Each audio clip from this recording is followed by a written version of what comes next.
This year's Esports World Cup, we're bringing you all the games you love, all the coverage you crave.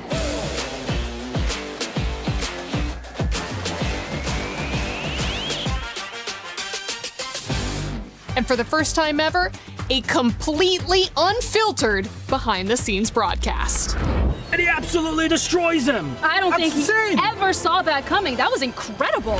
This means you're getting the real coverage I think that was with raw opinions. I'm just gonna have to say it. I think they have their heads up right now. They're just boobs. Absolutely. Yes, from broadcasters who don't even know they're being recorded. They don't know they're being recorded? Oh, what do you mean? That is insane. Ooh. This I'm sorry, is this a good idea? This is what we have. All you have to do is read the lines. They All right. the bed. They're absolutely the bed. I don't understand how this keeps getting allowed to take control of the space and nothing is done about it. We're gonna get fined. There's no way that this is gonna work. Don't worry about it. Don't worry about it. We do the thinking, okay? I cannot believe this job on this team. Every time you thinking, oh my, they got the game, and You know what? We're actually just gonna be bringing you the same great coverage once again this year. Nothing else. First KC fans try to sabotage me, now my own agent. Hi everyone, I'm Vivian from Team Vitality and I'm the mother of tanks.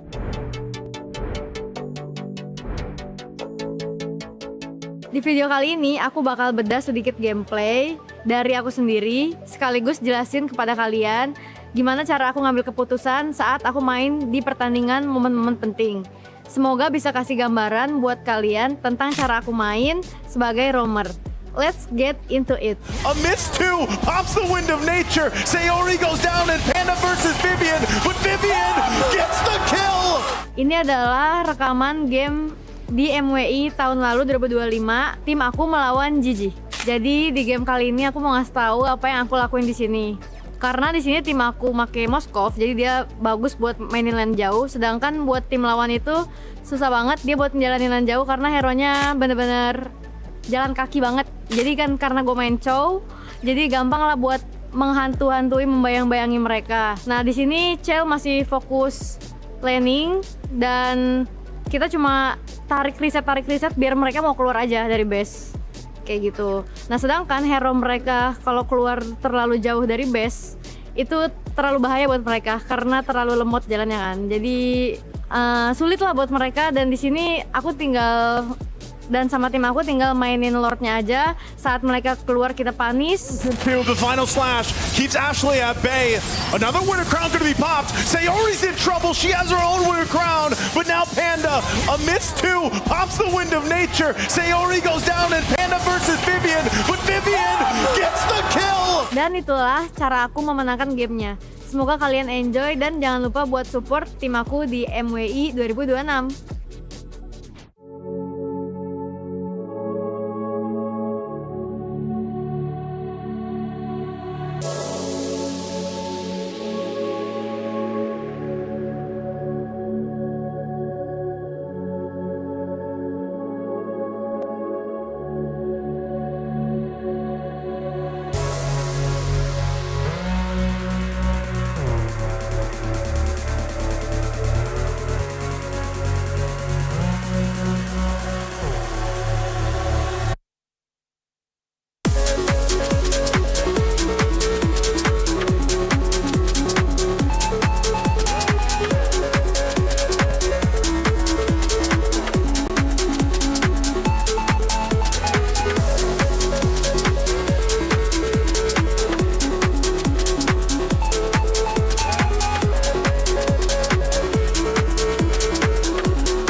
History is being made here at the Esports World Cup. MWI has shown exciting games, especially for our women. We're going to be closing this out with 2 matches. Galaxy Phoenix versus Geltec Cyber Team for a 3rd place match. Don't forget about our grand finals. We are going to see Team Vitality facing off against Na'Vi in a bitter rivalry. It's time to make some history. Let's get it started.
Yeah, this is gonna look clean. I love that angle. Let me see. Brother, that is horrendous. Damascus, it's finals day. Get your act together. What do you even know, bro? You said Vitality wouldn't be in grand finals. Brother, and you know what? They're about to meet their demise up against Na'Vi. Yeah, who won last year? Who won in 2024? The first ever MWI? Right, who won the run back from the grand finals? When they actually played against each other, you know what happened, brother. And you think you know ball like this? Vitality's winning, bro. Haven't seen the fans. You're biased because you're from France. Oui. Et alors? Comment allez-vous? Mon frère? Yes. Parlez-vous français? Yes, exactly. I speak French. Win France, brother. They're winning for the fans. Hey, guys. So starts in 3, 2, 1, go.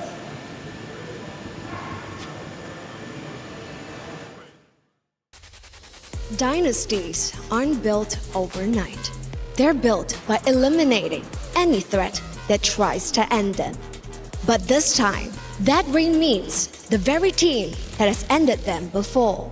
Triumph isn't about avoiding the fight. It's about what's left standing after it. In the battle of supremacy, they have to push past all limits and dare to rise above. Welcome to the final day of Mobile Legends Bang Bang Women's International here at the Esports World Cup. Ale! It's grand finals day. It comes down to this. It's been 5 days of MWI, and it's been incredibly exciting, but we haven't reached the finale just yet. What lady is going to hoist that trophy? Who is going to earn the bulk of $500,000? Welcome into the Allianz Vault. I'm Taylor Reflections Noble, joined by Brigitte as well as Rinmar. Great to see the both of you. Over the past 5 days, we've had tremendous action, and I'm ready to break down how we got to this point. Brigitte, what happened over the quarterfinals in the knockout bracket? I think there were a lot of significant matchups that we have to talk about when in regards to the quarterfinals. Definitely one of it being the ID matchup you got to see, which kind of pushed Team Vitality to their limits. But at the same time, every single series almost extended to a Game 3. It was only between Na'Vi as well as Team Ray Young, which we got to see a sweep. Yeah, fortunately, Seita, Team Ray Young, the two Falcons organizations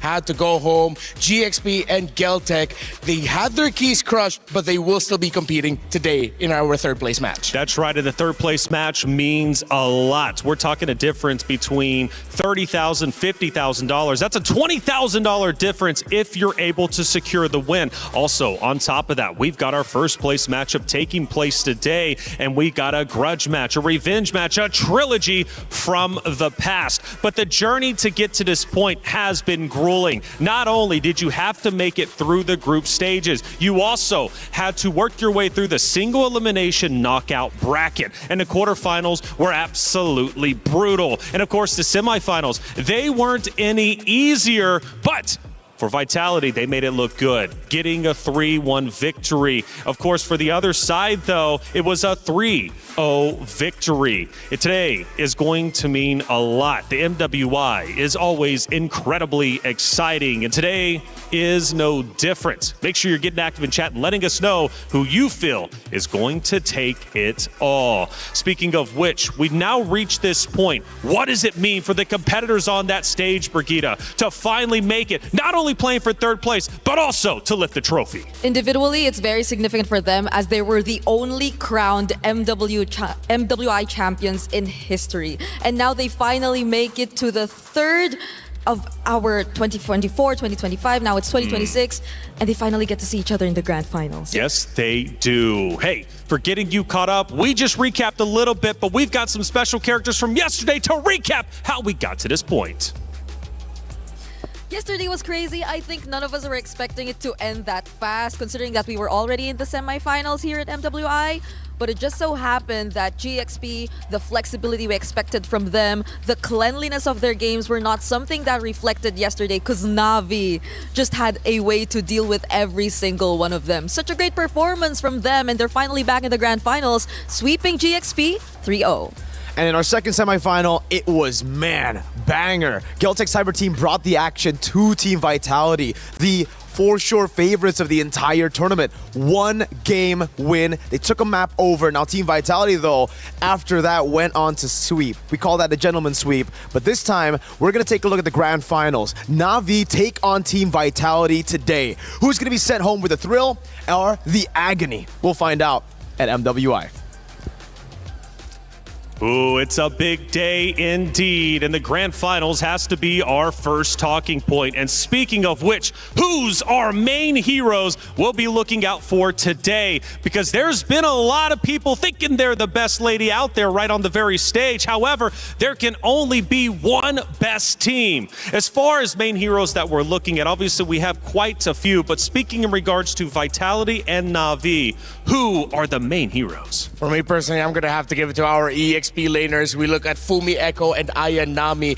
They represent the playstyles of their respective teams. Vitality, they are monsters individually, and they shine when each and every single one of them get to do what they're best at. Meanwhile, for Na'Vi, they play together really well as a team, and you see that in the playstyle of Ayanami. When she is with the rest of her squad, she is amazing, and Na'Vi are amazing. That's right, and it's time for our crunchy story of the day. It is, in fact, a rematch of destiny. You have two teams that have fought tooth and nail over the past several years. It's a trilogy, and it is, in fact, going to be a grand finals rematch dating back to Riyadh 2024. Brigitte, these two teams have a history. They have met many times over. For one, it's a revenge matchup. For another, they just want to reclaim glory. And the last time we saw a revenge matchup, at least here in MWI 2026, the story, the script actually has flipped. And that was, mind you, Na'Vi as well. It just happened in the exact same tournament wherein they did not allow themselves to be defeated by GXP twice. So I wonder how much more it means for them, because they've considered Vitality as their rivals for not just a single tournament, but for 2 years in a row. That's right. And you said it was a trilogy in the back room. Now we come on to the main stage. Again, she just broke down some of that history. But again, for these two, it seems quite personal. Not only from, of course, a team perspective, but also from the organization perspective. And you brought two wonderful players up. It's time to look at them head to head because the stats are incredibly close. Of course, we're talking Fumi Echo and not Ayanami representing the EXP lane. If you look at the KDA, that's because Fumi Echo's heroes are more on the ones that can carry the team alone. Last year, I called her the island of her own, and it really showed in her playstyle. As long as Fumi Echo can play away from the team and cause havoc elsewhere, their opponents will struggle. Meanwhile, Nat Ayanami, she takes a lot of hits for Na'Vi as a sub-roamer, as a sub-frontliner. Yep. Brigida, let's take a look at some of the emotions from Na'Vi, because it has been elation. It's also been heartbreak for certain matches, certain times, right? For Na'Vi to make it to the grand finals, they had to fight hard, because at some points during the tournament, there were questions revolving around how good this team really was. And maybe a bit more on what their identity actually was, right? Because we already compared Nat Ayanami, we already compared her to Fumi Echo, and I think Nat Ayanami is currently leading the tournament in terms of most heroes used. Yes. 10 in total, which means to say that they definitely had a bit of time trying to figure out what worked best for them. But you see it, now that they finally do have an answer, they're currently on a 9-winning streak in terms of their games, and that's a feat that you'll definitely have to get over. Phil, Na'Vi is hitting their stride, right? They're going into grand finals looking like a true contender for the championship, looking like potentially what they were back in 2024, of course, with 2 new additions as well. The competitors walked in this morning, and luckily we had Rose on site to catch up with some of them. Hey guys, good morning. For our third placer match, we have Geltec Cyber Team going up against Galaxy Phoenix, and the girls has just arrived at the venue. Good morning. Hello. How are you doing today? Today I'm fine, and our team are fine. Yeah. Okay, how do we feel about going up against Galaxy Phoenix in this third placer match? I think we could win 3-0. Oh, wow, confident. Okay, why are we so confident going up against Galaxy Phoenix? Because everybody is saying they're very strong. I think, just something you feel today. Yeah. Okay, is there anything you want to say to, Galaxy Phoenix before we begin today's match? I think you're a strong opponent. Good game. Oh, good luck. Thank you very much, girlie. I hope to see you later. Oh, she's confident in a 3-0 best of 5 today. But over there, we can see that Galaxy Phoenix has also just arrived at the arena. So you know what? Let's go get the girlies out for a little bit of a chat. Because who knows? They might think it's not going to be a 3-0 in favor of Geltec Cyber Team. Let's go. Let's see if they're ready.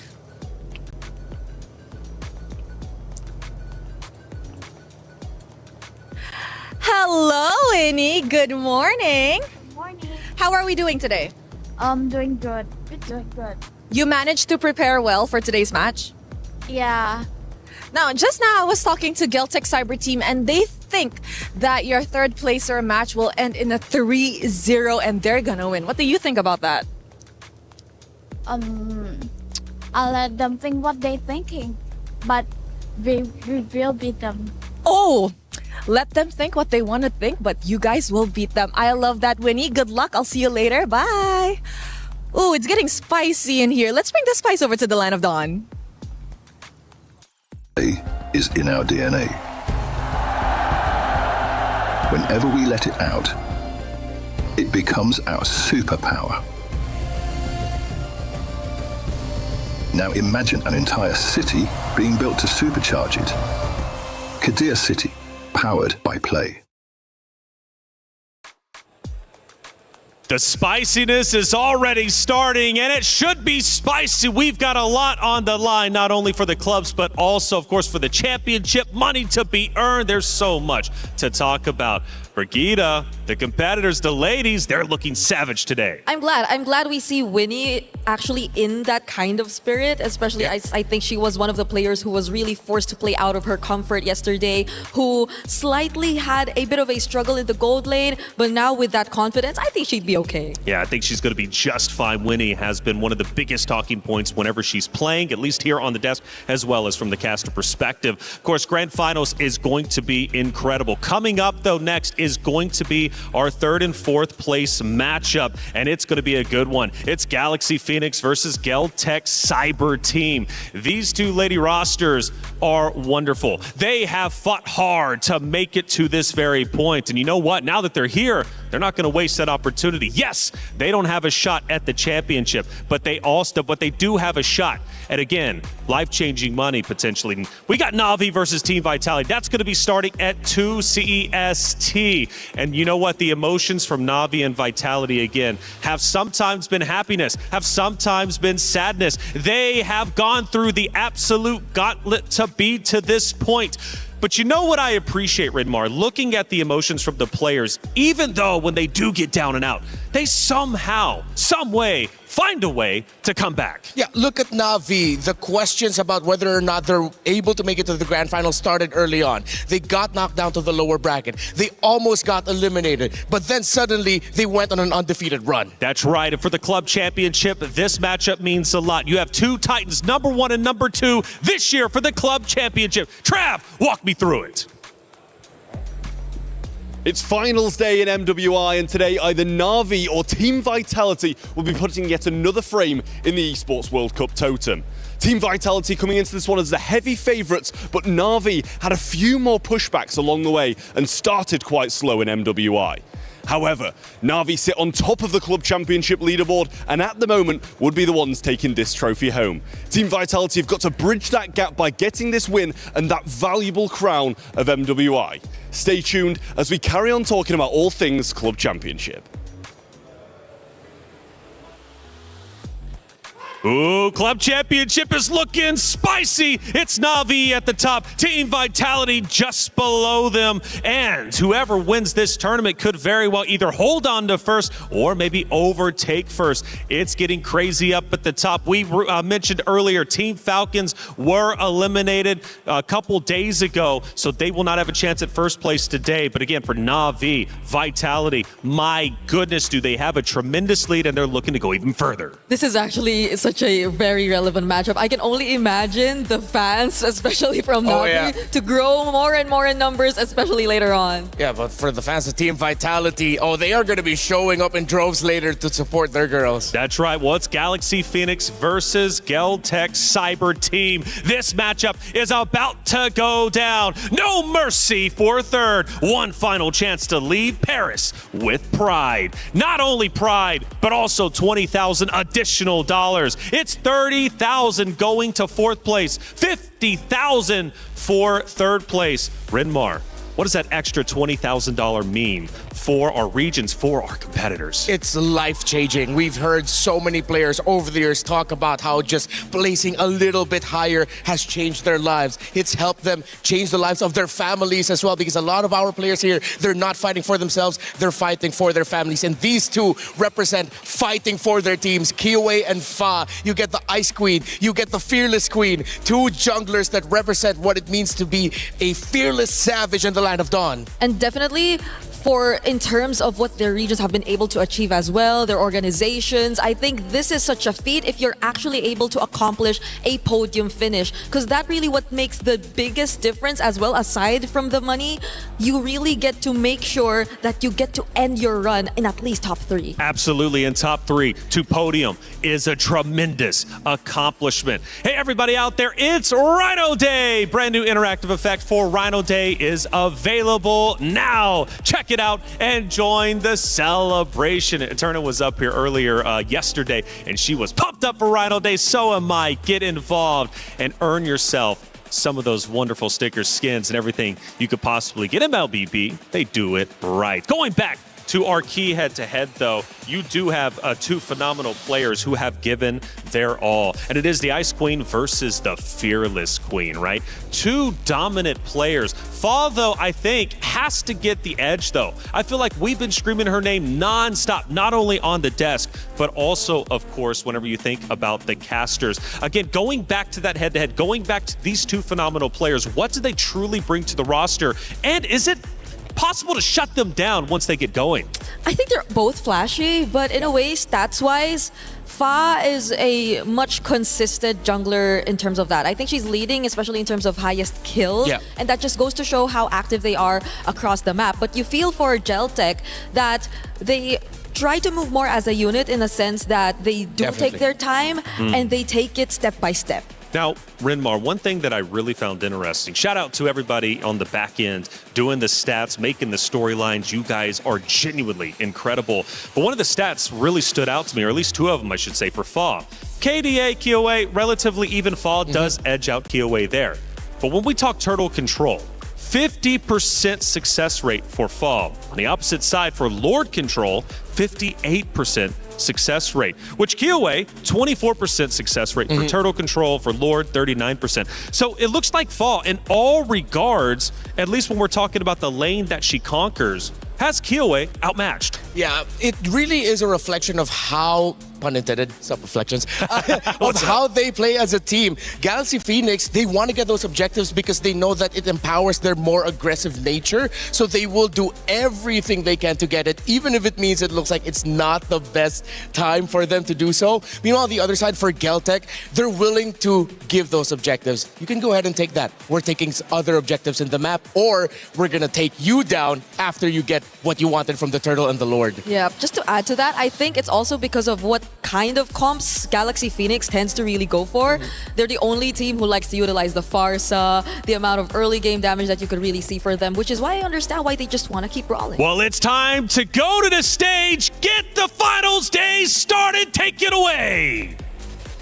Ladies and gentlemen, it is finals day here at EWC 26. MWI has lived up to the billing every single day, and we are finally about to see who is going to lift this trophy, Damascus. Absolutely. Today is the day for grand finals, but before that, an important third place match coming up. No consolation prize, man. There is a lot of regional rivalries, club points for the entire EWC. An extremely important match for all the teams, and of course the pride of coming back at the highest placement ever, Rob. You know what? I must say, you look amazing right now, Damascus. Hey, you're kind of... I see what's going on right now, brother. And speaking of amazing things, the level of play, people have to understand. The level of play with all of these players, the amount of dedication, the skill is absolutely unbelievable. And we are about to see the best that MLBB Women's has to offer. Absolutely. So without further ado, let's talk about our first team reaching out here to the third place match, qualifying out of Cambodia for the highest placement ever. Make some noise for Team Galaxy Phoenix! Team qualifying out of Cambodia. This is the highest placement ever for the region. There might be a newcomer. They overthrew the best of their region and went 2-0 against Na'Vi, 2-0 against Falcons Mena, 2-1 against Seda. Unfortunately lost the run back against Na'Vi, but an incredible run throughout this bracket and maybe a clean third place finish, Rob.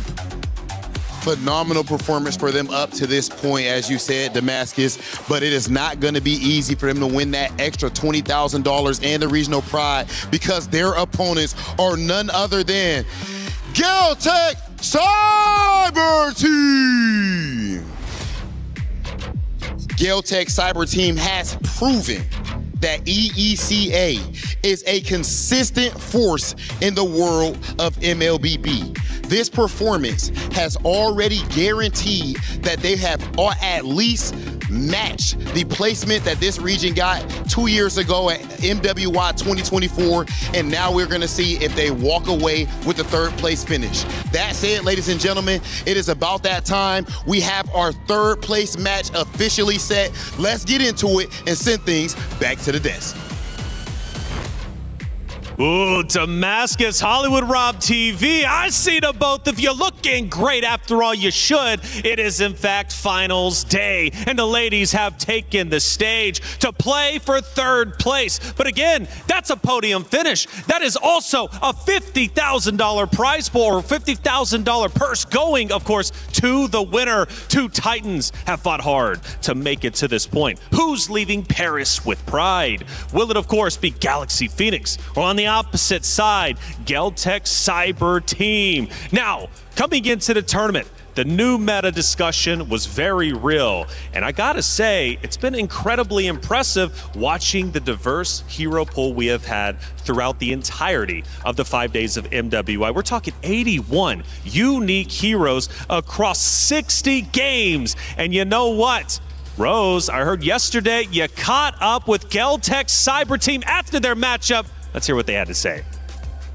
Now, what are the lessons that you girls have actually learned throughout this MWI that could be applied to future tournaments that you guys will be participating in?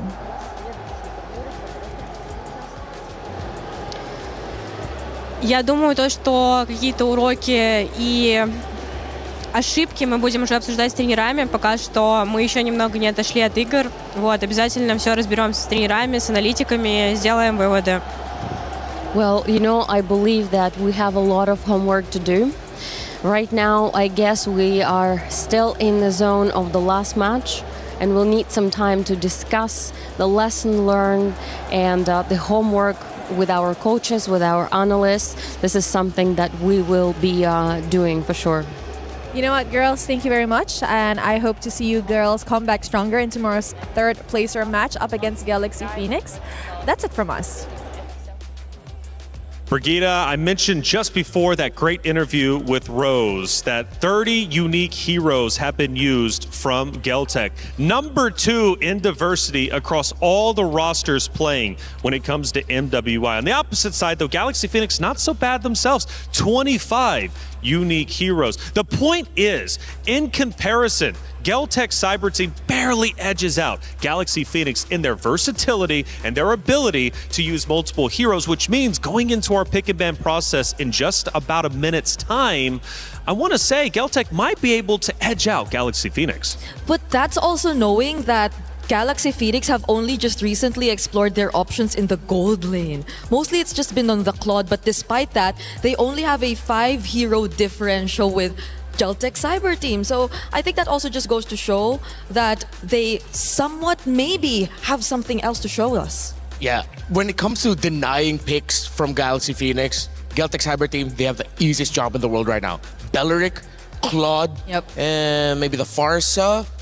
Yeah, no. Guinevere, that's what I was looking for. Belleric, Guinevere, Claude. Take those out, and it looks like Galaxy Phoenix are uncomfortable. Uncomfortable indeed. Well, feeling comfortable is the Ice Queen versus the Fearless Queen. It was Fa versus Kiowa, and they're about to throw down. But it's not just them either, right? It's also EXP lane. Liabun versus Ling. These two will also be going toe-to-toe with each other. What kind of matchup can we expect from those two titans? Oh, it's going to be messy, but all in the best way possible because they have the same play style. They want to make the impact, hard-hitting impact right away. I agree, and I think they've really reviewed what Na'Vi done against Galaxy Phoenix yesterday, immediately taking out that Belleric. So there's really a high chance we see that trend continue just in order to make Galaxy Phoenix uncomfortable. Yeah. And I also like the Galaxy Phoenix are acknowledging that you have to take away the Marcel as a possibility for Coejo. Actually, Coejo and Lemma, they play the same way. They want a lot of disruption, a lot of crowd control, constant vision. Again, when you have two high-profile junglers in your team, expect the roamers and EXP laners to want to play the same way. Now, Fa and Kiowa will be picking very, very shortly. Those are the two that we looked at for our head-to-head. What heroes are we expecting Fa and Kiowa to potentially run? And for the banning process, what can be banned in order to slow them down a little bit? Well, if the Guinevere is open, I definitely want to see Fa consider it again. But nope. Because if there's a potential Aulus again for Kiowa, you might really need something to at least shut her down in any way you can. Yeah, the Aulus for Kiowa, Hirara is still on the table for these two. Fa on the Ling, I'm pretty sure Geltec Cyber Team, if they're willing to give it, they're really just gonna pack a lot of picks that will give it difficulty. Kiowa has shown that she's versatile. She was the Ice Queen because of just how cold-blooded she is with getting kills. But she's shown this MWI that she can play the Baksha, she can play the Akai, she can be utility if her team needs to be. And I remember something that Kiowa told me in an interview. She said that her Aulus works because the team makes it work.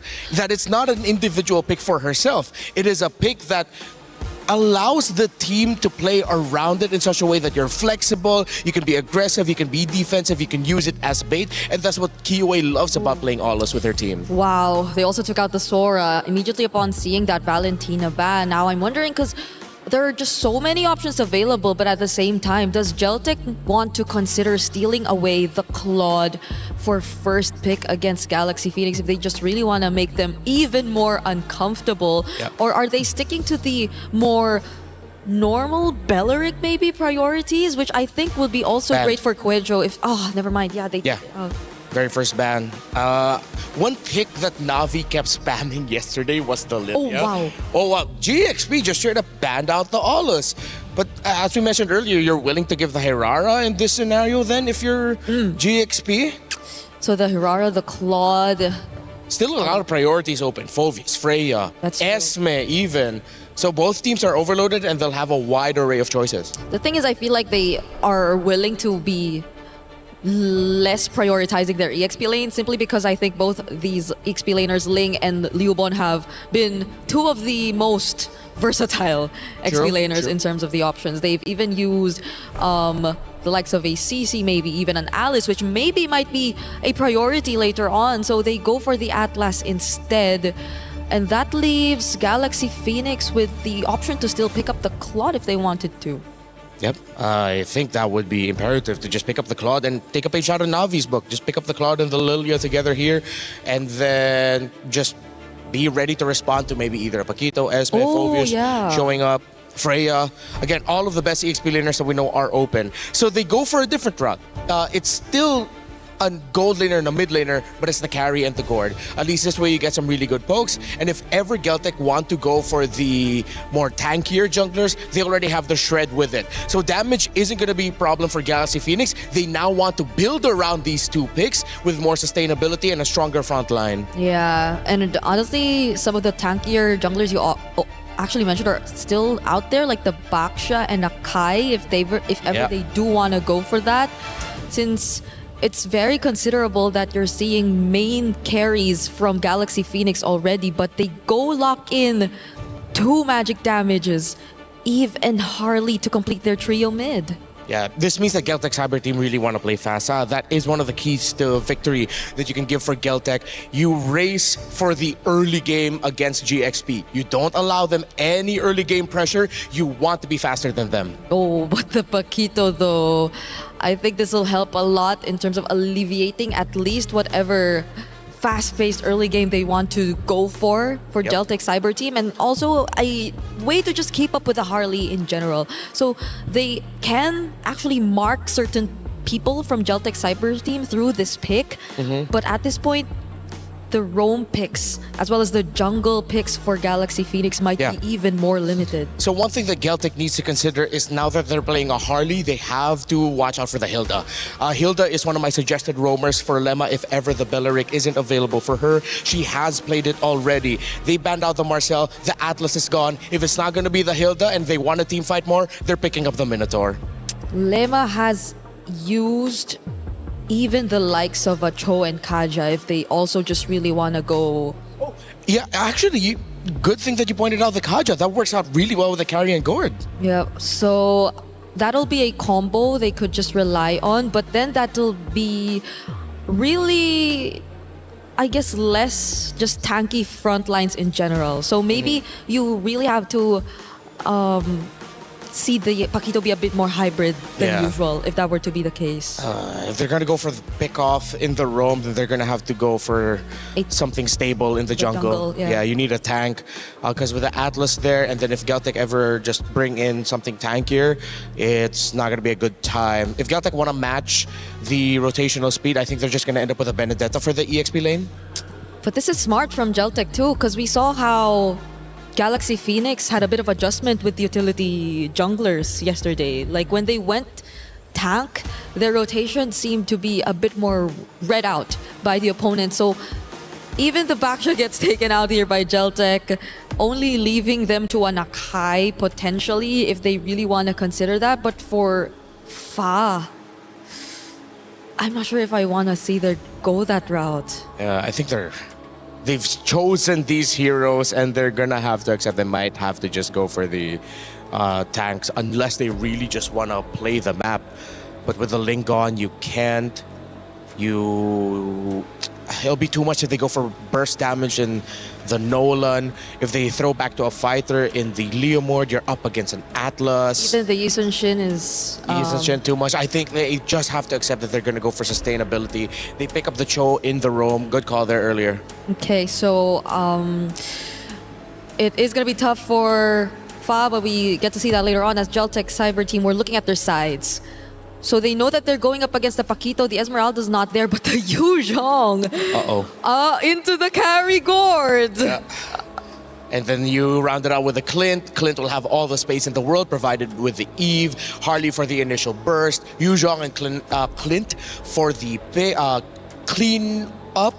And then you have the Atlas just to initiate things. I'm a little bit happier. No, not a little bit. I'm much happier with the lineup of Geltec. Galaxy Phoenix, they're not going to be able to find a pick that will just be able to match it. Unless GXP are going into this with a mindset of, we're better than you, we play better than you, we fight better than you, then go greedy. I invite it, sure, but it's too risky.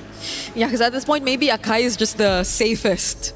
But that's the keyword, it's safest option. Yeah. You're not really going to be able to pair it up much. You're forced to use it almost defensively every single time.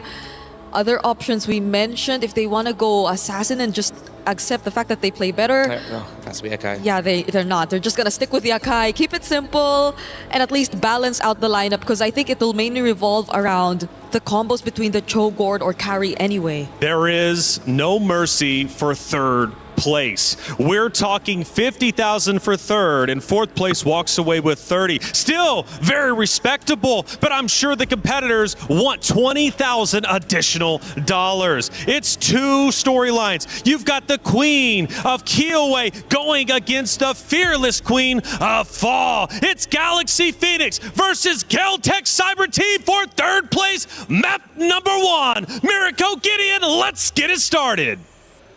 Here we go. Welcome to the Lanadon, folks. It's about that time, the start of the day, the final one of MWI at EWC 2026. And we get these two brutal competitors who've gone for a lot of comfort, I'd say, for Geltec Cyber Team. Going for the EECA playstyle, the clip that we didn't see for the majority of the tournament, finally here for Tokyo. And immediately, right off the bat, Sancho, unfortunately losing out their flicker early on is going to make this 2v2 a little bit harder. Luckily, Cho in the early stages of the game going to be able to do things like that. Guerrero has to be a little careful here to maintain that pressure. We got that first blood rate comparison. Geltec Cyber Team, they usually take a bit longer to get into the game. Meanwhile, though, GXP, known for the early aggression, and that's where I'll have a little bit of my doubts here. For the Akai pick on Fa. What? What's wrong with it? I think that the overall composition seems good. They at least have a disengage mechanic. You know, it doesn't necessarily always have to be Fa being the aggressive one. First, Sophia loses her own flicker, and at this point, the mid lane is down to an even state. But just notice, everybody's coming down to the mid lane. Everybody's here like it's a petting zoo. Everybody wants a piece of it. Zondrige, unfortunately, this time walked a little too far. Guerrero has to back out. Seems like it don't matter. Akai, Assassins, it'll still be first blood for GXP. But a little bit back onto that topic, I feel like for GXP, especially yesterday against Na'Vi, it really felt like with these utility jungles in hand, it's not the comfort, it's not GXP, it's a good composition, it's just not Galaxy Phoenix that we've come to know. Yeah, but this is the personality that I love to see from both of these teams, right? Just hyper-aggressive, I win lane, I win game type situations. Both of them can really get dirty during the scrum, so I think that at this point, as much as I love GXP, I do want to see like what the peak of team fighting compositions, or at least brawling compositions, would look like between the two. We'll find out who's going to win those 50-50s. So far, Ling on the Paquito, as expected though, winning on the lane just by getting the XP crab to really have a hold on that. As they set up for turtle number 1, GXP have a massive advantage coming into this with the Akai heavy spin. And Kuejo, just like any other Atlas, no level 4 just yet. Liubon chunked down as well. This looks great for Galaxy Phoenix. Yeah, it just means that unfortunately for GCT, they're not going to be able to contest this, but let's see. It could be anybody's game here. Sondri playing with fire, getting really, really close as Ling trying to keep Kiowa out of this. And it looks like they should be able to get this no problem. Kiowa won't have the magic trick hat-trick to get in, and Fa instantly with a heavy spin, locking down one as the backline getting Tailubon finds it into Sophia with the help of the Black Dragon form, and it only gets worse from this point onwards. Real world manipulation slows them down, but Winnie, not enough to nail them in. Winnie, I'm surprised, made it all the way, tried to go for the double wave here, and will give up just a little bit of that holy shielding. Yeah, she's gonna have to lose a bit of those mini waves as well. Heck, a whole cannon minion. She decides to stay in the mid lane here. Try to go for an ambush, but no, he just clears it out. And this gives Tokyo a bit more of an advantage to play with, because luckily for her, the gold crab spawns as well in the bottom lane. So Gold lead, yes, GXP still on it with a kill and a turtle advantage, but Tokyo's farming up a storm on the Clint. I love the fact that Tokyo this time not making the same mistakes as yesterday. Realize, you know what? As much as I don't want this carry to walk back into lane, it's also not worth dying just to deny her that space. But for now, GCT looking for that response. Lima now getting hit by the Deadly Magic. Fortunately, no kill just yet. Didn't even force out too many battle spells as well. Great Shunpu. The poise and the composure on these ladies for a third place match. I feel like a lot of the jitters were already thrown out yesterday in the semifinals, right? I was thinking the same thing.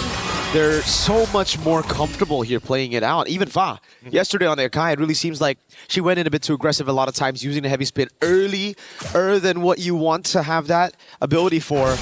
But this time, we see the usage of it just perfectly done. Here in the mid lane as well, they give up Cryo, but they rotate to the bottom lane. Very well played. Tokyo's gonna have to deal with this. I mean, no matter what, with the flicker and the way of the dragon, their wombo combo. Okay, a little overkill here, but more importantly, even the heavy spin, unfortunately, there should be trading objectives on either side. And luckily, at least the turtle is spawning in 6 seconds. I think for GXP, they're just gonna commit all the way to get rid of this tier 1. And unfortunately, GCT, they look back and they're like, oh, wait a minute, they're not getting off of the tier 1. Dude, when it comes to sieging GCT, they got so much damage. Ling, though. Damage is good. RWM comes out. Sanj out of position this time, but the Fatal Link does pull one back. Almost gets a disengage, but luckily, Nubon says no. Petrify is still good as they start making their way down. Fa and Winnie need to steal this away. Retribution battle. Fa takes the turtles. The Black Dragon form has been activated. Winnie in trouble. Forced to flicker. Do they want to dive this? They're going to make the attempt. Good dodge shot. Residue activated. Tokyo getting last shots in,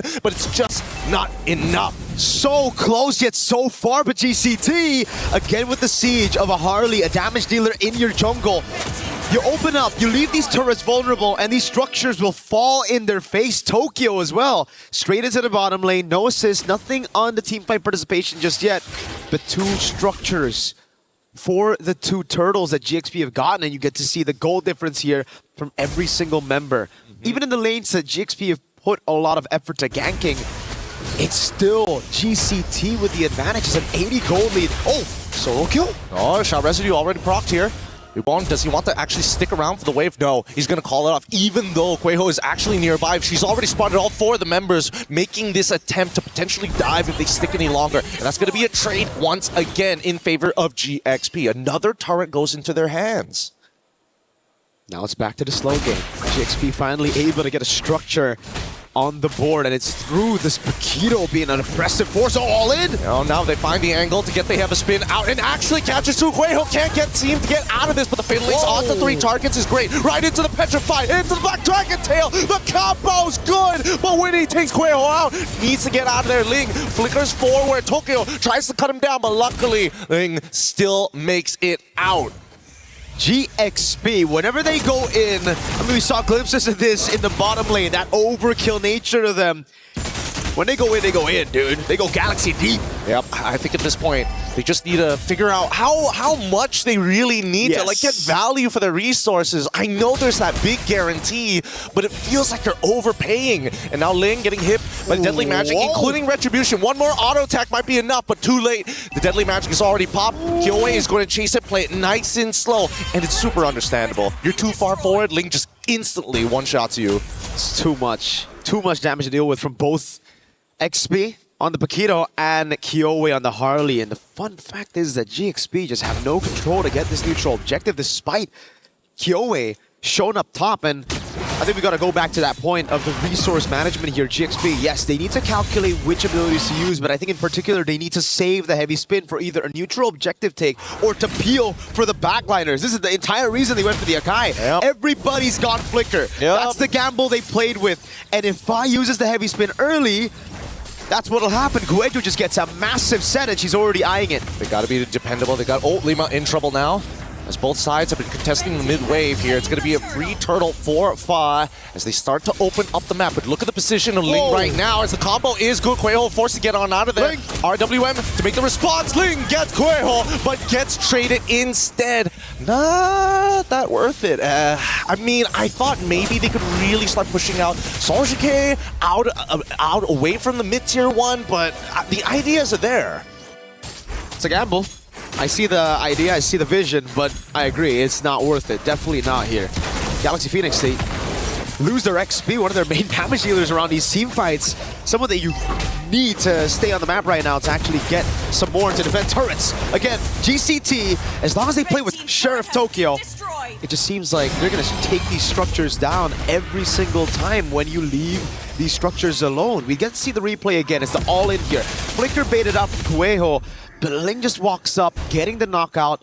Not worth it. The rest of the team comes in, and Liubon, of all people, was the one to get it. We have to talk about the flickers again. Yeah. If GCT are able to bait the heavy spin, even with the Fatal Links, that means that Kyoei, Liubon will have a free way to just jump into backline, and especially with this Dragon at 5-0. It's a massive threat to both Sophia and Winnie. You know what? Let's pull up the idol list to see how truly dangerous this Dragon is actually going to be in this game. Because at this point, like, I'm looking at Winnie, she's already like 3-1. She's almost there, complete to that third item. But wow, the strongest ever going to be Sophia tries her best. Somebody needs to clean this up, but it looks like GCT get away with this huge punish for Geltec. Oh no, the flicker burnt as well. That was brutal. GXP a bit miscoordinating the resources there as well. A little bit of a bad call, I'd say. The gold lead is crazy. Lemma, though. There's only so much they can really do here. The Fiddlings right into each other. The combo is perfect. It is good. And Kyoei should be able to close this one out, even after the way of the Dragon. I mean, so far, GXP, is it the lack of information here, or is it just one mistake after the other? They haven't been able to kind of find their footing once more. This is why I feel like the Akai pick again fits their composition really well, Gideon, but doesn't seem too GXP. They're so used to having Fa and an assassin, they could go for the cleanup. Now they don't. Yep. They have Fa on someone to peel in the back, so even when you go for those bombastic plays, there's no one to really capitalize on it. I mean, if they do want to capitalize on it, they gotta make sure that combo is set, right? I think it's just a little bit of disconnect. Oh, wait, hold on. It's gonna be a Mystic Gush onto Liubon, and now they can't exactly clear the wave effectively without having to send people up. Lima's gonna try, and with this presence alone, that just means that GCT are gonna start backing away. Cho is still a problematic hero to deal with. Sophia's super trigger happy on that Mystic Gush, dude. Oh, yeah. Oh, my lord. It almost seems like every time she has it up, she's going to use it on somebody as long as she lands the Mystic Projectile. It's a lot of galaxies to play with, I mean, with that skin as well, but you got to calm down here, especially considering you have a Flicker that's easily baited out by an RWM or even a Dragon that'll be used by Liubon to get away from bot. Okay, they use the heavy spin as a means to kind of delay this tower take. However, with the deadly magic as well as the RWM, it's more than enough to blast them out. Sophia even using the Mystic Gush here, not targeting the wave, but instead targeting Kyoei. Now, with all the main abilities gone, this inhibitor is basically going to go down for free. What can they do to stop it? Nothing. The Mystic Gush is already down. They don't have any resources to play with in Tokyo. Now with the Melfic gun, we were already talking about how good the siege is for GCT with their range and their double damage dealers. Oh, a forced play coming in here, flickering into the way of the Dragon. Liubon looking to respawn onto Lima's side, pulls in the carry with the Fatal Links. Liubon takes her out. Winnie didn't have enough time to react to that play. Kueho, perfect match, cancels the animation with the flicker, instantly goes for the Fatal Link. Sophia! It's good. It's good. Deadly Magic, 1.7k, worth it. Blows them up, no problem with a Chastised Pauldron already purchased by Liubon if things weren't difficult enough. Oh my lord. Ling's been doing such a good job of playing that damage control game, just staying in the sides and keeping that lead from getting away too far from her. But now it's Liubon back again ahead with a Chastised Pauldron. She knows exactly what's a threat to her. It's just the carry right now to shred her down from the sky. So with the Chastised Pauldron, I don't even think Ling can actually do what she's been able to do on Liubon right now to dominate that lane. So what's the order as of yet, right? Because the way that I'm thinking about it, Fa has been using their abilities too soon to try and disengage. I think the heavy spin needs to be the disengage at this point, right? You gotta sell that Fa's going to engage, and then maybe Lima gets a pick and you can wombo combo with the Mystic Gush. That's what I'm thinking. That's what I'm thinking too. It's just all about the combo. That's why Lemma has been put in this really tough spot to just constantly go for anyone she can find. Usually that'll be good. If you're snowballing on the board, anybody kick is dead with the carry as well, right? So an extra guarantee. But the fact that these frontliners have all those items just gives Lemma an even tougher time. At least for Ling, she can constantly just push in top lane. She can constantly put pressure where Kyoe is going to be the only person who can actually deal with those waves on the Harley. But now it comes back to GXP. Have they learned from their mistakes yesterday on the Akai, on this kind of composition? Can they play to pull back instead of going aggressive the way they've been doing in the group stage? Great spot by Sophia. Again, it's Ling up top, setting up the waves for GXP, but GCT hold control over this bottom wave. Again, the heavy spin! It's very early, and the Black Dragon form has been committed. They're even using the conceal to chase into the back line. Luba Ling has to keep on pushing at this point in time. Phalanx gonna connect on one. RWM on top of Sophia. Mystic Gush to slow things down. The Black Dragon is on top of Fa, but notice that the inhibitor is getting attacked. And finally, GCT realize what's going on as they deny the recalls. This could be a potential backdoor, but the waves is done. And now we're back to this even state. GCT, they've already picked up the kill onto Sophia. They send their Yi back as they should be able to get this Lord for absolutely free. GCT playing with fire, going all in on that fight, and it was a good play by GXP to try to hold them back. But initially, it was Fa on the heavy spin that was just so off. It looked awkward. And it was on to Kueho. That's another thing. I understand that you want to make sure you get rid of that like big AoE ult because it's the only thing that's going to find that counter engage besides the Black Dragon form or the RWM. I think the GXP at this point, they got to play off of Lima no matter what. Whoa. Aggressive move. It's a conceal even though it's no flicker. Already read out. Yeah, she knows. It's, I mean, they do get the initial stun out. No projectile at this point. But it's on such a low cooldown that it doesn't really matter. And you can tell that Tokyo having the time of her life, able to hit these targets from outside the range. Ling, deep position. Oh, already revealed by that mid-wave. Kyoe in 1v1. Oh, this is not going to look that great for them. Because Ling trying to make the attempt to slow down this wave, to try and desynchronize it. Good recall on the hat trick. And you can tell, nobody can really keep up with that speed, but at the same time, nobody really wants to die. So Phalanx gets onto 2. Winnie gonna make the attempt to try and take out Kueho out. The heavy spin looks good, disengages. Now Link can get into the fight. Tokyo goes down! Sophia able to find in the back line as Link continues to push forward. Kyoe, the next to fall to Winnie as GXP take back the space. They break the box. It's been a big problem for them the entire game. GCT have just hunkered down with their composition here, playing pure front to back. GXP finally find a way to tear that box apart, and it was through Ling again, constantly waiting in the back, cutting the waves, making GCT look, and heck, baiting Kyoe's deadly magic. That gave all of the space for finally Winnie and Sophia to get damage done onto the frontliners, while Ling could use that distraction to dive straight onto Tokyo, who's 0, 2, and 5. She went for a glass cannon build despite that first death, and she's feeling it definitely here. Damage taken rankings though. Fa taking a whole lot of damage next to Kueho, Lemma and Ling following up next, and that's where you can really see that GXP, they can take the damage. They can go for these fights. It's just their damage allocation in the last few fights haven't been too good. Fa? Okay. Kueho in a position to re-engage, but now gets the back line into Black Dragon for the combo's perfect! Sonjike takes out Sophia, and even with an immortality, Fa getting punished for the mistakes. Luckily, Winnie and Lima are able to get out of this, but all that pressure surmounted to nothing much as GCT take control of this game again. And you just have to ask the question, when will this lesson be learned from GXP, the instant heavy spin? GXP, Winnie and Lemma doing a good job. The deadly magic lands. That's an immortality gone for sure. Can't do much about that. Tries to get to the fountain in time, but unfortunately still goes down. Again, wasted economy here. Despite it being dead even, the economy is important just to make sure you have, enough money to start swapping your items. But this Lord should be the last one if GCT takes it.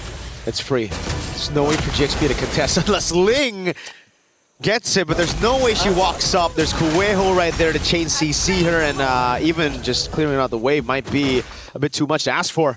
All right, I mean, they're going to wombo combo Ling for sure, right? Still with the immortality, still has flicker, but he's dead. Fortunately, okay, instantly exploded, no way to get out of this. With that, I think that's the final nail in the coffin, right? By the time it spawns, add another 10 seconds, she'll still be dead. Spawns right now. Ling will be down. She was the saving grace for GXP. Someone that can actually stagger those waves while also looking for those flanks to really threaten this box. Now, no one can threaten the box. The only one who can is Fa. But I think at this point, when you're playing around the base, you want to use the heavy spin to peel for your carries instead of going in for a pick. This could be the Lord that ends the game. It very well looks like it. I mean, they've got the extra damage reduction as they're looking to put the final attack here to close out game number 1. GXP, they gotta be careful because, man, the damage from Tokyo, they can't really do much about it as well. Deadly Magic already out as Black Dragon form should zone the rest. Heavy Spin finally comes out a little late, but to now, it should be over. They can't close the distance. Lima gets the kick, but unfortunately, the Lord is just too powerful. That's game number 1 going over to Galtech Cyber Team. Well played, disciplined, cold, in the nature of the Ice Queen. Kyoei dealt with it so well. Everybody as well. We gotta give props to Kueho on the Atlas. Just a fantastic job overall. And we get to see again the small weakness that we were assuming was a weakness even in the group stage for GXP. What happens when Fa doesn't get on damage dealers, get exploited hard in the knockout stage, Gideon? Yeah, again, it's a battle of holding attention, people's attentions, right? You make them look for half a second, they could explode and just die, and you lose the fight immediately. But adaptations is going to be key. We're going to be throwing it back over to the panel right after these messages, and hopefully they can give us an idea of where these teams need to go.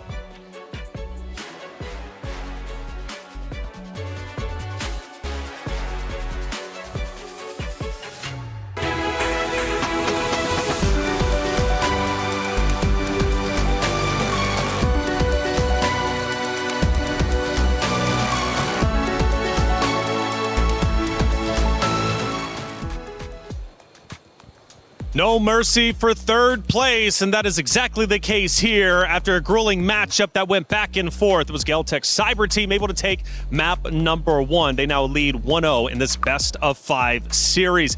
Let's go all the way back in time to our pick and bans, where a lot of games are either won or lost within, the first 5 minutes, which is the pick and bans. Now, there was a lot of criticism on both sides. However, one side had the most.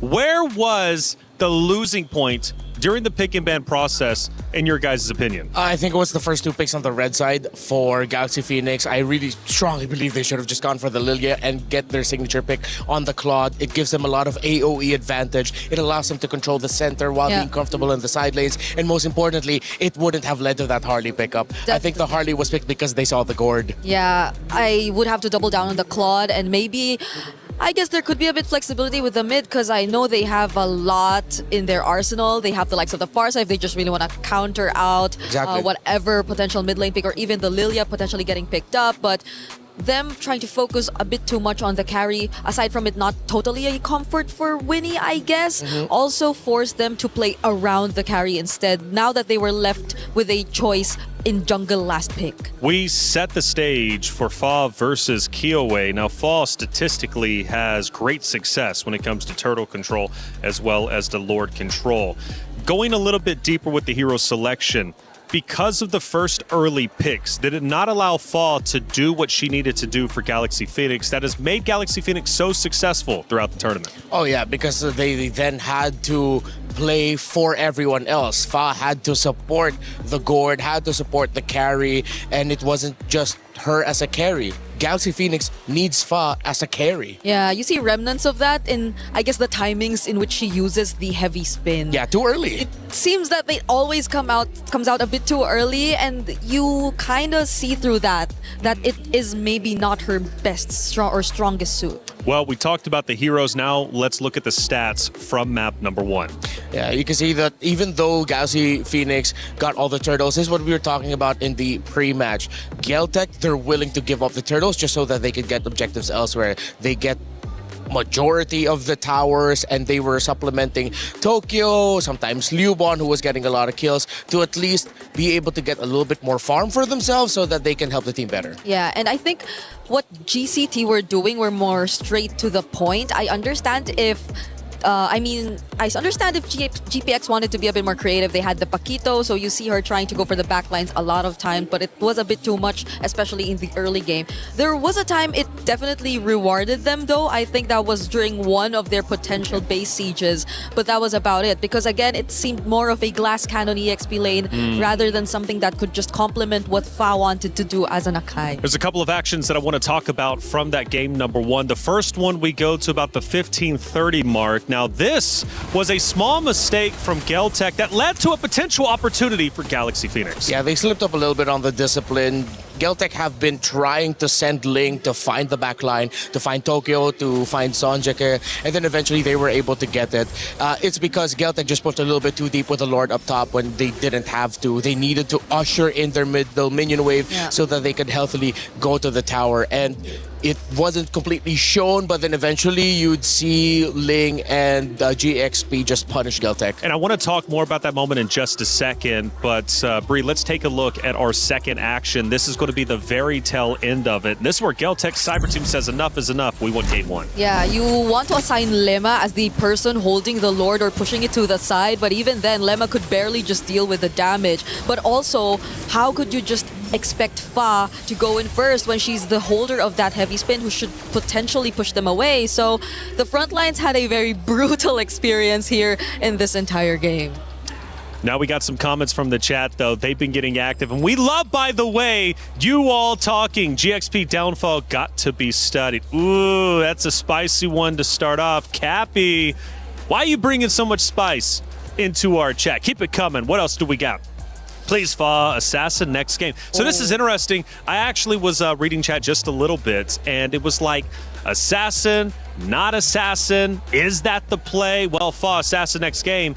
Is that truly the win condition? Clint, free hitting. Okay, from Gold Magic Finds. Hey, like I said, keep it chatting up in the chat. We love each and every one of you. Without you, this show would not be possible. Gord, what are you doing?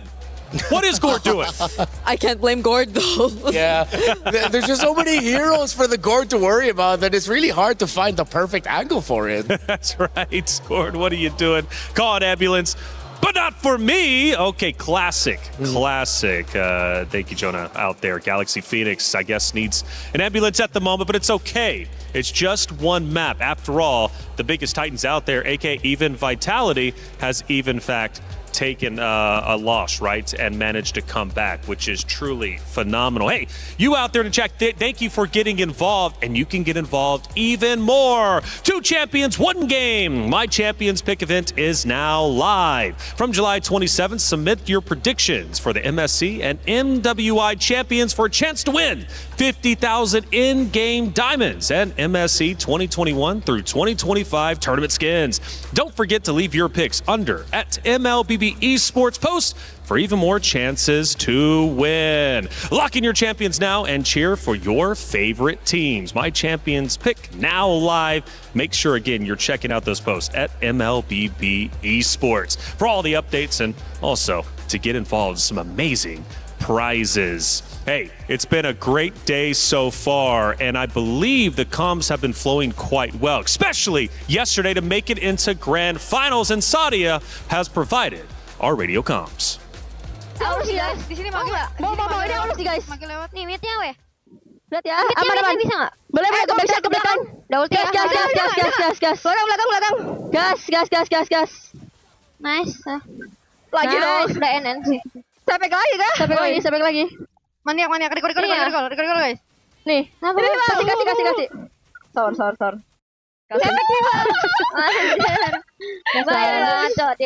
Gue naik. Gue juga. Jangan satu Vivi di sini. Dia naik sebelah sih cewek. Ya lah. Boleh nggak fight guys? Boleh guys. Ini Halo sih ketinggalan. Lampu di bawah. Bisa nggak? Bisa. Itu bertiga. Kudanya guys. Nice one. Gas lagi boleh. Boleh. 10 ulti gue. Mitnya clear out. Ini guys, gas lagi. OTW. 5 detik. Ini slow nih dia. Makan lagi. Valennya. Nice one. Nice. Lapu ini dia. Masuk guys. Aman. Weh, dapat buff biru. Kadi. Viva tolong. Pikir karinya ya. 10.52.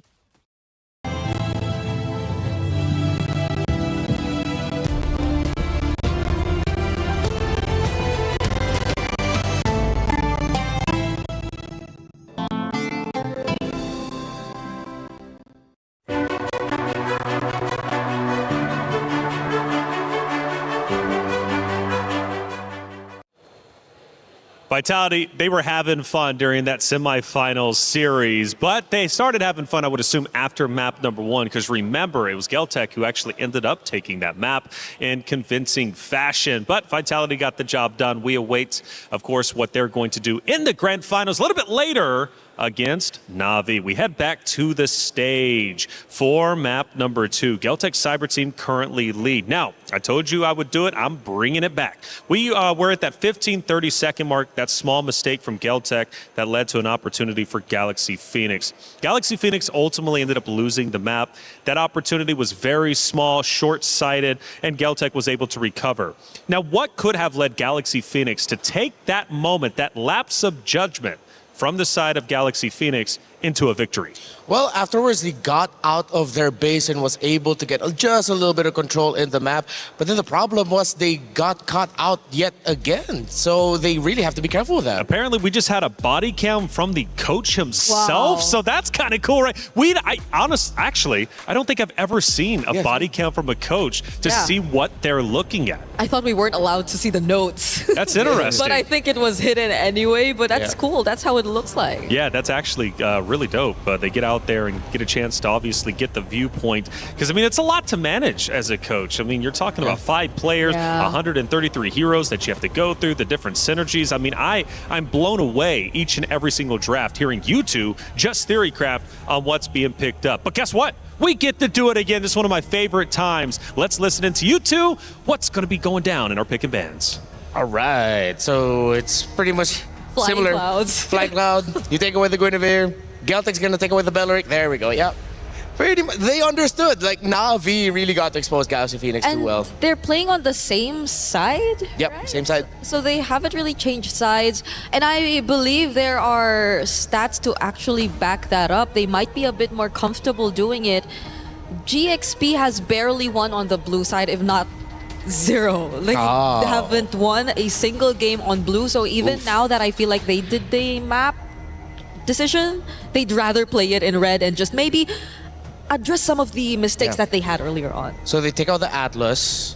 They will take out or leave open the Aulus, and it makes sense. They banned out the Valentina earlier, which is why Geltec was able to rush pick the Atlas. So knowing that they also banned the Valentina now, they understood that they needed to take the Atlas away as well.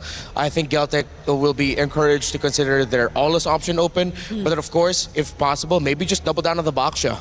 Are we not prioritizing the Hirara anymore too? Like, was it open earlier? Yeah, it was right? open. No one picked it up. I think no one wanted to pick up because they saw the Atlas. Now this is very interesting. That they rush pick the carry. Are they potentially setting up themselves to just go for jungle utility and they want to make sure it's safe? They're doing something very similar to what GXP did in game number 1, except that this time they're on blue side. So GXP will have the Gord to themselves, and both Belleric Atlas are already gone. So what else can we expect? Do they go XP lane this time and maybe... You know, just I feel like you can keep the options open still. Just pick up your Claude. Oh, whoa. Whoa! Where is this coming from? A Khalid roam? This early? When there's so many power picks that you can both be fighting for. Phoveus, Esme, Paquito, Freya, all still open. I can only think of like them potentially anticipating maybe a Mathilda utility matchup, but that isn't likely to show up just based on the carry that you're seeing right now. So what could be the plan here? Is it just really faster movements overall for GXP? Are they picking up an assassin that will move around the map much faster and switch it up as what we've been seeing in the comments so far? But Geltec won't really react to that just yet. It's just the Esmeralda and the Kimi that they lock in so far. So much DPS. Great sources of damage. You have a strong front in the Esmeralda. You're most likely going to round it out with with 2 more frontliners if you're not going to go for pick-off combos with the carry burst. So far, Geltec has made better decisions in this draft. The fact that they get the Esme. Not a lot of heroes right now are going to be able to handle the Esmeralda. Galaxy Phoenix can't even consider picking up a CC just yet because you don't even see the jungle. You pick up the CC too early, and then Geltek can just switch it up to an assassin again. Yeah, and they just have so many ways to kite, so you might want to be careful about that if you're Galaxy Phoenix and looking to just go for a composition that might just attempt to dive, because you don't know what the jungle or the EXP lane is going to be just yet. But knowing that this is a Khalid, they might be a bit more playful and creative around the team fights. And this Alice just proves us that that might be the way to go. All right. So at least you have some flexibility. This I like from Galaxy Phoenix. They have an option to put it into the jungle, option to put it in the EXP, option to... Those are the only roles you can put in Alice. And I thought for a second, I was like, wait, there's one more. Nope, it's only two. So they have that flexibility to work with, and that's great. You can still slot in heroes potentially like Glue if you want to, depending on who goes where. Can I just say, Coach Osprey's feeling good about this. I just know he's feeling good about this. Yeah. He did a 6-7. Like, He did? Oh, I missed that. he just did. I thought he was just We are shrugging. not bringing that back on this desk. Okay, we will not. We will not. It's way past its time. Kyoei's smiling though. That's another thing. So I wonder if this is something they already have an answer for, as they've also been banning out much of the other options in the jungle. So it could be one way or another them also trying to force it to go down that route if ever Galaxy Phoenix eventually does run out of things to consider. But so far, I think majority of the counters to it are going to be available as well if they just really want to match it. There is also a Baksha option still available for Geltek. Kyoei has previously used it, but again, there's a Gord already, and yeah, I think they will have eventually more answers to that since we don't have the gold lane for Galaxy Phoenix just yet. Yeah, there's a combo in the Kimmy and the Fredrin, but then with the Alice and Gord, it might be tough. Not impossible, and it wouldn't be a bad pick. It's just more of like, if you go jungle utility here for Geltek, you are choosing to have a more difficult time. What else can they... I mean, if it's... the Olus is also still there, if it's comfort that they want to go for. Suyo is gonna be the jungle for GXP. So it's Alice EXP for the Esmeralda. All right, they just choose to sustain the lane and just hold down the fort there. They have the damage profile to deal with this already. So you can just double down on... I don't think they need to go pick off, but if they go for... Oh wait, no, Kaja and Kalea were all both taken out. You don't need to go Cho. No Marcel. Yeah, no Marcel available. Coelho. Hilda's not gonna have a great time unless you just want to match the center speed. The Matilda's there. So you double down and just pick up like Matilda Barrett's. Matilda Barrett's. Or any combination similar to that if you're not gonna be going for the assassin. But they want to go assassin, just match it. Whoa! Oh, they still go for the pickoff. They find the Franco instead. Ooh, with the Alice, with the Gord, with the Khalid, having a roamer that's very static once the ultimate is off for the Bloody Hunt. Theoretically, you could see the damage-centered mindset for Geltek. But with the Alice and Gord and the Khalid already there, I think Galaxy Phoenix cannot go wrong with their last pick. And the burst damage you have to anticipate. Yeah. So you really have to build defensive early on, but you also have to build like maybe a Winter Crown or so, just so you could ensure that your Bloody Hunt eventually gets through. So it's going to be a tough position for the Franco right here in this game, and no matter how you look at it. And the carry is actually still... Oh no, it's on the other... it's on the other side. Claude is yeah, going to of be course, next. you mentioned it. Yeah. All right. You know what? I'm much happier with the Galaxy Phoenix draft now. The Alice into 3 actually salvaged it for themselves. Geltek picking up the Franco out of nowhere. I think we're going to go 1-1 after this. Head back into Flying Cloud. It's Galaxy Phoenix versus Geltek Cyber Team. Now, going back in time, Geltek did in fact win map number 1, which puts them up 1-0. Now, 1 map away from being up 2-0, and therefore potentially being $50,000 richer. This matchup means a lot. Pride is on the line. Do you want to go home without the podium finish? You've got to make that decision as a competitor. We head into map number 2 between Galaxy Phoenix and Geltek Cyber Team. Mirko, Gideon, take it away. Here we go. Oh my goodness. Did Geltek Cyber Team just say we're better? Is that what the idea was with the draft? Because I thought with the Kimi and the carry, they would build up for more of these tanks up front. but then they pick up a Hayabusa and a Franco to round up the drafts. That's the thing. That's the Osprey, man. They're making sure they're giving you a 1-2 punch, but you don't see where the diversion is coming from. Now, as the early game continues to progress here, Lima is going to start off figuring out exactly where KOA is going to start on this map. Looks like both sides will end up towards the EXP sides of the map as well. But hey, you know, early aggressive plays, and most importantly, Lima just being an absolute nuisance has costed first blood in the mid lane.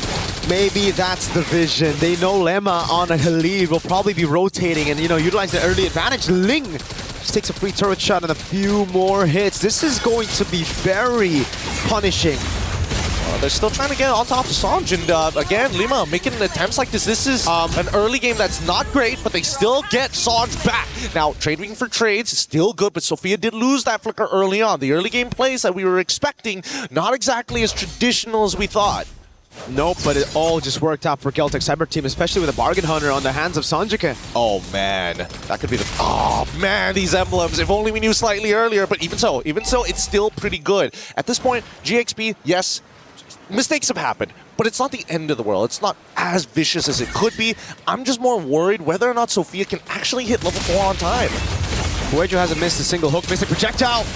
It's all good. And first blood, and now 2-2 even score, all within the first minute and a half here, not even at the 2-minute mark, as both sides want to look for further. I really thought that the EXPs were going to be like consistently moving around the map, but they're all proxying each other, and they're all looking for one thing, this very first turtle. I think it's a bit of a misstep by Ling, though, to rotate so early and actually, you know, take some of those shots. Because I do believe Ling is going to be behind of Yubon. She's going to hit level 4 first, especially with XP Crab control over on Kyowe, who's already there. Claw's going to try to take that away. Both hit level 4, no problem. Now it's all about the mid lane, and it seems like Sanjika is the one who won't hit level 4 after that death. It's a little bit of time, right? Yes, EXP over time, they still managed to get it through, waiting for the opportunity, but Sanj in a lot of trouble as Ling is able to peel all 3 of them from the turtle side. They don't have the angles to get in as Lima is covering the exits. That's going to be first turtle for GXP. Oh, missed a projectile on a Gush as well. That combo not going to exactly land efficiently, but Kyoe has an opportunity to maybe make something happen. Ooh, sees 2, decides to pull back. Good decision by Kyoe. And once again, it's GXP early on. This time, though, with an assassin, with something that's more comfortable on the hands of Fa. Lemma is going in deep. All right, now they go with the Yoki Shadow Kill, straight away flickering away to try to create some distance so they don't get run down by Sanjike. At this point, I would have imagined that the lead would have been more towards GCT, but at least GXP pull it back with that one play. Whoa! Throne Ruin coming down hard onto Cuervo. Can they get out of there? Can they punish this even further? No. The Iron Hook, too much of a threat. They back away.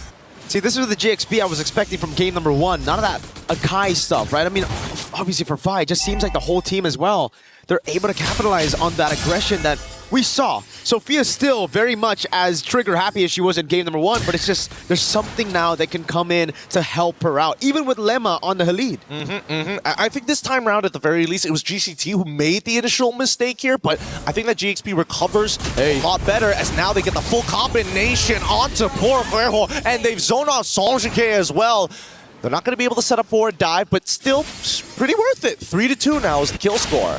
The problem was just the picks, man. The problem was the picks, because now with all the aggressive picks in their hands, with Winnie back on a comfort pick, fun fact, the group stages, all the way to before semifinals, to the quarterfinals, that means Winnie only played 2 heroes. It was Harith and Claude. So the fact that she tried her, luck with the carry, and the whole team tried their luck with a different kind of composition was kind of strange, and Iron Hook whiffs. At point blank range, Traction Pulse also being utilized here as Fa, not 100% sure, will get right on top, hopefully making the call. Bunny Hunt onto Lima's side, it's good, but still able to power through with the help of Ling. They get away with the Throne of Ruin, but can they peel back as Tokyo now gets into the middle with the light wheels, gets one into Fa, Blazing Duet comes out from Winnie, but doesn't have the Trinity to guarantee the kills. Lima tries the trade, ends up dying to Kyoe. An unfortunate 2-for-0 in favor of Geltec. You cannot overchase, not against this composition, especially in a choke point with Sanjika on the gimme. The immobilization field could hit them all, and Liuban as well, catching Fa with the Falling Star Moon as she walked up, blink forward with the Blade Surge. No more mobility resources to use, and GCT are back in an okay position. I wouldn't say back in the game just yet. They just have more chances now to come back, and it's Kyoei who's waiting for a possible steal. I mean, it looks like it's going to be a 50-50, but they give it up entirely. They look for a wombo combo here, doesn't find it. Little disconjointed, Throne Ruin flickering forward just to make sure that Sanjike goes down, executed by Fa. And now Lubon gets into the back. At this point, Kyoei right on top of Winnie. It's perfect, but the flicker out into the teammates to protect them. Locking them down with a bloody hunt here. Unfortunately, still no trades. Winnie goes hard with the blades to weapon. The Raging Sandstorm connects on to Lima. Takes on Lubon as Fa chases, takes out Kyoei as well. With mid-tier 1 down, GXP has ripped this game wide open. Fundamentally, GXP are solid, but where they shine most is when they can shine on their mechanics, just going for these chaotic brawls and duels across the map, thriving on mechanical skill, and they got exactly what they asked for. GCT, try to go and fight fire with fire. It seems like GXP's flames just burn a bit brighter this time. Oh, but we can't count Galtech out, right? Because inevitably, the one game that they were able to take from them, from Na'Vi, was because of the way they played mechanically. GCT on the opposite side, I think they got to get into those brawls, those big scrums. However, find those choke points. It's about positioning. It's about finding the quick way to push them in together, pinch them close. Let's see this dive in the bottom lane, an attempt. Happens every single time. The Blazing Duet comes out, Traction Pulse as well. Winnie having to flicker out of there. It's a guaranteed kill as Gueho just walking, impending doom. But because of that death, they do not sacrifice bottom tier 1. A sacrifice for the bottom tier 1. I mean, that position is just all too relatable for me, man. You know, gold laners in the bottom lane play safe. Kyoei! Getting chunked down to 10% of the HP. I mean, I don't know. You would have given up the tower, would you not? No, I would die for it. I would die for it, bro. Turret more expensive than my life. At least in this position as well, because they have map pressure now because of the turret still alive. Doesn't allow GCT, especially on the Franco, to go and look for these positions in those bushes. Oh, it's dangerous, but they now know that they now know that Kyoei doesn't have her shadows for at least 6 more seconds. They're gonna try and rush this down to Kyoei. Get it up in time, and yes, they do. Kyoei gets the steal. Sophia now in trouble as Lubon is trying to push him out. Ling, unfortunately, at 1 HP, can't sustain through the power of Tokyo, cutting them down with the true damage. Thank God for Light Wheels. GCT coming back straight up right after Galaxy Phoenix got a big team fight win, and it was through playing it a little bit slower on the skirmishes. They know if it's just all about speed, GXP would win. All out, all their resources. It requires these cycles to land perfectly with the Mystic Gush. And even, I mean, the Throne Ruins. And, oh, Iron Hook from Guejo! It hits, it's good. Bloody Hunt on top of it. They're going to run down Faz. There's no more cooldowns to get away from this. This is starting to turn into a boxing match. GXP want to get a little messy, want to get real close. GCT, they got to throw those jabs out before the haymakers come through. Seems like there's no jabs being thrown at this point. It's all about pointing in the middle of the ring and slugging it out. Guejo just has that reach advantage. Oh, and it looks to be good. Lima going to try their best, but again, with the fleeting time, that Bloody Hunt just comes off too soon. Wait, the quick set guard keeps it alive long enough for the counter engage by Ling. The Throne Room was good, but they want to get out to Guejo. Hit by the Traction Pulse once again. Sophia looking for combos, and it hits, but no follow-up damage. When he's thinking about it, but with no ult, they can't do much. Fa in a 1v1 against Kyoei, gets hit by the Oki Shadow Kill, can't get out. Damage as good as Sanjike is able to back it up. GCT, these prolonged fights is exactly what they want. Oh my goodness, the Ice Queen really living up to that title. Cold, composure, all throughout. These retreats have been perfect. Every single time it's a 50-50. It's not. It's 100-0. Kyoei just wins it. Even on the purple buff, wasn't able to win it out, and it was just Kyoei with the purple buff steal, baiting out the Soul Sever, taking it away. Guejo just looking for the Iron Hook, doesn't land it. The projectile lands, the Traction Pulse. It's looking bad, and now with the Bloody Hunt into the Winter Crown to make sure that Lima can't go through. The Mystic Gush comes through, and Guejo must give up her life. Sophia finds it, but at this point, GCT, the mid lane is already getting attacked as they maintain the position. Ling fails the engage, projectile connects, and GXP, they've done what they can. To the Lord they go now. And it's back to GXP now with an advantage. It really is a slugfest of a boxing match here in game number 2. GCT trying to play it a bit slower, but GXP just finding the ways to gap close. Kyoei held that bush. Good read by Lema to walk up on it. Now it's all about the Lord. GXP have lost out the neutral objective battle to Kyoei, and now it's Lemma his own. Oh, here it comes. They go attack the backline. Lubon tries their best, however, doesn't get the clean hits as Tokyo takes out Ling. And on the opposite side, without the Oki Shadow kill, Tokyo able to take out Fa as well. No more combinations as they have broken the formation. Sonjike somehow survives, but the Bloody Hunt will guarantee as Tokyo flicks hers forward. Iron Hook, right direction. Unfortunately, just not long enough. 4 members down for the Lord. That was all good for GCT. It looked like Kyoei was zoned away, but it was just perfect because it bought enough time for GXP to utilize all their resources to secure that Lord. Then they saw the opening, they chased down, and GXP just did not know what hit him. Yep, with the Holy Shielding down on top and mid side, GXP make another attempt. Throne of Ruin flickering forward as well, taking it. The combo's good as all 3 members from Galtech get beamed down, and they might actually find a 4th one. Unfortunately, unable to get the stun. However, they're going to still chase it to the ends of the earth. Sonjike, no passive, doesn't have that max range. 4 for nothing. Big Sky Piercer stacks as well for Fa on the Suyo. We've seen this plenty of times. The gold lead basically non-existent at 11 minutes of the game. It's only a 2,000 gold lead. They do have an advantage on the far lane, but GXP, that's what I'm saying. When it comes to just these chaotic skirmishes, they just find a way to force even the most technical of opponents to slug it out.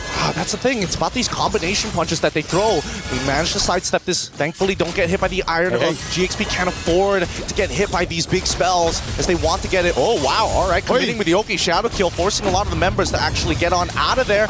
And now the counter engage, they might be looking for it. Lubon, he wants it bad. Falling Star, move on to the backline. As Tokyo takes out Ling. Lubon buys just enough time as they back away. This pick is good, but now you can see, look at Fa, looking for a counter engage. No, decides to go into the mid lane as GXP is on the run. It was supposed to be a boxing fight. GCT just threw a kick on GXP. Unexpected, another big blow to GXP's comeback run, perhaps.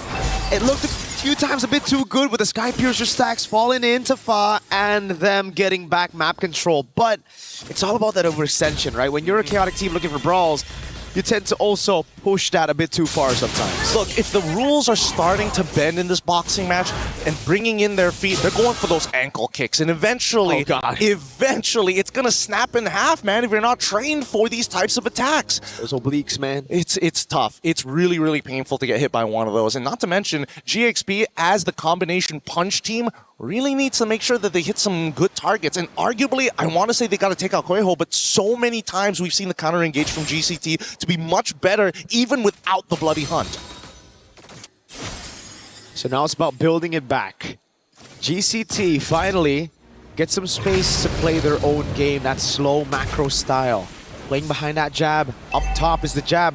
They have that forced error built up, slow push coming in. GXP are gonna have to look for a gamble, a wild haymaker to turn things around, a wipe in the skirmish, or a Lord take where they don't lose anybody. Yeah, look at these aggressive positions that they're holding him in no man's land, trying to make sure that they have that first setup. However, the backup is so far away that this could be an overextension, and I think that GCT might have just figured it out, but luckily they got into lane, forced them out entirely, and now they have a power position over this Lord. Should be pretty free overall, right? I don't see any contention because of this forced mistake, and now GXP, they're not really going to force this. They've already used the conceal. No position to fight. Gotta be careful, Lemma. Kuejo just needs one Iron Hook. The GCT chooses to play it safe. BOD built up for Kyoei. Take a look at the items. Chastised Pauldron as well. The Wind of Nature being built up by Tokyo. That'll take all of the threat of the Claude and the Suyo. The 2 heroes that can actually dive together with the Alice out of the skirmish already. Is that a holy crystal that Sonjik is building for? Yeah, I think so. That's, I mean, that'll hurt. It's going to hurt for sure, but at the same time, I wouldn't blame the decision because based on what we've seen so far, Sonjik usually isn't that... Wait, hold on. Throne Ruin does connect, Fa able to combo perfectly, but luckily the winner crown coming from Kueho is good enough. Thinking about the Bloody Hunt, they get it on towards Lima, and unfortunately Fa with too many stacks able to make it happen. Lubon, Falling Star Moon, they were targeting the front line, but now Sonjik flickers forward to try and ensure this. Lima will try their best as well to feel them up, but now in the back, Kyoei finds him with the Oki Shadow Kill, and it's just too much damage for Sophia to take. Kyoei found the angle through all that chaos. GXP thought they had GCT. because they saw them split up, and now it's GCT looking for the end. Possible match point. Immobilization lands. It's good, it's good. However, they need that wave, and Ling is able to delay this wave for as long as they can. Traction Pulse again, getting thrown out. Lubion trying their best to try and pull some attention to their side. The OK Shadow Kill might just find one. Unfortunately, RNG isn't on their side. Lubion needs to take out Fa. Fa gets on out of there just in the nick of time as Ling gets on top of it too, and the peel should be it. This is when Lubion should fall, when you have a Raging Sandstorm, and especially with so much pain. And yet they don't give these kills over to Winnie. How the heck did Galaxy pull that defense, not losing another base turret? It still stays just one base turret down. It was from the prior push, GCT. They have to push it a bit further. They have to be wary of these crazy, awkward engages from Galaxy Phoenix. They're caught behind the ropes right now, on the ropes. It's about that body motion, right? They gotta dodge. They don't mind getting nicked, and that's the truth of it. Getting nicked is okay, but as soon as that haymaker comes out, you can see GCT, they scatter. They're swinging wild, that's for sure, man. Leaving themselves open, but that's what you gotta do. Throne of Ruin again, the haymaker landing. It's not good enough this time with Winter Crown. Alquejo can't seem to get out of there. Has to use the Bloody Hunt, and it's going Winnie. Goes down as Killway finds a double to that front line. A single Oki Shadow kill was good enough. Winnie got one shot. Oh my goodness, the red tree from Kiyoi plus the shadow kill took everything out of the quad. And now it's just Fa and Sophia to try to delay this game. Inhibitor open, Fa looking for an opportunity. One minion, they just need to clear it up, and with the red tree they will. Sophia out of position, and now the next wave has spawned. Not sure why Sophia decided to walk away like this, knowing that Fa can actually delay these waves. However, topside, there's just not enough manpower. 4 more seconds until Ling comes back up. 6 more on Lima, and 6 more on Winnie, as I need to defend with everything they got. Throne of Ruin is out, but it's too late. That's the end of the game here in the game number 2. Galtech Cyber Team 2-0. That's match point. To do it with a composition that threw most of their main winning conditions that we saw from the group stage all the way to the semifinals out the window, to say, no, I'm just better. If you want to brawl, if you want to go and slug it out, we can do just that. We haven't seen a flex like this in a while, to say, you know what you think at the meta? We don't care about that. We've got our own playbook, and I'm starting to like it, I'm not gonna lie. I love the way that both of these teams, their scrimmages are ridiculous. These ladies are fierce. We need more of this. We need more of this everywhere. We're going to be throwing over to our studio to break this down for you. I'm sure they've got a lot to say for such an exciting game, but only after these messages.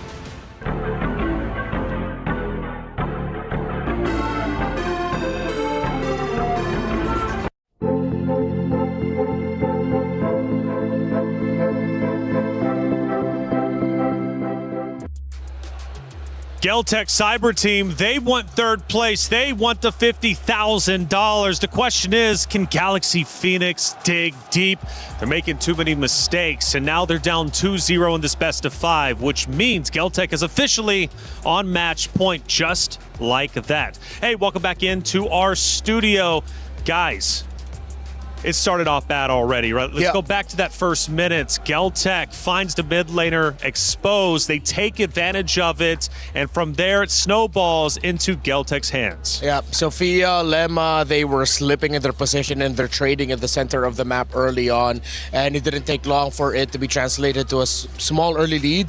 Credits to Galaxy, they were able to recover, and again, which is why personally I preferred their draft over what Galtech went for. When it was going good, you could see it happen, but then Mirko posed the question, is it because Galtech are trying to say with their draft that they're simply better?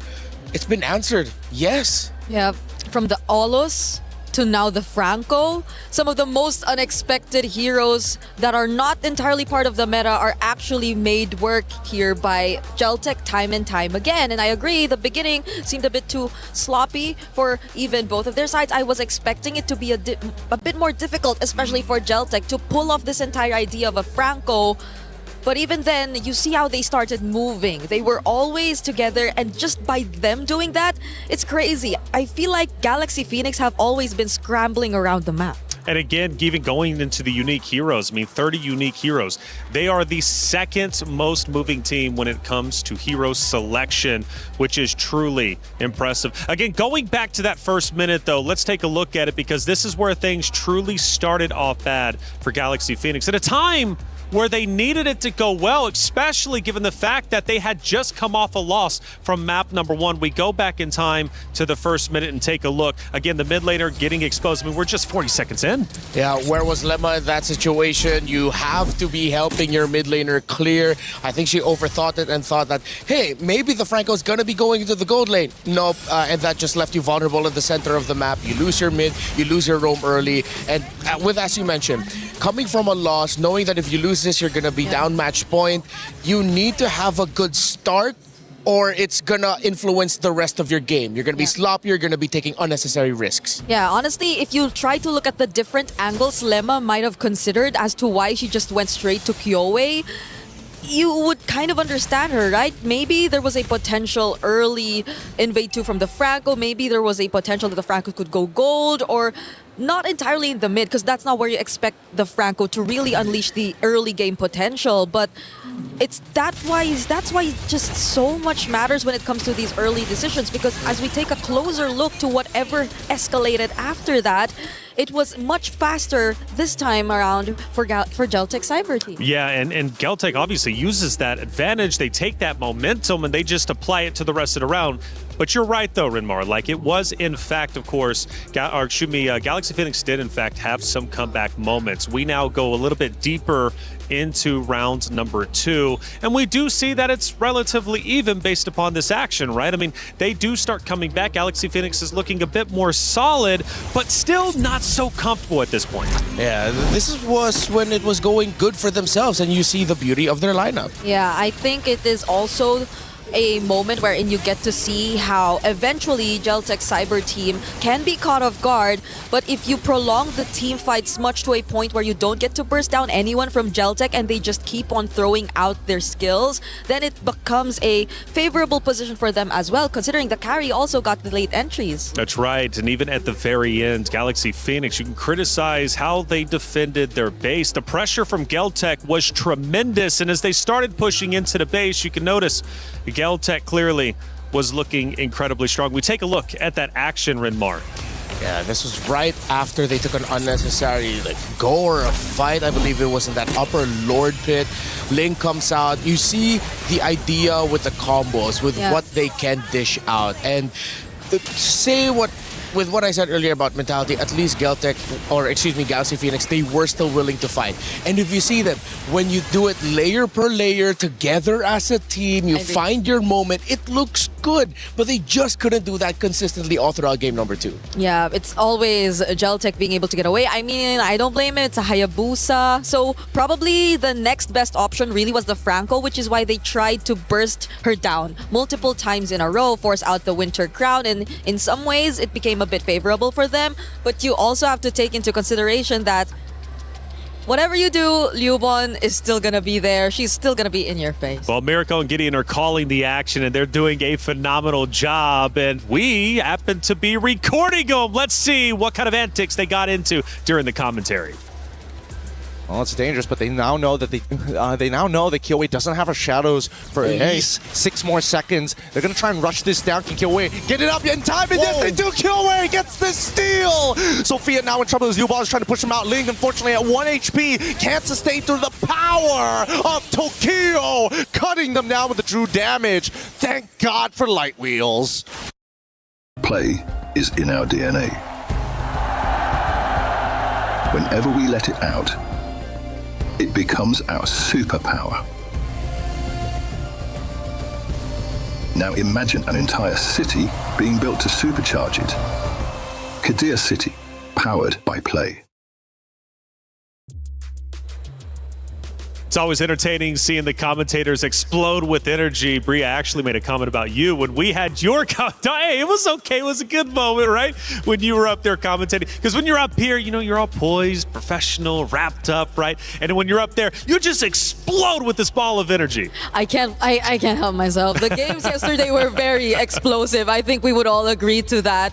At least for today, they have been a bit one-sided though, so I'm That's really right. hoping we get a bit more of that same level of explosiveness in the next few games. Sanjay K was getting a lot of attention and for good reasons. Game 2 stats. 90% kill participation. That shows how well gelled together Geltec was. They played together as a team. They played around their Franco. They knew that they had 2 carries to work with through the Kimmy, through the carry as well, and they played around each other so well. Yeah, there wasn't even a Sky Piercer in that lineup. Yeah, I didn't think need it. it was just pure team fighting and winning out, and that's what gave them the advantage. Man, Geltec is on fire. Coming into this, quite honestly, I thought Galaxy Phoenix was probably going to be the favorite, but Geltec says otherwise, and they have been looking phenomenal. Hey, we've got the EWC survey on your screen. Scan that QR code and give us feedback on what you think about the broadcast. What do you think about the Esports World Cup as a whole? We would love to hear your feedback because, again, for you all out there, you're the ones that make this worth it. We go back to our stage, and it's now serious business for Galaxy Phoenix. They're down 0-2, and they are forced to come back. Geltec is absolutely on fire. Little mistakes here and there, maybe hero selections going bad for Galaxy Phoenix. They've got a lot to fix, and they've got to fix it quickly. Yeah, I hope they can shut up the haters and just prove, no, they're not better than us. Maybe equal footing, and then eventually get to the point where you can prove that you are better. Because so far, I have not seen the Galaxy Phoenix that wowed us, that gave us that surprise joy of, wow, where did this team come from?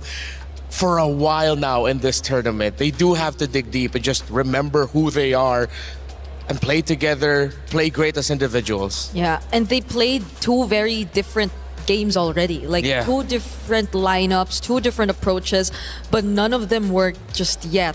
So we really are looking for that same GXP that we saw in the first 2 days. Sophia got isolated. She got punished. Again, we go back to the main storyline, and it was the fearless Queen of Fa. Is she starting to finally feel fear? Is she able to bring this team back up? Her stats were incredible. Arguably, she was better than Kyoei in the statistics category. It's not all on her, of course. It is a team effort, and I understand that. But if we're looking at Fa to turn things around, what does she need to do? Well, has to start telling her team, I think it's time for me to take over here. She should be the star. Yeah, she should be the star. And it's this weird, awkward spot for them where it's like, allow Fa to be the star while at the same time telling each other, can we not go too far away from each other? Yeah. Can we time ourselves a little bit better so that, okay, if one of us decide to go and make that play, there's a lot of us that can get together and just answer it right away. Yeah, because Geltec's the perfect example of them just being together.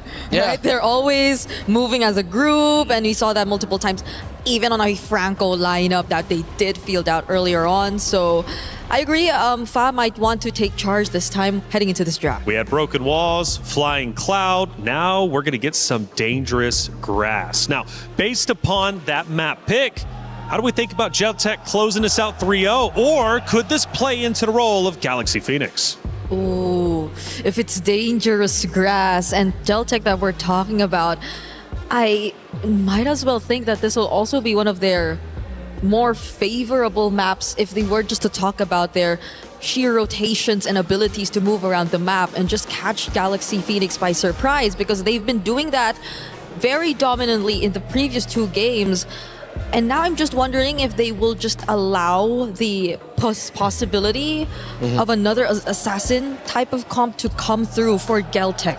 I have one very simple suggestion for GXP. You're going up against a team that are playing around each other too well. They stick together a lot. I know Gord is great, but can you please pick up a Lilia? Or even consider, hey, if you want to go for something greedy and you play for a little bit later in the game, maybe pick up a Sicilian. Okay, that's like my bias for the pick alone, but come on, Lilia, please. Okay. Eve gets picked up here though, so the range will definitely be a problem to deal with for GXP as they get to decide on what their first two picks are going to be this time.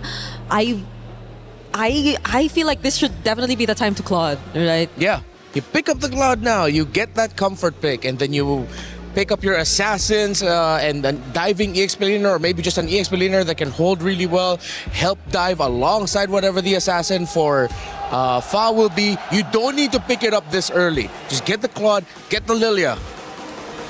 We're waiting for them to get these two picks that they could center their draft around. But that also leaves us with a question of, do they leave Fa's pick for second phase all over again? Do they rather flex Fa in the jungle rather than put her on a pick that's comfortable and play around it? But they get the Harith. Just get the glue, Geltec. Get the glue, get the Phoveus, one of those. Even the Esmeralda would be great. You have so many options available to answer. And that's also knowing you're playing into an Eve lineup too. The Eve is the first pick. You see what mid lane, what blocks could potentially be established for Geltec, but this is still the route. I think they have counter engaged. Yes, they go for the Khalid, but even this hasn't really worked for them earlier on. Now it's more and more boxes. It's a Hylos and an Esmeralda. Again, Geltec, they play together as a team. It's so good. They have pretty much won the first phase of the draft. Well, I don't know what's going on. Okay, at this point, please, a Lilia. Maybe I would be okay with the Valdir, but I would love a Lilia at this point. Yeah, so you have also a bit more of the burst damage. Yeah, you have the Khalid already. Yeah, it's constant damage. You can dish out slows. It's not just a stun with true damage. It's constant little bursts of damage that makes fighting around your own personal box as GXP even more dangerous. Then pick up a CC. I think matchups we see in the EXP lane are already slightly,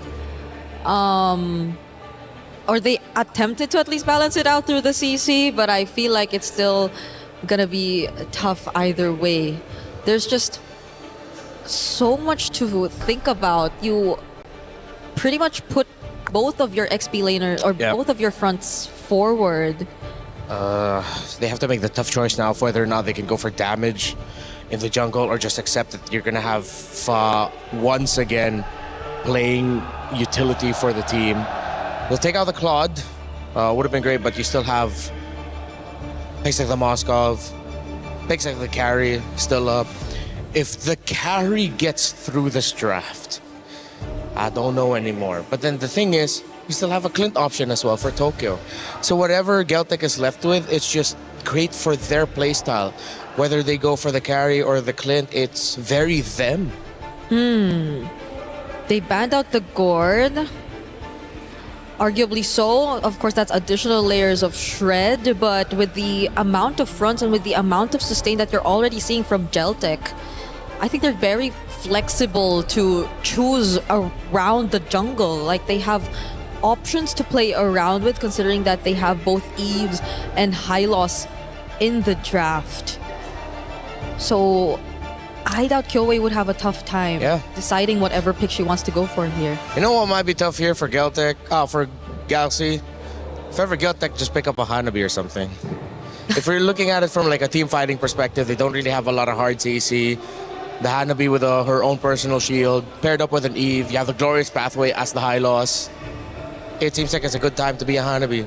But again, it's at this point, Tokyo will just pick whatever she wants personally. For the jungle, okay, maybe once we see Red 4, we can have a better idea of what they might want to lean into jungle-wise. Yeah. Because as of the moment, it seems a bit too broad. Just take out the Ling, so even one more of Fa's comforts get taken out.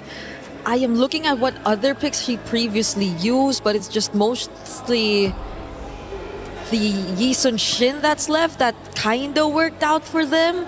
Because you might not want to see the Akai a second time around in this kind of scenario. It, on paper, might be okay. But if you're looking at how Galaxy Phoenix have been working around the sequence of the team fights and the layering overall, then that just puts more and more pressure on their draft. I'm glad they finally picked up the Lilia, but that definitely should have come in sooner. And look how quickly Geltic Cyber Team picked up the Granger. They know that their box is way too good. If ever the Akai comes in for Galaxy Phoenix, I think it might be tough for them because it's sort of counterintuitive to what they want to be able to do with the Lilia and the Harith. You want things to be coming together, not getting pushed away, unless they are really good with being able to build down the members of Geltic. And here comes Leomord for the first time in MWI. Oh, is Leomord gonna carry Geltic to victory and all the way to the third place? It's Hylos and Leomord too. Oh yeah, it's the double horse combo, courtesy of Team Liquid, the men's side. Well, this could end up very, very fast. I think it's funny, the Akai looks good because you see the Leomord, but then with what you have, it just looks so counterintuitive to your own goals. And it's devastating because they're in last pick again. And the last time we saw the Akai come through in last pick, it didn't really pan out well for Galaxy Phoenix. Overall, their third game in the red side, but despite that, things haven't been going their way, so they just lock in the Suyo to wrap up this draft. It's not just Fa, the rest of Galaxy Phoenix, the whole team need to make some magic. There is no mercy for third. Geltic Cyber Team have put themselves in a winning position. In this best of 5, they need to win 3. They've already won 2.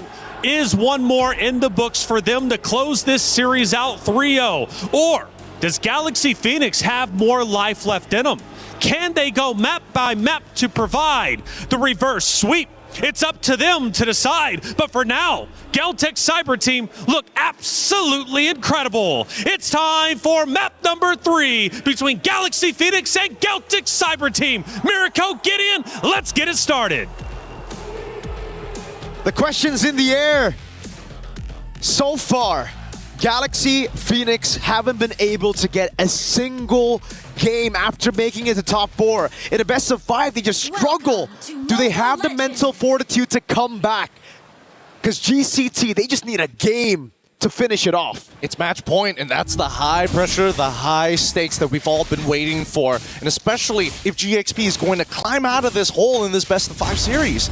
Overall, I am a little worried, but at the same time, there are some interesting adjustments, right? Adaptations that we are seeing. 31% first blood rate compared to 42 on the opposite side. You got that increase, you know, the first blood earlier could be first blood here, but Lemma flickers out the safety. That means, though, mid-prio will be pretty good, but Fa, sneaky, straight up into enemy jungle after sending Lemma up top to delay Kiowe. And that's the thing, we were talking about it in game number 1 and 2. We recognized that the attention span seemed to be all over the place, and in game 2, they started to weaponize that attention span. Now, it's about dealing false information, feeling like you're really about to catch somebody, and then you notice, where's all my camps down on the bottom side?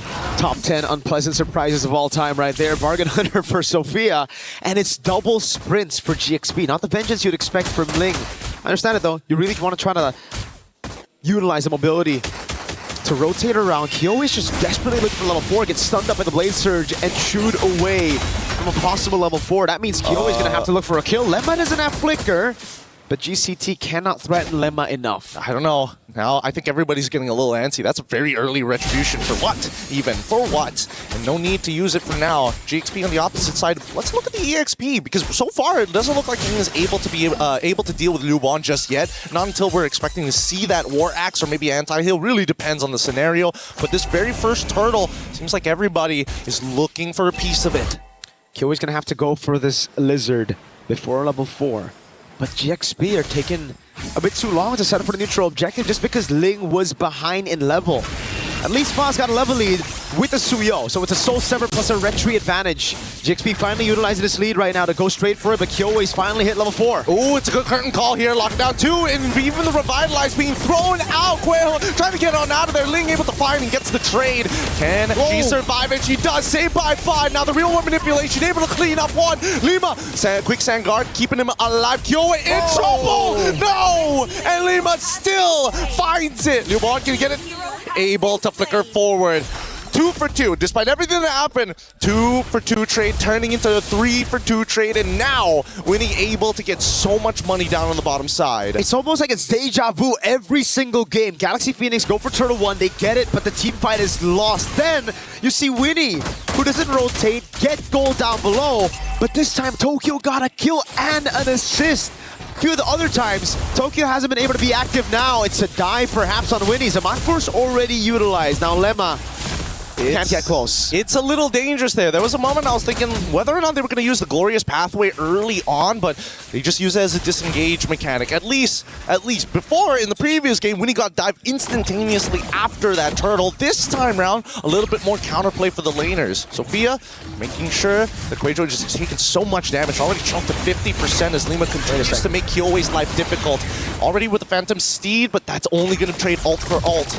So annoying. Lima on the lead. It happened as well earlier in game number 2, and they actually won the early game. So it's the same story here with even more mid-pressure because of Lilia. Last game, I'd say Lemma did a good job, but unfortunately Sophia was left all alone against that Franco, and it got GCT a bit of a leeway in the early game to even out the odds. But now with the Lilia, it's just so safe, especially with the sprint and the black shoes, so everybody can do their own thing while Sophia just clears out mid. I mean, Sophia's just the tax collector as well, right? Bokueho alongside with Sonjike, as soon as they start leaving that wave, it's not only information, but also, hey, I've been chunked out pretty hard on my way here, and I'm expecting the same thing up on that top side when they contest for Turtle. I don't think Winnie is going to move, but Tokyo needs to clear this wave fast. Let's see it. Faz already on a neutral objective. Kyo is level 6. Faz is going to be 2 levels ahead if she gets this neutral objective, but they reset. Oh, Phantom Steed already being called out. They're trying to peel backwards, and this is exactly what they wanted to do, right? Get the ult out, start moving forward, and look, in through the mid lane. Lima trying to open up this map. Glorious Pathway to try and slow them down as the turtle now in under contest. Jinfa gets it, and Ling zones away Kyowe in time. Can they get the kills? Oh, Ling gets away. Just barely. They might look for the dive here. They need to get something on the map. And it might just be a few more hits on the turret. Tokyo already with a Sky Piercer. That should be first item, right? Is it a Fury Hammer into Sky Piercer? Seems like it at this point, right? It's only 13k overall total. Let's put the items and yep. There we go. Hunter Strike already complete. Man, this is going to be a little difficult because now that Tokyo, again, they're trying to make sure that Tokyo not only does not die, but is able to ramp up in terms of money so they have a stronger finisher after their big combos with the RWM. And again, it's Geltec Cyber Team always doing such a good job despite GXP getting all of the neutral objectives. They're efficient. They're very efficient. They capitalize and convert on these objectives like it's nothing. Winnie in the bottom lane trying to siege. Now, if she waits a bit too long, could be disastrous because it is an Esmeralda. Oh, they're already dropping down the Zaman Force. They're trying to cut them off. This dive might not be good, but they flicker out of the way. Winnie losing an important battle spell, and GXP putting some decent damage onto the tier 1 interception as Phantom Steed comes through. Raging Sandstorm Alpha on top of you, Bond here, as Sophia now draws the battle line against Ling, who's able to peel for days. RWM already coming out, and they just need one more auto attack. Doesn't find it, but luckily they don't give up their life for it. Impeccable zoning from GCT, and the decision making is just so clean. Down below they go. They bait out the flicker to Zaman Force as well. That opened a window to punish, to convert on an objective. No structures for GXP. They can finally get on the board right now with a turret up top, but with the bottom wave pushing again, it forces Winnie to stay put as GCT will have a man advantage coming into the final turtle fight. Look, it's still fancy footwork at the end of the day, and it's only 6 minutes 45 seconds. I don't know how long they can keep that up. It's just high tension so far, but let's look at the goal difference because a majority of that goal is leading into 2 different sides, but it's so minuscule overall. Phantom Steed, in trouble. Ling already dead, and now they're going to go for Sophia after the black shoes, sprinting the opposite direction as Tokyo is going to chase them down with the help of Kyowe, who finds the double. This should be a free turtle, but is there going to be a trade back? No. The only trade is a tier 1 down below, and I don't think it's worth it at all. There's no way for them to get to tier 2.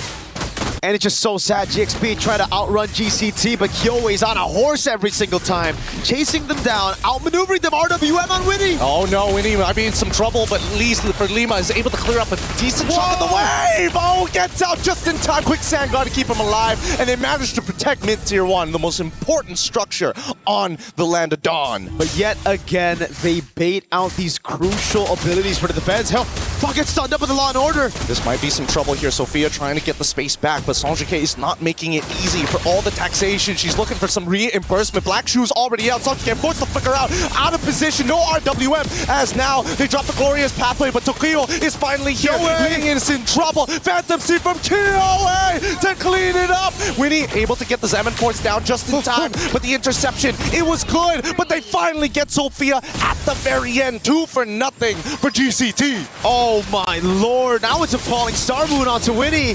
Doesn't have the Zaman Force. Faz waiting on the orange bush over there, but it's GCT taking everything away. All of the control. Fa not even given the space to clear her own orange buff. It'll be fed over to Tokyo.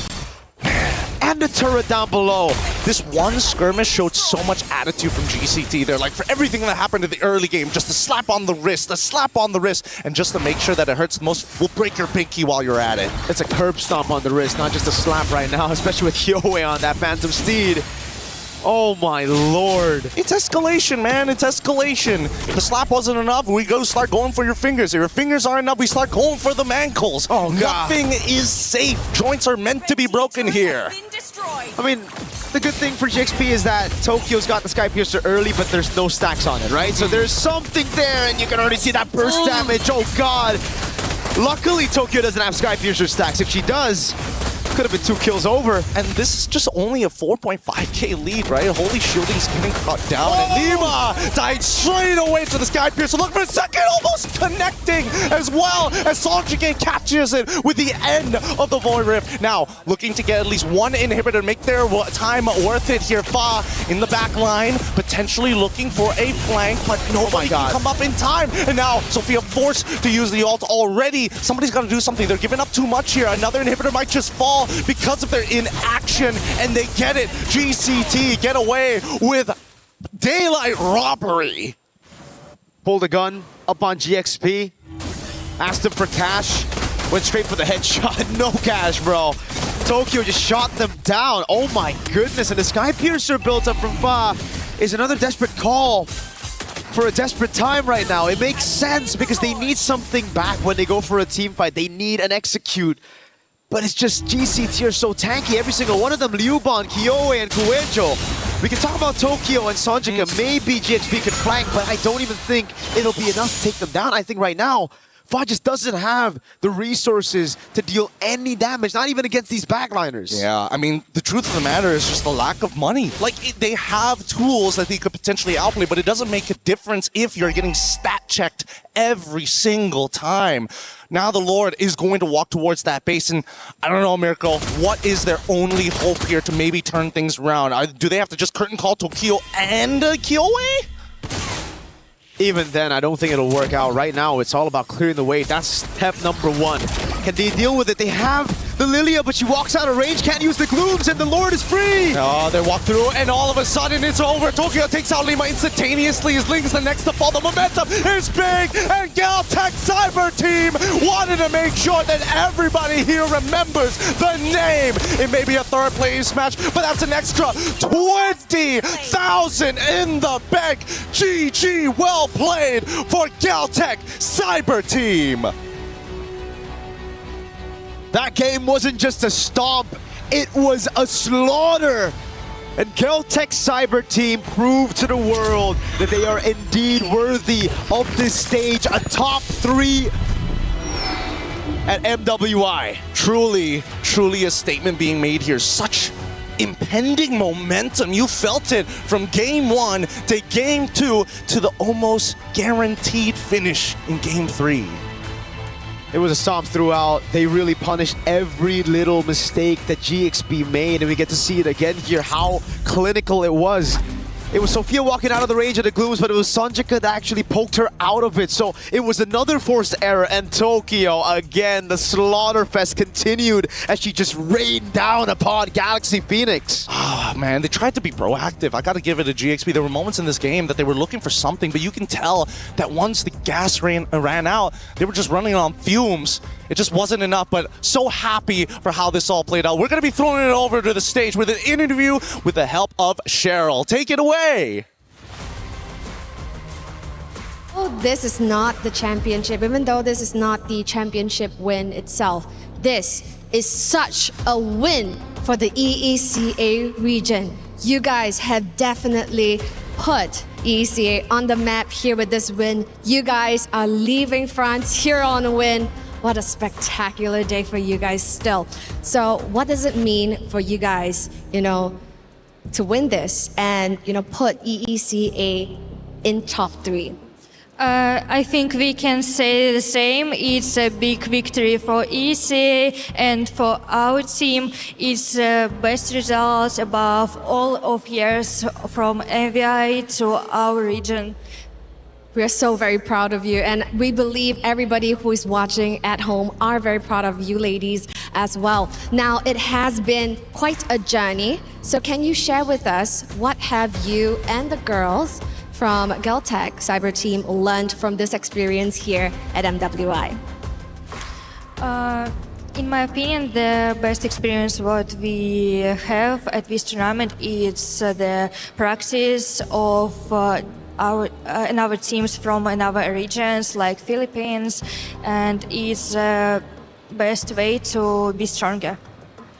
Now that you guys have secured this win, and leaving France on a high, is there anything you would like to say to all of your supporters back home who are cheering on you guys? Of course, I want to say thank you for all of us who supporting the Geltec Cyber Team. It's so important to us, and thank you for my parents, my friends, and to Marbon. And I would like to say it's on Russian because it's very important to our region. Спасибо всем, кто поддерживал нас на пути в этом турнире. Мы на самом деле очень довольны результатом. Всем спасибо еще раз. Нам была очень важна ваша поддержка. Очень надеемся, что в следующем году мы вернемся намного сильнее. Отдельный привет моим родителям, Ане и Марбону. Congratulations on that win still. Remember the name. It is Geltec Cyber Team completing their journey here at MWI with a podium finish. Nevertheless, back to you guys at the studio.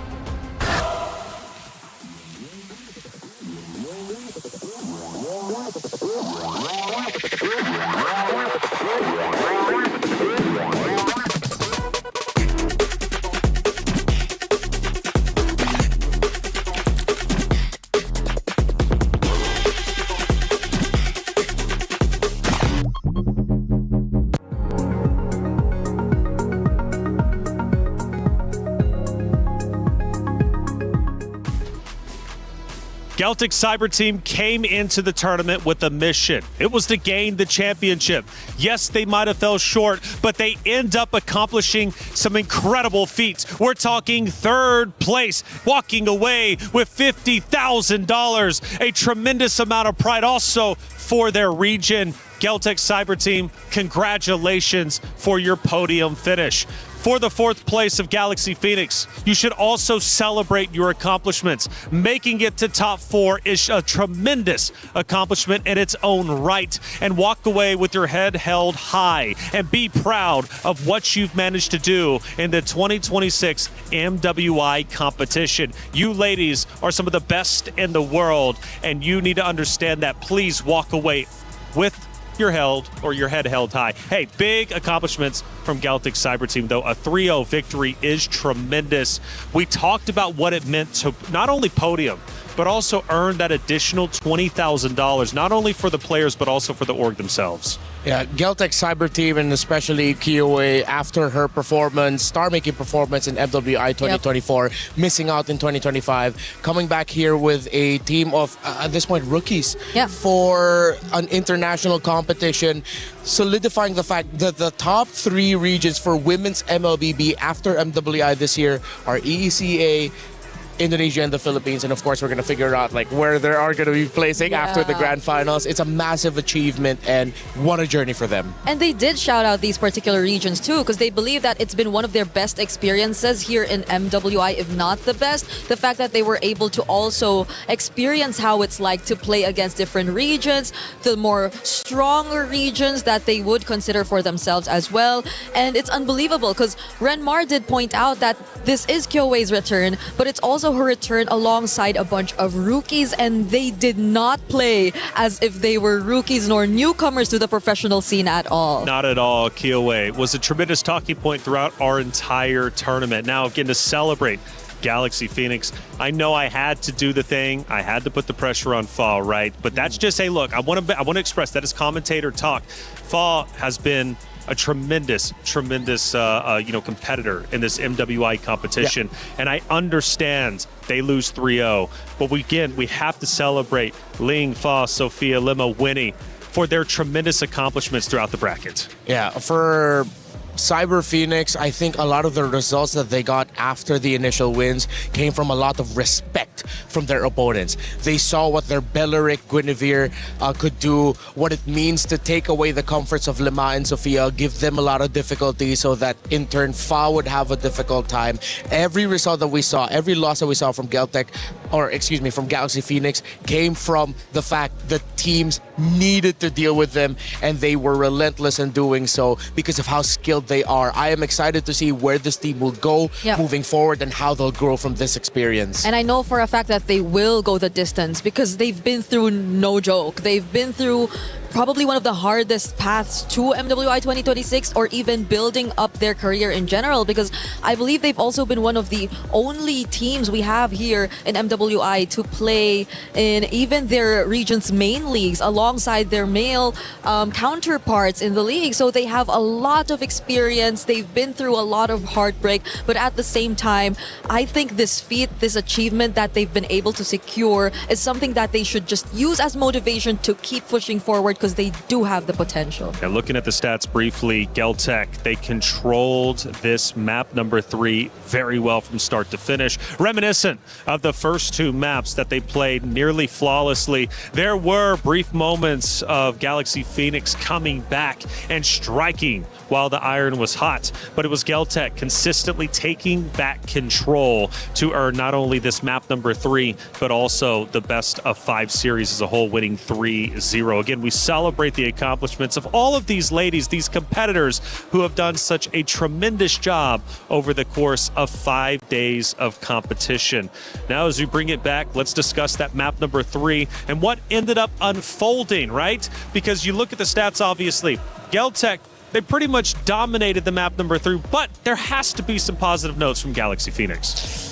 In terms of the positive notes, sure. Let's adjustments. See. The adjustments. The fact that they were still willing to find angles, even though majority of the lineup that they were up against would make it near impossible to do so. They didn't shy away from that. They were, as their fearless queen was, fearless in finding those opportunities, and I can give a lot of respect for that for GXP. We look at Tokyo and Bree, her stats are looking stacked. Yep, that was a statement from a Granger in game number 3, because Granger, again, not part of the more common gold lane picks, but in that scenario, I feel like it was such a perfect pick, because you see how, yes, there were adjustments from Galaxy Phoenix. They did pick up the Lilia, finally, you said thank you, and they had decent amounts of damage, but at the same time, that forced them to play close range. That forced them to be a bit more up close towards their opponents, which I think the Granger greatly took advantage of, because he had to play from a distance. There was no one else trying to hunt her down, and Tokyo, in that game, probably one of the biggest problems, aside from the fact that both the Hylos and the Leomord were just running through this lineup of GXP. who is Tokyo as a player? Because obviously we talk a lot about Kiowa. Liabun also gets a lot of attention, Sanjike. But Tokyo as one of the competitors, one of the great competitors, podium now, third place.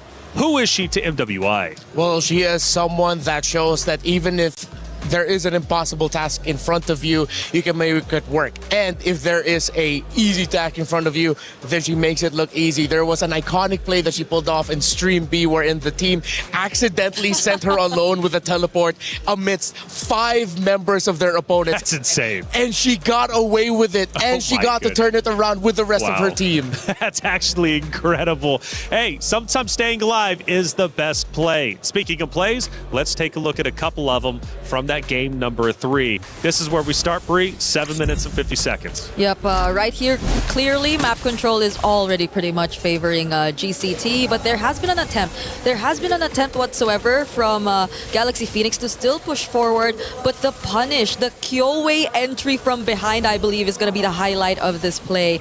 Just simply because of how they have such reliable chase, heroes to just go in from the back lines. It's been tough to push forward for GXP. Yeah, and I can credit GXP's tenacity. For 8 minutes, they kept it close. They got the trade in terms of towers. They could not get as much objectives compared to GCT, but you could see that it had to take a unique angle of approach from Geltec, a slow-moving chess match of finding the right angle, then eventually finding it. It wasn't that easy for Geltec to land this win because Galaxy Phoenix, they were showing that they can still fight. Yep, slowly but surely, but it's unfortunate that we only have a best of 5 because I do feel like GXP were warming up. Like they were slowly getting there. They were trying to address what had to be addressed. We saw it even in the draft. Bit by bit, but it was not enough, and it's unfortunate because they had such a strong start, they had such a great introduction to this tournament, but it had to end this way, which I guess is a really good learning experience in such a way that they really find and see firsthand what needs to be improved in their lineup. Yeah, I think tenacity is a great word for what obviously Galaxy Phoenix was able to bring to this tournament, continually retaliating to what their opponents were throwing at them. This series might have went 3-0. Make no mistake about it, Galaxy Phoenix is still one of the best competitors in the world when it comes to our lady competitors. Now, of course, there was a second moment throughout that game. We now go towards the tail end of things, and this is when it becomes a reality for Geltec Cyber Team.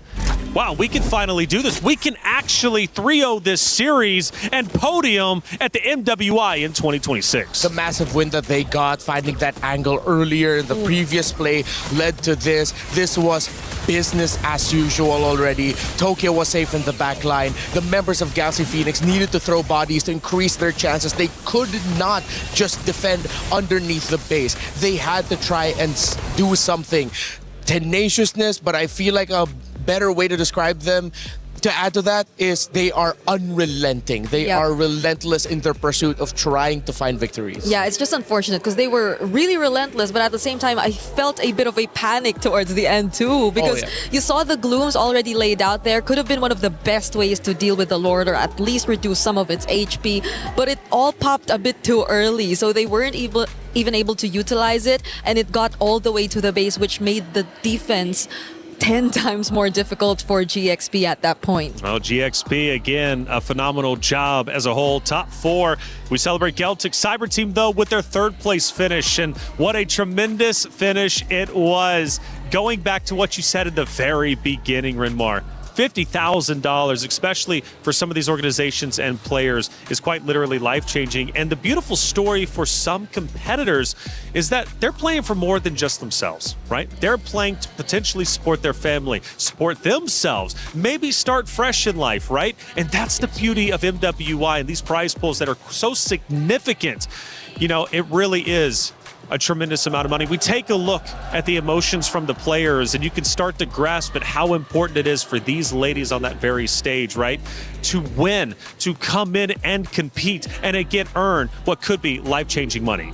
They came in here poised. At first we thought it was nerves, but it really looked like they were just cold-blooded, as similar to their own personal Ice Queen, and it showed in-game. They were business as usual, honestly. Every time they ended a game, you don't really see the more exaggerated reactions, I'd say. It's just them, I guess, trying to remind themselves that it's not over yet. There's still a game. It's something that we still have to remind ourselves of, because you really can't lose you can't lose that momentum. You can't let go of your focus, especially in such a high stakes match. Yeah, you can feel that they were clearly thinking, job's not finished. Not yet. Job finished?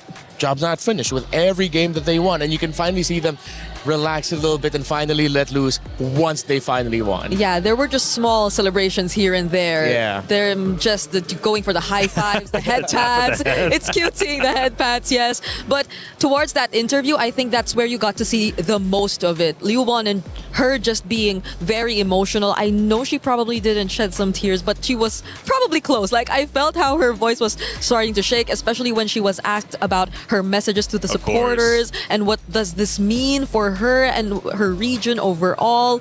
So it's great because now you see how all these emerging regions are actually trying and already proving a point. Yeah, I mean, especially when you see those post-match interviews, even more so when they've won, you know how hard it is hitting. Especially. Let's take a look at our team stats head-to-head. Galaxy Phoenix versus Geltec Cyber Team. They will trade off a couple of times. Obviously, the win rate for Geltec is going to be higher naturally as the winners. But it's actually quite interesting to see the red side win percentage for the side of Galaxy Phoenix. Yeah, especially blue, right? Yeah. That whole series, they never played on blue. Yeah, they always just played on the red side, and I think that was just them constantly choosing it, and then at the times Geltec even choosing and realizing that they are better off on the blue side here. And Galaxy Phoenix just unfortunately, despite being on their comfort side, could not find the right sequence, the right priority of hero picks to make it comfortable for them in game. It felt like a lot of their choices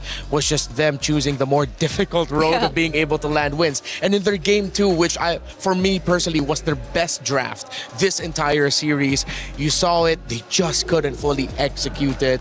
Still, we saw the glimpses of what could have been. I guess Coach Ririth had to deal with a bit too much going against Coach Osprey. Yeah. The swerves in the drafts, the sudden flexes, I guess, took us by surprise a lot of times throughout this series. So who would have expected, right, that Geltec still had those cards up their sleeve? Yeah, it's interesting, isn't it? Because Coach Osprey has been such a big talking point for Geltec. And again, coming into it, and I bring it back into conversation, you know, throughout our tournament, we have seen so many different heroes selected.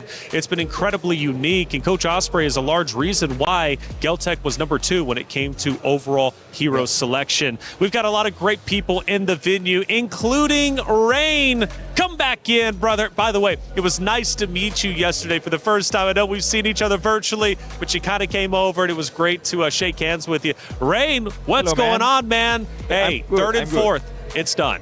Yeah, I'm good. It's 3-0, right? And also, you're looking good, man. When I see you in front of me, I feel like this guy is so handsome.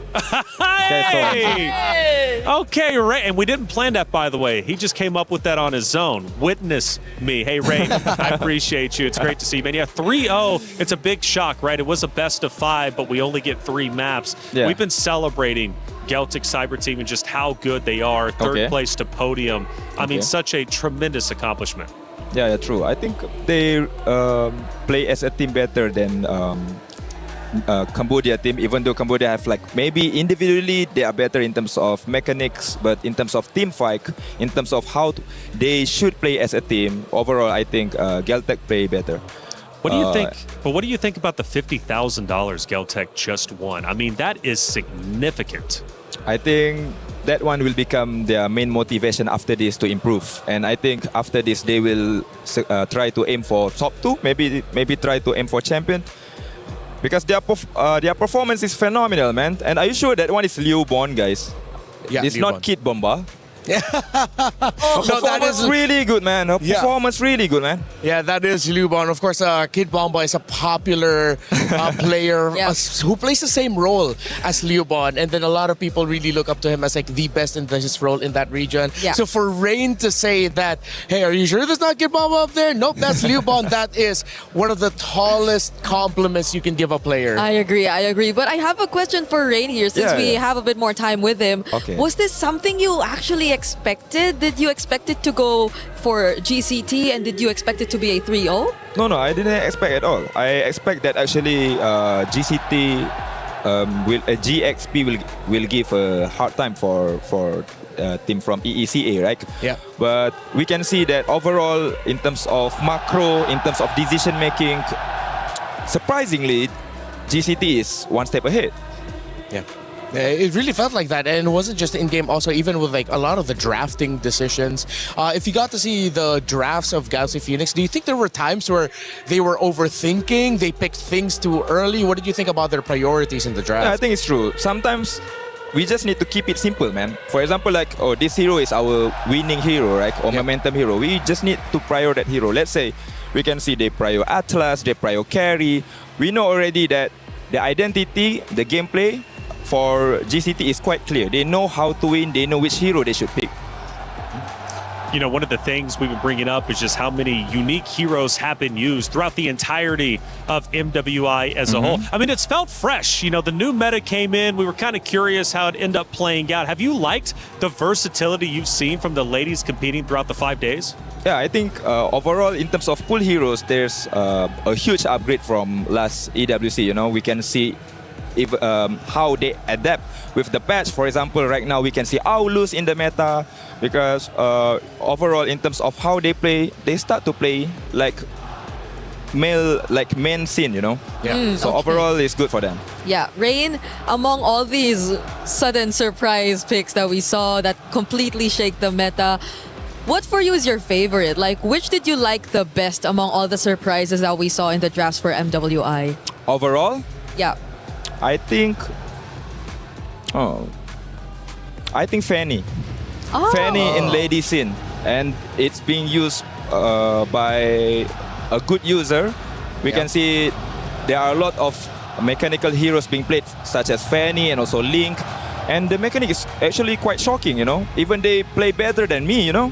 In terms of the cable, in terms of how they collect the sword for Link. So they are very good, man. So let me ask you this. Coming up is going to be grand finals in about an hour or so. It's Na'Vi, Vitality. It's a rematch, right? This is a trilogy that has been developing over the past several years.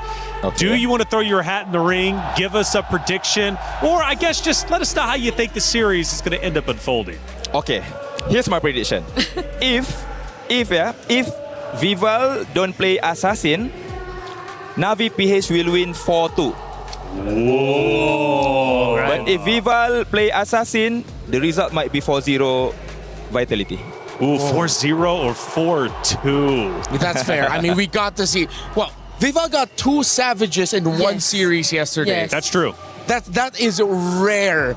It was a Hirara, and I think the other one was on the Nolan. Yeah. So I could see why Rain would think that way. Definitely fair. And the Saudia comm showed us that they were laughing. Yeah. Just laughing while everything was happening, while they were picking up the Savage. Yeah, the shot call of Shell was not specific place. It was to TP on them. Just TP. Just recall on them. Yep.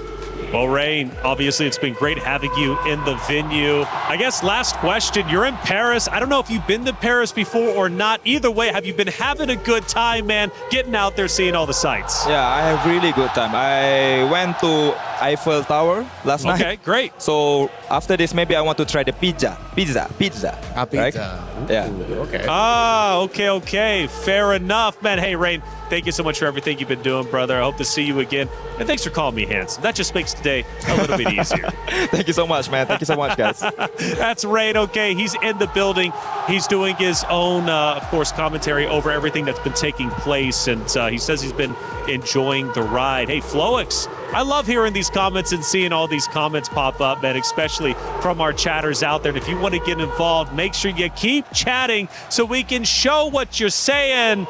No wonder Geltech's able to steal one game from Vitality. You know what? That's absolute facts. Yeah. It was a game which actually felt one-sided against Vitality yesterday. Yeah. So it was a bit surprising to see that it was too quick for Vitality to bounce back. But in this scenario, it's great. It did not affect them in any way, it seems. It seems like it was more on GXP that you feel that the effect carried over to the series from their previous losses in this tournament. The only thing I don't want to see pop up down there is 6-7. Yeah. No 6-7s from me. Okay, we got Granger early snowball. Yeah, well, that's exactly what we got to see. Tokyo was safe in the back line. She didn't have anything to worry about. She was getting her Sky Piercer stacks. I believe there were Sky Piercer stacks on the Granger, right? Yeah. So early snowball indeed. It was just a good time for the Granger. And Esme's so tanky. Esmeralda's been an incredibly popular pick throughout our 5 days. Broken. Yeah. So broken. Broken. Need to fix her, please. Well, I don't know if I'm thankful we're seeing her again, or if I'm sad that we're not seeing the Sora anymore, because teams have also adjusted to just let's just take out the Sora, because the Sora has been having way too good of a time. So I'm still stuck in the middle. I don't know about the next series though, if it's still gonna be Sora, That's Esme right. all over again. The shock from the Psychic coming in as well. Yeah. And Capian saying every Na'Vi didn't dominate GXP this much, or even Na'Vi didn't dominate GXP this much. Possibly true. Yeah, we saw that at multiple points during the Na'Vi GXP matchup where Na'Vi looked like they were going to lose, or they looked like they were struggling against GXP. But for Geltec, save for a few select moments in game number 2, they just look so comfortable. Yeah, that makes Very me wonder. That makes me wonder If what? if we ever saw a Na'Vi GCT match. Oh, what could have been like the result? I feel like though, all right, maybe I'm just playing advocate for my Na'Vi girls. Okay. But they did face off against GXP first, and they were the ones that sort of exposed the shortcomings of GXP in terms of the draft. Okay. Because it was the Guinevere Belleric that kept getting banned. Who did that first? It was Na'Vi. So Na'Vi girls. So I think I know who you're going for in the grand finals. Before you leave this desk, I will be getting your opinion. Hey everybody, guess what? It's Rhino Day! Brand new interactive effect for Rhino Day is available now. Check it out and join the celebration. Bree, it's Rhino Day! Get involved, okay? Should I say it too? Go for it! It's Rhino Day! It's Rhino Day! Okay, are we doing predictions? Wait, that's a horse. Wait, That's no, a that's not. horse. Wait, what does a rhino sound like? Rhinos sound like? That's Chat. Huh. Chat, what does a rhino sound like? Let's take some looks at the highlights for the games while chat figures out what a rhino sounds like. Hey, there was a lot of great moments for sure. We're rubbing the hands because Geltec knew, hey, some money's coming our way. Yeah. Reflections was actually asking, what are those things on the hands of the players? Yeah, I've never seen those before. And I do several mobile games, but I've never seen the heating pads on the back of the hands. That's super smart. Yeah, they play so much that the heating actually provides a lot of comfort for It's them. true, But there are some players who don't even need it. They just say, oh, we like feeling warm. It feels like a hug for the hand. Yeah, because sometimes the venue gets too cold and you don't want to miss like the Yeah. buttons, or you just suddenly freeze as you're trying to go for a play. Do they also have chalk up there too? Yes. Chalk, Now yeah, see, they do. that's super. Powder. I have never seen that. Actually, I've never seen that in any of the other titles that I've done. So that is super cool. They're not going up there to power lift. They're going up there to play mobile games, and they're still using powder and chalk on their hands. That's cool. I mean, you get sweaty. Yeah, it does. It does. There's a fun fact like with mobile gamers here in MLBB. There are some who like to keep their nails long because for them it's like haptic feedback. Oh, like they feel the tapping of it. Yeah. Like, there are players who think like, oh, I need to cut my nails so it doesn't get in the way of me pressing. But no, some of them really like the feeling. the actually. sensation of just Yeah, the like the sensation, nails tapping the screen. Okay, Yeah. I guess that answers one of my biggest questions, because I was really wondering, like, some of the players we got to see here in MWI specifically had also really long nails. Yeah. It's colorful, it's cute, but I wondered how they were actually able to play. But also, when you do that, I think your grasp changes slightly a bit. Yeah, it's like a different grip for the hand. Yeah, I think you use your sides to hit the buttons more than like the actual fingers. Well, Rose is on site. She had a chance to catch up with Galaxy Phoenix and talk about their 4th place performance. Hey guys, Galaxy Phoenix here as they end their journey in MWI, officially as the 4th placer. And you know what? I'd like to have a little chat with these girls before we part ways for this year's tournament. Now, girls, we know that this might not be the result that you guys have wanted, but you have made history for Cambodia. The first time ever for the female team placing in the 4th place. So, which part of your journey are you most proud of? បាទអញ្ចឹងប្រហែលបងប្អូនមិនសប្បាយចិត្តនឹងលទ្ធផលដែលបានទទួលថ្ងៃនេះប៉ុន្តែជាប្រវត្តិសាស្ត្រសម្រាប់ប្រទេសកម្ពុជារបស់យើងអញ្ចឹងការជាប់ទី4ក្នុងការប្រកួតឆ្នាំនេះ តើអ្វីដែលធ្វើឲ្យអ្នកទាំងអស់គ្នាមានមោទនភាពជាងគេ មោទនភាពបំផុតហ្នឹងគឺចំពោះour friendship like ការយើងខិតខំប្រឹងប្រែងជុំគ្នា support លើកទឹកចិត្តគ្នារហូតមិនថាហ្គេមចាញ់មិនថាហ្គេមឈ្នះ I'm most proud of our friendship that we built over this time and how we've really worked hard together and we've stuck together even if we won or lost a match. I think that's a very important aspect that we completely usually miss out on. Friendship is something that we do improve on over time as we are playing in a tournament together. Now, I gotta ask, entering this tournament, a lot of the people were saying that, you know what, Galaxy Phoenix are definitely a newcomer. They weren't expecting much. But as you guys ended the tournament, people were starting to say you guys were the dark horses. So what else can we expect from Galaxy Phoenix moving forward? បានអញ្ចឹងមកក្នុងការប្រកួតលើកនេះគឺអ្នកទាំងអស់គ្នាថ្មីប៉ុន្តែគេនិយាយថាគួរឲ្យចាប់អារម្មណ៍ហើយគួរឲ្យកត់សម្គាល់អញ្ចឹងតើទៅមុខទៀតតើយើងត្រូវកត់សម្គាល់លើអ្វីខ្លះសម្រាប់ក្រុមរបស់អ្នកទាំងអស់គ្នាទៀតសង្ឃឹមថាអនាគតទៅពួកខ្ញុំនឹងធ្វើឲ្យល្អជាងនឹងទៀត we will show our skill in the future and hopefully I'll achieve the #1 next season. You know what? I do hope to see Galaxy Phoenix come back stronger. You know, Winnie, I know that you said you treasure the friendship a lot. Is there anything you want to say to your teammates? អញ្ចឹងចំពោះ Winnie ដូចអ្នកស្រឡាញ់ហើយនឹងមានការកោតសរសើរចំពោះ friendship មិត្តភាពដែលបានបង្កើតនៅក្នុងក្រុមរបស់អ្នកអញ្ចឹងមានអីដែលចង់និយាយទៅក្រុមរបស់អ្នកចង់និយាយថាខ្ញុំស្រឡាញ់ពួកគាត់ខ្លាំងណាស់អត់ចង់ឲ្យពួកគាត់សម្រាប់ទឹកភ្នែកដូចខ្ញុំទេ I want to say I love you guys so much and I don't want to see you cry like I am. I'm pretty sure they love you so much too. Winnie, anything you want to say to the Khmer fans back home that truly supported you guys in your journey? ខ្ញុំគិតថាពួកគាត់គិតដូចគ្នាអញ្ចឹងតើ Winnie មានអីដល់ចង់ជូនដល់លោកអ្នកបងប្អូនដែលនៅប្រទេសកម្ពុជាដែលជា fan ខ្ញុំអរគុណសម្រាប់ fan ទាំងអស់គ្នាដែលគាំទ្រខ្ញុំតាំងពីដើមដល់ឥឡូវនេះហើយសុំទោសដែលខ្ញុំអត់បានធ្វើបានល្អនៅស៊ីซั่ននេះ Thank you for all your fans for your support up into this time and I'm sorry we weren't able to perform better. Thank you, sir. Thank you very much to Galaxy Phoenix. I know this is tough. Ending on a loss is never easy, but I hope it fuels you girls to come back stronger next year. That's it from us, guys.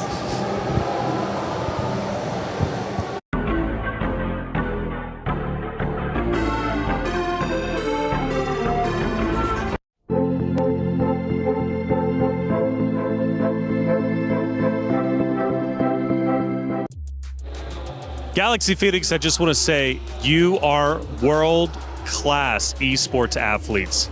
Keep your heads up. It was such a pleasure watching you. I know it hurts to get fourth. However, again, celebrate the fact that you made it that far. Think about the teams that you beat along the way and think about what you're going to be able to accomplish in next year's competition. Now it's time to focus our attention to the main event. It's grand finals time, and it's Na'Vi versus Vitality. Two orgs with a storied history, not only for, of course, the club championship here at the Esports World Cup, but also when you think about their history during the MWI. Let's start breaking it down. I'm Taylor Reflections Noble, joined by LaFell and Eterna. Welcome in. We switched it up a little bit. Great to see you too, Eterna. How you feeling? I am feeling great. I am feeling excited as well. What? She has so much energy. That's crazy. That's awesome. It is, because it's a rematch from 2024. Like, That's right. Na'Vi and Vitality have been in this position before. And I'm wondering whether or not Na'Vi this time around will actually be able to take them down, especially when they lost last time. That's it. Well, we talked to Rain just a little bit earlier, and he mentioned Assassins for Vivol. Yes. Right? Yep. Vivol comes out with the Assassins. Vitality can win this 4-0. If not, he's actually predicted Na'Vi to take it 4-2. Yeah, honestly, for me, I think I think Na'Vi has a pretty good shot. You know, Na'Vi could probably do it. I'm saying it. I see some Vitality guys, so I'm just gonna right? Ooh, I feel like Na'Vi can because here's the thing, Taylor. That's right. You know rock, paper, scissors? I sort of. Na'Vi style kind of counters Vitality style. But other than that, Vitality is amazing. I feel like at least 50-50 chance. 50-50? At least, That's minimum. what I want. Look, I'm thinking 4-1. I won't give my prediction just yet, but I'm thinking 4-1. You're thinking 50-50, so maybe 3-2. Or excuse me, 4, because it's the best. Actually, yeah, that sounds about right. It could be 4-2, actually. Yeah. 4-2? It could be. 4? I'm thinking 4-2. That's what I'm thinking. We'll see. What do you think? I want to know what you think. No, but 4-2 for who first? Well, let's start talking about it. You think Na'Vi has a real chance. Let's start taking a look at their keys to victory. Because Na'Vi does have a lot to work with, right? They've got a lot of tools in their tools chest. First one is to constantly disrupt Team Vitality tempo and never allow Vivian and Cine to get comfortable. Vivian and Cine, for sure, when they get comfortable, they are menaces on the battlefield. I would like to agree with this, but when it comes down to tempo, I feel like more so it's also going to be reliant on Fumi Echo. What's wrong? Getting controversial already. No, I'm just saying, I feel like Ayanami alone could do that. That is true. That is true, which is why I'm very worried, you know, for that pick in particular, especially for the EXP lane, because we just underline how important Fumi Echo is. And obviously, That's the right. counter to Fumi Echo later on will be not Ayanami, especially in these particular team fights. If we're talking about comfort, especially for Vivian and Cine, for me, it's not about tempo or gameplay, but more so about their hero picks. Oh, true. Yeah, true. Hero picks definitely win the game, like you guys have taught me over the past 5 days. We take a look at another keys to victory, specifically for Na'Vi. Now, in the draft, secure favorable or at least even sideline matchups while prioritizing playmaking heroes for not Ayanami. So kind of going in line with what you two were just talking about. It's almost like we know the game or something, am I right? Anyways, yeah. Here's the thing, because going up against a team like Vitality that wins very, very fast, you don't want to lose the first 3 minutes of the game. If you lose the first 3 minutes of the game, at that point, your coach is already thinking about game number 2, right? So at least go even, and then when the fight actually happens, not Ayanami, even if you have to sacrifice yourself, if you take 2 people with you, hey, I'm no mathematician, but that sounds like good odds. Good odds indeed, and you need good odds in order to beat the house. We're talking $150,000 for first place. We take a look at our third and final key to victory for Na'Vi to take down the Titans of Team Vitality and play through the strong side, or bait Team Vitality into invading and punish them with proactive plays. So I kind of like this, and the reason why is because Vitality, as we know, can be an emotional team. Now, when they get angry, I feel like some teams kind of start to fall apart. Now, when Vitality gets angry, though, they honestly start to play better. But the point is, get them angry, they do start to push you and try and take you down early on, which could be a bait. For sure. And that's where the overconfidence lies in their gameplay so far. You know, all the games that they've dropped so far here at MWI 2026, it's been through that overconfidence. So I think up against Na'Vi, that's definitely a possibility. And this is the last keys to victory, right? I believe it is. Okay, just to add one more, I think it would be very important as well to prioritize the hero for Keishi. Yes, correct. She hasn't done as great on the Assassin so far. I think you were the one that mentioned it to me backstage because most of their games have been on Stream B, so we didn't really get to see them on Stream A. But the first 3 games that they lost was when Keishi was on a Assassin jungler. So perhaps, you know, transitioning into the tank jungler meta for Keishi would be the way to go. We take a look at not only the emotions, but also the fans. We are on home turf when it comes to Vitality, and the Vitality fans, when they show up, they are loud. And one of the things, LaFell, that I mentioned for the plethora of teams facing off against Vitality is they've got to drown out those drums, drown out the chants, because it's not easy. Once you start listening to that, it can really throw you off your game. 100%. Like, here's the thing. You got to come in here headstrong. That's why I like one of the keys to victory as well is try to bait Vitality, because here's the thing. You have tells when you look at the Vitality players to know that when they are annoyed. And I feel like if Na'Vi really want to do, they could annoy them just a little bit so that by game 2 and game 3, they will go for those weird picks and then they start overextending, and then they can take advantage of that. That's right, Na'Vi, a great team. We take a look at some of their winning moments. They're happy, they're joyful because they know that they made it back to grand finals. 3 out of the 5 players winning in the 2024 MWI, and actually taking down this Vitality roster. So they've done it before, and they look to do it again. You know what's interesting? This is so deja vu just because not only is it the same matchup in the grand finals, but actually the meta that we have right now is quite similar to the meta in 2024. So it's very odd how in 2024, during that time we see the Lings. During that time there's a Roger. Now we don't see a Roger just yet, but it's very different from 25. 25 is all tanks. 24, you have fighters and assassins. Now we have assassins and tanks. So it's very similar to 2024. So maybe that's why Na'Vi is doing so well. That could very well be. And for Na'Vi, not Ayanami, also a reason why they're doing so well. I feel like we talk about her every chance we get. Obviously, she's similar to the role of Ashley, I think, from Gen G, right? She's the pivotal person and she needs a setter hero. She needs to go for damage. I'm so excited I know, that right? my cue cards dropped again. But obviously, she's also one of the longer standings in that particular team, right? She brings out the veterancy, she brings out the experience. She's also the person that can, calm everyone down because, like you mentioned earlier, only 2 of them, I believe, it's not 3, but 2 of them are the ones that are still in Na'Vi from the old roster, the Smart Omega roster. And Rain and Rian, they're so new that hopefully they're accustomed to being in the grand finals. Well, Rain and Rihanna, I think this is one of their first grand finals. If not, it's been a little bit. So they make their debut. Hey, if you want to pick them up, you got it. Maybe what I'll do it. I'll be the gentleman. I know you like the move. I know you like that. I'm kind of stuck here. Actually, I think I'm chained. I'll hold it. Can't see. I don't trust you. I'm stuck up here. Hey, it's Team Vitality, though. The champions. They return. Now, this roster has shown some shaky moments. But the reality is that they've made it here. And through her notes, can you get anything about why Vitality is so strong?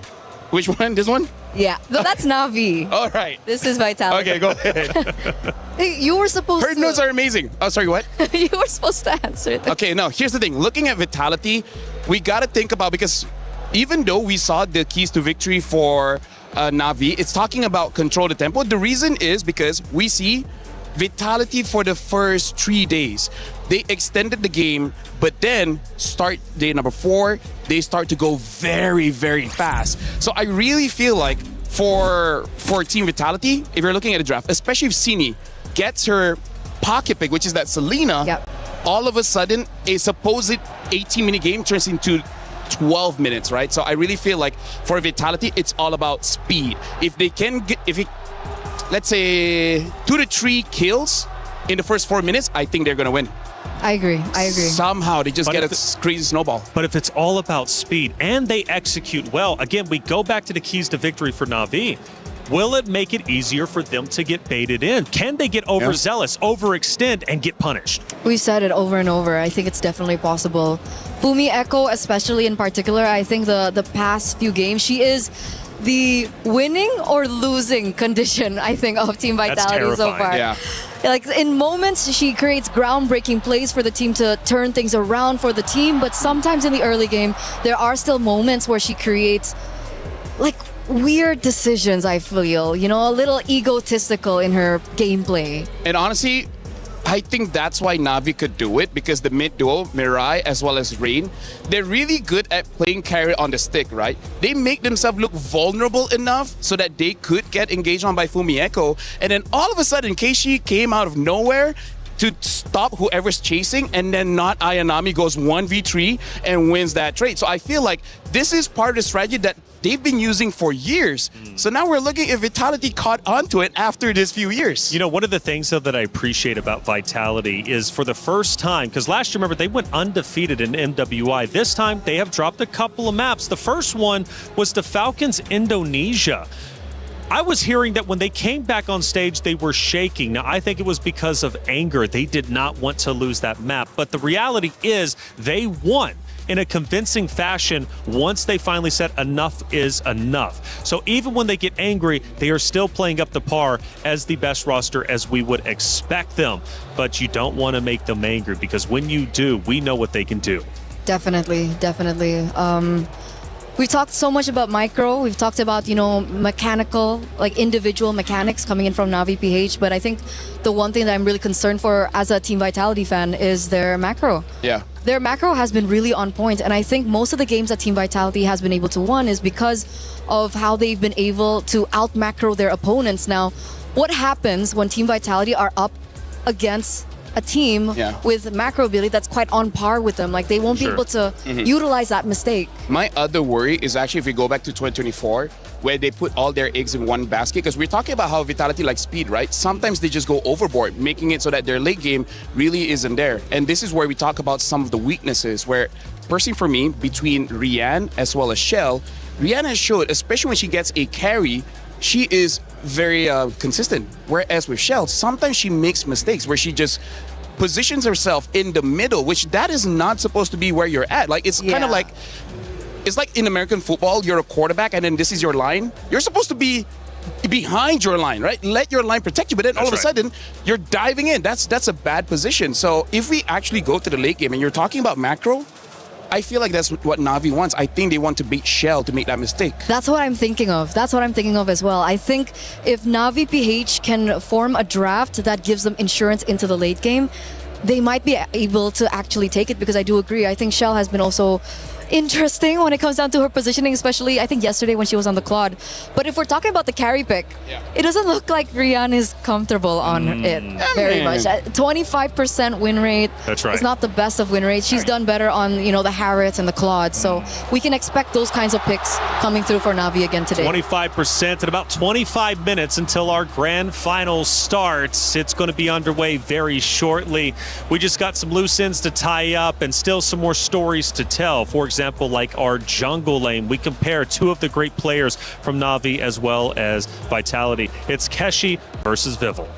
And over here, if we're looking at the stats here, we can see a big difference in gold per minute and even the Lord Slay. Because look at Vival, 668 gold per minute compared to Keishi, 597. That shows that Vival is an amazing farmer compared to Keishi. And also, Lord Slain, part of it is, yes, Keishi usually wins that retribution battle, but also it shows Vitality doesn't really need the Lord to end the game. It's kind of like how Na'Vi, they're super efficient. They use all the tools in the map to get a victory, where for Vitality, they don't need to use everything. Yeah, I kind of learned that actually from the last game, because we were looking at Galaxy Phoenix, of course, going against Geltec, and Fa was dominating her opponent on the opposite side when it came to Lord Slain and Turtle Slain statistics, but it didn't play out during that series. So it's not a guarantee, even though, of course, your percentages are higher.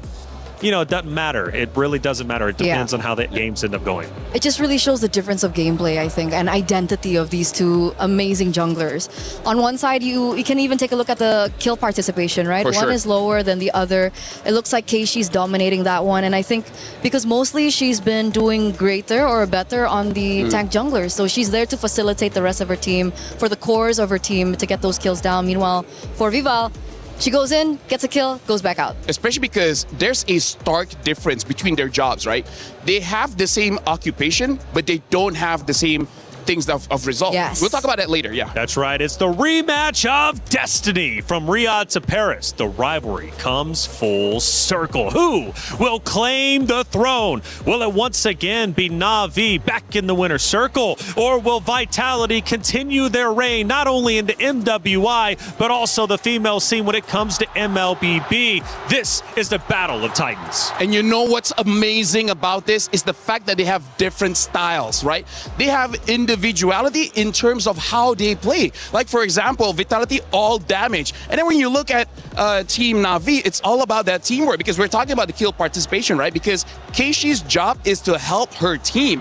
Vival is supposed to be the superstar. She's supposed to be the one getting that spotlight, so her team has to help her out. It's honestly kind of like a My Hero Academia, where it's like one for all and all for one. It's a hero villain kind of thing. But it's really up to you which one is the hero, which one is the villain, you know? Well, we took a look at the keys to victory for Na'Vi. Now let's hone in on Vitality. What do they need to do in order to take down the boogeyman, which is Vitality? The first one coming up here is going to be target Rain's hero pool by banning or countering Claude and Harith, forcing her onto secondary picks. But yeah, this is what I was talking about, right? The hero pool from Rian in particular. Again, 25% win rate on the carry. So let's say one picks the Claude, you ban out the Harith, then if Rian's forced on something uncomfortable like the carry, especially if, let's say, Viva wants to go for an assassin, it actually might work in their favor. I feel like the only reason you would take out the, leave the Claude open is if Vivian is willing to pick up something like a Cho. Because I feel like one of the reasons why they've been winning so much on the Claude is because here in MWI, there's not a lot of heroes that actually does knock up to cancel out the Blazing Duet.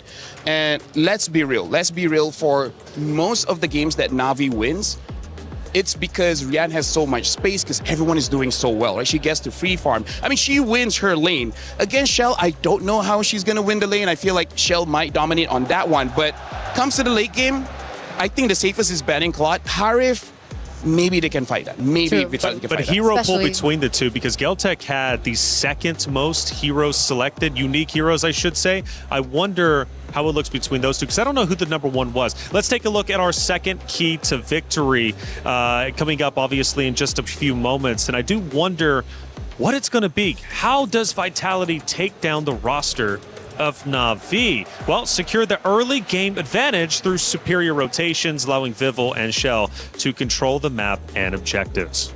And honestly, this is just the style of Indonesia, because I've traveled around the world. I played Mobile Legends in many different countries, and in Indonesia, the timing is very weird. For example, most countries don't fight for the first 2 minutes, but when you're going up against a team like Indonesia, sometimes as quickly as 30 seconds to 50 seconds, all of a sudden there's a surprise gang going on, and that really catches you off guard, and then you just blank out. You don't know what to do in that game anymore. So that's something that they definitely can do against Na'Vi. The special thing about Team Vitality is that when I watch their games play out, they have different systems.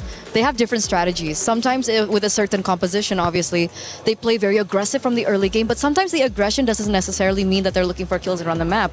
Sometimes it's map control. Sometimes they're invading the enemy jungle. Maybe they're taking away certain creeps away from the enemy jungle. So it's not necessarily just brunt force and violence coming in from Team Vitality. Sometimes it's more macro-heavy style that I think Na'Vi PH also need to be very wary of. Yeah, the ganks and the backdoors can have you chasing Ghost and really take away from your game plan set at hand. Let's take a look at our third and final key to victory for Vitality to overcome that of Na'Vi. Give Fumi Echo the resources and heroes to dictate fights through aggressive playmaking and mechanical outplays. Fumi Echo truly can be a key to victory in her own right. And I gotta say, this is where we gotta see the drafts, because both Fumi Echo as well as No Ayanami have been performing well on same heroes, right? The Freya, especially that Alice, man. Even though both really like to do damage, but when they have that Alice, it's a work of art. 4 people get caught by the Throne of Ruin, 5 people get caught by the Throne of Ruin. Like, this game is just gonna be setting up to see who's better. Is it Fumi Echo or not Ayanami? That is the question, and we're actually going to hone in on that a little bit later. Let's start taking a look at some of the comments out there leading in to the grand finals, and I'm super curious what they have to say. You know, chat sometimes gets a little bit wild, right? But some of their comments have been great, actually, and it's been a pleasure hearing from each and every one of them. Hello, Jep. It's I'm not Ayanami, or in not Ayanami we trust. Just give her setup and burst heroes. You know what? I really feel like we need to pull her to the side and be like, you know, next tournament, could you remove the knot?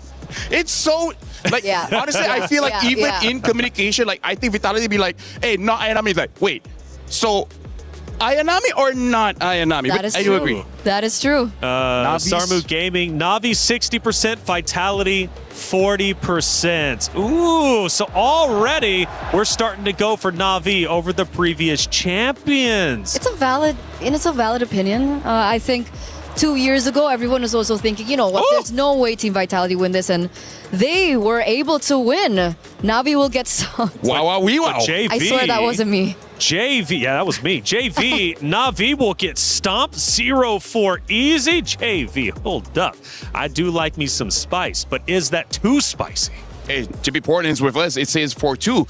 I really feel if Na'Vi gets under the skin of Vitality, here's the thing. If Na'Vi wins 2-0, I think they're going all the way. It's all the way. I think Vitality cannot recover after getting too old. That's actually crazy to say. So because we've seen them come back. So you think Na'Vi up 2-0, it's done and dusted. I think 1-0, it's still okay. I think it's still possible. I hope so. It's 1-0 on a best of 7. Yeah, like we can go reset. We've been in this position like a million zillion times, but 2 games in a row might be a little difficult for them to actually come back. One of the win conditions. Assassin. Viv will play Assassin, win 4-1. I agree. Yeah.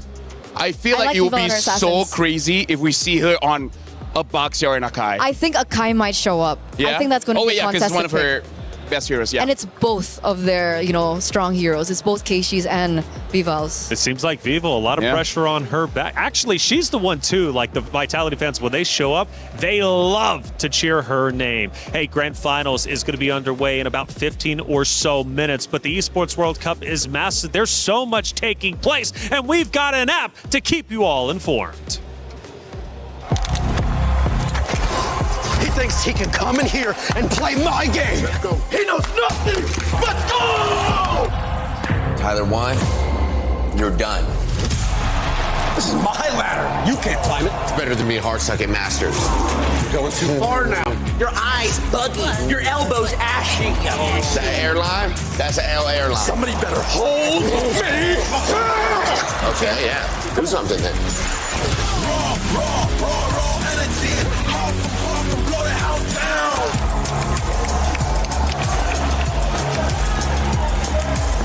You look nervous. You look short. Everything's good? Mm-hmm. Fight.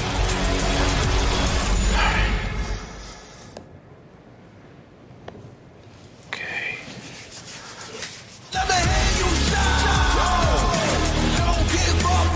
Do you really need the wraps? Yeah, that feels like overkill to me. Play is in our DNA. Whenever we let it out, it becomes our superpower. Now imagine an entire city being built to supercharge it. Kadir City, powered by Play. The Esports World Cup truly is special each and every year. Now we went global. We're in Paris, France, and it's been truly a phenomenal sight. It's been great to get out and see all the sites and MWI as well. Hey, think you can call it. Go ahead and scan that QR code. You've already been calling it in chat. Make it official. Scan the QR code and get involved. Who will win the match? Who will win Grand Finals? 2 excellent teams. And honestly, you can't be wrong either way. Obviously, you can be wrong. Yeah. But I think at least in the beginning, if you're making a pick right now, I think both teams are a great call. And it could go either which way. It's a rematch that's been dating back since 2024. The MWI, where Na'Vi was able to secure the win. Vitality, though, they remember that. They are the champions. But let's not forget, they kind of do want revenge on what they lost out on 2 years ago. Oh, yeah, definitely. Like, I feel like in their rooms, it's just on the ceiling, just to remind them, like, y'all lost. Like, that's right.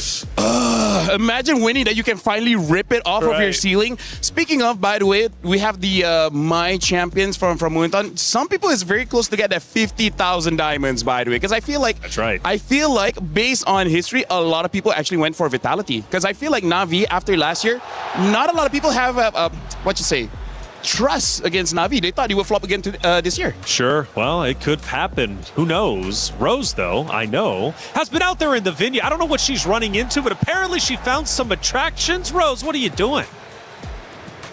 Hey guys, Rose here. I'm about to bring you on a tour over here at Hall 1 at EWC. Now, as you guys can see on my left, this is where we played basketball the other day with Rob, Damascus, and Trav. On my right, they actually have some M8 merch. Now, I'm gonna bring you guys through the arena because there's so much to see and so much to do. Now, as we are approaching, on my right, this is the information counter. So let's say you guys come to the Paris Expo, you guys don't know where is stage 1, 2, 3, and 4. Perfect. You can ask the kind ladies and gentlemen working over here. Now I'm gonna bring you guys to somewhere actually really, really fun, which is potentially my favorite place. Now this might look boring and plain. Oh my God, the crowd is crazy. Now this might look boring and plain, but actually they will paint on the champions from every game every week. As we can see over there, Week 1 has already been painted on, and Week 2, our MWI champions are on the way to the Wall of Fame. And as we continue our journey to the front, there's so much more to see and do. Now, I'm gonna bring you guys to somewhere really fun where you guys might be able to win some prizes. Okay, as I am approaching this area, this is actually called the Quest booth. If you guys scan a QR code, you will be able to play 2 things here. First, you guys can spin the wheel after you scan a QR code. And if your number matches the prize, you get a gift. And over here is what's exciting. This is called the vault. You have to figure out the combination 1 try, and if you unlock the vault, you guys get a special gift. Now, let's continue our journey, shall we? Whoop. Okay, so on the right side, we have the sponsor booths. You guys want to win something from our sponsors? They have a ton of activities for you guys to do. We have the Lenovo Legion and so much more. But my favorite part, it's this. This is where we get the merchandise related to EWC. On my back, we have the team merch, and on the left over there all the way, those are all the EWC exclusive merchandise. Honestly, it's so much fun here in Paris, and I hope you guys can check it out live in the flesh. That's it from Rose, throwing it back to you guys. Bye.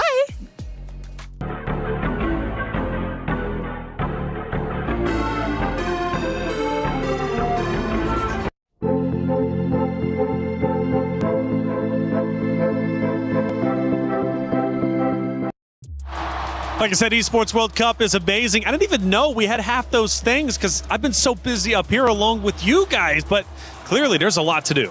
I'd love to try the vault. Yeah, absolutely. Right? But can you get it in first try? I don't think so. No? I mean, like, if they gave enough clues, I think we can figure it out. Yeah.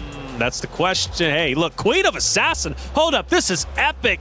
We're looking at Vival, the first player ever to record 2 Savages in a single MWI tournament. And guess what?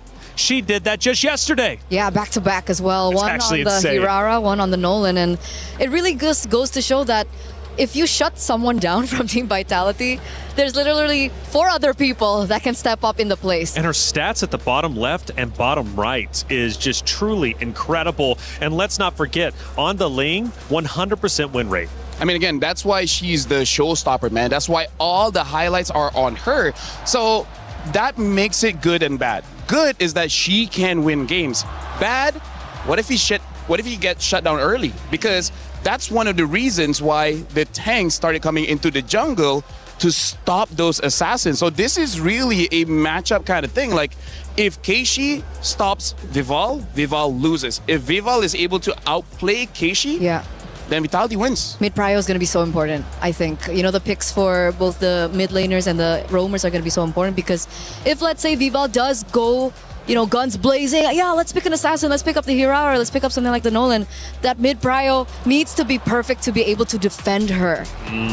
We start taking a look at some of the highlights from previous games. And again, Vival with the 2 Savages is absolutely unbelievable. We've made history this MWI for multiple reasons. We're talking regional performances, obviously individual performances, and in this case, the 2 Savages too. It just comes to show you how far the ladies have improved each and every year due to the support of Moonton, due to the support of the esports scene when it comes to MLBB, for these ladies to compete. I mean, they truly have elevated themselves. You look back 3 years to where we are now, night and day difference. Yeah, especially if you're looking at the highlights here and you see the different jobs of Fumi, Echo, Sini, as well as Vivian. Fumi Echo seems to be the one setting up so that Vival can go in, and then you have Vivian there in case something goes wrong. Vivian will protect the main damage dealer so that they never get punished, and then Sini is just dealing damage. That's how it depends on the picks, especially for, you know, the Vivian. The Vivian that mother you're of tanks, looking on screen right now, right?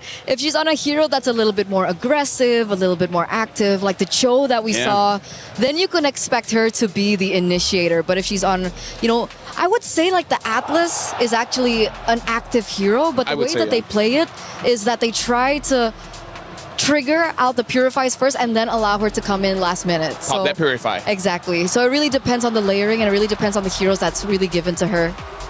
Vitality, it's actually quite special to think of. We take a look at their history and, of course, how far they have come to become champions and be champions in themselves. And, you know, Vitality is one of these rosters that truly has, I want to say, some of the most impressive statistics across almost all esports. When you think about how many wins they've got, how many championships, how long they've been dominant. And let's also bring it back to the fact that they have been in every single grand final appearance when it comes to MWI. Now, Na'Vi, of course, Na'Vi is out of this world as well. They are champions in themselves, of course, with the several or a couple players on the roster, and they look to return here with two newcomers of Rain and Rion. First time in grand finals. The question is, how well can they do? And let's add a little bit of cherry on top for you guys. Rain has the highest KD in this entire tournament, KDA of 13.7. And I think that's so impressive, especially as a newcomer. Like, You're how so do impressive. Thank you. You are as well. How do you have the mentality as a newcomer to get to this point in the tournament? Like, let's say even like the first three. Okay, Yeah. I guess they kind of lost that one. But how did that turn around? How did that adaptation happen so quick until up to this point they're standing at a how many game win streak? I think they're at a 9-game win streak right now. Yeah, I really feel like it's because of both Keishi as well as Mirai. They're honestly the best friends Amazing. that any mid laner can have because they're active bodyguards just to make sure no one gets close enough to her to damage her. And by that definition, they create so much space. The zoning that both Mirai as well as Keishi has, the roamer as well as the jungler, gives enough confidence for Rain to deal out the damage. And then eventually, either not Ayanami or Rian will be there to do the end game stuff. But honestly, it's very impressive because of that teamwork between the three. So also a bit different where you get Team Vitality that almost every single player will have an individual highlight, right? We've seen Fumi Echo on it, you've seen Shell. But when you look at Team Na'Vi, it's always, yes, you, but other people as well. Creator program, it's new, it's fresh for EWC, and it's another way you can get involved with the Esports World Cup. And we've been asking for your predictions. Well, we've got our winner, and we have a chance to check them out. Who ended up taking it all? Who ended up winning the competition? Hi everyone. I think in this grand final will be very exciting because it is like MWI 2024 because Team Vitality lost to the 3x Na'Vi PH player. So this finals feels like a revenge match. During this tournament, many teams surprised me a lot. Teams like Galaxy and Galtech really improve a lot and play really well. My favorite moment during co-stream was watching Team Vitality. They had so many amazing team fight, it was really fun to watch. And one more funny thing that I had, since I am co-stream, is many people said that Guy, the gold laner from Seita, is look like me. I think that's really funny. I cannot wait for the grand final. Good luck for the both of team, and may the best team will win.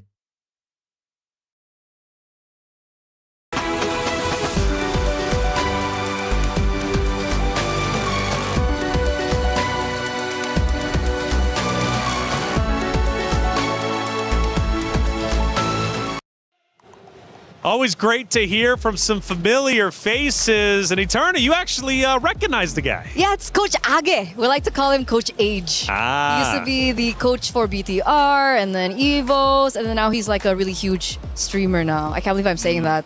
Sorry, we're close. It's weird. It's cool, isn't it, how we continue to move up when it comes to esports. Grand Finals is just moments away from going onto that very stage. Let's take a look at Vitality in their dugout because they're getting ready. They're chanting away, and they are ready to enter the stage for the Grand Finals. There they are. Teamwork makes the dream work. Of course, CIO also coming in there too, Danny Ingles, who has been a big supporter on that stage so many times, not only before, but also after Vitality takes the stage. Of course, the competitors of Na'Vi also ready to go. They're feeling good. They're feeling confident, but confidence only takes you so far. It's also about the execution. So let's get into it, guys. This is about to be Grand Finals time. $150,000 on the line. Second place walks away with $90,000 as well. But the reality is that's a $60,000 $150,000 difference. And honestly, looking at the dugout just now, I kind of feel like Na'Vi has to be prepared because I look at Vival's body language, and this is what she shows when she's locked in. This is the typical tell when she avoids eye contact, look at the ground for a split second, and then look to the side. She does not want to get distracted by looking at other of her teammates, the coaches, or anything. So it looks like she has a plan in her head, and she's not allowing it to escape. Like when I see her, don't look at anyone, look at the ground, and then look to the left. That shows that she's locked in. Locked in. I didn't know he had a degree in body language. Of course, he's got a degree in everything. I'm autistic. Okay, well, you know what? I tell you what, this is going to be a great grand finals. And not only because $150,000 is up for grabs, but also Sony MVP. That's an additional $25,000 going their way. A tremendous amount of money that could be life-changing for so many of the competitors out there on that very stage. It's going to be a great grand finals, and I'm about ready to get it started. Are you ready to get it started? I am super ready. She's super excited. I You am see how she just excited. throws away her cue cards? It doesn't matter. Honestly, like we've been waiting for this since day number one. A lot of people expected it, but now it's actually going to happen. I've casted MWI since the first time, where it was just in a mall. Oh, yes. I remember that. Online. It was nothing like this. So to be here again in this position to see just everything develop. In Paris. In Paris, it's mind-blowing. I can't believe it. Feels like I'm dreaming. And the fans are starting to come in. My goodness, it's getting packed in here.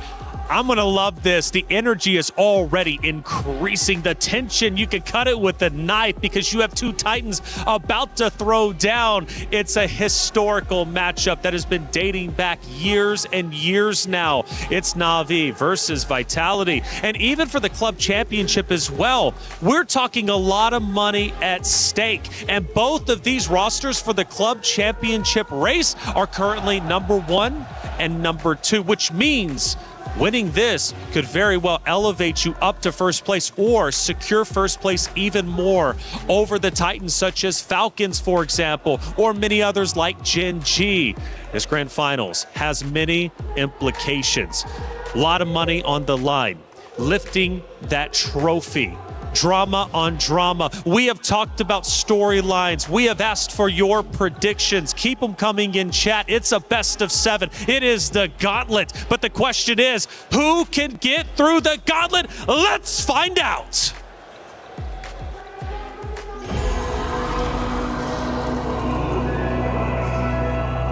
Destiny is not given. It is earned. Some are destined to fall. We had a taste of the championship title before. In 2025, we let our guard off. Some are destined to make history. They carry the weight of last year's loss. They're completely undefeated. Team Vitality! Our MWI 2025 was a perfect run. And this year, we want to write our history down again as the team that defended the throne, especially on Vitality's home ground. The title defenders, welcome to the grand finals. The Queenslayer has claimed her revenge against Gen G Esports, against Galaxy Phoenix. The sweep coming in for Na'Vi! And this time, we are here to reclaim what was ours. Now, only the Hive Queen stands between her and another MWI at the Esports World Cup title. Defeating Team Vitality would mean that our championship title in 2024 wasn't just luck. For the Hive Queen, the title has always been theirs. If we were to win back-to-back this year, it would finally prove that we are really the final queens of MLBB.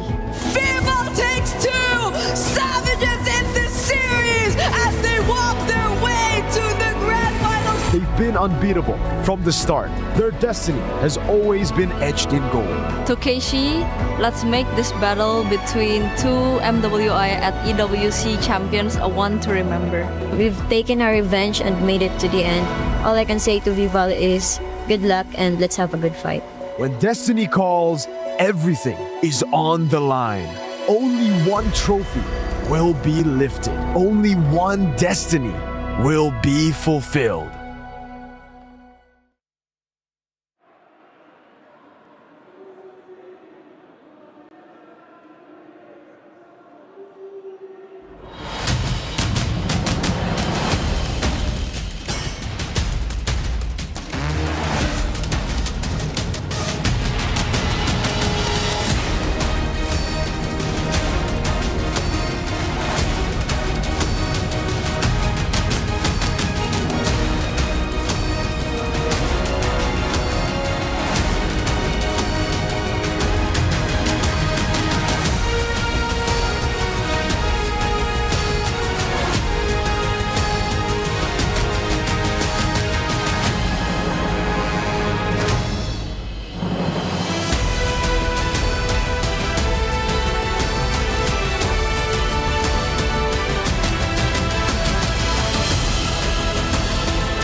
Ladies and gentlemen, it is show time here at the Esports World Cup. We started out with the 16 strongest teams in the world of MLBB, and now we are down to our final two. I am one of your hosts, Hollywood Rob TV, and I am joined here with the immaculately dressed Cheryl. Cheryl, how are we feeling going into Grand Finals? We're feeling great. A resurgence 5 days in the making. Na'Vi Philippines has been sent down just in their very first match here at MWI 2026, forcing them to claw out of the brackets to be standing before us here today. Whereas on the other hand, a dynasty who has reigned for years, and right now, that throne is being tested to see. And those are the exact same people who has taken that throne from them. This, ladies and gentlemen, is the Grand Finals. Let's take a look at who do we have here. Okay, now that the stage is set, it is about time to bring out our first team. Our next team is the 2024 MWI champ, the fighting pride of the Philippines, Pinas Long Malakas. Make some noise for Na'Vi! 2 years ago, Na'Vi shocked the world. They did not ask for respect. They did not ask for glory. They snatched it. And now destiny has brought them back for this very moment. For Na'Vi, for the Philippines, and for themselves. It is time to make history once again.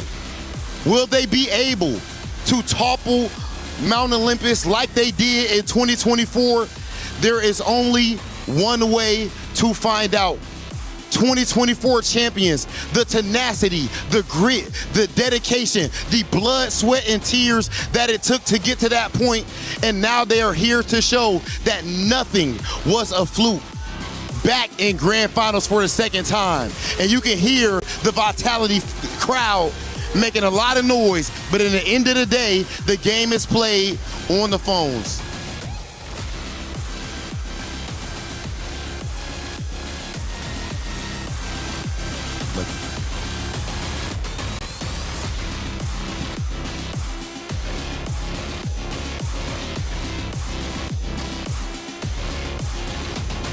Our roamer, Mirai.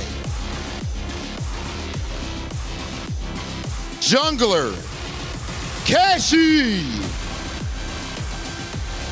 EXP laner, not Ayanami. Gold lane, Rion.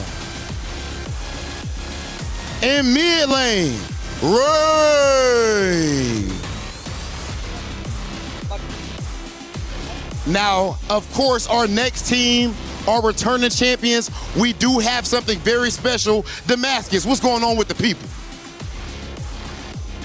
Guys, I am in the middle of the crowd. Of course, I had to be with the beautiful club. The Vitality supporters came out in full force because it is time to welcome the opponents for Team Na'Vi. Listen, guys, vous êtes prêts? Un peu plus fort, vous êtes prêts? It is time for Vitality!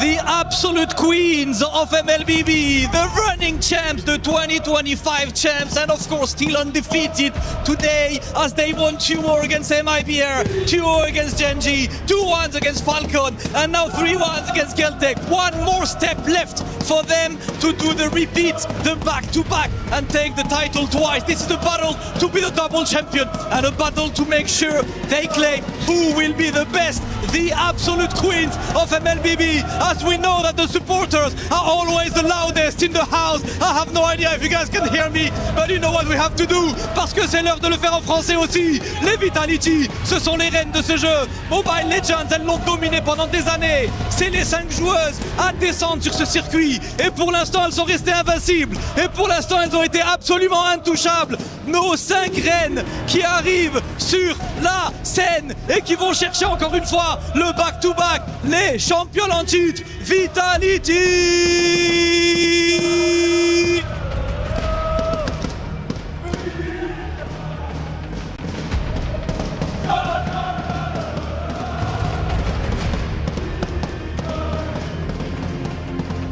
The jungler of the team, the Hive Queen, Vival! And the roamer, the mother of tanks, Vivian! Half of the sister duo, the gold laner, Chell!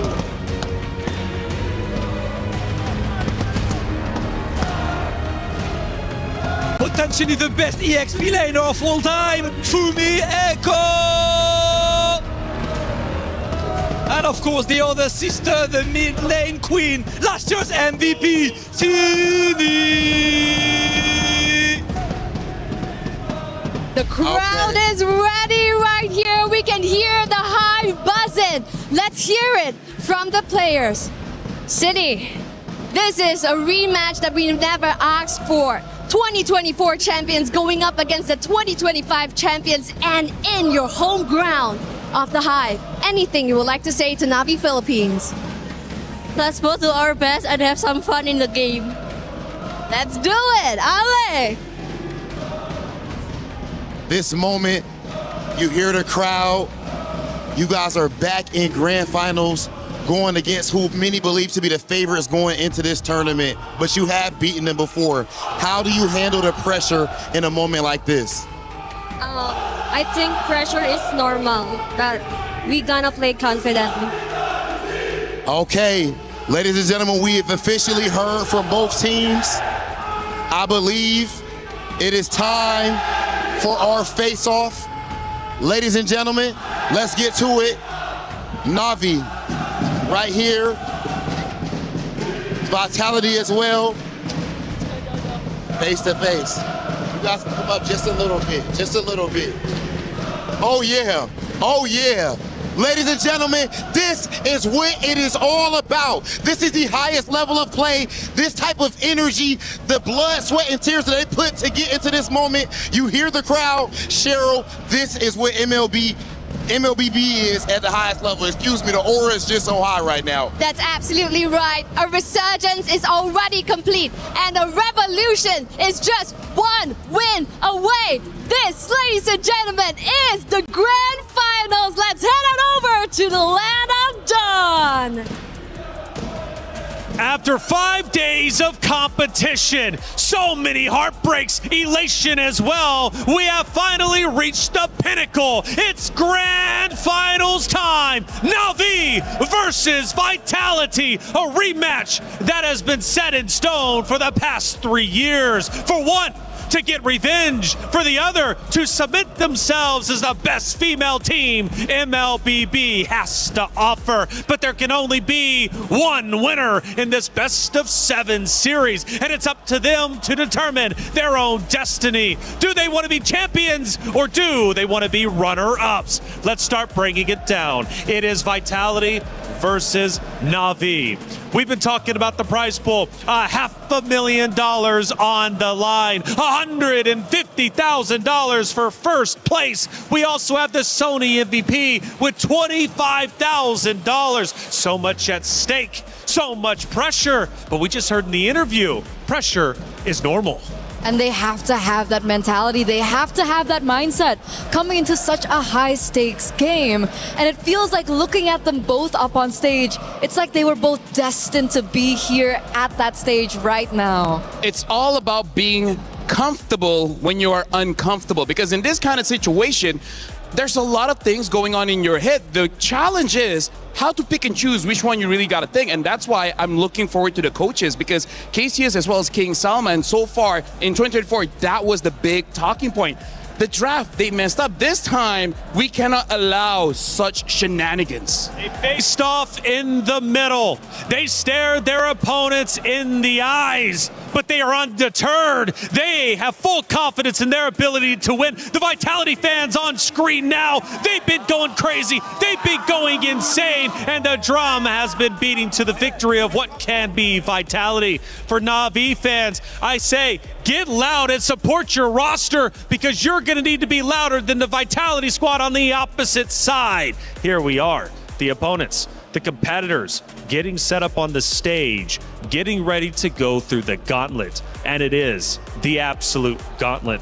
LaFell, a best of 7 if it goes to the 7th map. These ladies will have been playing for many hours. You want to talk stamina? Stamina is a real thing. Oh yeah, 100%, especially the mental stamina. That's why a lot of veterans in a best of 7, they really know how to pace themselves. That's why I would say in the first 3 matches, they use a very simple to execute draft, as well as they don't mind going to the game, like say 20 over minutes, just because they're testing out their opponent's stamina. Especially if somehow you've been winning a lot of that game, you just slowly chip away their mentality. Especially Vitality has been doing this for years, but for Na'Vi, not everyone has been doing this for years. I actually have a fun fact. Team Vitality are used to a best of 9.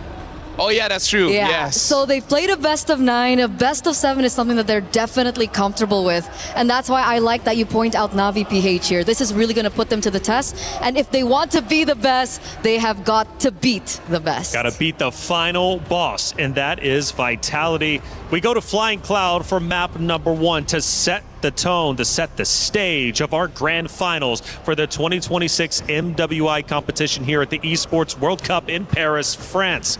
This is going to be a battle to the death, and we've got the Queen Slayer. We've got the Hive Queen, Vival versus Keshi. Vival versus Keishi. We've been talking about her picks, and that's why it's so important for them to get the side that actually favors them.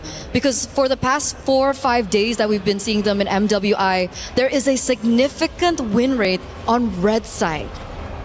Yeah, and honestly, I kind of feel like part of it is because you want to get the early combo as well as that potential counter pick in the very last slot. Especially because we see Team Vitality, they have some pocket picks like that Selena. It would be very nice if you see the majority of the composition first before you actually invest into it.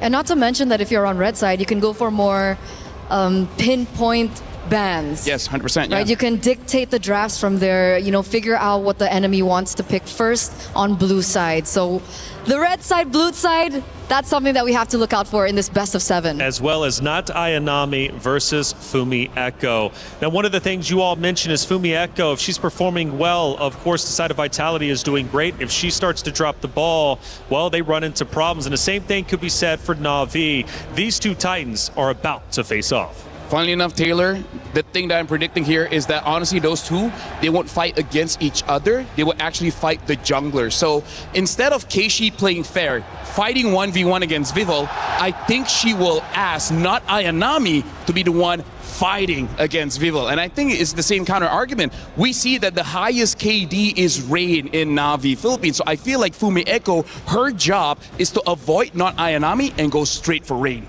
And that makes the picks even more important, right? Especially they're going in Flying Cloud, so they're not on the other maps that Expanding River, Broken Walls, yeah. Exactly, the additional movement speed. So with that being said, I'm looking at heroes like Esmeralda that can mobilize a lot quicker around the map.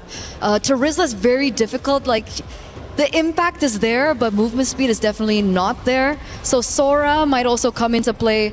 These are just some predictions before we get into the first draft. For the grand finals debut of Rain and Rion, they have made it to this point. They have played phenomenally well. But we have to admit, there is a different level of pressure playing in the quarters of knockout, then to semis, ultimately the grand finals. That pressure can either make you into a diamond or it can crush you under the weight of the moment.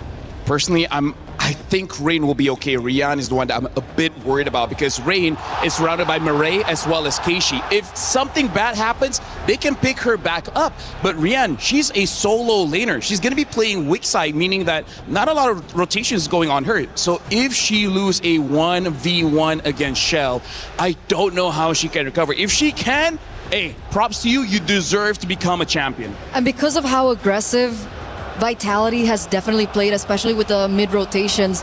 If, let's say, Na'Vi are in a position to say, hey, it looks like Rian is in a winning matchup, but she's actually losing it, do we have the resources or not to send them over to the gold lane? And I feel like that wastes so much time and energy, and it's a mistake that I think they cannot afford. So I do agree with LaFell on that. It's not just Na'Vi versus Vitality. It's also Indonesia versus the Philippines, a rivalry that runs deep. Yeah, I think all the MLBB enjoyers and the supporters and the community know this one. For some reason, like even at MSC, M Series, MWI, it's always been IDPH for the longest of times. Okay, I mean, Malaysia won MSC, right? So we did well in 2024, yeah, we remember that. 25 we went to the grand final, but either way, right now, honestly, looking at all the players' expression and faces, it does look like they're really locked in. But I see some players from the side of Vitality, like Shell, she's trying to not let the nerves get to her. So it's nice to see when we're looking at the expression of players, how they approach this grand finals very, very differently. Some are really trying to rethink about the strategy. Some is trying to make sure that they're relaxed enough to not overthink. I know it's Indonesia versus Philippines again, which is a huge regional rivalry. However, Paris brings home turf for Vitality, and again, they will have the bulk of the fans out in the audience, screaming, going loud, and making the noise to potentially disrupt that of Na'Vi. But make no mistake about it, Na'Vi is locked in. Again, from that interview, pressure is normal, and they're okay with accepting it. Talked about the keys to victory. Those are going to be highly impactful going into this series, of course. I did see a yawn. I hope we're still ready to go, locked in, wide awake. To be fair, I did see some yawns even in semifinals, and you know what? Once the game started, they were wide awake. Hey, honestly, I've done some research. If you're yawning, it actually means that you're super locked in, that you forgot to breathe. Because your brain needs oxygen, and if you are super focused, you forget to breathe, so that you yawn, you bring that extra oxygen back to your brain. And everybody at home just manually started breathing. Well, now I just did.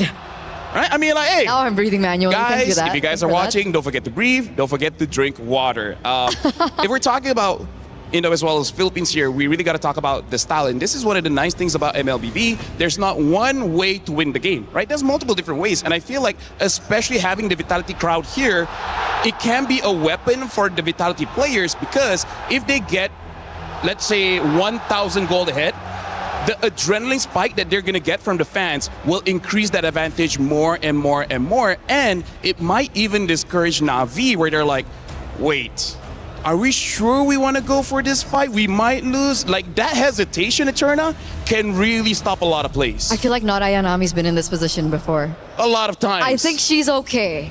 Maybe that's why she put her name Not Ayanami. That's so why. if something goes wrong, they don't look for her. It's because it's not Ayanami. It's not Ayanami. So when we think about these two rosters, one is fighting for a dynasty conversation. And I think already that conversation is very real for Vitality, given their history. But even during the content piece before we went onto the stage, I think they realized we need to win again to prove that last year wasn't a fluke. And Na'Vi feels the same way.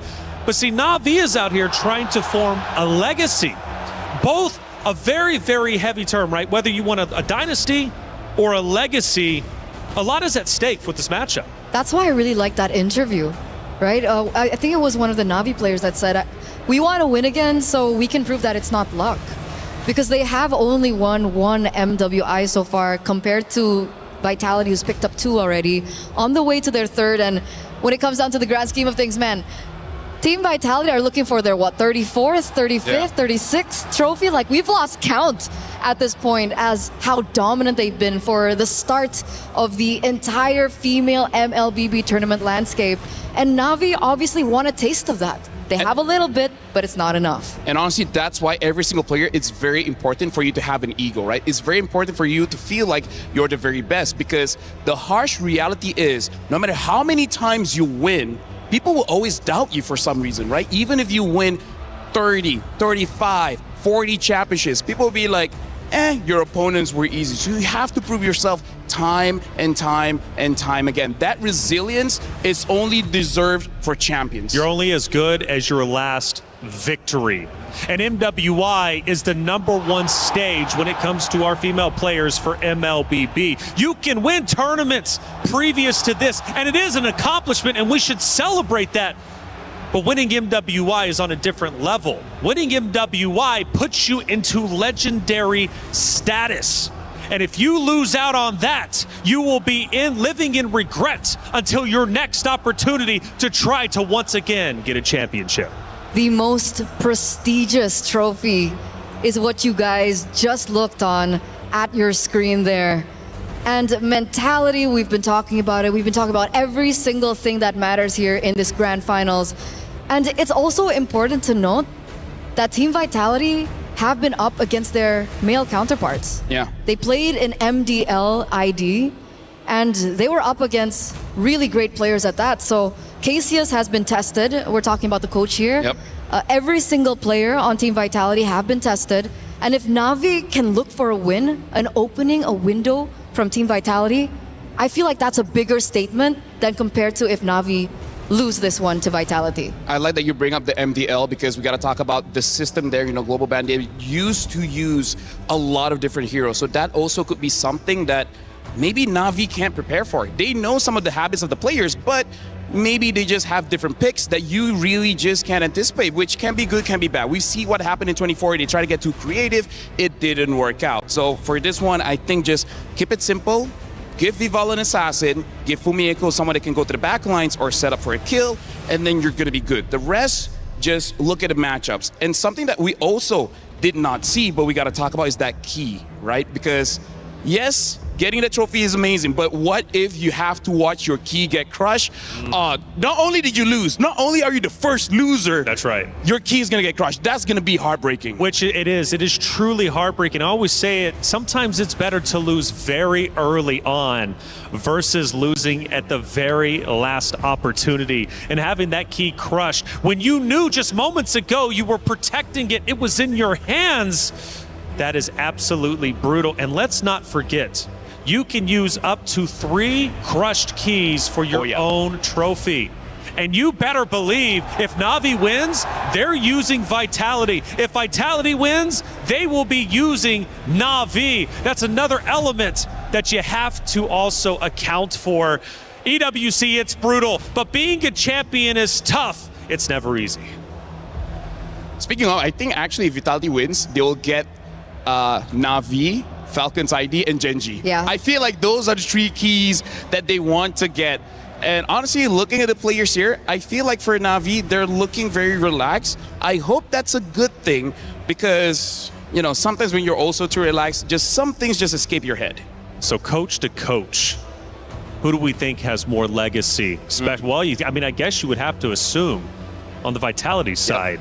But who do you think is going to have the biggest impact here? Because we talk about the players so much, and rightly so, but the coaches also have a tremendous impact. So I'll talk about King Salman. You can talk about Cassius here. King Salman, sometimes he does go for flexible picks in the first 3.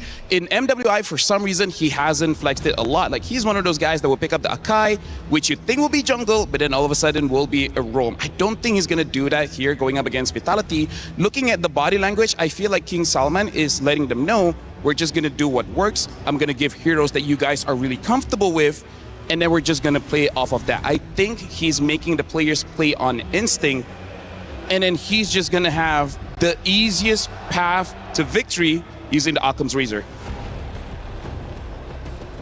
Sorry, are we getting a new map? Is that what? Well, it feels like us. Bro, that would change the draft. Yeah. We talked one coach. What about the other? Cassius has a lot of experience under his belt. He's been playing for MPL. He switched back as well to the Women's League. And he's been around with Vitality for the past 2 years, including this one. So he definitely understands the players. He's been with them for quite a while. And the thing about Cassius is that sometimes in the first few bans, I believe, in their particular games, we do see some of the heroes being let go. Like, they don't necessarily go straight for the throat. They don't necessarily go for the respect bans, because I think for me, they want to still test drive a little bit, figure out whether or not it's imperative or not. So we'll see if that actually does happen in game number 1, or they respect Na'Vi PH so much that they're gonna actually start the respect bans straight up. We move into Flying Cloud. The first draft is now officially underway. And the question remains, will we see Vival on that assassin? If not, can she win with her roster, irregardless of the assassin or non-assassin pick? And already, whoa, we're going quick. Holy Very quick, very decisive as well. And it was one of the keys to victory, I believe, earlier on. BTR by Vitality. There goes the Akai pick. Okay, so this draft is going fast. So now I'm going to talk about the synergy here. Vitality, what I like is they bat out of Baxia. Make sure that Keishi does not get that, one of the best heroes. And then looking at Na'Vi, betting out the Marcel as well as the Hirara. Now we got to talk here. Vitality, they want team fight. They got the Arlet, they got the Lilia as well as the Akai. Akai, Arlet, best combination. Lilia able to beat out that tank, which they know Na'Vi will probably get. Now let's talk about Na'Vi here. They pick up the Eve.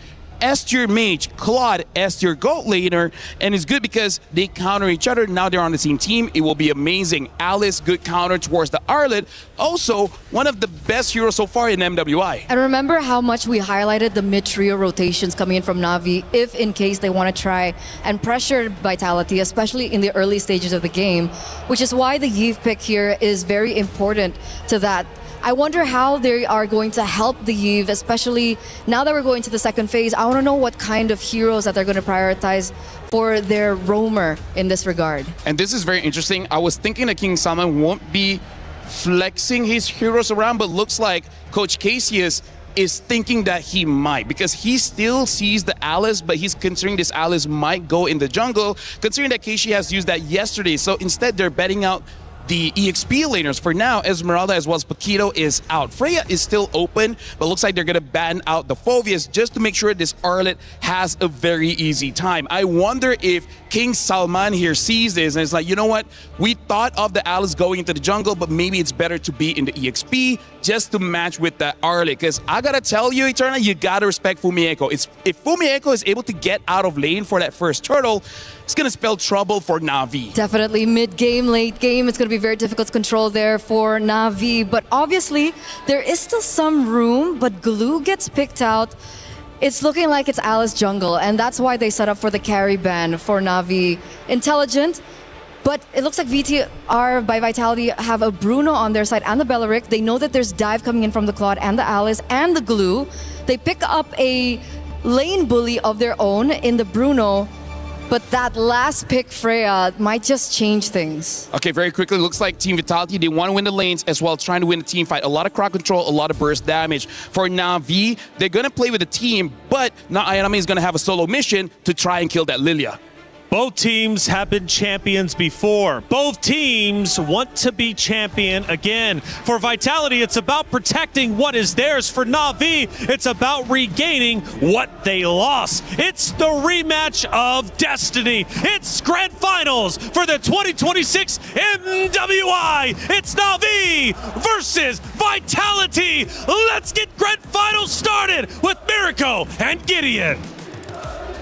Here looking over the land of Dawn, history is about to be made here. Both of these competitors have been looking eye to eye since 2024. 2025, they missed up their chance, but here in 2026 for the Esports World Cups, our very own MWI Grand Finals, we have Vitality facing off Na'Vi.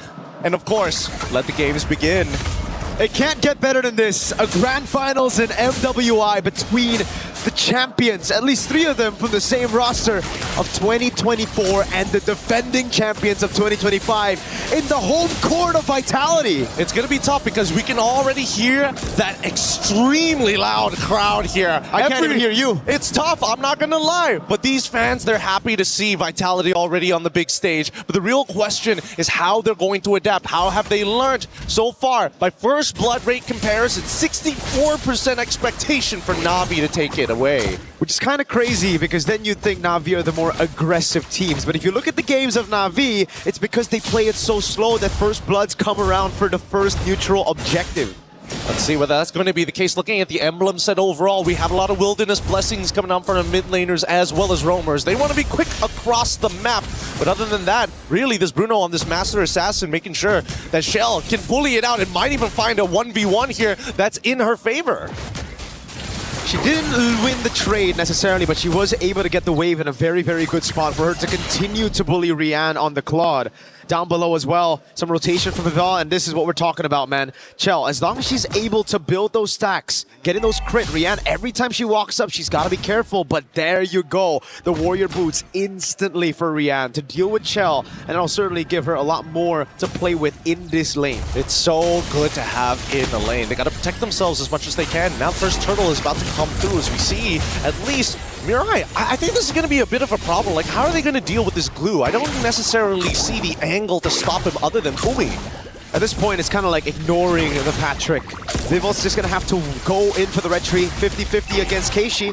Ayanami doing a good job. Zoning Fumi Echo away from this fight. That's going to be RWM dropped down by Reynas. That's going to be City walking up with the glooms as well. Vivian and the rest of the team coming out as Keishi wins out the red tree battle. And now it's a big fight happening. It's looking good. Heavy Spin's even better. And now they want to get into the back when they've already fought First Blood. Vivian! That's the First Blood raid coming around. That's a slam 7 to pass out to City, who's going to get caught with no black shoes. Ayanami gets the double. Vival's next in the chopping block. And it's a big triple for Ayanami. And so far, Na'Vi more than happy with the way that they want to play their comp. They want to chase down their targets, get their resources out. And unfortunately, if the engagement is just a little too good, Vitality doesn't get that chance to retaliate. Not until Vivian hits level 4. We mentioned it. The reason the First Blood rate is so high for Na'Vi is because they're so objective. Usually when you hear objective and First Blood, it doesn't go hand in hand, but for Vitality, they fell right into the trap of Na'Vi, again, setting up for that 5v5 and then taking it with this Freya. I cannot mention how important, I can't mention it enough, how important this Freya is in a draft team.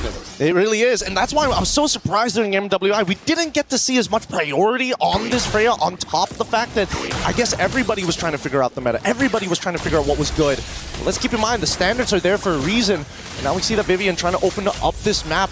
A lot of the motions coming in from Na'Vi needs to start leaning towards Rian's side. They want to unlock her from the lane, because so far, a bit of an EXP lead and now RWM. Yep, the black shoes come around for City to escape, so it's an ult for ult to Keishi.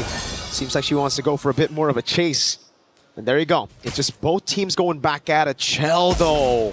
Wow, starting to really dominate this laning phase against Rian. Yeah, it's looking very, very nice here.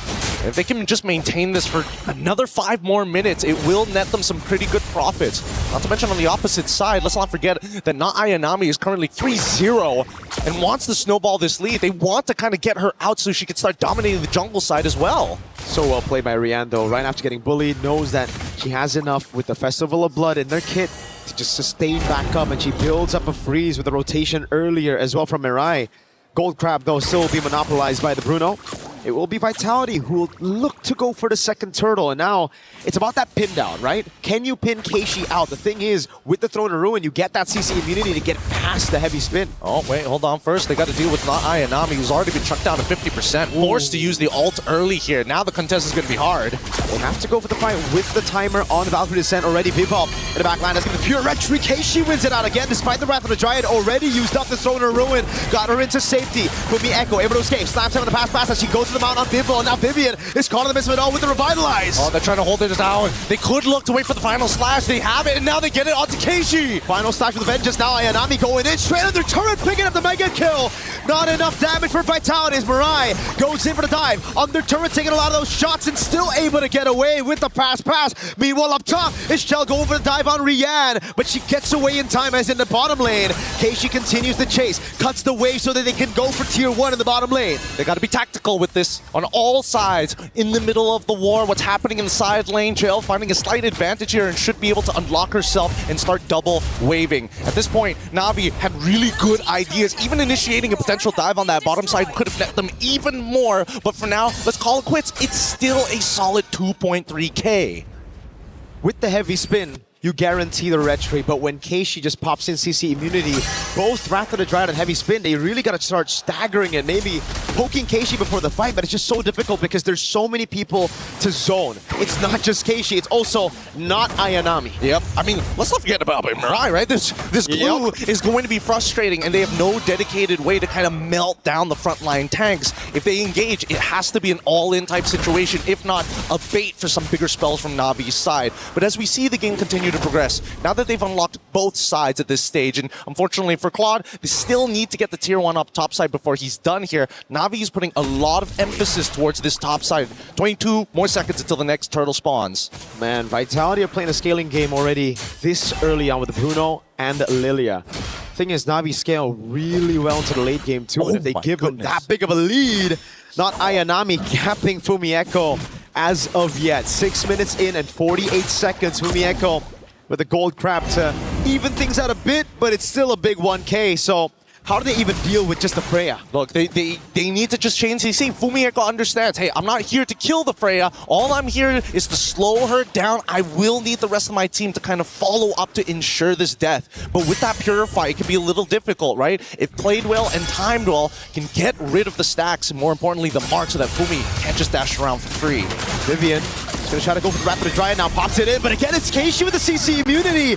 Vivian caught everywhere, all alone. Vivil's trying to peel to the back of the lines, but Vivian's just going to get shredded down by not Ayanami as the rest of the team will funnel into mid. Oh, now Vitality, once again, they just move their way. They tried to pinch them on with Mirai as well, but Vitality made the right call. Having to back up here, not trying to interact with these fights. And even Keishi just showing up to say, hey, I just want to see what's going on in your jungle, sir. Shell's got no damage to deal with that. Keishi can walk in the jungle, blink in, and take everything away from Vitality. Even Vivil's struggling right now against this glue. Mirai's gonna try to go for the take. Luckily for Vival, she's still able to secure it for herself. But look at the top lane, falling as well. Now the structural advantage on top of the turtles. Oh no. As Shell's just tickling Keishi, especially when she gets into these minion wave. Throwing a Ruin used, trying to bait them into a long fight for the cut for the rest of the team from Na'Vi. Mirai's gonna go in with a dash now. Cyclone Eye, Vivian with the Wrath of the Dryad onto the back already as Mirai cannot go for the mount, but she actually does on their turret. That's a big mistake as Chell's able to flicker out the safety and Mirai's gonna go down. Now we're City with Black Shoes, caught in the RWM and now the Blazing Duet. It's all good. The backline's under attack with no RWM. They're now attacking the mid-tier 2 Fumi and the back off to Rian.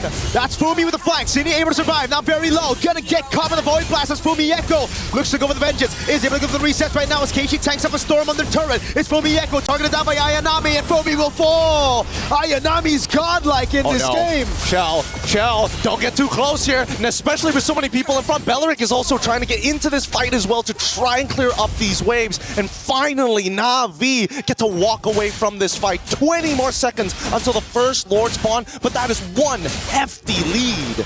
And it's because of the 2,000 almost gold lead between the XP. Ayanami 7-0-1. It truly isn't Ayanami. It's more like a Rihanna. It's more of a gold lane. It's more, heck, of a Rain mid lane performance from Ayanami. It's pretty crazy, I'm not gonna lie. The fact that she's called not Ayanami makes this way funnier. It's like, no, I'm not the carry. Go look at Rihanna. Wink, wink. Wink, wink. But now with the Lord in play, I think Vitality can't afford to make any more mistakes at this point onwards, right? Everything is gonna be permanent from this point onwards. The thing is, they can try not to make mistakes, but Na'Vi are going to constantly force those mistakes upon Vitality by going into the sideline, by pushing it in, and also just taking this Lord as bait for Vitality to walk out of their base. Because if you look at Vitality's composition right now, they have good clear, but that's about it. Well, even when we're talking about clear, right, it doesn't come at, well, maybe Shell has got probably the easiest way to clear these waves. However, it's not AoE, and it's not exactly the fastest, especially once we get into the 20-minute zone. Ideally, we do get there for the sake of Shell, but at the same time, I don't think Na'Vi is going to allow that to happen. They're going to start sieging, and I have a sneaking suspicion that Mirai might just flicker in underneath inhibitors. At least the Vitality fans haven't lost hope. It's game 1 out of a best of 7, and they need to also conserve some of that energy Unless the French are just built different, man, because God, their energy is oozing the back to stage as well. Dude, the Vitality fans have been all around here at EWC, whether our stage or other stages, they are audible no matter where you go. And for now, Na'Vi really taking the time to deny resources, but I love the chump check that Na'Vi is doing. It's like, if you really want to engage, try us while we still have this 5k lead. We will stat check you every single time. As long as you don't kill not Ayanami, we can make it work. They're defending the tier 1 in the mid lane really well. The Holy Shield down below has already been taken out, and that's a Melphic gun for Chell. Rian finally completing that 3-item power spike, the Swift Trinity.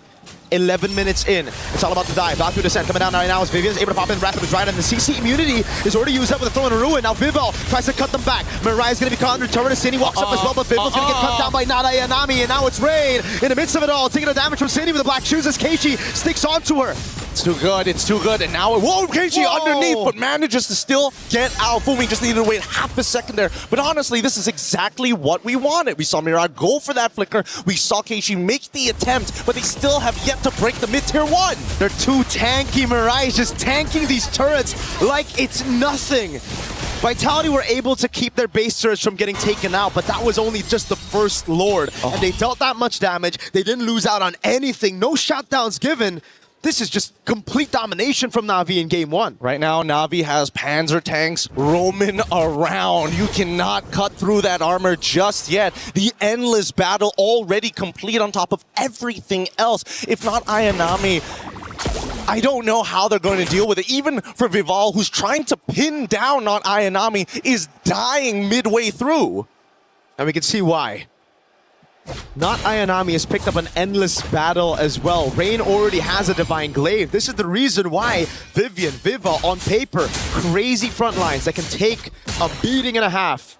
Not against this composition with this much of a lead right now. It's just too much to handle. 6.1k, but it feels like it's already at that 10k mark, but it's not entirely hopeless for Na'Vi just yet. Chell can still pull through. They just need to max out on their items. However, it will come at a huge investment as both sides contest for no man's land. Again, Na'Vi just doing a brilliant job forcing the errors on Vitality. Vival's going to try to go for the pin on Mirai, and it will work out. They will get Mirai, but now it's the Lord already taken for Na'Vi at the cost of just their roamer. They don't mind this. Whoa, dangerous stuff from Rian. Able to respond in time with the BMI, but for now, with his 3 and 10 score, Vitality, trying to defend, and Rian making a play. Oh God, right in the RWN, the Blazing Duet. Now it's the kite back for Vitality as Keiichi pops in that skill 1, had already used the throw in a ruin. Double 0 and 9, setting up perfectly for the rest of the damage dealers of Na'Vi. And the worst part is that now that Fumihiko is gone, it's only just the Wrath of the Dryads that they have to worry about. The Heavy Spin was also used in the middle of that interaction, so now that Na'Vi sees all of these checkboxes being ticked, outer turrets will be destroyed, a guaranteed inhibitor on bot side. Can they convert this even more? Can they find that winning fight? Yeah, Chell really wanted to clear this Lord before he got the charge, but it will be guaranteed in the end. Lord with the Trident charges into the bottom lane turret, giving Na'Vi the far lane advantage for the next Lord. Now in the tier 2 in the mid lane, it's Rain and Rian. The double R's working big together. It's all about defense again for Vitality, but we know from Na'Vi in the semifinals and the quarterfinals, after taking a loss to Galaxy Phoenix, they've learned it is just back to discipline, back to playing the textbook game after getting a big lead at the start. You know, it's time to call Zipper and pull up the item list real quick. We need to see where Chell actually is currently in the game, because while you see 4 items already completed and a Winds of Nature recently being purchased by Rian. Love that. Until we see a Winds of Nature on Chell's side, I don't think there's that guarantee, you know? Big auto attacks, but if you get hit by that fully stacked Blazing Duet, how do you protect yourself? At this point, I don't even think she can go for the Wind of Nature. There's just so much damage to deal with. It's not just Rian, right? You go for the Wind of Nature, then what are you going to do against Mirai, Rain, and Keiichi when they go in on you? At least you can flicker out of those, right? The worst part, I think, has to be Mirai. I think that's like, if you get caught, there's nothing you can do. You're praying that you flicker out of the way, but at least the Winds of Nature can protect you from not Ayanami and Rian, which we're very used to seeing jumping into that back line. Mieko with final slash ready on Rian. Gets away with a vengeance. Now it's going to throw in a ruin. It's Mirai's able to flag in the back line. Finding for Mieko and Vivian. Now goes to the straight to everybody else, but Vivo is able to push her away. Now Rian with the Blazing Duel! And they got him! They got him! Keishi just needs to get back out of there. 37 more seconds until the Lord, and this was the perfect angle. They found the pinch, they found the pull, but worse yet, they needed Vitality right into the corner. You can flicker out of one. You choose which one, and Na'Vi throw all the other 4 abilities at you. Now with Cine, can they clear? Na'Vi are not going to go straight for the Lord, playing it here just to try to get a little bit more pressure before the Lord spawns. But in the end, Vitality still have good wave clear when there's no RWM and any of those zoning tools. They're going to have to breathe for a moment because this next contestant is going to be extremely difficult for Vitality. Na'Vi has got him in a little bit of a chokehold as that bottom wave needs to be dealt with at all times, and Na'Vi instantly rushing this down. The beauty of having a Freya on your side. Quick work of the Lord. Quick with a Freya, a Claude, a Yves as well. It's just boom, insta gone, insta delete. The only one that can do it faster, maybe a Lunox and carry combo, right? Those are good. 8,000 gold lead. Na'Vi knocking on the base turrets of Vitality earlier. Now they're charging at it. They're bringing in their catapults. They have their siege equipment. And we get to see the replay again. Yeah. What went wrong here? A lot of it just comes down to the formation just breaking in half, right? They had to decide whether to be on the left side or on the right side of the purple buff pit. And as soon as they got broken in half, that's where we started to see problems. I think that at least for Vitality, they need to recognize, yes, there are ideal fights, but there are some key problems that they can't deal with. Number one is Mirai. If they commit any ultimates to Mirai, it's not going to work out mathematically to deal with not Ayanami. And yet, here we are, Lord pressing in. That's a big resource spent already, man. Na'Vi were able to bait out the final slash. Now it's Mirai under turret, down below. It's the Lord already. Vitality trying to keep these base turrets alive for as long as they can. RWM with the throw to Ruin! Coming down, but it's only going to land on 2. But that's going to be Vivo with a heavy spin, pinning them down, and that's a good taunt onto Keishi. But it's Rian with a killing spree! It's not over just yet. They want to get that mid inhibitor first. The Lord does go down, and Vitality might have to respond here and now. They want to go for the brute force onto the base turret. They take it down, but Mirai so low as Chell is going to go down. Very low one. Now with the Rose go mid here, Rian gets her down, and it's a killing spree terrain. Revitalize is already through, and Vival trying their best, but the base is under attack. Na'Vi stay objective. They stick onto the crystal. They lock it down, and they don't give Vitality a chance to come back. It's game 1 secured in this best of 7. Okay, lesson learned, lesson learned. Na'Vi, they've got something up their sleeves with their 2 side layers, and not to mention the access to the Freya. That's something that Vitality have got to remember for this upcoming matchup, because dear Lord, Fumiko, difficult. After that first death, so difficult to recover. Super difficult, and I just think it's an Arlet thing, right? It's always about snowballing early. If you don't get it, you're kind of chopped. Yeah. Well, we're just going to have to leave the panel to discuss about it. We're throwing it back to the studio right after these messages to break it down for all of y'all.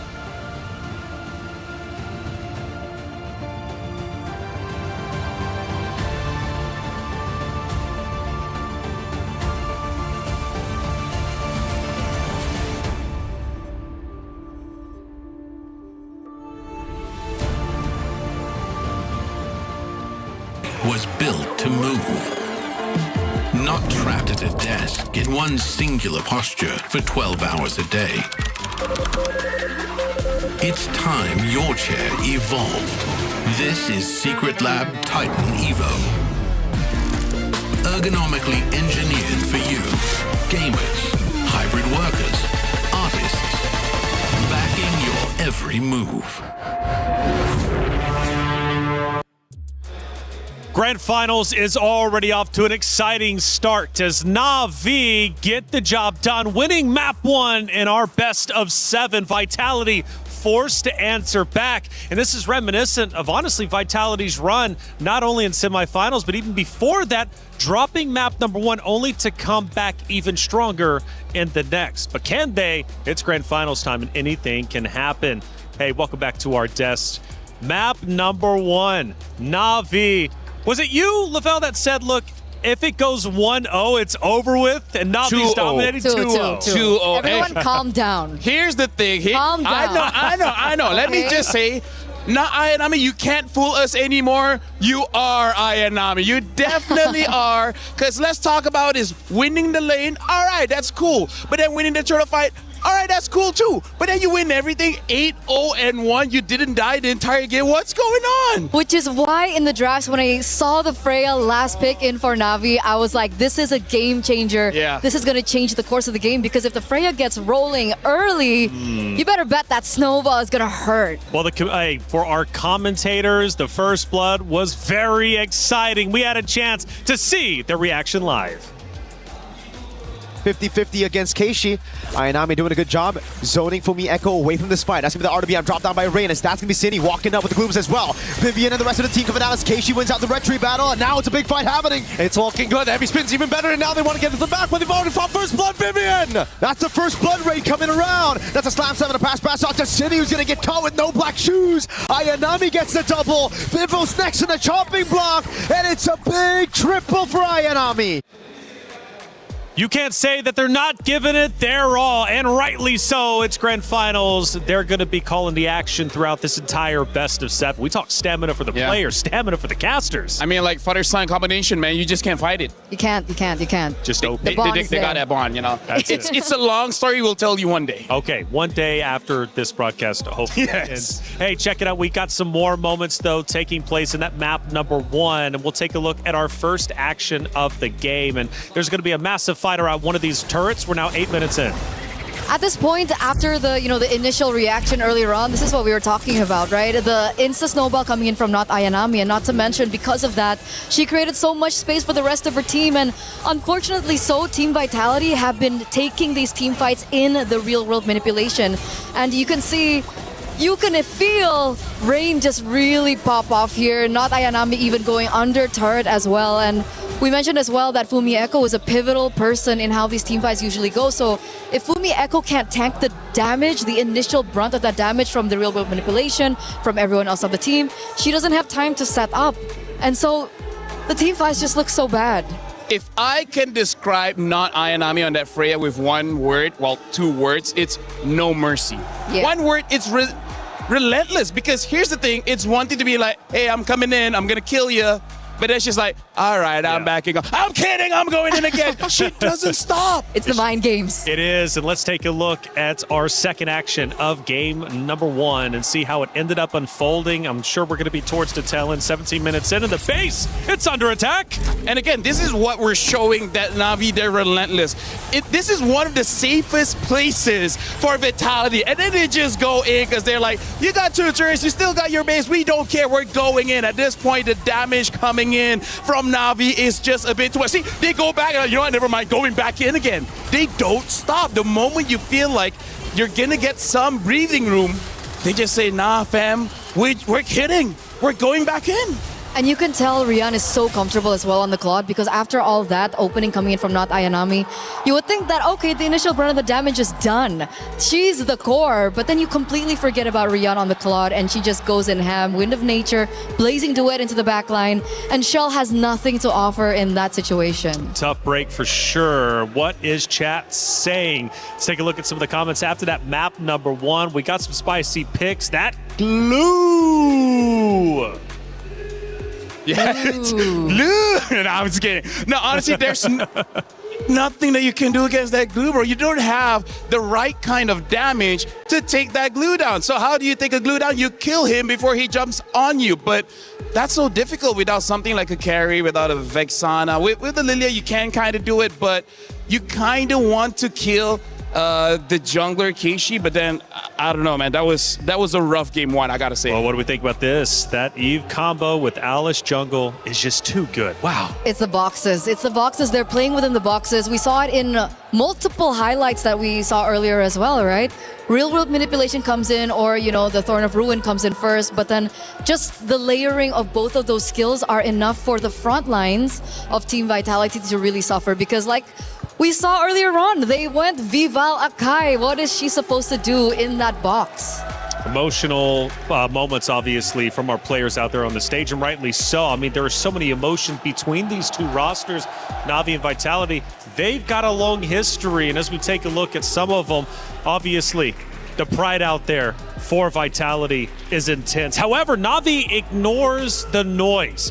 They come in with a mission and they take map number 1. After all, during the interview, they did say pressure is normal. But is Vitality truly feeling the pressure now? I mean, first of all, hey, shout out to the headphones, man. Helps out with the noise. It does. But that's one thing that I really want to mention now, especially after that first game loss that unfortunately Vitality had to go through, is that after they won last year, MWI 2025, a lot of people out there have made both statements that said the only reason that they won that year was because they never even met Na'Vi in the grand finals. So this is their time to prove. And obviously the pressure is definitely there. You can even see, That's Shy, by the way. Shout out to passion. Shy. If we interview you, I'm going to take off my earphones, but shout outs to Shy. Shout outs to Shy. Shout outs to the player in Na'Vi celebrating the moment they finally took down Vitality in that map number 1. Phenomenal job coming out from the ladies on the very stage. They'll continue to battle, however, got to win 4 games. It's a best of 7 after all, so still a long way to go. We're talking 3. We go to the dugout. This was just before they took the stage, celebrating once again, getting together, and hugs are needed, especially in tough moments like these. Explain the No, it's nothing. I don't want to be professor in body language again. I can teach you after this. Okay. We take a look at Rain and her stats, and remember, she's got one of the highest KDAs in the entire tournament. 92%. And again, honestly, if you look at the items, after she got that Ice Queen 1, it's basically over. Because for Team Vitality, they have a lot of front lines. And then if you're stuck in the real world manipulation, that's basically GG's. Yeah. And then Divine Glaive, and then Wishing Lantern. Imagine being a frontliner. It's a nightmare. It's I'll over. tell you what is not a nightmare, but a blessing is our Level Up series. And it covers everything Esports World Cup. This series is truly special. You need to check it out. A lot of people are haunted by their past. I'm inspired by it. They're not just playing for themselves, they're really playing for their entire family. They have defeated their demons. They have crushed the curse. There. For every click, every clutch, every respawn.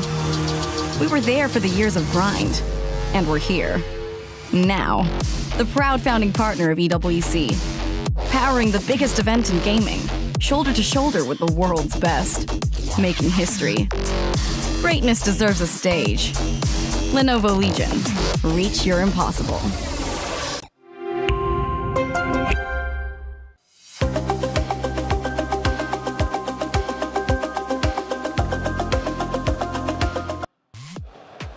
Level Up series, you guys got to check it out. Fun fact, I was in episode 1 of the original Level Up series. Now season 2 coming out. The cool thing about it, it's on Prime, and they go through the entirety of the Esports World Cup, and they tell the story like no other, bringing in players, focusing on interviews, of course, with org owners. They focus on everything EWC related, and it truly is remarkable how much coverage that they get. Esports World Cup, I think we could all agree, revolutionized what esports truly is. And now with this being year 3, they continue to do the same. So Level Up series, check that out. Back on the stage, though, here we are. And you notice top right, the current match, Na'Vi is leading 1-0 over Vitality, forced to come back. So talking about shortcomings, where did Vitality drop the ball, map 1?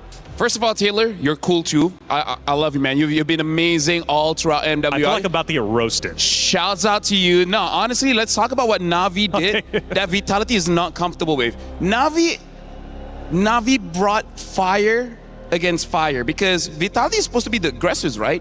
But then Na'Vi with the Alice, with the Freya, with the Eve, it's like they're the ones always having forward momentum. And I kind of feel like Vitality is also not being comfortable. It's like, wait, why are you the one rushing against us? The script is supposed to be upside down. So I hope this time Vitality gets a draft where they have forward momentum instead of trying to kite back. Because kiting back doesn't feel super Vitality, you know? I agree for sure. I think the pressure now in game number 2 is more on Coach Casius than anything else, because when it comes down to execution, I feel like 60% of that is signified from the drafts. So Na'Vi now are on blue side, and obviously Na'Vi earlier won on red side. So let's see if Vitality has something to say on red side this time around, their more favorable side of this draft. You can see Akai being banned out very quickly, Atlas and the Hirara. On the other side, the Bakse and the Chip. Last time we saw the early Akai pick for Vival.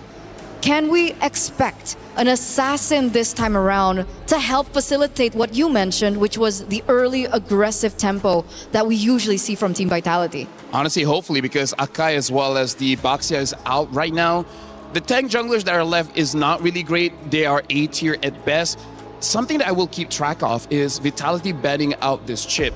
The Chip creates a lot of pressure onto the side lane and in the jungle, but I don't know if it's super necessary here going up against Na'Vi. I think this is a bit of a risk, but again, it's only game number 2. We'll see whether this works out or not. Right now, Marcel has been banned out for Na'Vi. Quite a few heroes are still open, notably the Freya, the Esmeralda, as well as the Paquito. So there is a lot of EXP laners open. So I think that's part of the strategy here that both teams are saying, hey, just now the Freya was a little bit too much. We're going to leave some of the counters open just in case. So what would be crazy if Na'Vi go first pick Freya here? Like they just double down on how they found success in game number 1, but they go for Esmeralda actually. So technically it is quite similar. They both are very dominant in that lane. Obviously the Freya has an additional, spice to it because they can still flex her. Esmeralda though has been very, very impressive as well in the lane and very just pressure heavy in the lane too. I would say specific for this meta right now, Esmeralda has a winning matchup against everyone, even against the Freya. Of course, it's still a skill matchup, but after Aya Nami's performance, I feel like she's got it on the wraps. Right now for Vitality, seeing that the Esmeralda is there, I wonder if they still want to get the Paquito because they've used that sometimes against the Esmeralda, but on paper, the Paquito should not be winning, so they pick up the Alice instead as well as the Claude, and I like it just because this Alice is an absolute power pick for MWI. In fact, Muntan, if you're hearing, get her an MWI skin, man. That would be cool. She deserves it. She definitely does. She's a bad person, but other than that, she's cool. Kimmy, I wasn't expecting this Kimmy pick. I thought they would go for the Yve. If they wanted early rotations, faster at that, I would have expected them to go for, the Yve, but they go for the Kimmy instead. The Harith does show up, and they do have the ability to do so because they are the ones that have picked up the Esmeralda first. Harith, Claude matchup finally. I mean, is JK rolling in the building? Why are we building a Harry Potter composition here? It's all magic damage coming in from Na'Vi. So the front lines of Team Vitality should not have any problems building up an early read in armor and then start winning the fights. I gotta say, Na'Vi, this is pretty high risk, high reward. If they win the first 3 minutes, hey, that's it, GG, right? You can get all the turrets basically for free. But if you don't, it's gonna feel pretty bad very, very soon. So let's see the last pick in for Team Vitality here. Are they the ones to commit to the Yve? They go for the Belleric. They do see that there is dive coming through from the Esmeralda and the Harith. It is going to deter the Harith by just a bit, but they do still have to have an answer towards the Kimmy. And that's why maybe we do see the Alice first in by Vitality. Yeah, I'm still thinking this is going to be Fumi Eiko's Heroes. I don't know whether Vival has a chance to play with that. Let's not. Yeah, I feel like Na'Vi, they should be a bit threatened. Like maybe ban out the Yve and then one jungler here because I'm really not entirely sure. But having a Harith, having a Kimmy, for now, it feels like it's not a bad game for a Red 5 Ling. I mean, we'll see how the draft turns out. If there's not a lot of crowd control, I'm looking at Ling, I'm looking at Hayabusa, I'm even looking at the Nolan here. So I feel like Vitality is having a good start on making sure Vival gets a good matchup. Which is why I think if that's the case, they do need to set it up for her, right? They need to go into the bans for her. But interestingly enough, it's the Balman ban instead. If they want to set up for something like an assassin, I would have expected, like the Hylos or maybe the Cho ban come through for Na'Vi. But the fact that they ban out the Balman, what is this signifying here? I think they're really trying to make sure that there's no tank jungle for Na'Vi here. If they ban out the Barats, it kind of forces Na'Vi to be a little bit more creative, in the jungle. And the fact of the matter is, Keishi hasn't done so well outside on the assassins. Yeah. So I feel like this is a interesting, loophole to it. I want to know if it works.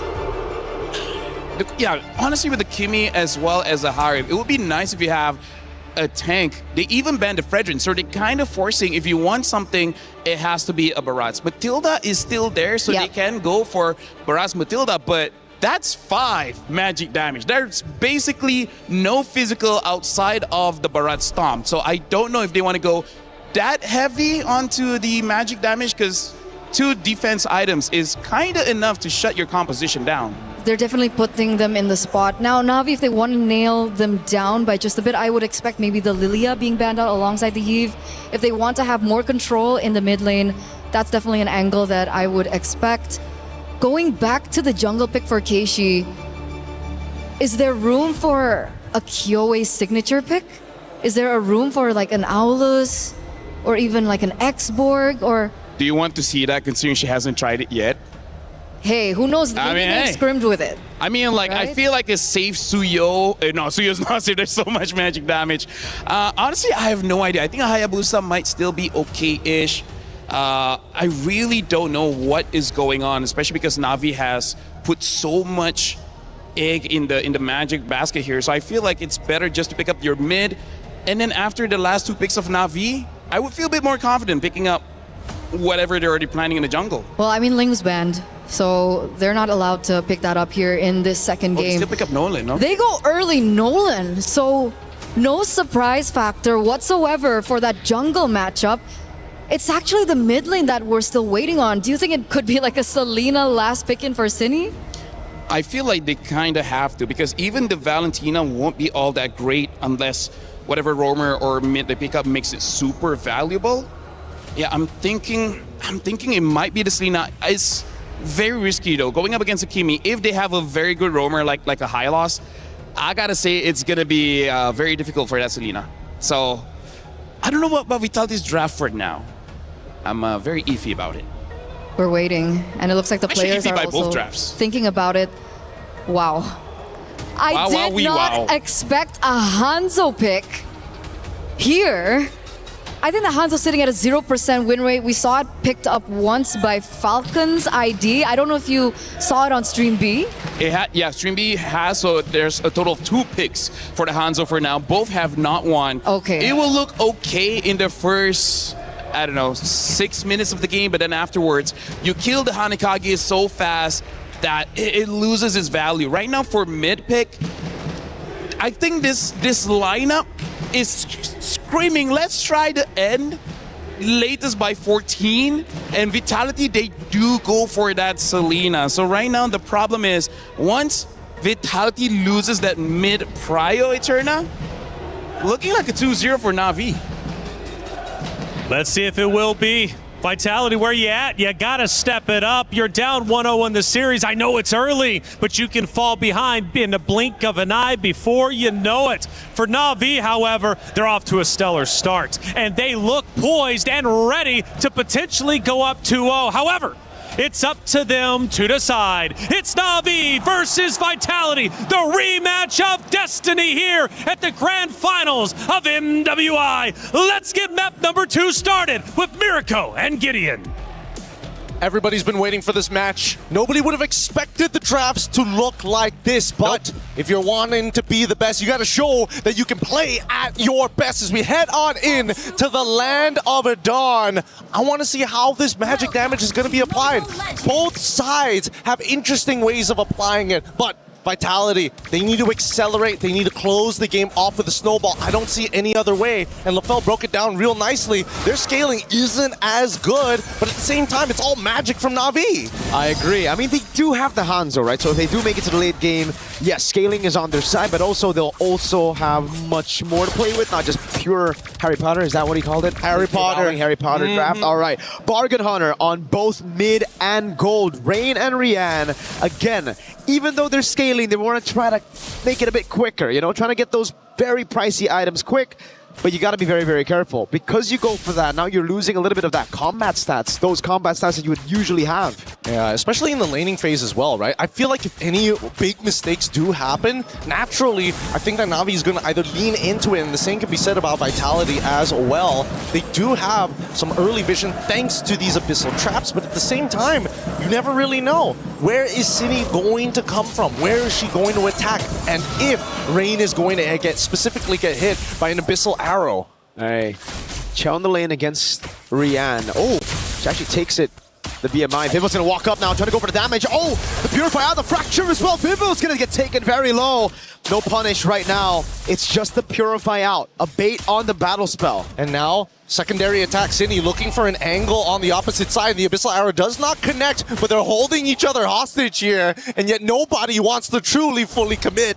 Oh, that could have been really good. They already got the Purify out, but Rian's a bit too aware for that, knows that this mid lane's been missing for a bit too long, and that means it's full prio for Na'Vi. Rain and Keishi on the turtle already, now with Vitality trying to look for an entrance into this turtle pit. And look at Mirai, ever vigilant, making sure that this Nolan has to go hard. Fumiko not at level 4 as they're about to begin this fight. Great taunt right now as Keishi jumps in with the Pinnacle Ninja. It's going to be the all-in. Oh! Goes in, but Fumieko's the one to take it as Vivo gets away. AOG already as Vivian is able to escape, but not Ayanami picks up first blood. So it's a turtle traded for a kill, and both XPs are the ones on the board. That's a good taunt right now onto Fumieko and immobilization as well that forces the Throne of Ruin. It's already out now. Ooh, Zini unfortunately does not connect with the Abyssal Arrow as they go back to neutral states. Really surprised that out of everybody, it was Fumieko who actually gets it, and now a dive on the bottom side. A cancel straight up on the Blazing Duet.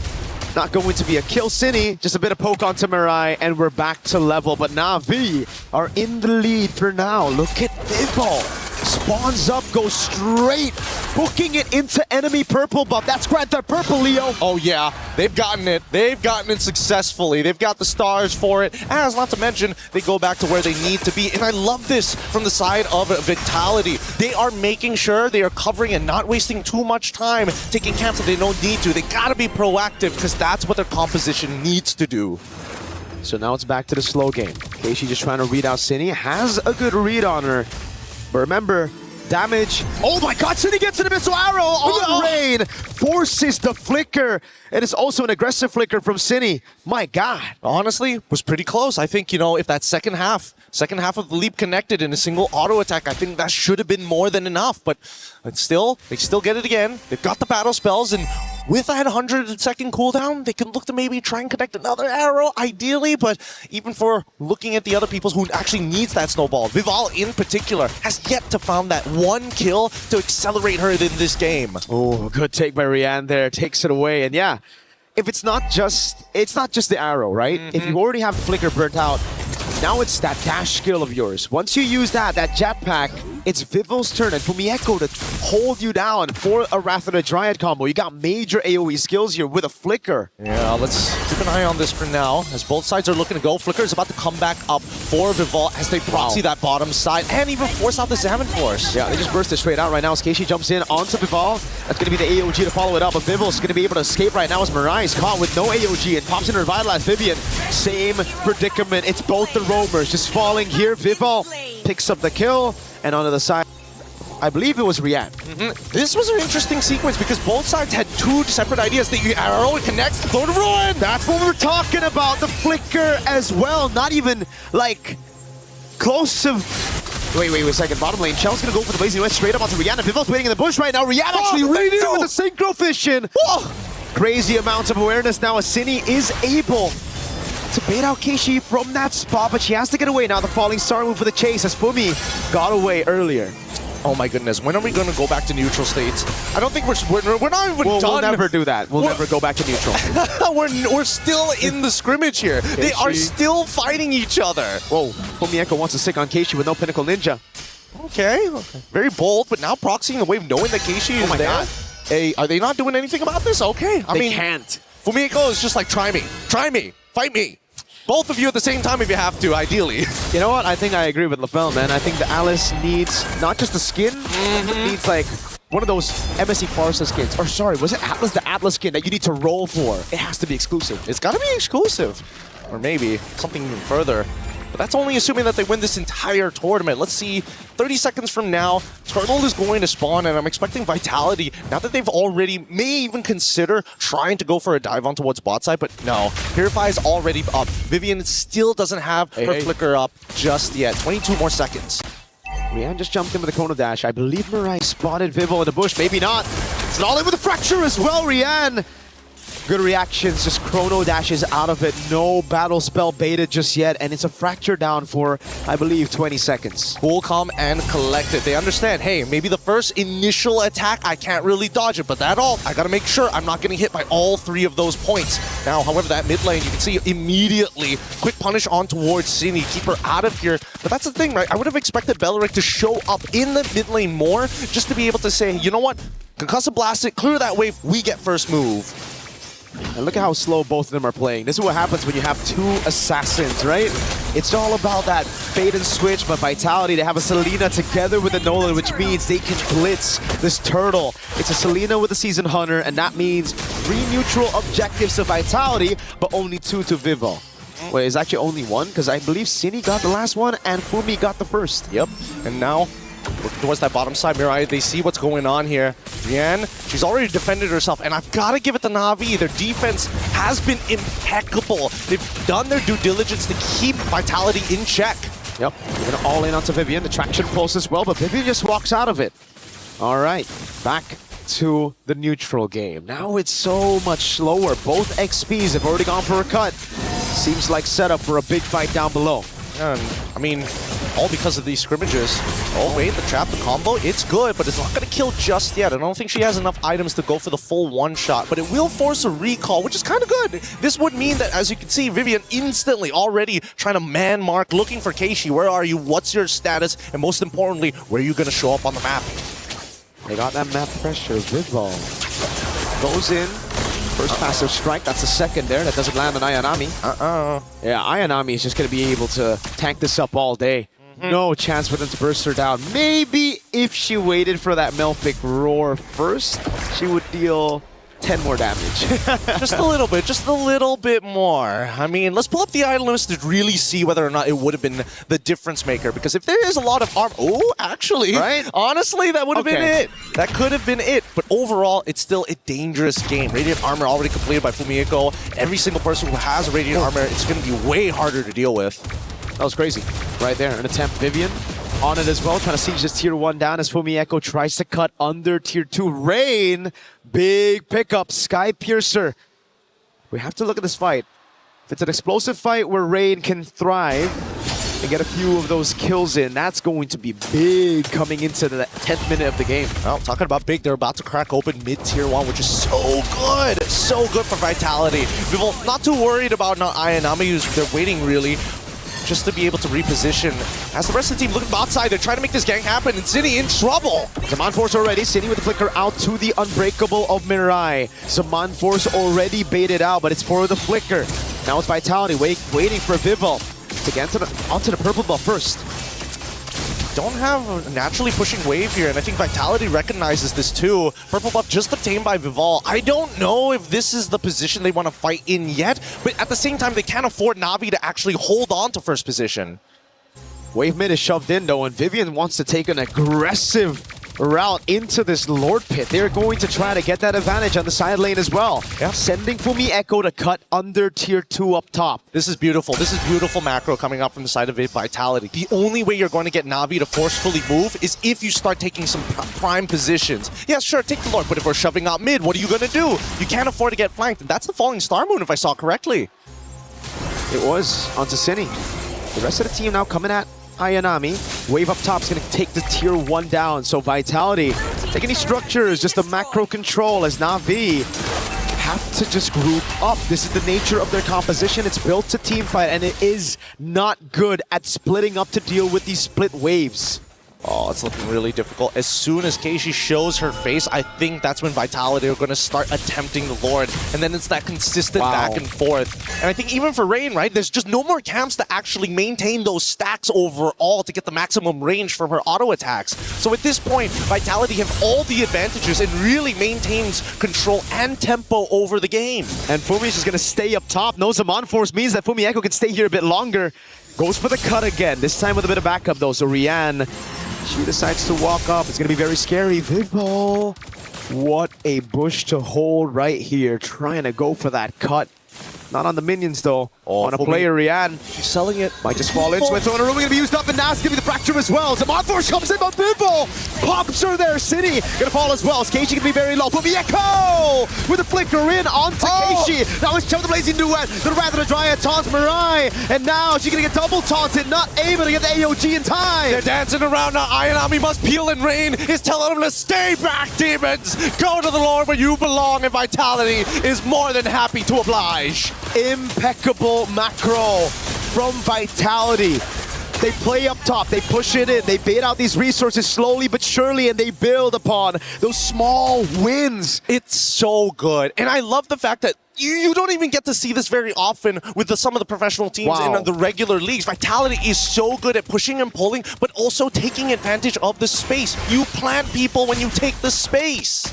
It's just ridiculous how good they are able to execute this very difficult to execute composition. The Abyssal Arrow really lands. We gotta breathe, we gotta breathe. And even a Zaman Force coming out from Rian here. I don't know if Na'Vi is losing composure, but you can also tell that Vitality, they're not slowing down with a 6K lead. Oh god, good taunt there. I don't think they're gonna lose on composure just yet. They have a very good composition to bring it to the late game, but the Abyssal Arrow lands again, and the Wrath of the Dryad is just barely missing out on the front line. Vivian with the Blazing Duet, or sorry, rather, escaping away. The Blazing Duet comes in from Chell, and they burst Rian down through the Zaman Force. Was Keishi with the jump. Vivian able to escape right now, but Keishi chomps her down and gets a shot. It's Cindy running away as Keishi continues, but she ran out of time as Chell goes into mid, takes the base turret down, and it will be just one base turret with the First Lord. Honestly, all things considered, pretty good from Vitality. They get an inhibitor, they put both of them really, really low. They got a kill onto Rian, which is even more impressive. And not to mention, all they had to sacrifice it was Vival, who was already doing significantly better than Keishi all throughout this game.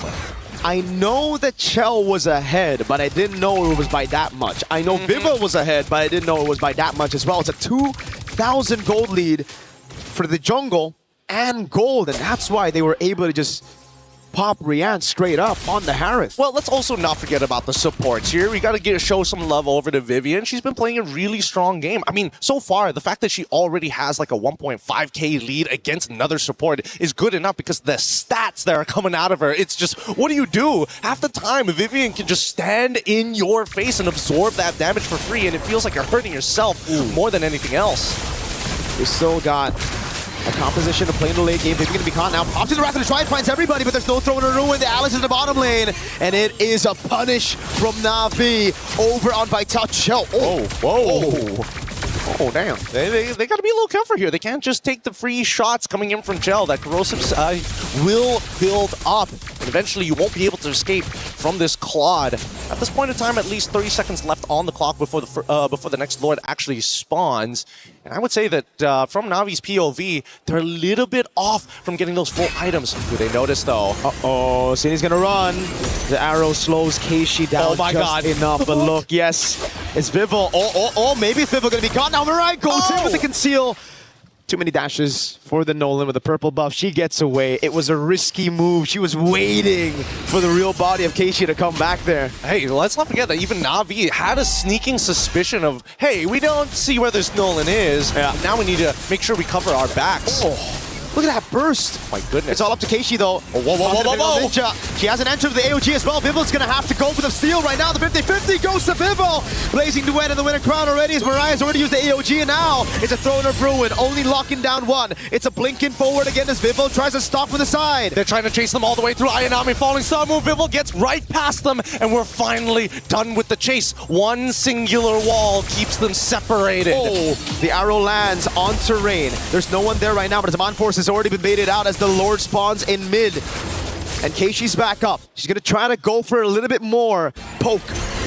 But she just gets caught. Oh, almost a good read on that body. I don't know, because right now, if Vitality want to take advantage of the fact that Rian doesn't have that Zaman Force, they need to start pushing this wave right now. It's low. It has a low cooldown. It's going to come back in time. It looks like Vitality want this synchronized wave. Zaman Force already out. Fantastic pull by Na'Vi onto the Lord, into the bottom lane, but the Lord will already take down that base turret together with Vival. Now she goes on to Ayanami with the help of Chell, tearing through that health bar. It's the Abyssal Arrow again. That doesn't land. Vival's already down. Throwing a ruin. Lands on two right now as Chell pops in the Blazing Wind onto Ayanami, and she's going to get bursted out by Vival. But the rest of the team now camping down onto City. Chell will be taken out by Keishi. This is Brienne's moment. She can turn this all around. They've cleared the wave. They've cleared the problems. And now they hold strong. A near clean wipeout as Mirai just made sure, you know what? At least we know for a fact that Fumieko, she's out of there. 3 base turrets, but Na'Vi show more than signs of life. They got signs of winning this thing with a comeback. It's the scaling that we were talking about from the start, Gideon, that is now really showing. Rianne's doing ridiculous damage. Rain as well, and especially with the help of the Crystal. Oh, they're bursting through Fumieko! They can do it. Forcing the winner crown. Mirai's right there, but Fumieko has to burn the flick, which means she can't use it aggressively for the next 120 seconds. Oh man, the Lord is going to spawn, and Fumieko is still not going to have her flicker back up. Damai's repurchased here. What can you really do about this? They gotta breathe for a second, because as we see this game progress, I'm thinking of bad habits that they can exploit. And so far, I think that Vitality has really wrung out all the tricks in the book. I don't see any other mistakes being made by Na'Vi, and their defense has been immaculate now that they've figured out the lines of attacks that we see consistently from Vitality. Divine Glaive pickup for, I don't know if it was Rianne or Rain, but I saw Divine Glaive, and either way, that'll really help this Harry Potter composition. The magic damage, it only is a problem in the early parts and when your opponents snowball. Once you get into those crucial penetration items, don't matter how many defenses you got. Radiant plus Athena, they'll shred through it all. Yep, they just gotta make sure that they can survive. Biggest damage so far, and not to mention that at least a quarter of it is gonna be true damage on top of it all, thanks to that Starlium Scythe. It's going to be difficult to play, but at the same time, it's really risky to open up the map, unfortunately, for Na'Vi. They kind of have to wait for Vitality to make that first move, but if they don't probe, nothing happens anyways, and they lose free objectives. Vitality still have the advantage, though, because of that base turret down below, right? It's going to be auto-slow pushing, which means they can continuously just reset the Lord and play it slow. The mid-wave as well is going to be crashing down, and they find the Abyssal Arrow on Mirai. Fumieko doing a good job zoning. Now Keishi pops in Pinnacle Ninjas. Fumieko's going to be caught, but has the blink away from the untargetable. But look at Vival. Already hiding back in the spot. I'm pretty sure they saw at least the dash, and yes, they check it open. Winter Ground's already used, and they go in further. They split them up, and now Mirai with no AOG is going to be caught, but still, oh, with the fracture! They deal with immortality. Fumieko, in the midst of it all right now, has the Throne of Ruin, pops in with a crown. Keishi has to go away, but Vival's going to be going in for the chase. City! Finds an Abyssal Arrow, lands it on Rain. Vival's right there to capitalize. The base is exposed, and Nanai and Nami cannot deal with this. They're going to have to leave Kenshi by himself. Start proxying that mid-wave. Kenshi, can they do it? Keishi's going to try to clear out these waves. There's just too many members on her. She gets the unstoppable, but she's returned to her body, and we are at 1-1 in this best-of-7 grand finals. You wanted to see one hell of a match. We gave you one hell of a match. Game 2 going over to Team Vitality, and this is what we wanted. The consistent tug of war, and I'm not going to lie. I was really thinking that this composition would eventually fall off, but they just kept on pressing, and I think the nail was there. Once those inhibitors were down, they could not recover from that point onwards on neutral objective takes. At least Team Vitality, they understand how to load the gun. The macro, the forced errors, the split. We get to see it again in that final skirmish. Vival taking a crazy angle back. We get a replay of the final defense, but man, what Vitality did there with this composition was just phenomenal. Really great stuff overall. I really hope we get to see more of this, right? Is Na'Vi going to still play that more scaling, comprehensive, tight style? And now we've seen so many of the bans. I think, you know, our panel is going to give us a better explanation. Let's throw it over them right after these messages.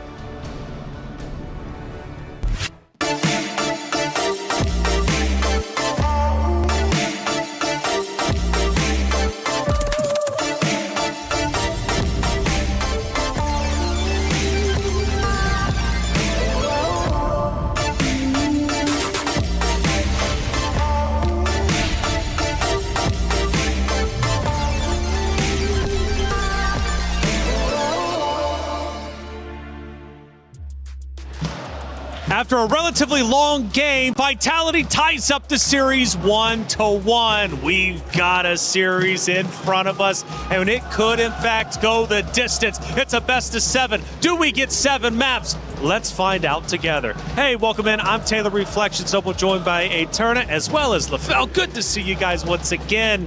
Hey, what was one of the win conditions we talked about?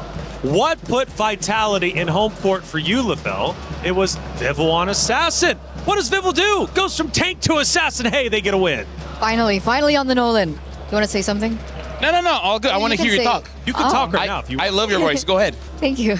Anyway, Oh, yeah. she's blushing. We finally get the Nolan. And remember, it is one of her comfort heroes. I wouldn't even say comfort at this point. I think it was one of her power heroes being able to get that Savage on, and it really changed the tempo of the game.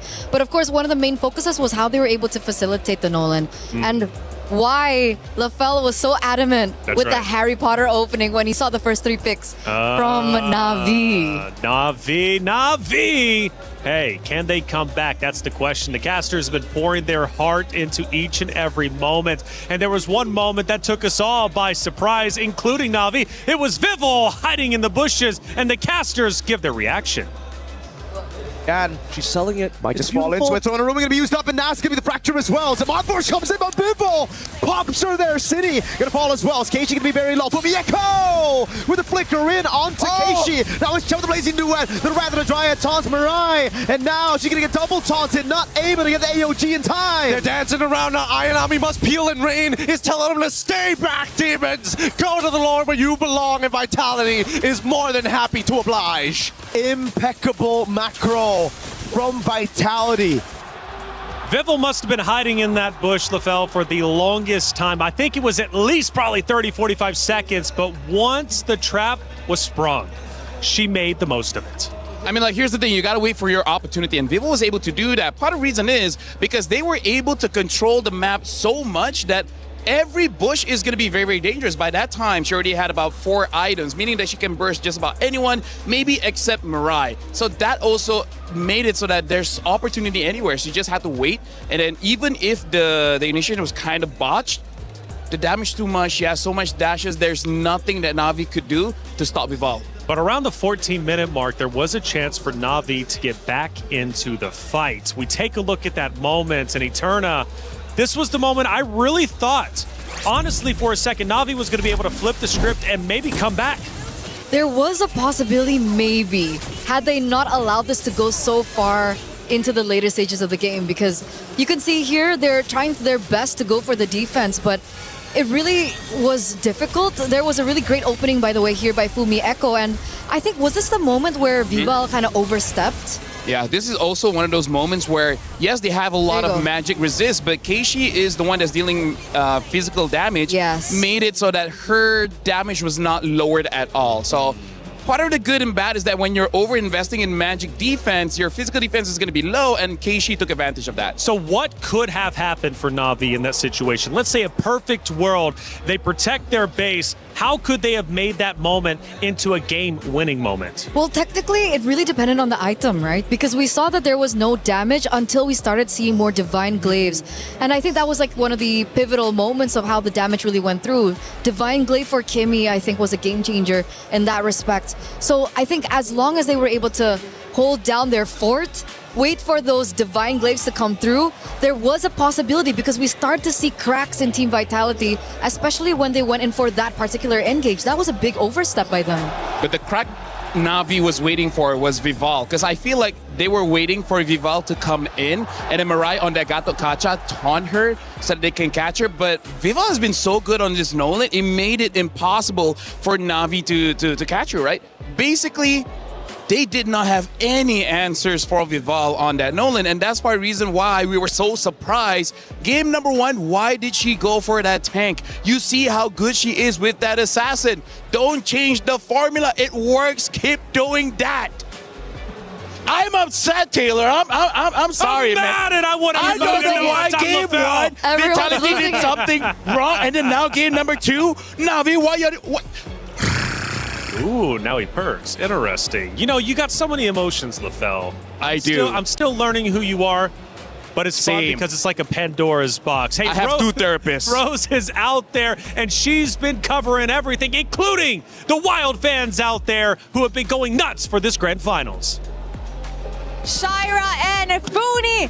Girls, it is getting crazy. It's a 1-1 and the Vitality fans are going crazy. How are we feeling? I'm feeling great. Great, guys! Really? Great. You guys just lost game 2. Shira, what's happening? We will have a comeback. Comeback.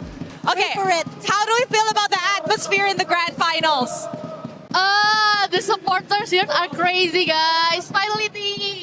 Yes, home ground for Team Vitality. Now, as we enter game 3, what do you girls think will happen in the Land of Dawn? Of course, Navi PH will win. Finally, will only give 1 point to the enemies, and the rest of the game they will show who the queens really are. Wow. Funi, are you saying it's gonna be a 4-1 grand finals? Yeah. How did you say so? Because it has always been finalists' place to be the winner. But there is always a comeback. No, they will only give you 1 point. We still don't know. There's still a lot of time that they will prove that Pinas lang ang malakas. Wow. Shira, we can feel your passion for the Filipinas on stage. And you know what? It's not just on stage that the fire is fueling, but also between these two girls. So girls, is there any words of encouragement that you'd like to give the girls on stage? Maybe we can start with Funi. Me. Good luck, guys. Just take it easy because finally is the strongest team on the MWI. You just need to play like usual and you will win anyway. Ooh, confident. Shira, anything you want to say to the Navi girls? Well, she is really confident that they will win this game, but we all know that way back 2024, we got the title, and this is going to be the comeback. So watch and learn and listen, and let's do this, guys! Pinas lang ang malakas! Oh my goodness, Shira, the energy is through the roof. Thank you very much, girlies. May the best region win. That's it from us. Throwing it back to you guys.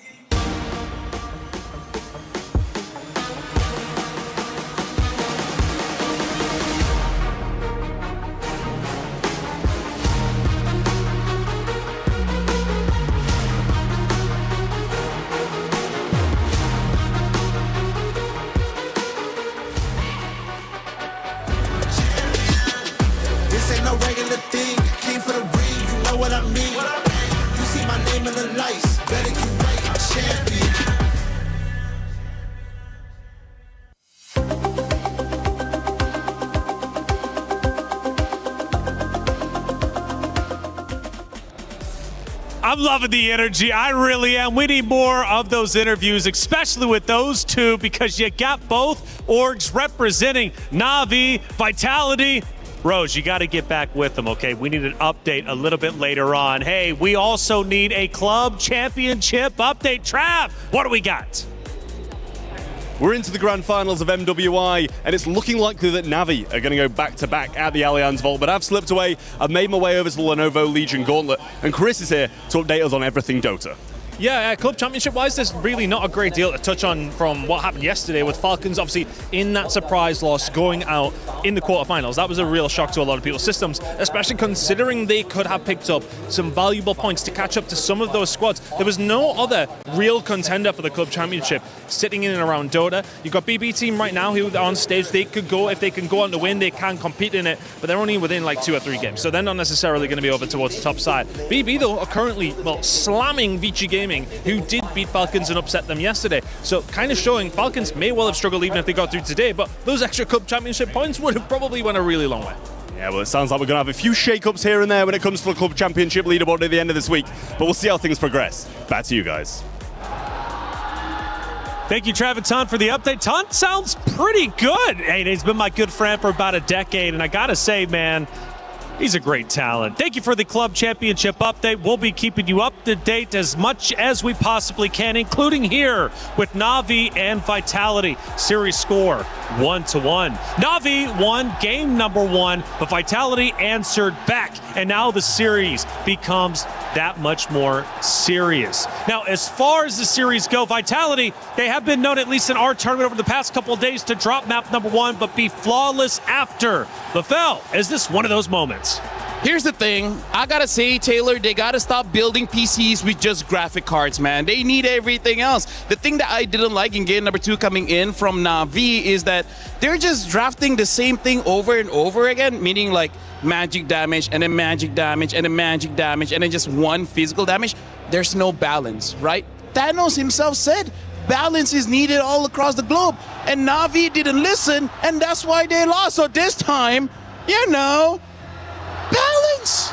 I think they can deserve the risk, right? They deserve the risk? No, like they can. All right. They can afford it. They can afford Remember, the it's a best of 7, it's not a best of 5, it's not a best of 3, it's not a best of 1. So they tried a certain strategy, it didn't work out for them in the very end. And the fact that they're once again on first pick on blue side gives them more of an opportunity to start dictating how the drafts are going to go. So just a quick reset, go to game 3. Yeah, but I gotta say, Freya is like pretty cool. You know, she's a Valkyrie with swords and wings, a lot of lifesteal, a lot of damage, got longer range than usual. So I don't know, I kind of feel like that worked really well game number 1. I would like to see it in game number 2. Crazy suggestion, I know, but hey, sometimes just hear me out here, because in terms of the bans, it has not changed so far. We still see Akai, the Atlas, as well as the Hirara ban coming in from Na'Vi for Vitality, banning out a chip still, as well as the Boxia. So we saw Na'Vi in game number 2. They picked up the Esmeralda. I still think Esmeralda is pretty strong, but maybe just pick up something in the jungle that can help you out, because I also feel that's something that happened, right? All the junglers were banned, and there's nothing else for Keishi. And by the way, update on Hanzo, now we're up to a 100% loss rate out of the 3 times we've seen it. So avoid Hanzo if you're Na'Vi at all cost. And another one, she has not won with the Assassin. Yeah, still at a 0% win rate with her Assassins. Maybe she can flip the script here. And obviously, if they wanted to go, if they wanted to go for a Freya first, they could have looked for a ban early, I think, for like the Esmeralda, if they wanted to set it up. But it looks like they're still focusing in a certain direction. Obviously, now we do see that the Claude gets picked up by Na'Vi. They're indicating that they do want to have a strong gold laner. But of course, there's so many other things that they can respond to here. Team Vitality.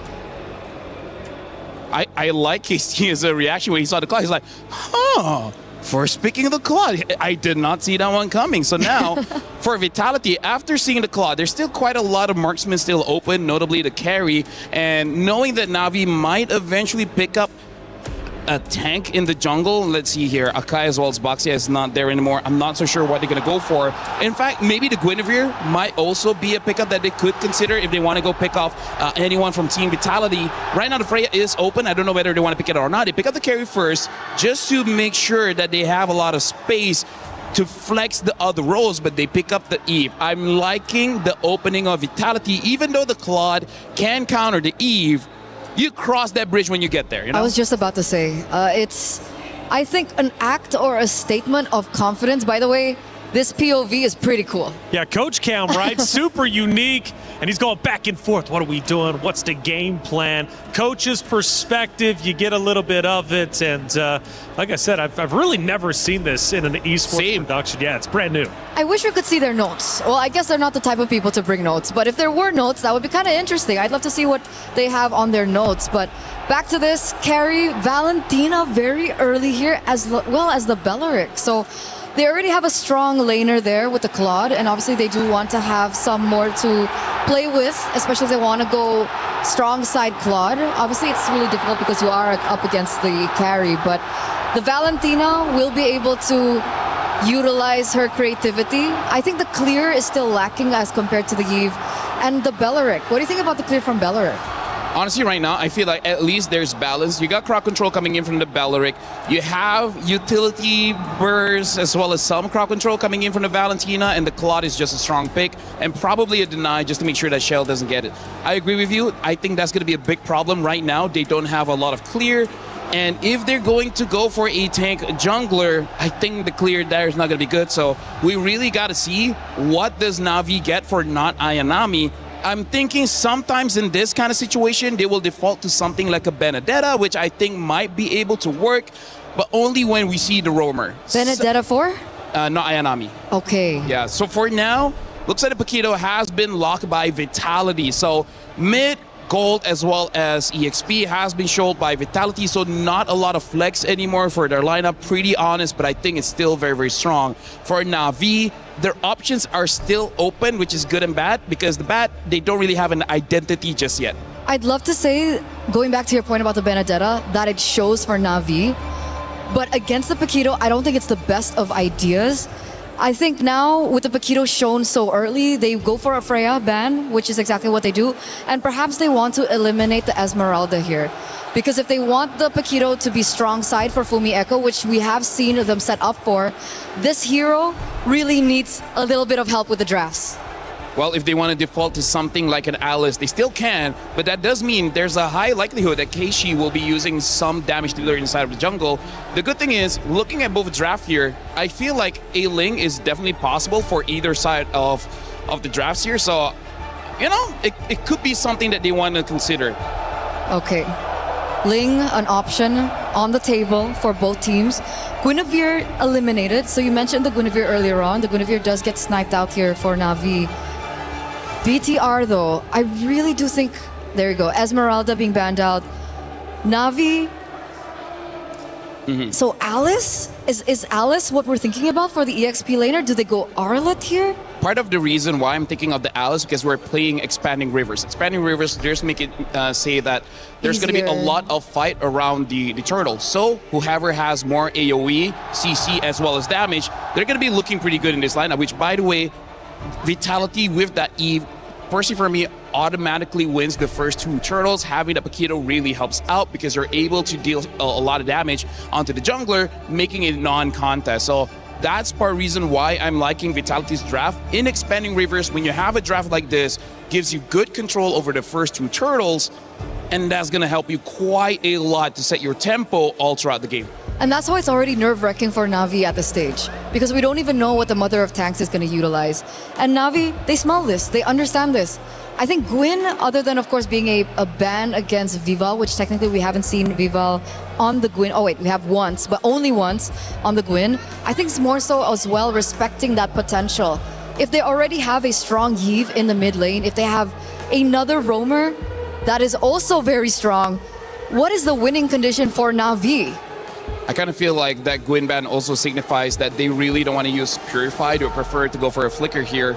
So now for Vitality, knowing that they probably don't want to run Purify, if they get a roamer that can engage fast, that's going to be great. They pick up the Bellman here. I don't know how to feel about this. Yeah. We just talk about how great she is on the Assassin. At least Bellman has damage. If she goes for War Axe first item, then hey, maybe it can still work out. We don't know what the EXP laner of Na'Vi is. So the fact that they went Bauman already, and we don't know what the EXP laner is from Na'Vi, Bauman could just as easily walk into death traps of crowd control and just completely be irrelevant in the game. Yeah, no, I'm with you on that one. If they have like one other source of crowd control, which I feel like they most probably will have, they pick up the Yu Zhong here as well as the Nolan. For now, again, Na'Vi does not have a good track record just yet using assassins. We'll see whether this time they flip the script. And what if they do? I think that would be a huge statement for Keishi. I love that. I love that storyline. Vitality last pick. We get the Cho of the Mother of Tanks. Hey. This is oppressive. Here's the thing. You ban out the Gwyn. It shows that you don't want to use Purify, and that's why the Cho is valuable here. At first, it was Na'Vi who struck and said, "This is our series." But then Vitality answered back, tying the series up 1-1. And now we go into Game 3. Who will once again take the lead? Will it be Vitality for the first time, or will Na'Vi take it back for themselves? It's time for Game number 3 of the MWI 2026 Finals. Mirko, get in, take it away.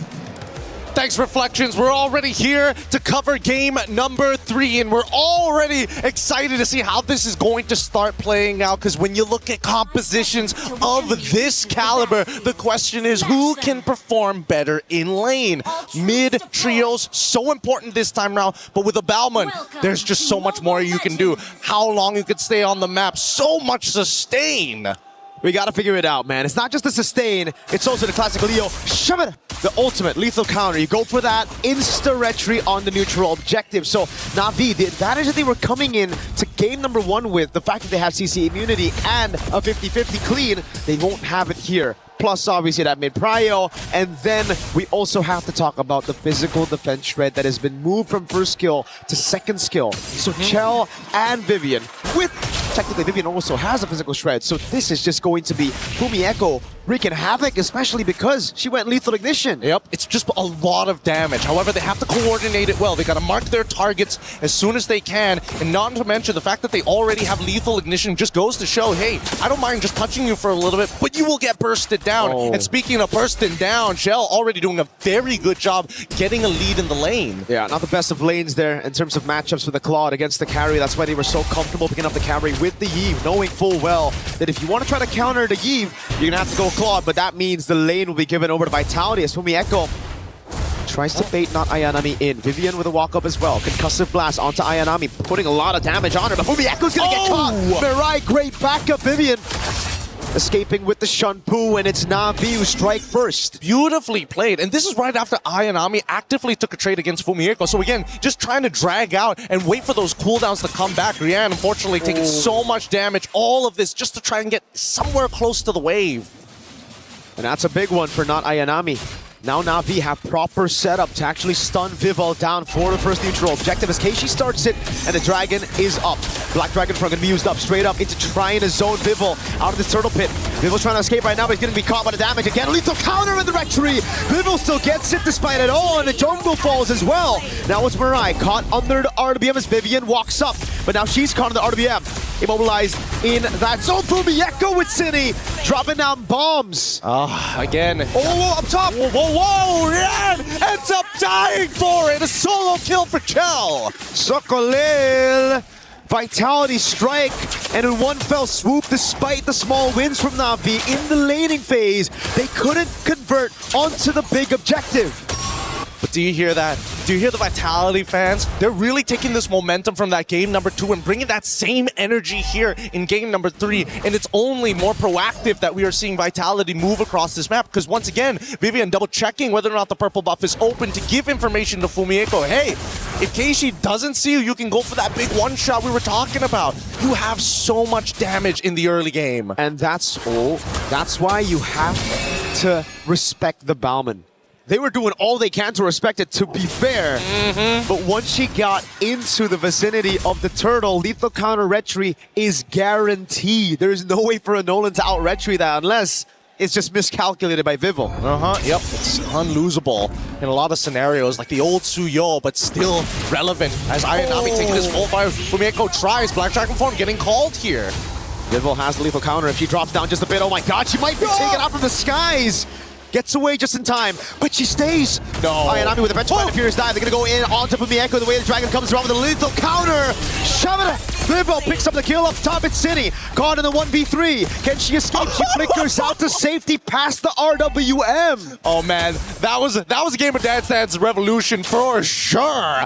Able to sidestep basically everything and still maintaining a good amount of health. However, Shell needs to get back into this lane, and Na'Vi is denying them that space. Vitality need to make some choices. They still have to deal with the turtle down on bot side, so they cannot commit everything to alleviate space on top. It's free. Maybe Rain can deal with it with a splash of damage. Vival with the retry. Vivian still trying to buy as much time as possible, just being an absolute nuisance to Keishi in the jungle. Just gotta show that. Just gotta show that presence, and I think that's a beautiful thing here, right? Khalid, show all of the... My god, Vivian! Wait, potential dive here. Renee, gotta hold on to that BMI. You can't show exactly where it is. As long as you don't show it, Vivian ain't gonna engage on you for free. Oh, Fumi. Oh, what is that damage, my guy? Right through the XP crab as she gets it, and She bursts Ayanami down. Hey, gotta be careful. Gotta be careful. They've got a pretty Hey, a 1-level lead in EXP is a lot for a lot of these laners. And not to mention, with that lethal ignition, it's a lot harder for not Ayanami to win this out. Uh-oh. Mirai with a walk-up. Great read on the dash by Mirai. Baits out the flicker. Mirai tries to go for a little bit more now, but look at the backup from the rest of the team. Cine and Vival has already rotated towards the top lane. Na'Vi not able to get that trade in structures. Finally, Vitality said, you know what, they're putting so much pressure on you, just take the mid wave. Cine is going to swap lanes with you and maintain that. Mirai should be, oh no. Wait, the Dragon lethal counter, they're gonna try to feed it over. Mirai gets a massive taunt. Oh, it's a cancel, the Blazing Duet! Straight into the knockout striker from Echo. Can they get anything off of this? No, they call it off. And Vivian getting disrespectful. Ayanami's thinking about it. They know they don't have the way of the Dragon, but the RWM is still in play. This is going to be a Nolan with no purple buff at 5 minutes. Up top, it's the carry, Chell. Taking a structure down below, it's from Echo. These side laners work in double time. Again, this is what we were expecting in the Balmond versus Assassin matchup, especially when an Assassin needs purple buff. We've seen it happen many times already. Oh my god. No way they're going to commit even further than this, right? I mean, Fumieko's barely taking any damage, but even so, that's really because Not Ayanami just doesn't have the items yet. I want to see what items Fumieco is on right now. Oh, no wonder. Hunter Strike and a Legion Sword already. That has... I think it's a Sea Halberd. Yeah, I think it's going to build into the Sea Halberd as well. There is an argument that maybe could lean into it later on and look for something else. I honestly kind of feel like Fumieco can even go for a Malefic Roar if she wanted to, but I think it's the smarter option is for the anti-heal. Even Keishi is having a little bit of troubles here as Cine now joining Vivian in this Roman expedition. And, oh, Vival. Into the bottom lane, they just burst her down even through the Petrify! And the Furious dive, the lethal counter didn't even land. No, they try to go for compensation on Vivian. That's a Jeet Kune Do. She runs out of the Wrath of the Dryad and baits out the RWM. Chell with the punish. Now they all punish. Chell, it's an all-in, but Pumi goes in the back line, and Vival's just waiting in that tier 2. Vivian getting the way of the dragon on Keishi. The awareness is just crazy from Vitality. That was a planned play from literally top all the way down to the bottom to corral the sheep right into the mid lane. They are capturing Na'Vi right now. And I think that Na'Vi, they gotta be proactive. I think, unfortunately, the choice of ultimates here needs to be maybe not just the RW, and maybe even arguably a way of the dragon if necessary. Vivian, she was the one who baited everything out. RWM, the Wrath of the Dryad, and Chell flickered forward. That's how comfortable she was. Now they're going to go in for the dive in the bottom lane again. Rian hasn't had the best of games so far. Fumieco just waiting for the double dash. Knockout strike. Oh, lethal counter from Vival. Now it's the retaliation. Now it's the punish. You did that to our goal laner. Now you must pay. RWM, what a save from Cine. This is ridiculous. Vitality. What? With the... Oh no, they cancel out the recalls, but at least nothing is punishable at this point. But Vitality, they're starting to mess. They've kind of downloaded a little bit of the tactics that Na'Vi has. They're recognizing some bad habits and some... Well, even I have noticed a couple of pathways when they're on autopilot. Their pathing is becoming a little linear now. In normal situations like that, Gideon, you're 5 to 12. You get a kill on the Paquito, it should be a good trade. But the fact that it's a gold laner and there was no shutdown, there was no bounty on Fumieco, that means Rian's gonna have it even more delayed. That item power spike that they're desperately waiting for. I think it's gonna be 11 minutes or maybe even 12 arguably if it keeps up like this before the Trinity is even complete. Fumieco now looking on the side, sees not Ayanami as well as Mirai, but at the same time, this is what Vitality like to do. If you want to go to the bottom side, sure, let's push out mid. We could potentially flank you, and Na'Vi has no choice but to back up because bottom and mid tier 1s are non-existent. Oh, the top wave is looking good right now. If it jumps with Jeet Kune Do. Oh, a big miss, a big whip from Cine. And that's the punish from Ayanami straight onto Vivian. Fumieco with a jump, but she's only 1 against 4 right now. Mirai getting a massive taunt. And another big kill on the Paquito, this time on the hands of Keishi. Okay. They end up losing 2 here, but is Na'Vi going to force the scenario? Because again, that top wave is still pushing, so Vitality can hang around here for as long as they want. If they are able to tax the health enough, maybe they can get Na'Vi off of this. Whoa. Ayanami's gonna walk up again, gets covered the lethal counter. A straight Kumar moment. She knew the Batman was there. Blazing went onto Cini and Vival right now, but she's able to sustain for a bit. Xiao goes into the back line, and Keishi won't be able to get the retry. It's Rian who steals it away and saves it for Na'Vi. But Xiao with the flicker in forward, trying to go for a bit more kills. Mirai doesn't have the Wrath of the Dryad. Vival walks back up right now as the chase continues, and Vivian is trying to go for the Jeet Kune Do, but she will save that flicker for later. Na'Vi, great hit and run. Oh boy. And that's how they just have to play the game, unfortunately. They gotta stay on their toes. Look at the item list as well. War Axe already done 2 tank items on top of the Cursed Helm, speed up the clear, and also apply real damage towards Navi's side. They can't deal with these longer fights. Maybe Yuzong, but Yuzong can only deal with so many people at once. And now it's how Na'Vi convert on this. They see Chell. They know she doesn't have a flicker. They bait out the ultimate, and that's about it. Now Na'Vi build again with the Lord. Down below, though, the Holy Shield's gonna go down to the minions. And Fumieko, if nobody responds to this, there's a possibility they might be able to just clear out that wave. They don't need her right now, as we see that Na'Vi is slowly taking pressure up mid. Navi's trying to go for a flank right now. Just walk straight up, and Rian has her physical defense shredded just a bit by Vival up top as well. It's gonna be good for Na'Vi to try to get this tier 2 down. Vitality have done a good job dealing with the mid wave and now the bottom wave, but up top is where they should look at next. This could possibly be a siege into the base turret. Black Dragon form as well, they want to commit. Oh, they're going to try here. Malefic Aurora has been purchased by Fumieko, and as soon as she reveals herself, the rest of Na'Vi call off the attack. It's because of Fumieko down below. They know they have the Lord, they need to convert, but it's not worth if they go and lose their own base turret, because it's the far lane down below that Fumieko was threatening. This is difficult. This is a difficult position to be in. With no holy shieldings, a single mistake could net Vitality an inhibitor. And at this point, I would imagine with Keishi's item power spike, it should be more than enough. But in terms of damage dealt, Cini is the one who's sitting right at the top. Vival at second here in terms of damage dealt. Whoa, Mirai? Jumps in all alone, has to flicker out of there. And that's why once Cini used the RWM, once she whips it, Na'Vi pounced on Vitality. And also, it should be a lesson for Vitality, learning after that big mistake. If Cini whiffs or if their backliners can't reach them, they have to just call it off. That's the important thing. But hey, they have a lot of faith in each other, right? They will learn from this mistake. And I think from Navi's side, the question is how good of a play does it need to be to ensure themselves a victory? Or at least a 3 for 4, 2 for 3, as long as they're positive. This is the problem, though. Na'Vi, with this kind of composition, you would usually think they can play in the side lane. Hold on. They're trying to catch Fumieko down below. Won't be able to find it, but the Claude cannot match the Paquito right now. Rian cannot deal with Fumieko, and that's why they're going to have to stick together. I wonder if Rian's already hit those item power spikes, though. I think that's a big one. Try to have a look at the items to see if Rian has it. Zipper, let's pull up the item list right here, right now. Thank you so much, Zipper. Big ups. 3 items already complete. Looking to get a Winds of Nature as well. In comparison to the opposite side. Fumieko. Oh, can they do this? No, they've already triggered it. Yeah. Vitality, they set up the chokehold once again. No choice. They were going to lose an inhibitor for it. And they have to make a decision whether to back off or to go for the fight. They go for the fight, but it's only 4v4 right now.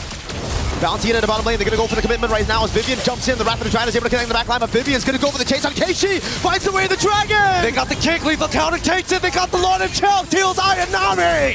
Who's here is Fumieko. Punishing with the help of the RWM. Look at Keishi running through the hills, but it is onto the bush, and Chell's going to try to go for the read, and she cancels the recall. Keishi jumps in, but Chell has the win of nature. Fumieko will be sacrificed for it.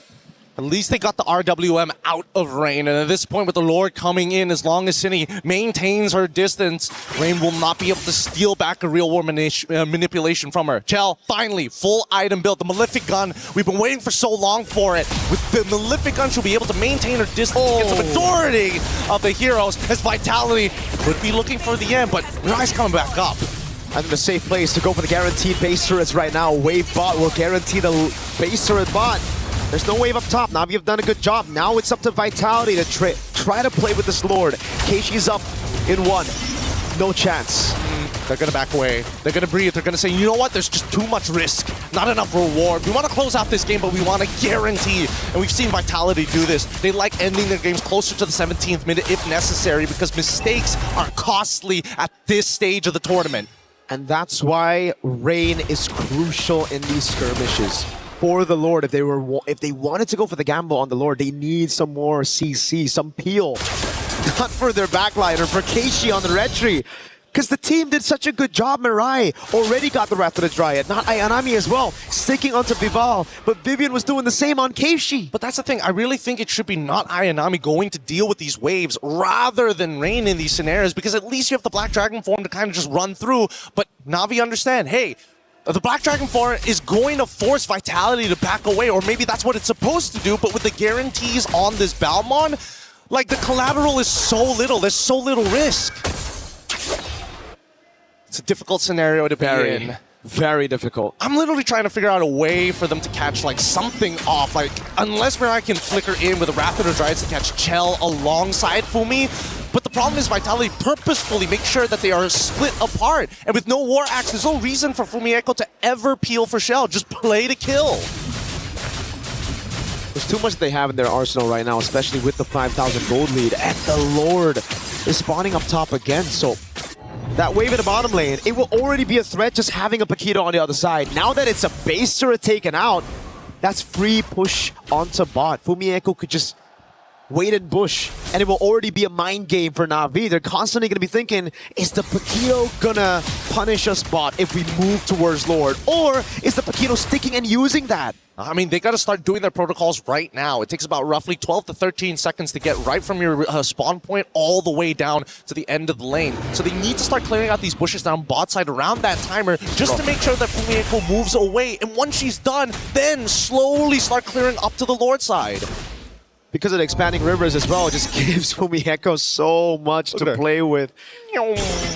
He's a race car, bro. Just flying through, flying through. The queen is here. And now we wait. Wait, do they know? Oh my god. Whoa, whoa, whoa. Oh, right through it, lethal counter!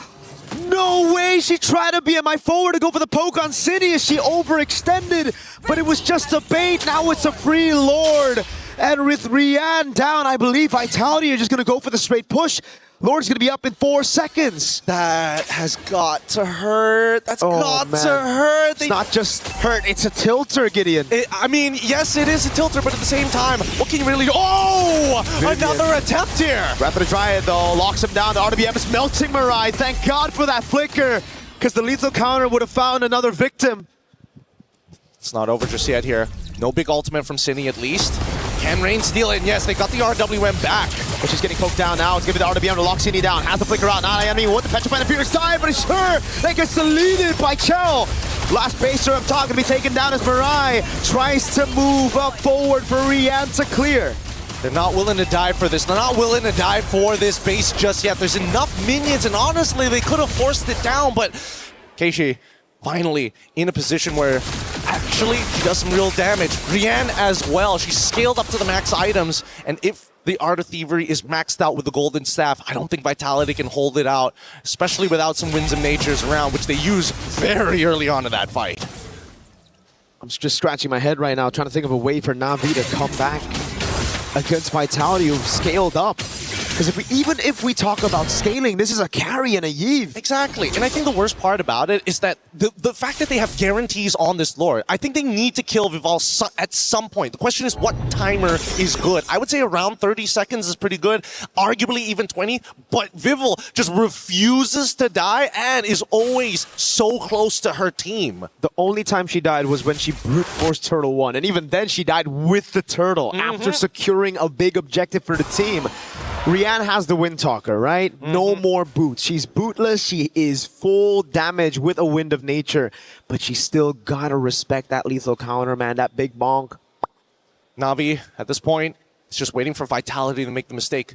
This game is not in their control. It's not in their hands. It's an uncomfortable feeling to be in, but at the same time, you kind of have no choice. There is no out at this point, and I think that much is clear. Vitality, they're going to slowly choke them out. But truly, who can maintain this game, right? We're already going in close to the 20th minute. Eventually, somebody will fall. Na'Vi have to try to either gamble it around the Lord or just bank on a defense. Because at this point, they're trying to do both. They're trying to set up top to clear the wave, After it's been slow pushed, then they try to go over on Lord. This is a good idea. Could they sell this? How could they sell this? Did they make Yuzong just walk into Tribe Rush or something? I think they sell it by just waiting for someone to walk up right now. And they clear it out. They know the timer is up right there for the Lord. So they reveal themselves. And it's still going to be a slow push again. They haven't cleared it enough. Yeah, this is inevitable. This feels inevitable, and Vitality have played this so very well. They've got to gamble. They've got to gamble. They got a 50-50, and Fumi already on the top side. Oh, I don't think they can gamble when Rain is in the base defending, and she doesn't even have good clear against these super minions. Oh, Fumi. We need to see the super play here. Vivol can open up the map. Chell just holding it as well. Look at the poke from Sinion, not Ayanami. That's the main initiator out of the fight. Half HP as Fumi Echo again waits in the bush. Try to go for it. Oh my god, wait, the dragon and the full pounds! That's when the nature Fumi Echo able to survive right now as that's been the Lord taken down as Chell gets the kill on Keishi. Vivian gets away as well and gets the chastised Pauldron. No Purify and no Wind of Nature on Rian. However, at least they were able to trade 1-for-1 here, and Cine ends up going down. I want to see whether Rain already stole the RWM. If she hasn't stolen the RWM, it's going to be a little awkward once the Lord starts pushing in. But even so, really nicely done from both sides. This is defendable. 30 seconds on Cine. They're going to have time to build up. Now, the question is for Vitality, do they want to bank on a 4v4 instead of waiting for Cine, right? Because if they wait for Cine, this Lord is as good as gone. Yep. And I mean, big issue is that Cine won't be able to participate in the fight like fast enough. And no chance. Unless Vitality just starts slowing, they can't slow their own Lord down. And Na'Vi, they don't mind it coming in quick. Yep, 10 seconds on Keishi, so it is going to be the gamble. If they can go for a fight before Keishi spawns, and Fumi Echo jumps in. Knockout strike is off. When a crown already used up as Rian goes for the damage again. Damage reduction coming out. Fumi Echo is able to survive, but now it's Vivian caught on the top. Still able to get away with Jikundo, and the Black Dragon form comes around as Vivian is going to get taken very low. But it is Na'Vi staying in this game. There's still the second wave that we have to worry about. This is where Cine now comes into play with the RWM. They might be able to do something here with it, and they still have the Way of the Dragon. No IMU from Rain, no Wrath of the Dryads coming in from Mirai. Oh, wait a second, you're right. Second wave, here we go. Ultimate's already down, and they still have Cine on the eve. With the damage, with the poke, coming down with the Wishing Lantern. Oh, Ayanami finds Beerus down to Petrify, but she gets baited in, and now it's an RWM to take Ayanami down. Didn't get max value, but that should be good enough. 2 siege minions there, and Na'Vi, with the Vitality, has to tax him every single time. Oh my goodness, the damage coming in from Yan. Good enough to chunk down Fumiko past 60%. And they defend again, even with Ayanami down. They have enough firepower with Rian in the late game, having full items, even the bootless with no boots, just a wind talker. That's why she's dealing 1 billion damage. Oh, this is a really tough game. It's clear that both our ladies here up on stage, they don't want to drop this game. And Vitality, what looked to be some huge momentum, has kind of halted. It's starting to stall out. And Na'Vi, they feel it, but at the same time, it's still not in their control because they're missing all the inhibitors. I've seen these games before, you know, Gideon. A game that was dominant to one side, but our team just holding out all this time. It was also a yellow team against a sort of orange-yellow team, so it's kind of similar. Very, very similar. Happened in M5. Oh, it's an all-in over on Fumi Echo. Keishi finds a pick together with Mirai. Wrath of the Dryad is what they use to get Fumi Echo, but look at the rest of the team right now as Keishi gets zoned away. It's a free Lord. Rian with the BMI forward. Trying to go for the chase right now with the Black Dragon form as well, but she might just be too far ahead. Well, but again, trying to force out a fight that they don't exactly have the perfect position on just isn't worth it. But they've already staggered the team of Vitality. They are currently 4v5. Now that the Lord, similar scenario, but at least they have City on their side. It's all up to Rian, 1-5 and 4, but the KDA doesn't matter when you've managed to make it to the 24th minute of the game. You have all your items. This is the time for Rian to find that redemption. But Vitality have an Evolved Lord. 4v5, but you have damage reduction. Now it's Rain, who has stolen the RWM. That's the right ultimate to take. All right, can they play this? Vitality, do they want to force Wrath of Dry? And RWM already out!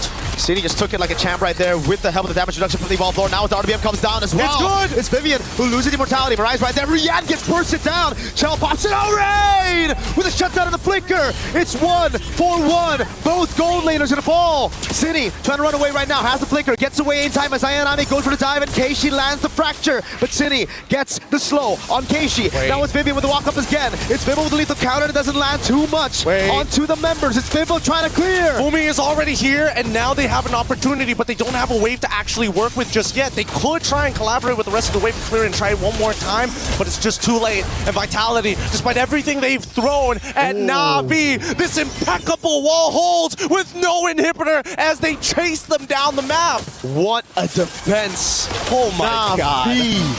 Through how many lords? 4 lords defended. Yes, they are down to just their crystal. But it just shows how tenacious they are. They get back up every single time they get put down. This is really, really tough game. Both sides understand the pressure, but both sides want to end this clean. Na'Vi now is starting to adapt, realizing, you know what, despite our inhibitors, as long as we make sure the timing is good and we time our tempo to sync up with Vitality's, there is a chance, because they are prone to mistakes too. Now it's back to the build-up. We take a look at the equipment now. Immortality for Cine. Immortality down for Vivian. We have to take into account some of these immortalities that have already been popped in the fight. Hold on, Vivian! With no immortality, opening up those bushes now seem a lot more scary. They're still pretty tanky overall. The raw burst damage from Navi's side isn't that high, especially against these thicker boys, but that's just show for you. In the meantime, at least for Rian, plenty of damage here. How did they wait? Vivian in a really awkward spot to get a reaction out of Keishi. And I like this, the fact that they're trying to get all the information and they find it. The taunt land, oh god. It's a double taunt on Vivian, with the dragon there! And it's a big pick at the 26-minute mark. No Wrath of the Dryad though, the rest of Vitality, think about it. With these resources down, do we go for it is the question, but look at the timers right now. Vivian's gonna be down for, I think, a solid minute. Oh no, this is not exactly the greatest look, but at the same time, at least Vitality immediately say, we need to take control of this. We need to pull the Lord to our side. We need to reset it. Now, Fumi, what is that damage? Push. City gets caught in the RBM, has the flicker out of the way. Fumi echo to the bottom lane, they go for the crazy 50-50, Vivo the lethal counter on the retreat! He gets it! Wait, they need to cancel the recall. Fumi is already immediately going back, and luckily not Ayanami already expecting and anticipating the motion. That's the problem against the Bauman. You still need to zone, even if you have the man advantage. No one checked the bushes. They went straight for the Lord, and they paid for it. Now it's time for Vivian to get back up. They're gonna have 5 members pushing in unless, no, the mini waves are still okay. Vivian's not up just yet. That just goes to show how long of a death timers are. They're trying to synchronize it, and they're going to push all at the same time. However, this time, it's not staggered, and they're looking for a little bit more. City, you cannot afford to die here. They have to play it very safe. Just go for the poke constantly now. It's blazing duet from Rian. Onto Fumi Echo, who's able to flicker out the safety now. Mirai trying to go for the Wrath of the Dryad, but gets walked down! Whoa! By the lethal counter! Nobody was expecting that much damage, but okay, it works out. Vitality now looking for the end. Minion's already there. Vivian goes over to the dragon, but it's actually off. Into the RWM they go. Keishi gets away from mid in time. Now it's a dragon to the skies. They go straight for the crystal. Vitality are up 2-1. The lead in this grand finals. Oh man. I think Vitality, if we were talking about working out the stage nerves, working out all the plays that we're going through, and having the tenacity to deal with that, an exhausting game that's past 20 minutes? Holy! What's frustrating is if you're Keishi, you're thinking, I'm losing these red trees, but in reality, that's a Bauman. Yeah. Just through a Bauman, you need the team to zone, and nobody opened up for Keishi. It's just, you can't, there's nothing you can do about it. There really is nothing much you can do about it. But let's look at this one more time, because Mirai, down to a literal third of her health, instantly dying to the lethal counter. It's so ridiculous, but I think they now figure it out. Hey, maybe it's not just us. Maybe it's the draft as well. We got to really make it happen. But with that being said, though, what an absolute banger of a game. We're going to be throwing it over back to the panel right after these messages. Stick around, Mobile Legends action.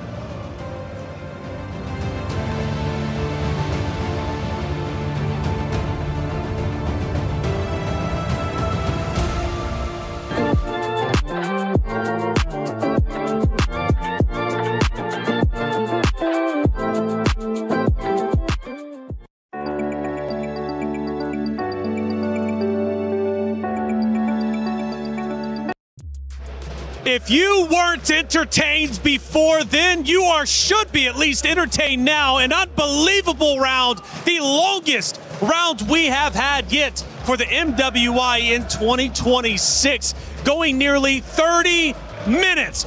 Back and forth, Na'Vi refusing to budge until the very last seconds of the round number 3. I am blown away. MLBB has been incredible, and I have loved watching it over the past 5 days. But that has to be the best map we have seen yet. It turned out so close. Do we have no idea what we're talking about? Absolutely none. What? Absolutely we were none. talking about how Vitality wanted to go fast, and now they're the one scaling. And then, like we said, that Na'Vi wanted to scale, not go fast, but then they had very fast game one. What's going on? Absolutely no idea. I thought the game was going in a certain direction, and then it went another way as well. There's just so many things to talk about, honestly, in that almost, 27-minute game? Like 20, 27, 28. Let's look at the stats. I believe we're going to compare a couple of different players here after this map number 1. And yes, we will have our star-studded players. It was 28 minutes and 10 seconds. Unbelievable. But what are we looking at when it comes to our star players? Well, first of all, we got to talk about Sini, man. She's the carry as well as the best wingman, always being there when we're talking about fights. Over 6,000 damage per minute. That's amazing considering it's 28 minutes of the game. Sini on that eve, unstoppable. But I do have to, give my flowers over to Rian here. Being able to get the rich guy. We were looking at her laning phase earlier on, and she wasn't having that great of a time up against Shell. But the fact that she was able to, get to the power spike, be able to stay relevant within the game despite her being so far behind, I think that's very impressive. We see now the players going back. Oh, we even have some dancing action. We have some dancing inside of their vaults as they get ready to set up for map number 4. But just seriously, I'm absolutely blown away. Obviously on the bottom there, you have Vitality. They're feeling comfortable. They're feeling good. Granted, it was tense. I felt like there were moments Vitality absolutely could have closed it out if they played perfectly.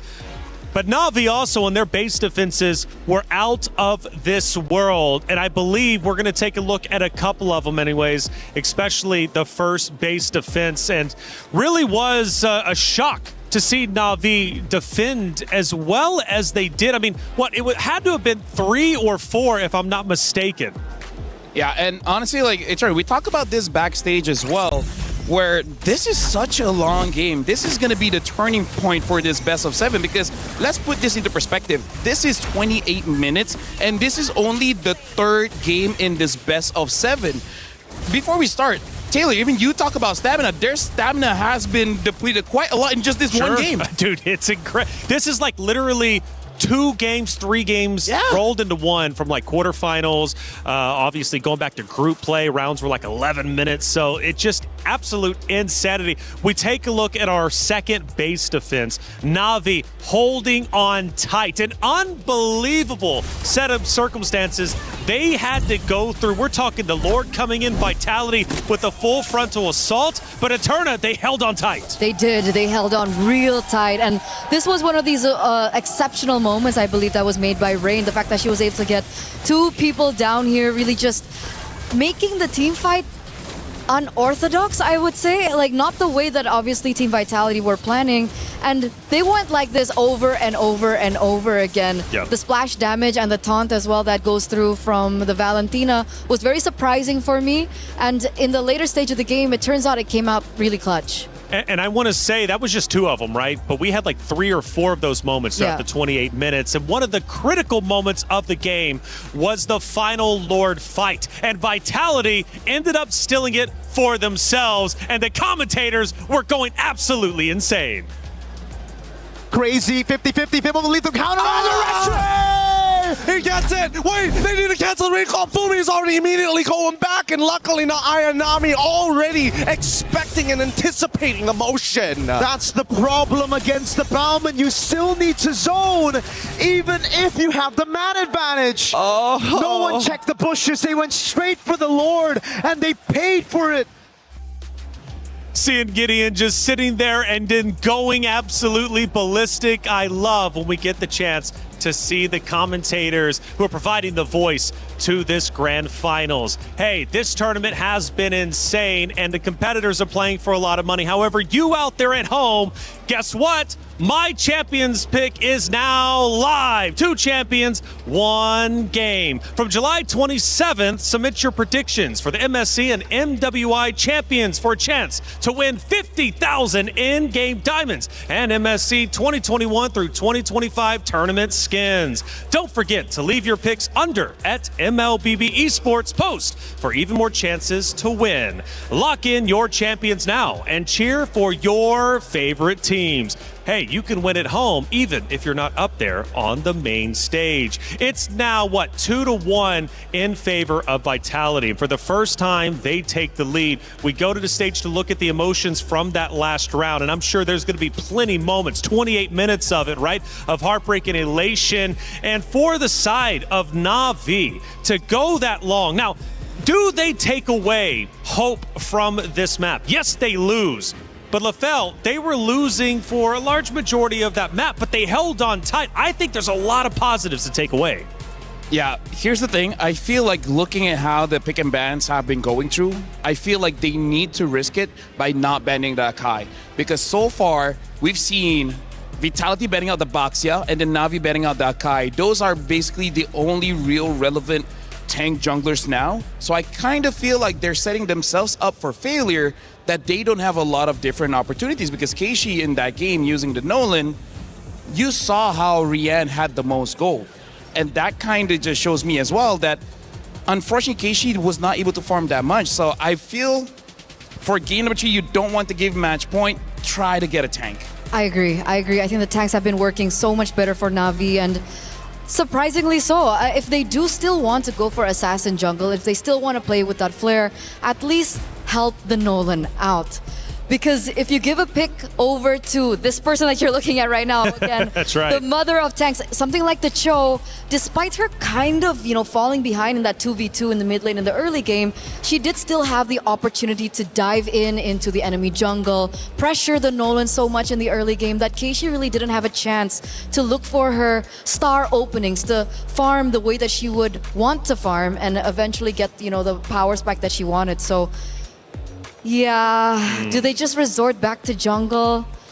I don't know. That's a good question. I mean, Vival, there's been a lot of questions about whether or not Vival should run Assassin. Should she go tank? Well, she went the opposite direction this time. It ended up working out. Now check this out. The dynasty of Team Vitality. Next target, MWI at EWC 26. LaFell, all those trophies lined up, but there's one spot missing, and it's MWI 2026, and now they officially have the lead. I gotta say, Vitality made our designer's job a bit difficult because they could only fit 20 there. They could only fit 20. They wanted to put 30, 40, but it's like, okay, we gotta put this out. We're just gonna put that's like 3 to 4 years worth of trophies. Right. And yeah, honestly, at this point, they don't need any more, but hey, that'll be nice. We're back to the stage where we just left off, a 28-minute game. So much back and forth. Great base defenses from Na'Vi, but the relentlessness of Vitality ended up paying off in the end. They now lead 2-1. Now, LaFell, I'm going to go to you real quick, and the reason why, because you were making some spicy predictions before the series started. Now, you said if it was 0-2 in favor of the side of Na'Vi, series was done with. Now it's 2-1. What do you have to say? Honestly, with this kind of momentum, Vitality could take it, because Na'Vi, for some reason, game number 2, game number 3, they look a little bit lost. It looked like they're not entirely sure on what they're supposed to do, and maybe that's why, again, we don't really like them using the Assassins. It's not an individual thing, it's a team thing. Speaking of team, shout outs to Gideon as well as Mirko, doing a great job so far in the 3rd place and now grand finals. Looks like it's going to be a long one. Hopefully it's a long one. Hopefully. But I have to agree with LaFell, more so than just the gameplay alone. I think going so close to winning that previous game and falling short, I feel like the mental blow is definitely for Na'Vi this time around. And remember, they're fielding in some new players as well. The experience that Team Vitality have definitely will bring them even further come this next game. Now, a lot of attention has been put on Vivol, and she's kind of flip-flopped back and forth over the 3 games that we've seen. But she's shown versatility, and now she's had success on 2 different hero picks. What do we expect going in to match number 4? By the way, just before we begin this, I just want to say that the person or the team that has gotten red side has won. So back-to-back Vitality were on red side, and now Na'Vi are the ones back on red side. Hopefully, this means that we're going to another game. Yeah, honestly, that first 2 picks is super viable to the point where I kind of feel like first pick now might be one of the best is actually just to take that Eve away, because in the previous game, Vitality was able to get the carry as well as the Eve so quickly, making it so that they're looking very strong as they move forward. And now the carry gets banned out, so Vitality might even consider first picking the Claude and opting just to fight against that Eve, because without that carry, the Claude isn't really all that scared to move forward and actually use the Blazing Duet. That, or they might be setting up for another Akai pick. Like something of that sort, you know, like a tank jungle, because Baxia is open, Akai is open as well. Hopefully we don't get it. Yeah, I'm not a fan. I'm not a I fan. know, I know. I feel like Na'Vi should be the one using Akai. The Eve gets banned though, so I think Vitality, Claude would be great, but if they want something like a Paquito and Esmeralda, I can accept that. Because right now, in terms of the power picks, there's a lot open, so I feel like no matter what, Na'Vi will have the advantage anyways. And that's probably one of the reasons why Red Side has been doing so well, because a lot of power picks are open, and like I said, they're going to pick up the Claude here, and without the carry, what's next on the table? Maybe the Esmeralda would be okay. I think Paquito's a little bit too risky here, come first phase, unless they save that for second Freya. phase. Freya, I mean, like, you won game number 1. It was an MVP performance, and never again? Nani?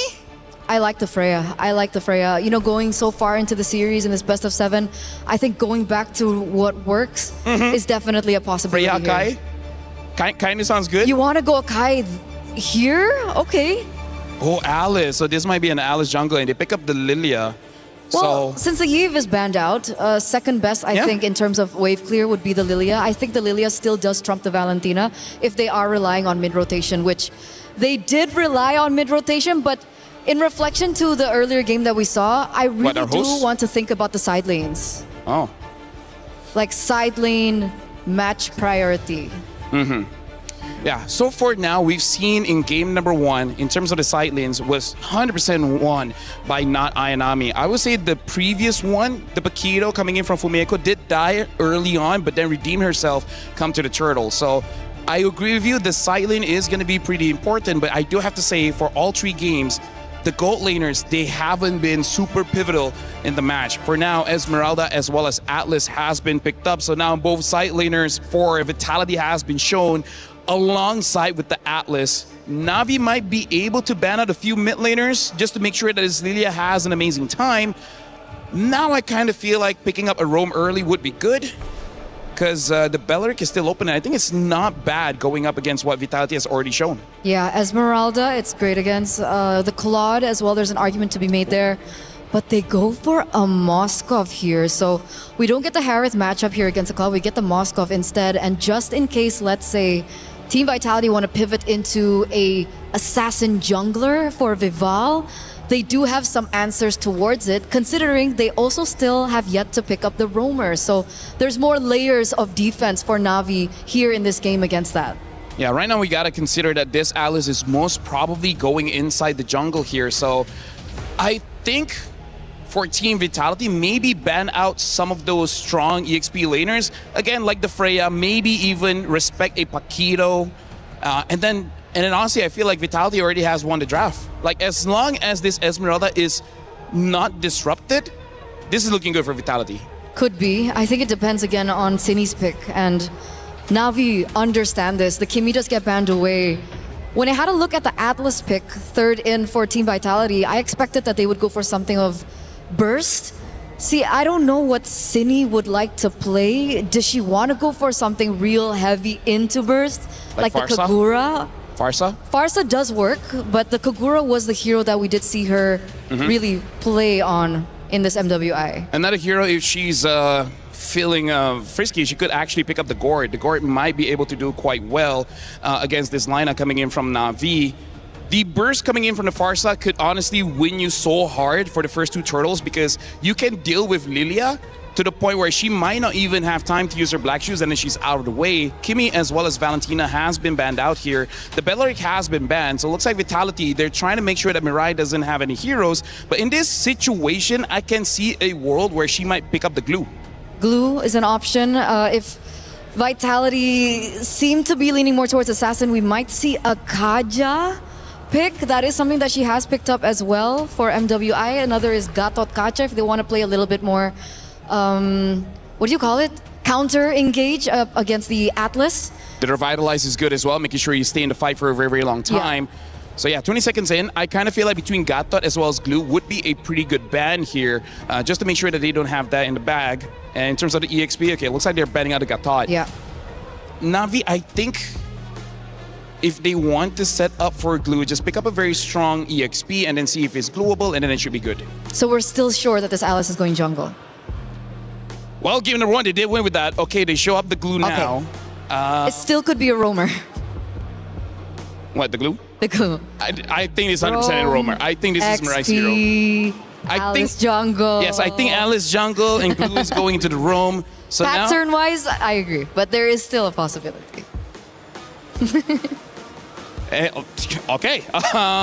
Let's see here. For Vitality, I'm looking at the jungle here. The Nolan is still open if they want to try for that again. And honestly, Ling is not bad because there's a lot of squishies here that she should be able to kill off very, very fast. Especially when you have the Esmeralda and the Claude. It does make it so that you don't have to worry about your siding, and that's why they have the Ling. So now Na'Vi, in terms of the EXP, I think they need just a bit of crowd control so the Paquito wouldn't be bad.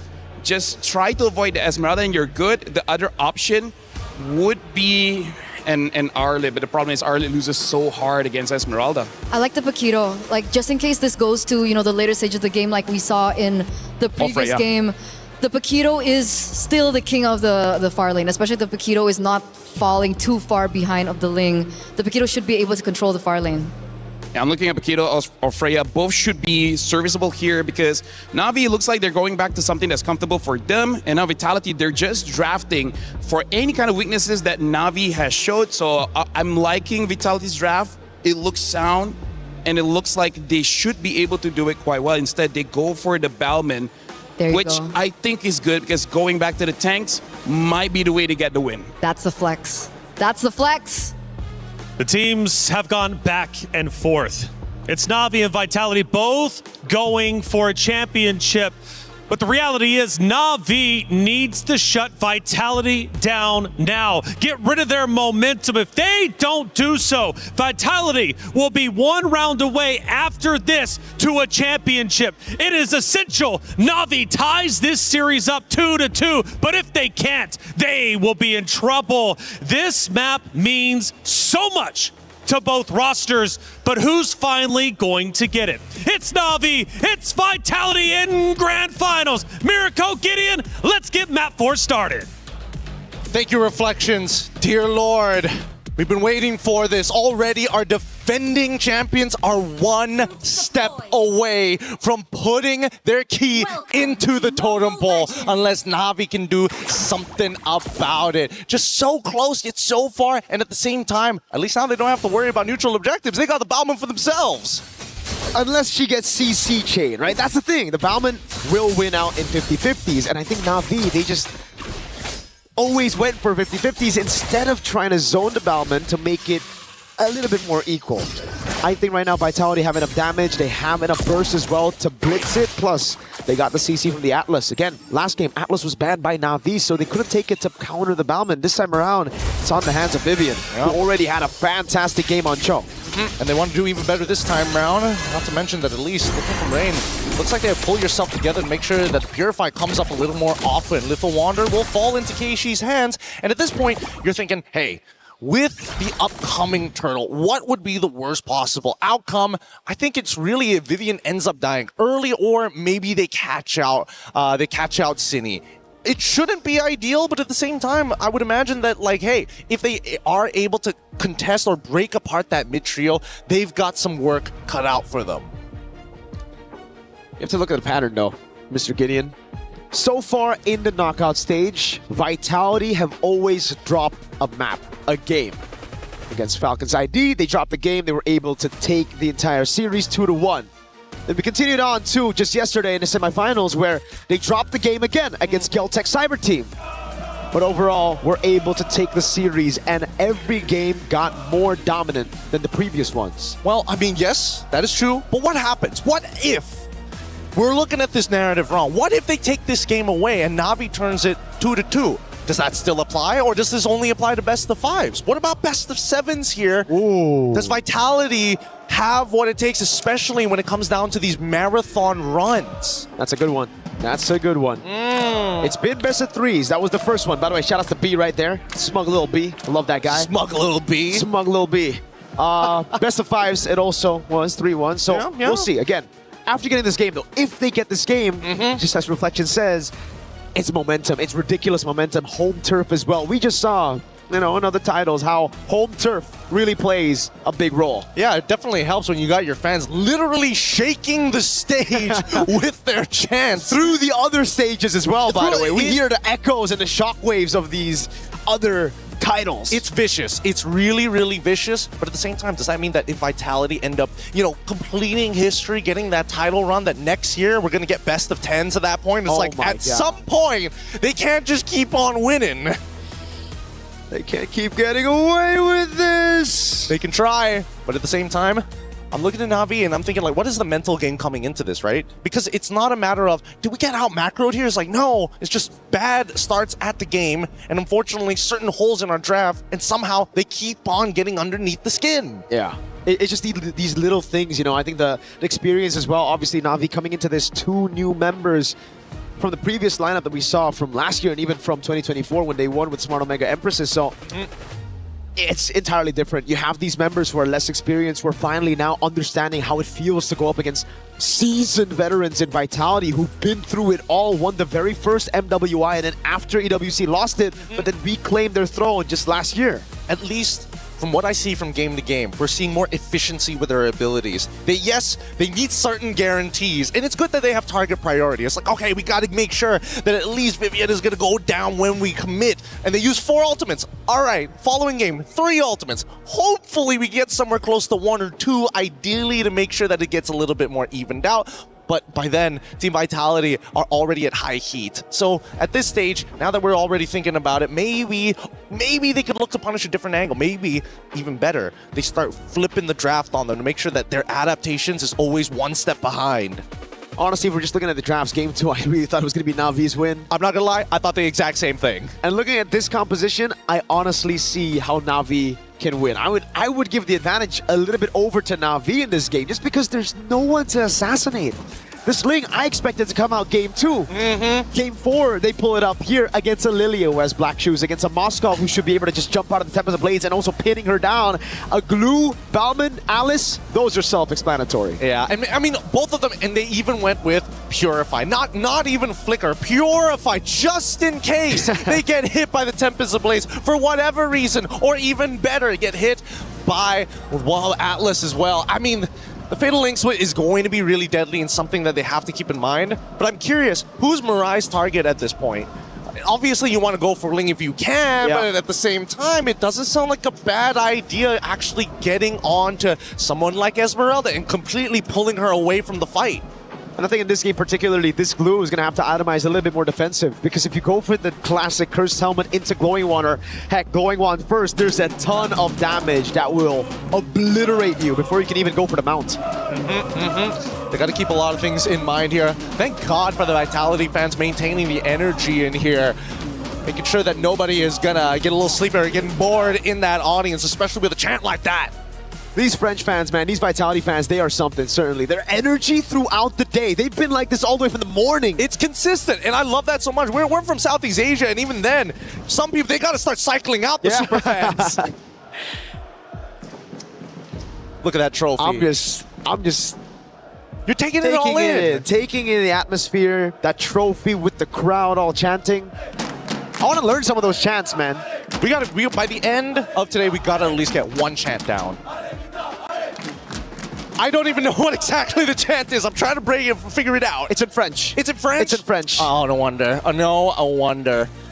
But even so, I love the energy. Let's look at some of the tournament stats here so far, especially for Vival. One of the big standouts here for her performance with the KDA 5.38, 25 total Lords, and 27 total Turtles with a 666 GPM. I think that's so far the most impressive hero pool that we've seen. I think it's very impressive if we take into account the fact that she's been playing on utility jungle for the most part. Only a handful of Assassin games and we're back in Lanadon. Okay, here we go. It looks like the game state hasn't changed too much. No major advantages and no first bloods. Once again, keep in mind that Cindy, every single time that I say, hey, Selena, if you don't hit those arrows, it's going to be useless, Cindy somehow is able to make it collide to the right targets, almost magnetically.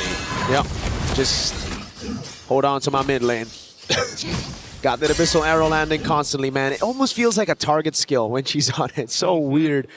It's strange. Maybe the hitboxes just double up. I don't know. But at this point, here we go. We haven't seen a first blood, and we're expecting at least something here on the first turtle take. Yeah, Vivian's on there as well. They're trying to delay this for as long as they can because they know, I don't think... Oh, what?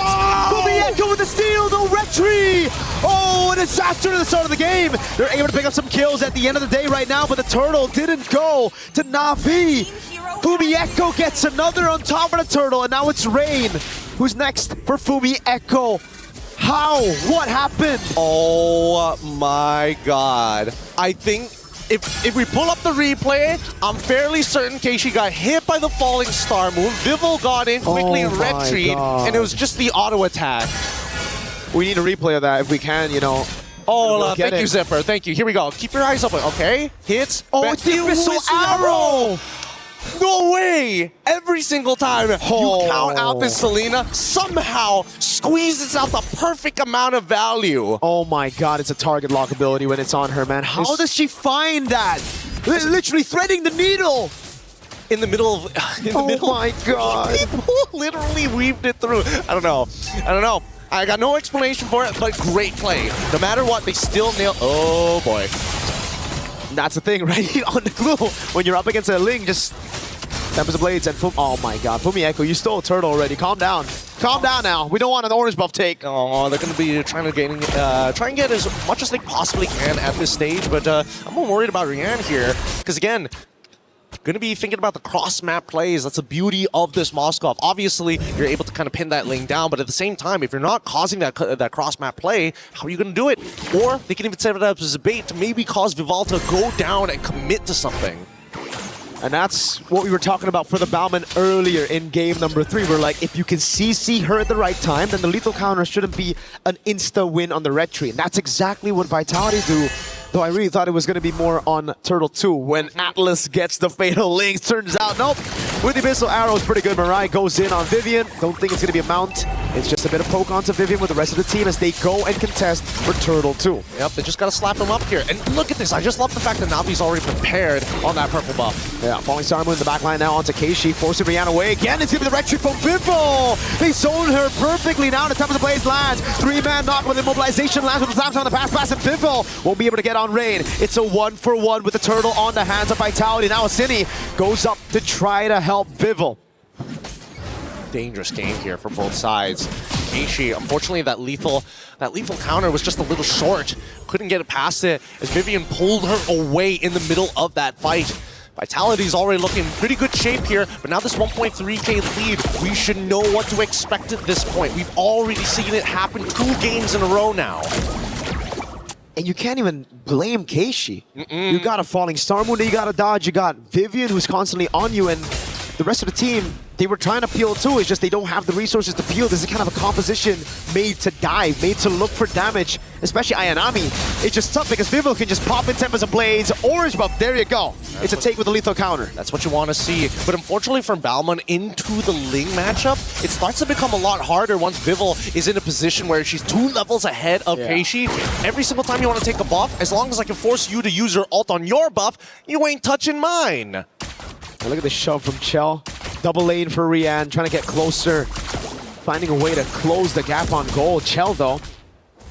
Oh, this is a greedy move. She gets it and the VMI back despite the Spear of Misery. Nicely done, nicely done. It's all these small little wins that are just going to start stacking up. Hopefully it's not going to cause that mental damage again, which Vitality, they know how to apply, especially with the way that they play the game in the late stages, how they chokehold their enemies. But now, I would imagine that Vitality, ideally, they need to start getting this lead back. And so far, we do see that Rain getting zoned out by Fumieko pretty early on into this bout, as there's only 10 seconds left until the next turtle. Ayanami, oh man, Cindy's just so aware. Spots her instantly with a trap. Ayanami forced out of the bush. Lethal take already earlier for Vitality. That gives a little bit more vision to the rest of the team. Navi got tempo in the mid lane. They're going to have to dance around for a little bit.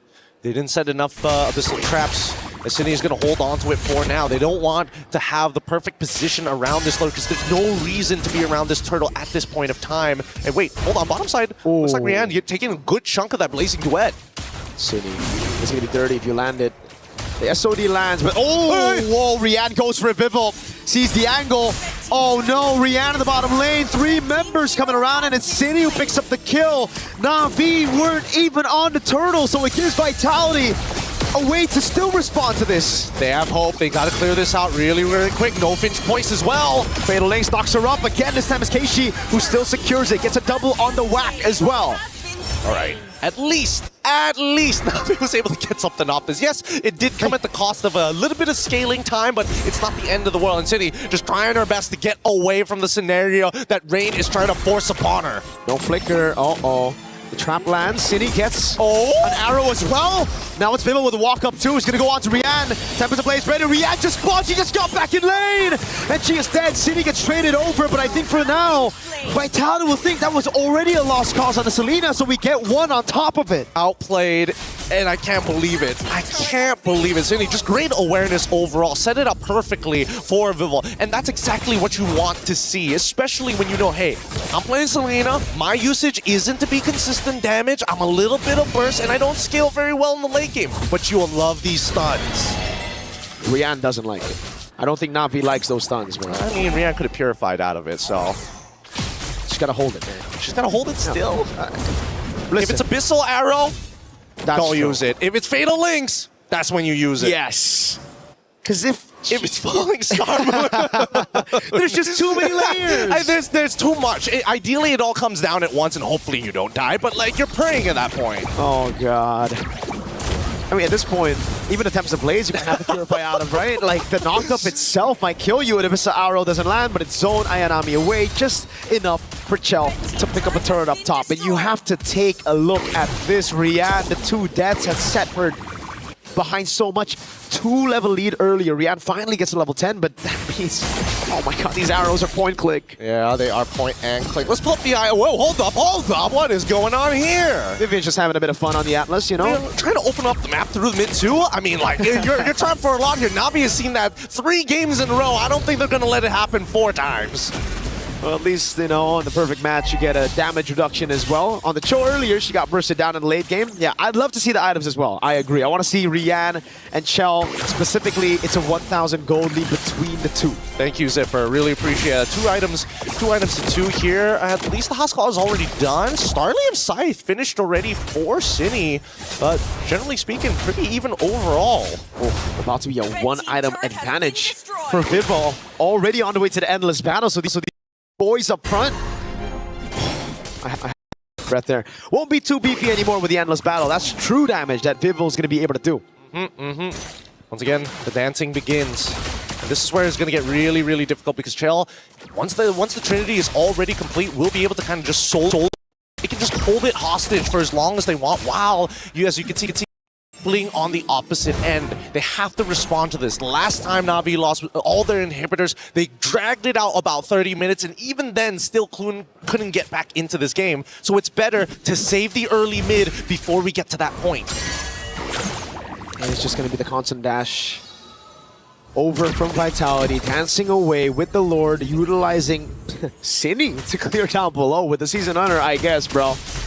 I guess. Anything works. They gotta make it happen, but it's not enough of a threat for Na'Vi to care about it. And it looks like, honestly, this is getting under the radar. Rian's in a position holding mid and still being able to clear that bot side. But let's see if it does start to force whether this SOD connects.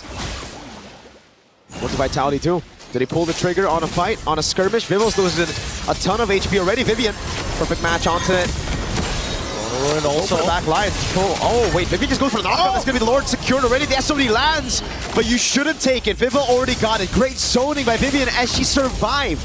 Yes. Oh wait, Rian did eventually take it for some reason and decided, you know what, I don't want to push down on that bot side. I gotta go save that top side instead. I thought it would be better to get a tier 1 in the bottom lane instead of SODing into a 4v5, but now Vitality, they, well, should be happy with that. No trades at all. Na'Vi don't get any gold in their pockets from that.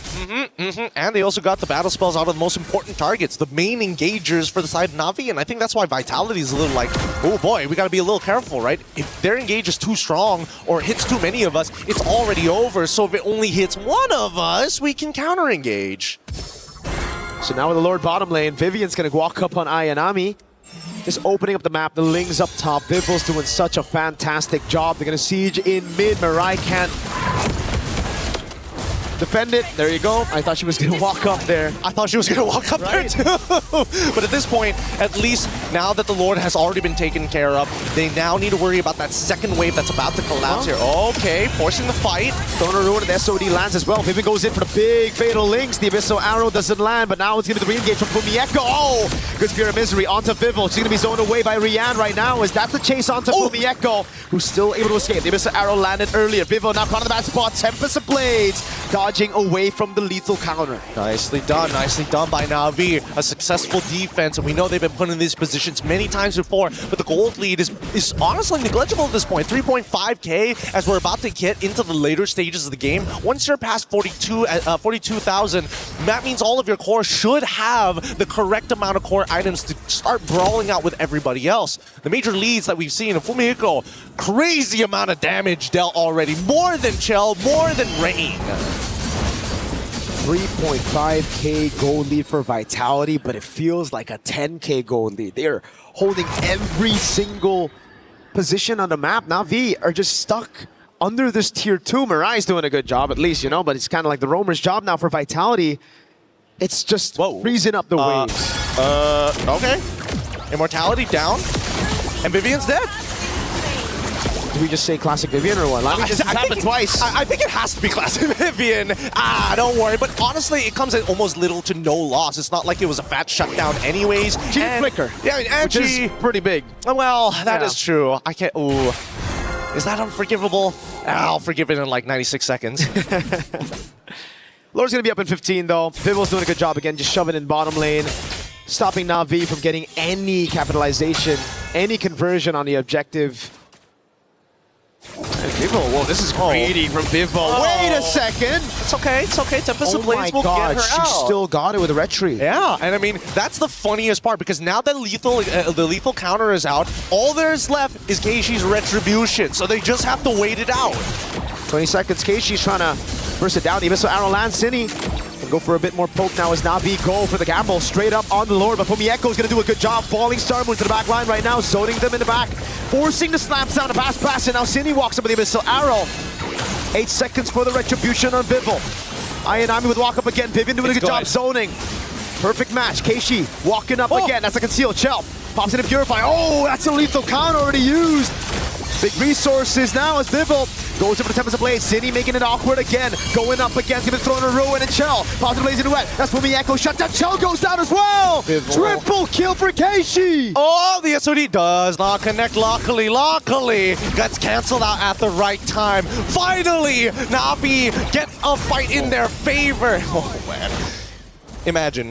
Imagine a world.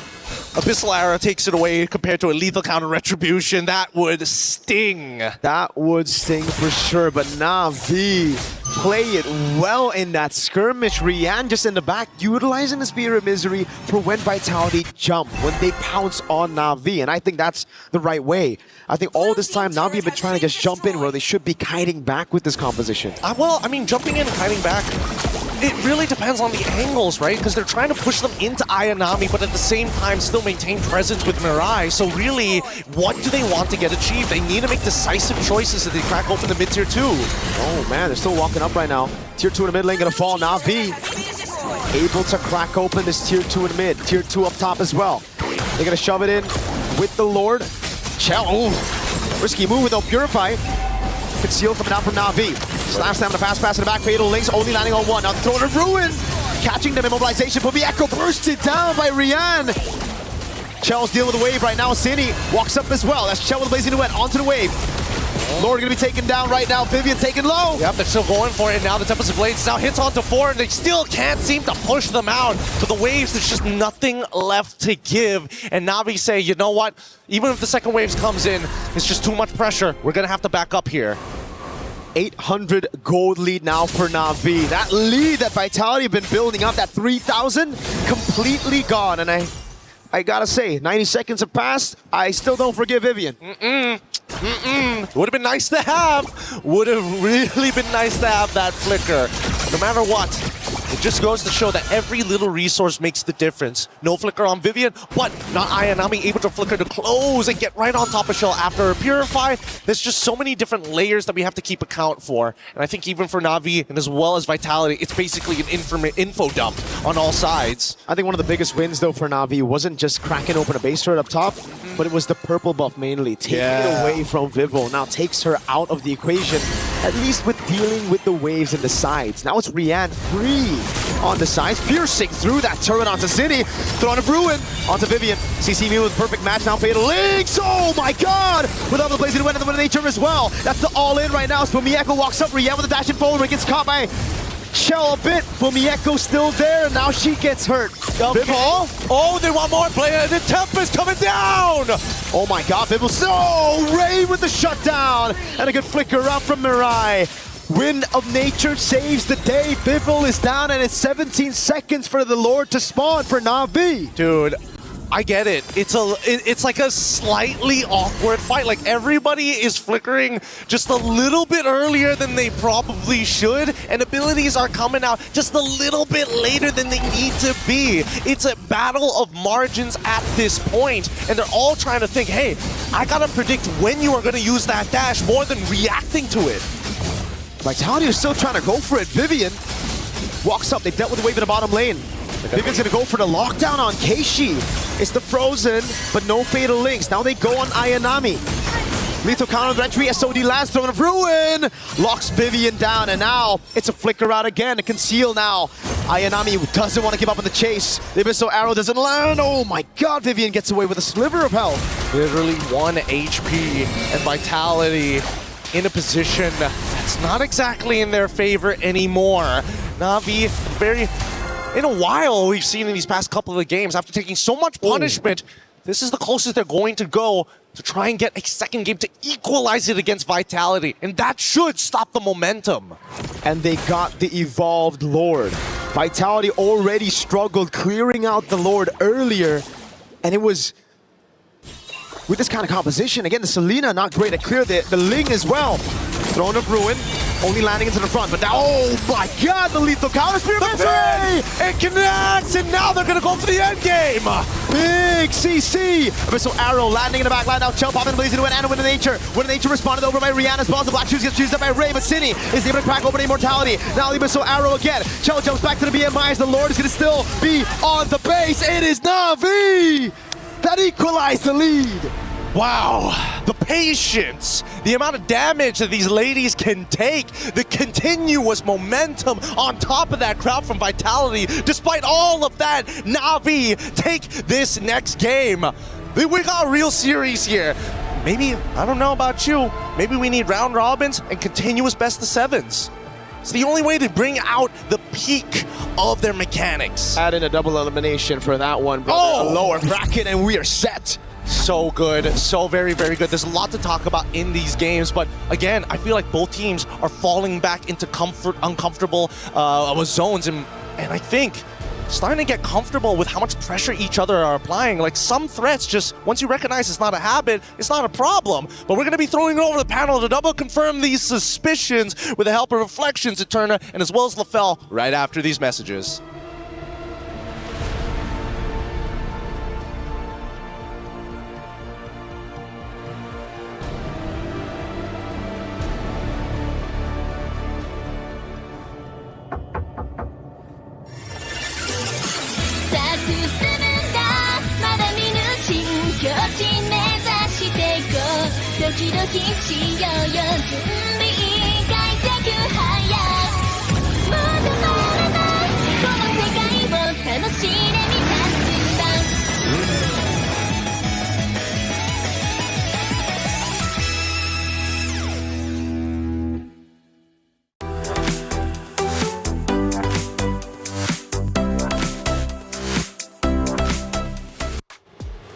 Oh, there it is. I said it, Na'Vi. They needed to answer back, shut down the momentum of Vitality.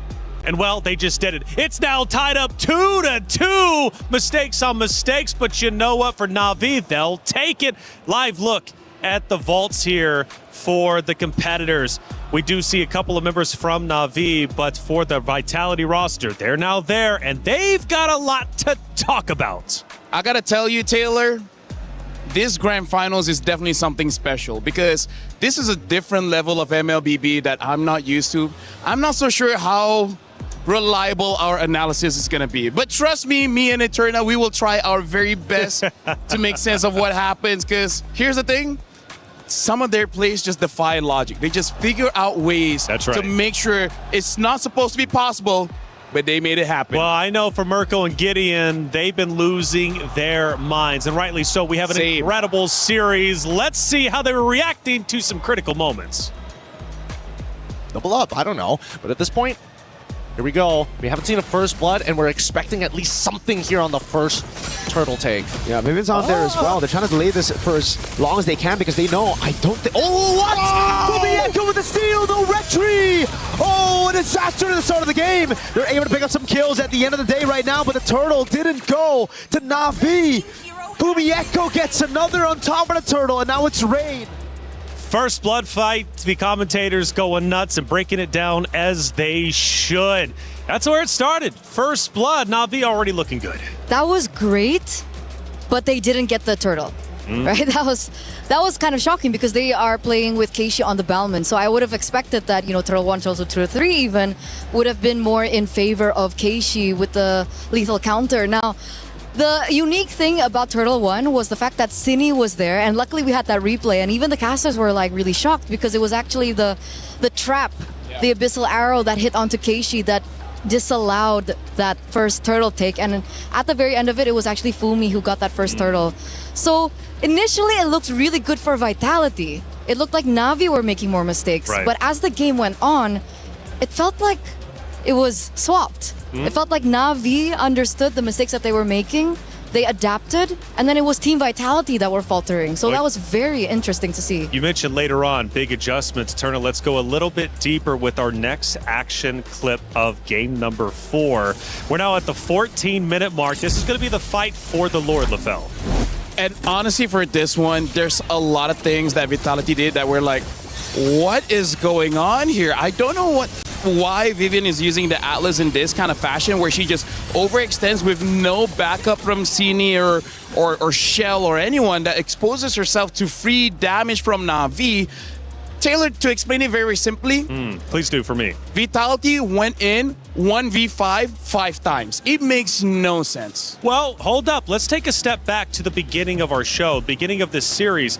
You mentioned the aggressiveness from this region. You mentioned the aggressiveness from Vitality. And one of the keys to win was to take advantage of that. And I feel like Na'Vi is doing exactly that. Hey, that's right. But the thing was, like from the games that they were winning, don't crash out. I'm trying my best not to crash out. I'm trying my best not to crash out.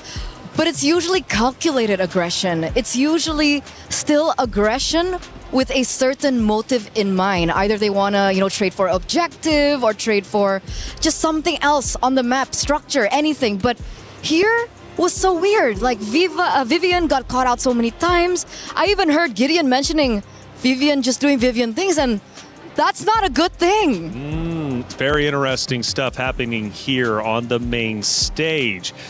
I don't know. I really can't call it either which way. I'm telling you the truth, I thought it was going to be 3-1 in favor of Vitality, but all of a sudden, here they come. Na'Vi back into the conversation, and the series score is 2-2. Let's take a look at some of our stats from that map number 4. Yes, please. Yes, please. Right, let's start breaking it down and seeing how this story ended up unfolding. There was quite a few that ended up taking place, right? Moments in general. Obviously, we talked about the Turtles as well, but in the end, it was Na'Vi who got the victory. LaFell, again, you got to stop her from crashing out. And no. Honestly, she has been doing amazing. She's been doing great. Speaking of doing great, let's look at Rian. Oh my goodness, her on that Moskov. 94,000 damage. Look at how many times she stunned Team Vitality to the wall. That was nothing that they could have done. And unfortunately, Viva only 44,000 damage dealt. We didn't see the items, but she did not have a Malefic Roar. I don't know why she opted with no penetration in her build. I think she underestimated. I think so too. She started to underestimate Na'Vi, and it really hurt her at the very end. And going back to the Rian point, oh my goodness, she learned resource usage and when to use it. Right? There were times in the early game where she was very pressured, but she finally realized that she has Purify, and then she saved most of her kit to make sure that the counter engage can still happen from them. Now, on this very stage in week number 6, we're going to have a special title, and it's called Chess. I'm sure you've heard of it. Rose had an opportunity to sit down with a very special guest, French chess Grand Master Maxime Bachir-Lagrave. Rose, come on, what did we have to say? Hey guys, we have a special guest here at MWI. This is MVL. He is a chess grandmaster for Team Vitality. How are you? I'm good. I'm having a blast here. You're having a blast. How do you feel watching MWI so far? Yes, I watched the semifinals yesterday. Oh. And I'm watching today, and also, with the team as well. So it's really nice to see the BTS of what's happening, and it's a big fight, so I hope we prevail. Yes, now, MVL, I gotta ask you, do you play any other games aside from chess? A few, like I played a bit of FIFA mostly. I tried Rocket League, but not too difficult. It's not for everyone, I understand. So, you know what, I gotta ask you, what do you think about, MWI and all women's league? How do you feel about it? I think it's great. In chess we have a lot of tournaments also only reserved for women. So, but hopefully it happens at the EWC in the next few years, but it's not up to me. Okay, that's interesting. I never knew that there was a lot of female-only tournament for chess. Yeah. You know what? I love the women empowerment. So I want to ask you, is there anything you want to say to the girls from Team Vitality who are playing in this grand final stage? Oh, I mean, I believe in them for sure. I see they win almost every match. They're big favorites, and I can see they play well, and it's a big fight. And I think we will prevail. Oh, wow. Thank you very much, MVL, for dropping by our stadium. Thank you. Good luck on your match when it comes. I wish you the very best of luck. That's it from us, guys. Throwing it back to you guys.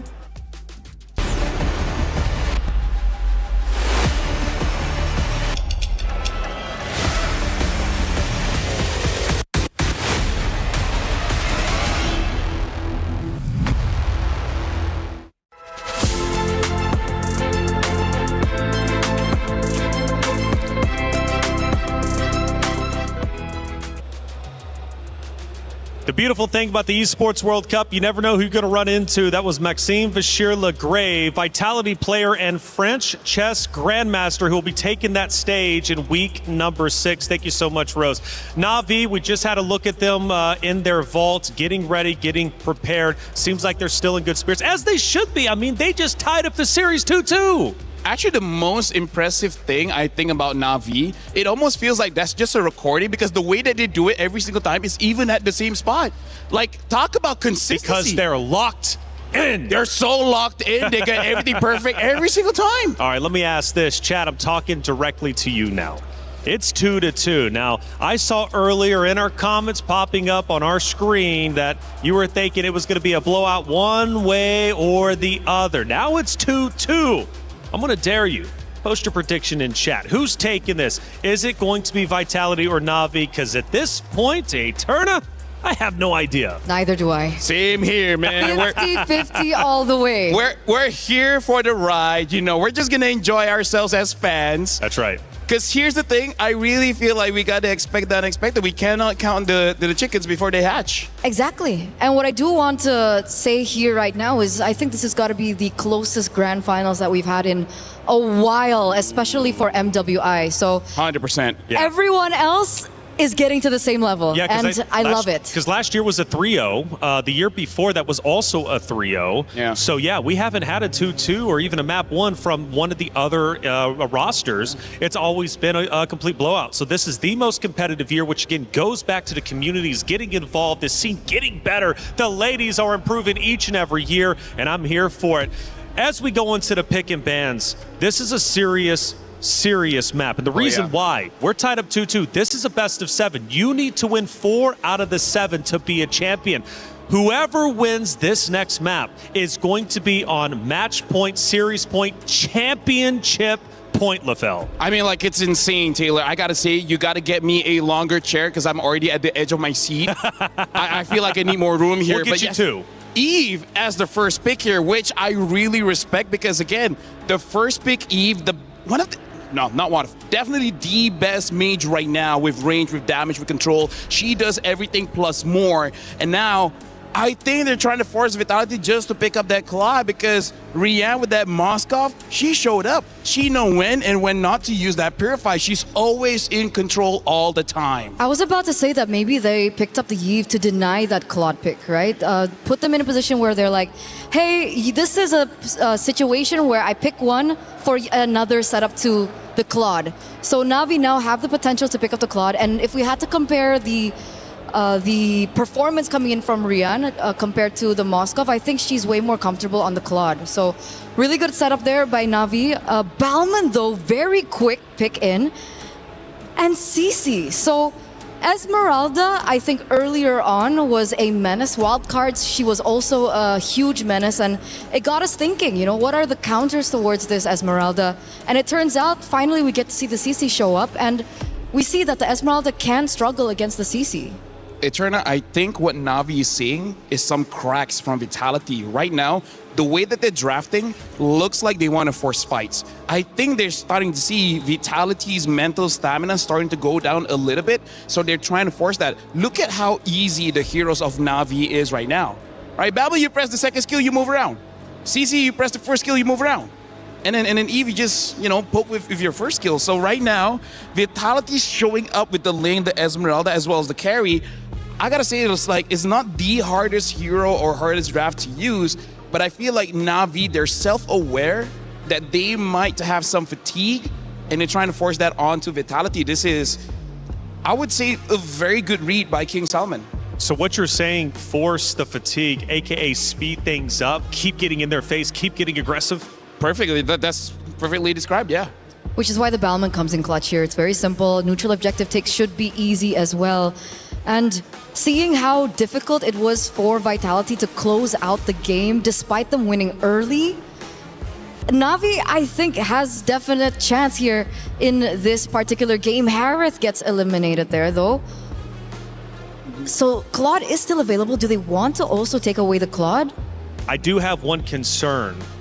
Vitality feeling the pressure now. Do they turtle up, go with maybe some comfort picks, or maybe slow things down a little bit too much? If you want to slow things down, whatever your mid laner is going to be has to be able to clear the minions long enough. Because I feel like Esmeralda's a front line, great. You have carry for their shred. You already have the Ling to execute whoever is in the back line. Whatever their mid lane is going to be, it should be a pick that helps them turtle up so that eventually if something goes bad, right? Their early game is bad, their mid game is bad. Give enough time for the carry and the Ling and the Esme and it will work out. Because my word here, Eterna, all 3 of Vitality's picks needs farm. They need the items. This is looking like Vitality hoping we go over 20 minutes. But I'm worried if they do that their composition is too short range. Yeah. Because I could see Na'Vi going Bellaric here.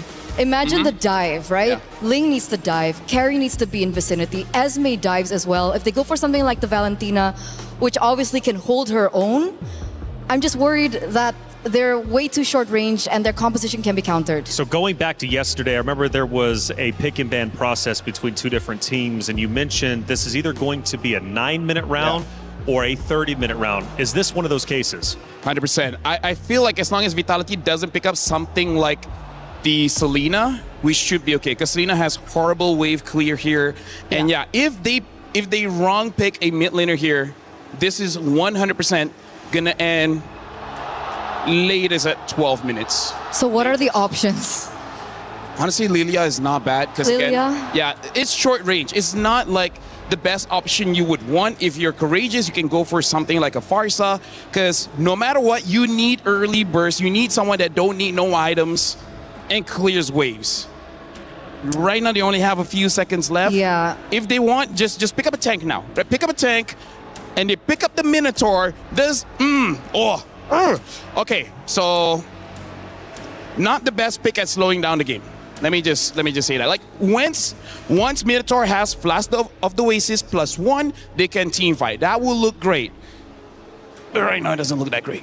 They have a little bit more leeway, I think, in the early game because of the fact that the Minotaur can go revitalize, so there is a little bit more versatility in the lane. But again, this mid lane is going to be really important. Do they want to pair this Minotaur up with someone that is strong in the back line?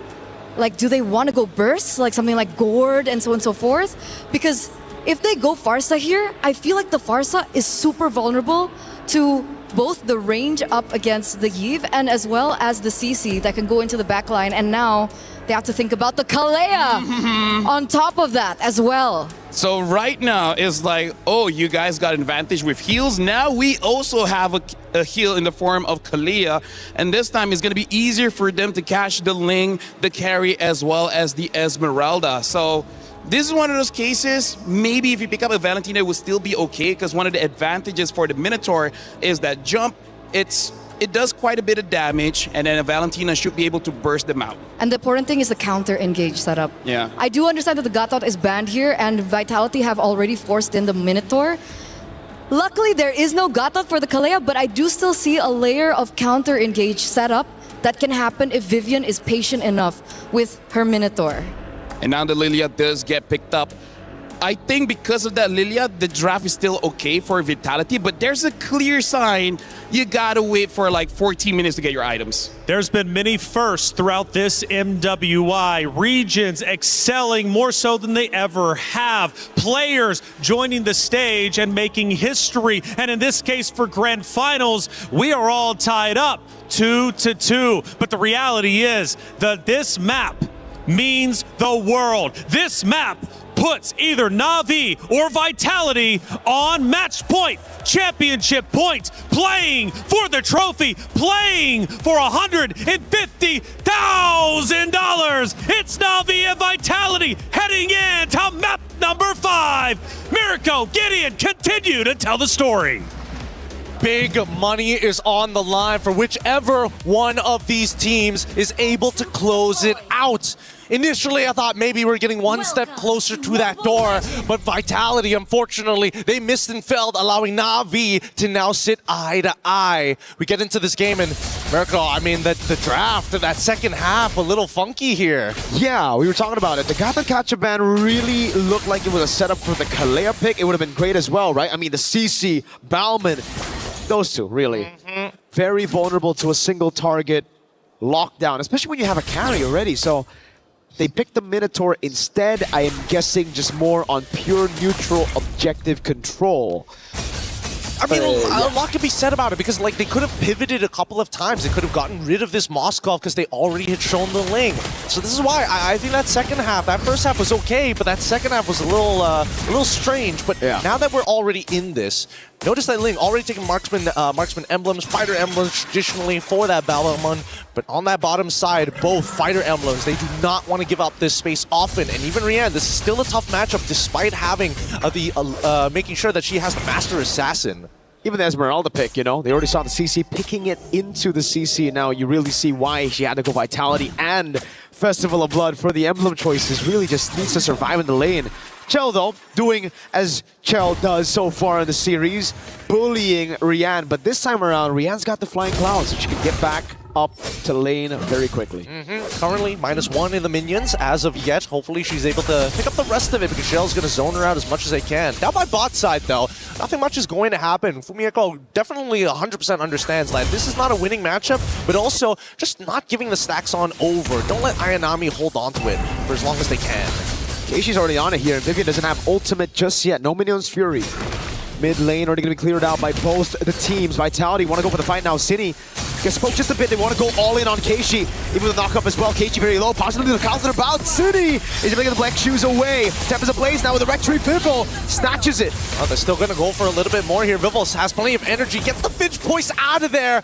I'm lucky. Not Ayanami tried their best. Really tried to hold them down with the curtain call, but the iframes just a little too good.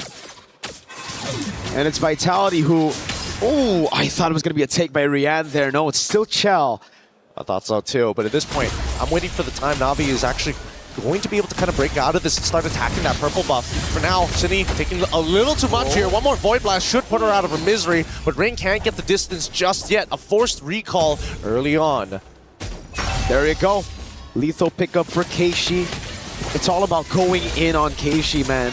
And on the Balmond, you're not that tanky. I mean, you are pretty tanky, but when everybody goes on you like that with no retaliation, it gets really tough, and that's why they gotta pick their fights a little bit better. Vival this time really abusing that retry that has already been used by Keishi on the lethal to snatch away some picks. Now Ayanami in the bottom lane. They know there's no vengeance. Fumieko gonna dive in as well. Ayanami taken out by Fumieko. Unable to get it. Really nicely played by Vitality as well. Trying to get the curtain call down onto 2 targets. Luckily able to create enough distance, separated and scattered before it latched onto anybody else. So really just nicely done by Vitality all the way through from execution to planning. Let's see Na'Vi though. Now this is their turn to take the initiative here. However, they're not making the call fast enough, and Vitality are already in position to actually retaliate if they do commence the dive. They can't let this gold lead steamroll out of control. It was the same case though for Na'Vi earlier in game number 4. It was Vitality who looked like they were running away with the lead, but Na'Vi just stayed cool. It was a big lead for the Ling against the Balmond early on. But then they grouped up, they played the box, they won, and everything collapsed for Vitality. We need to see how this is going to play out, because I feel like as much as Na'Vi want to have first position, Vitality, if Vivian has that flicker, the counter Minoan Fury could be disastrous. But for now, as long as we see Mirai topping up Rain, and they have that RWM ready, Vitality still has to be a little careful, and Vival definitely doesn't want to show up first. Rian picks up the gold crab, taken away from Chell. Mirai's looking for the angle now. Keishi with the help of Mirai, picking up Fumieko. Just a bit, now poke from Rain on Cine. Falling Star Moon, locking Keishi down. The RBM comes around as well as Vivian. He's gonna try to zone them in the back as Rain needs to respect this damage, has to flicker out. Fumieko with a dive, Tempest ablaze under.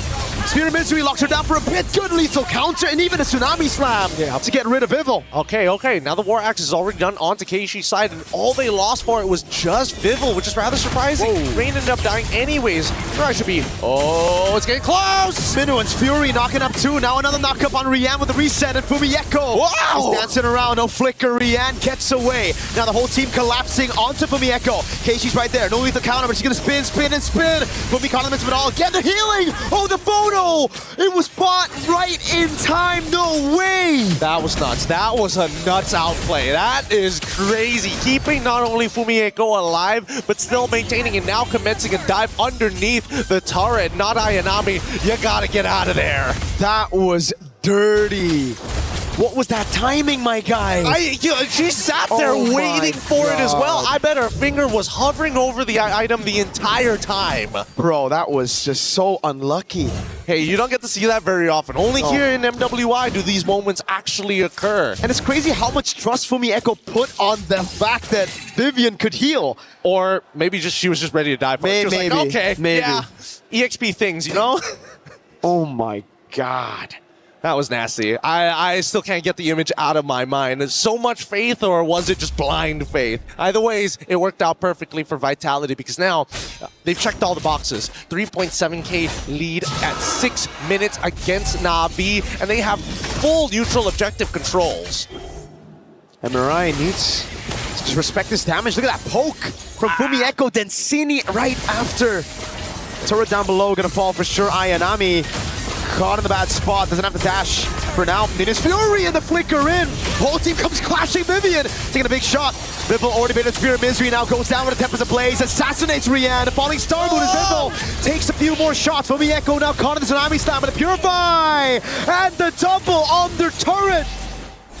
This is the comfort. This is the Vitality comfort. If we're talking about a lead and running away with it, this is their moment that Vitality has been waiting for from what has been seemingly cursed. They give up one game, but now they've given up two. Vitality, they are looking for revenge. They want to close this out quick. Chell clearing out that tier 2. Vival respecting the Moskov, going back at it, learning from the mistakes of game number 4. Not really wanting to replicate that. Now they go onto the XP grab. It's all about building these small leads again. All these small leads eventually build up, and to be specific, it's about a 5.8k lead, which is honestly pretty good. A lot of their cores are one full component ahead of their opponents. Not a full item, a full component. And that makes the difference here for the stats. Overall, when we are... What? Oh my God. What?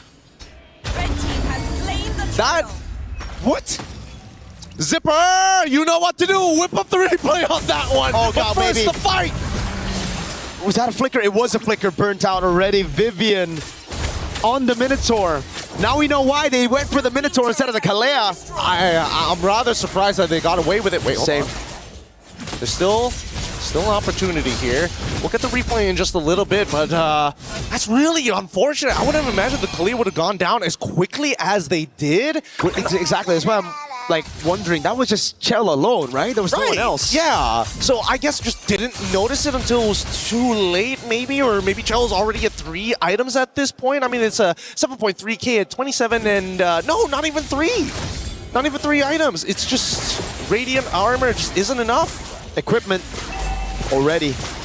Into the bottom lane they go to take this turret down. Chell gonna cop an SOD. Fumi Echo doing a good job zoning right now as they get caught with the RWM, and the Black Juice comes around for Cine, and Vivian's right there to provide heals over to the rest of the girls. Tier 2 falling in the bottom lane. Now just one more tier 2. Oh, they actually keep it alive. Minions was cleared out. Okay, that's still fine, because that means Na'Vi has to commit somebody here to actually deal with the wave if they really want to save it. And in that case, Vitality has time to kind of do other things. And in this case, for Ling, it's going up to that top side for Vitality. Oh, we just saw the Retribution come out. Okay, not bad. That means purple buff should be pretty free for Vival later on once she pushes this wave. There you go. Wave bot dealt with as well by Ayanami. Seems like Vitality really wanted to take that orange buff, and that's why they didn't want to go for just that one hit on the turret. Vival, though, does she know the retry is off? I think they saw it for sure. It would be really cruel if the rest of Vitality didn't tell Vival that the retry is down. Oh my God. Oh, with a flicker as well. Now the follow-up. Boom, Tempest Ablaze.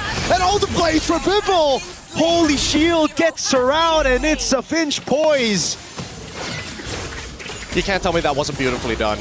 You can't tell me that wasn't beautifully executed, knowing that even if she took and lost 90% of her HP, once that Holy Shielding breaks, they go out. RWM's already in. Falling Star move for Fumi Echo, but this shouldn't net to anything. Just gonna walk out of it real quick on the Esmeralda. Walking out of it. Na'Vi still have good clear. We have to talk about that, right? It's Yves and a Moskov. But that's a 10,000 gold lead in 10 minutes. That's the GG angle we always talk about. They are getting... Oh, yeah, thank you. Thanks, Zipper. A crazy goal difference like this is really hard to come back from. It's a full item, not just a component anymore. If you were already struggling with dealing with a component, full items are just ridiculous to deal with overall. Look at how fat that lead is for Vival. 3,000 gold lead. I believe that's a BOD. If they want to play it normal, it's a Melfic Roar. But with a 10,000 gold lead, I'd lean more into a BOD. I mean, might as well at this point, right? They just don't have the items for it, and I don't think anybody has dedicated armor items as well. Dude, it's 11,000. Vitality don't want to just beat Na'Vi in this game. They want to beat the clock. RWM onto Cindy. Black Shield's going to be used up again. Minus Fury knocking up too. Okay, she's going to be very low. Again, Tsunami's having to peel in the backline. When Echo's going to be locked down under turret. Shut down as well. Yes, so Patel stays onto the Crystal 11 minutes. And they take match point. Crazy stuff in Vitality. And one thing to say, they get to cheer even louder for Team Vitality taking their third map win. With that being said though, it's match point, baby. This is all or nothing. The big money is on the line. Na'Vi have got to figure out how exactly they want to play this next draft. The Golden Hornets are chill. And it is up to Na'Vi to figure things out right now. Like you said, what do they do to try to decipher this? Because it almost seems like they were prepared up against the first 4 games of Vitality. They had answers to that. But here with the Minotaur, they were left confused. Even I'm left confused of what else they can do if even skipping out on the Gaton netted them the win. We'll throw it over to our panel. Reflections, please help us break this down. This game is just too much for the casting desk.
Absolutely unreal. Vitality now on championship point. 1 map away from taking this series, going back-to-back in MWIs, and once again making history.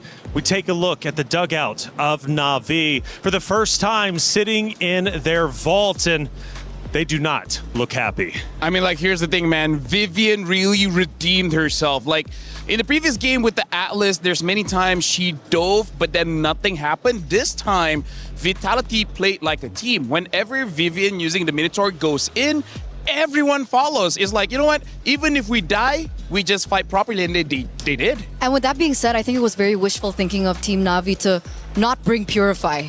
Because I think most of them went for Flicker, and then of course the jungler brings Retribution. But because of the lack of Purifies, there was no way to get out of those engages coming in from Vivian. And speaking of engagements, I thought for sure, based off the hero selection, it was going to be the aggressors of Na'Vi fighting early game and winning early game. However, I'm looking at turtle after turtle after turtle get taken from the side of Vitality. Before I knew it, there's a 10K gold lead. This was our fastest map so far in our grand finals. Oh yeah, for sure. Part of the reason why the aggression was not there is it's supposed to be Mirai, the roamer, to start things off, but there was never an opportunity where she could go in. And honestly, even I'm not so sure what happened, because there were moments where she just randomly died as she's patrolling the map.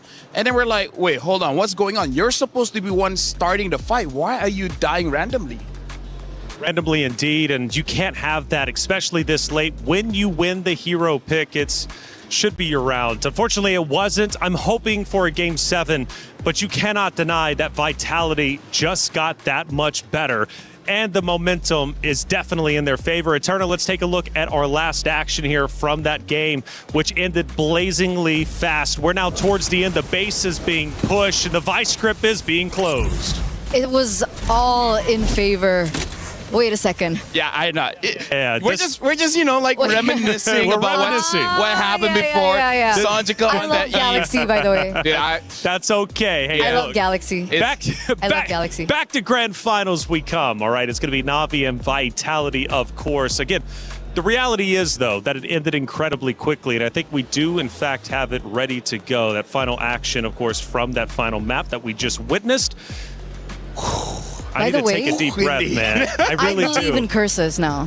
Well, hold on a second. Let's take a look at the emotions from the players, okay? Before we start talking curses, because caster curses are real. And I actually was backstage just a second ago. I ran into one of the heads of Vitality. I said, hey, congratulations, man. He says, for what? I said, I'm sorry. Let me take a step back. Let me not speak too soon. We see the emotions. I swear, every single time that we tune in and see the perspective of Vitality, they just see cool, calm, and collect. That's just the experience they have.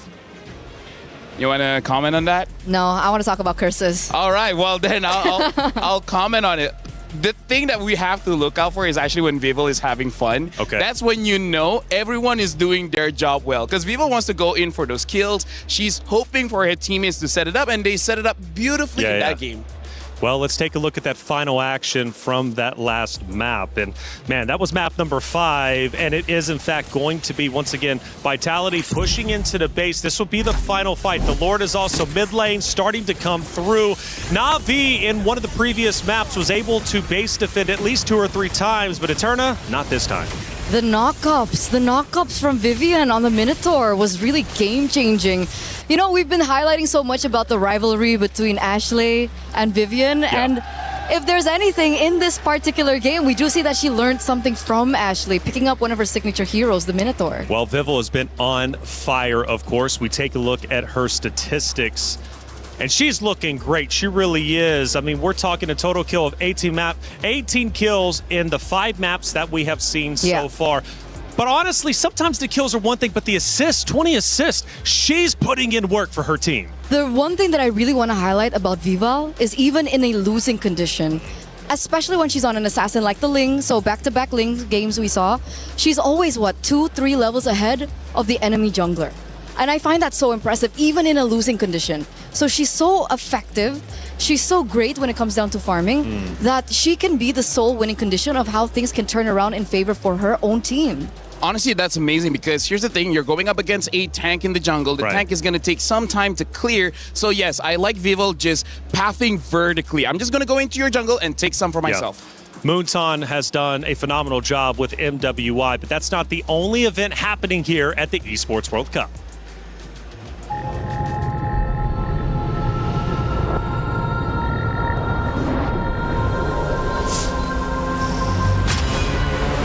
In the past, we were always in Asia. This year, we came to Paris. What stories are still left untold? Kami sudah membuktikannya, tapi ini baru permulaan. Tiada siapa akan ingat siapa nombor 2. We need the win. Bukan sekadar keinginan, tapi tekad. Hindi ang pag-abot sa top ang pinakamahirap. Ang corona ang mahirap ipagtanggol. What happened last year became fuel for us this year. This time, we bring it to Paris and finish it. A new lineup, new chemistry, new fire. Once champions, not settling for podium finishes. World champions, defending MSC champions. As the final boss of MLBB, can anyone stop them? Names have been made, stars have risen, but now they need to show the world what it takes to rise above. This time, the world is bigger than ever. Like every year, new challengers step onto the world stage. Some carry the ambitions of 2 continents. Some fight for the pride of home turf. Some have never stopped chasing the throne. So who will finally rise to clinch the title? This is where unresolved stories find their ending. A new shot at glory. One more chance at redemption. We are back. Kali ini, sekali lagi, Magugulan at tidak. Pareho lang ang chance namin. No one is untouchable. Let's fight. Bukan ako kalau bisa. Two champions, one game. Paris breaks through limitless possibilities.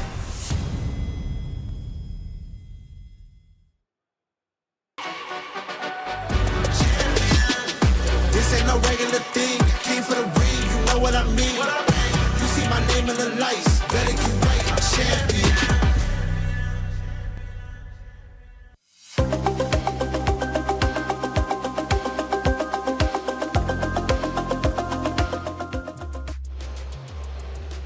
It's nothing but MLBB for weeks on end here at the Esports World Cup in Paris. We take another look at the Allianz Vault where the players are currently at, sitting in their dugouts, getting ready to take that stage, and they officially have for what could be the final time, depending on what Vitality has up their sleeves. After that win, I feel like this is where Vitality becomes at their strongest. They've already won grand finals. They've already been champions. And now that they're one map away, you can't argue that they know how to close out series. Yeah, especially when they have a huge lead, because in that previous game, it's at the second turtle. That is relatively fast for you to have a lot of wins whenever you go for a fight. I thought it was going to go bad when Vival died early, but then they just keep on continuing to fight. That Minotaur really paid dividends because able to get that Flash of the Oasis quite early and made it so that they can basically fight forever. Eterna, Navi's going to have to dig deep. This is where they truly become a champion by forcing a Game 7. But look at that smile. Like I said, Vitality is feeling confident. They're feeling comfortable. Can Navi pull off another win to stay alive and force a Game 7? I know they can do it. I know they can come back to this. And it starts with the drafts. If you're talking about digging deep, I feel like they kind of did. Kalea debut pick in the grand finals. That was definitely something that I did not expect. And I feel like that last pick really killed them in the end. Yeah, I feel like for Vitality, as long as you have a draft that you can just keep on fighting nonstop, I think that fits their style. Okay, so you're thinking Navi should go back to where they started, at least in that last pick and ban. Go with the aggressive play style, get in the face of Vitality. But they did try that, LaFell, and it didn't work out. In fact, we had our quickest game in map number 5. So if they go back to it, how can they execute better? Honestly, like Vitality go for the heal, and Navi, I think... Personally, for me, I think Mirai just does not have enough practice on that Kalea because she was honestly invisible throughout the entire game. So I feel like it's quite a risk. It's a good pick. Don't get me wrong. It is a good pick. But if the player is not ready to execute on that, I think don't take the risk because Kalea does require some skill to play. And when the stakes is this high, I don't know. I think that's too much to hope from the player. I agree. And again, even though that the Gatot Kacha wasn't on the side of Vitality, the fact that the Minotaur was able to counter engage, even if, let's say, she does get a final slam down, it also kind of hinders that point. And plus, Team Vitality had a lot of purifies, so it wasn't as straightforward for Mirai either. And remember, I really wanted to talk about curses, and this is what I was talking about. Navi are now on red side. Again, the team that gets red side is the team that wins the game. So you're saying we're going all 7 games? Oh, yeah. Ooh, yeah, carry his first pick. So I think that's already a pretty good start because they know that Navi wants to go tanky. They already have answers with the first pick. Exactly. So I don't know if Navi wants to go for a pick like the Claude or not. But I gotta say, Vitality taking out that Eve, pretty smart. Making sure that Navi does not have a range advantage is step number 1 on winning it out. For sure. Carrie gets completely isolated when she falls into the real world manipulation, so that will definitely benefit her. And even if, let's say, Navi pick a Granger, okay, this is very risky. Now, Granger requires a little bit of snowballing to happen in the lane. And if they don't get that snowball, if they don't get those Sky Piercer stacks, it's really hard for Grangers to stay relevant mid to late game. Honestly, with that pick, I think Rayanne better hope that she doesn't see a Yuzong, an Alice, a Lapu, a Benedetta, a Paquito, a Freya. Honestly, there's quite a lot of EXP laners that deal very, very well with the Granger. One of the reasons why we don't see it get picked. but I'm assuming because it's picked up quite early, they're trying to potentially counter whatever the next pick is, and now the Cho as well as the Ling. Looks like Vitality, they want to build a draft that they can fight again and again and again and again. Also, can Granger go Purify? Granger can go Purify, but is not the best. So that's it, right? You don't get to be aggressive in lane, and you can't be aggressive during turtle fights, lord fights, and etc. So among all the other things, with all the picks on the board that can definitely counter the Granger, the fact that the Granger, it's not as great to go for Purify, yeah, makes it so that the mother of tanks on her signature Cho pick will definitely have a good time. The TLDR is you pick up the Granger here. If you have the Purify, you're gonna be good against the Cho, but bad against everyone else. So take your pick. But now finally, the Freya gets picked up again. Eterna, I have no idea how it took this long. And that's the big thing. That's a big thing. Sure, the Granger is in the gold lane, but we do have Freya on not Ayanami once again. She did so well in her lane earlier on. And so with the Freya being here, it really is save and grace for them to carry it through from early to mid game in case the Granger lane doesn't work out. How do you protect the Freya in the gold lane is now the question. XP lane, I mean. I feel like based on what happened in game number 1, they're hoping she doesn't need help. I feel like not Ayanami on this Freya is supposed to grab everyone's attention so that hopefully the Granger gets some breathing room. So I'm thinking they're just hoping her mechanics is going to be enough, but that means Vitality just might make a draft that they just, go to the EXP lane quite a lot of times. But as long as she has that vengeance, the first gank, I think she can survive no problem. That's why they banned the Valentina. On one side, you already see the Cho being picked up by Team Vitality. Really good at early game rotations, fast clear, really aids in the mid laner. And if they had the Valentina on top of that, I think they would rotate a lot quicker. So the Yve and the Valentina are now out. If they still want to go hands into that kind of strategy, I would also think that the Lilia might be another thing that they want to take out as well. Yeah, no, honestly, at this point, with what Vitality has, they have many different options in mid, and one of them is definitely need that Lilia. But interestingly enough, Vitality, they themselves ban out the Lilia here, so I wonder if they want to go for the Selena. I don't think you necessarily need that. The Phoveus get banned out, which honestly is not a bad pick here because, Phoveus is one of the counters for the Freya. So now for Na'Vi, in terms of their mid pick as well, they need something that can protect themselves so that, doesn't get attacked by the Cho, doesn't get attacked by the Ling. I'm drawing a blank. Are they going to try to force like a Kimmy and then hope they can just move forward all the time? I don't think that's a great idea. You know what's a hero that we haven't seen this entire series? What, Valir? Jushin. I feel like if anyone uses Jushin, it might be Vitality. Because Jushin for Na'Vi, I'm not so sure they can pick up a lot of heroes here. Cho has a lot of dash, even the Ling has a lot of dash. So makes sense. Yeah, I think they're not going to get a lot of value. And now the Alice has been banned. Honestly, pretty smart, considering the Alice could still be picked up as a jungler. That's true. There's still flexibility. Oh my god. Oh, well. Actually unreal, by the way. Yeah.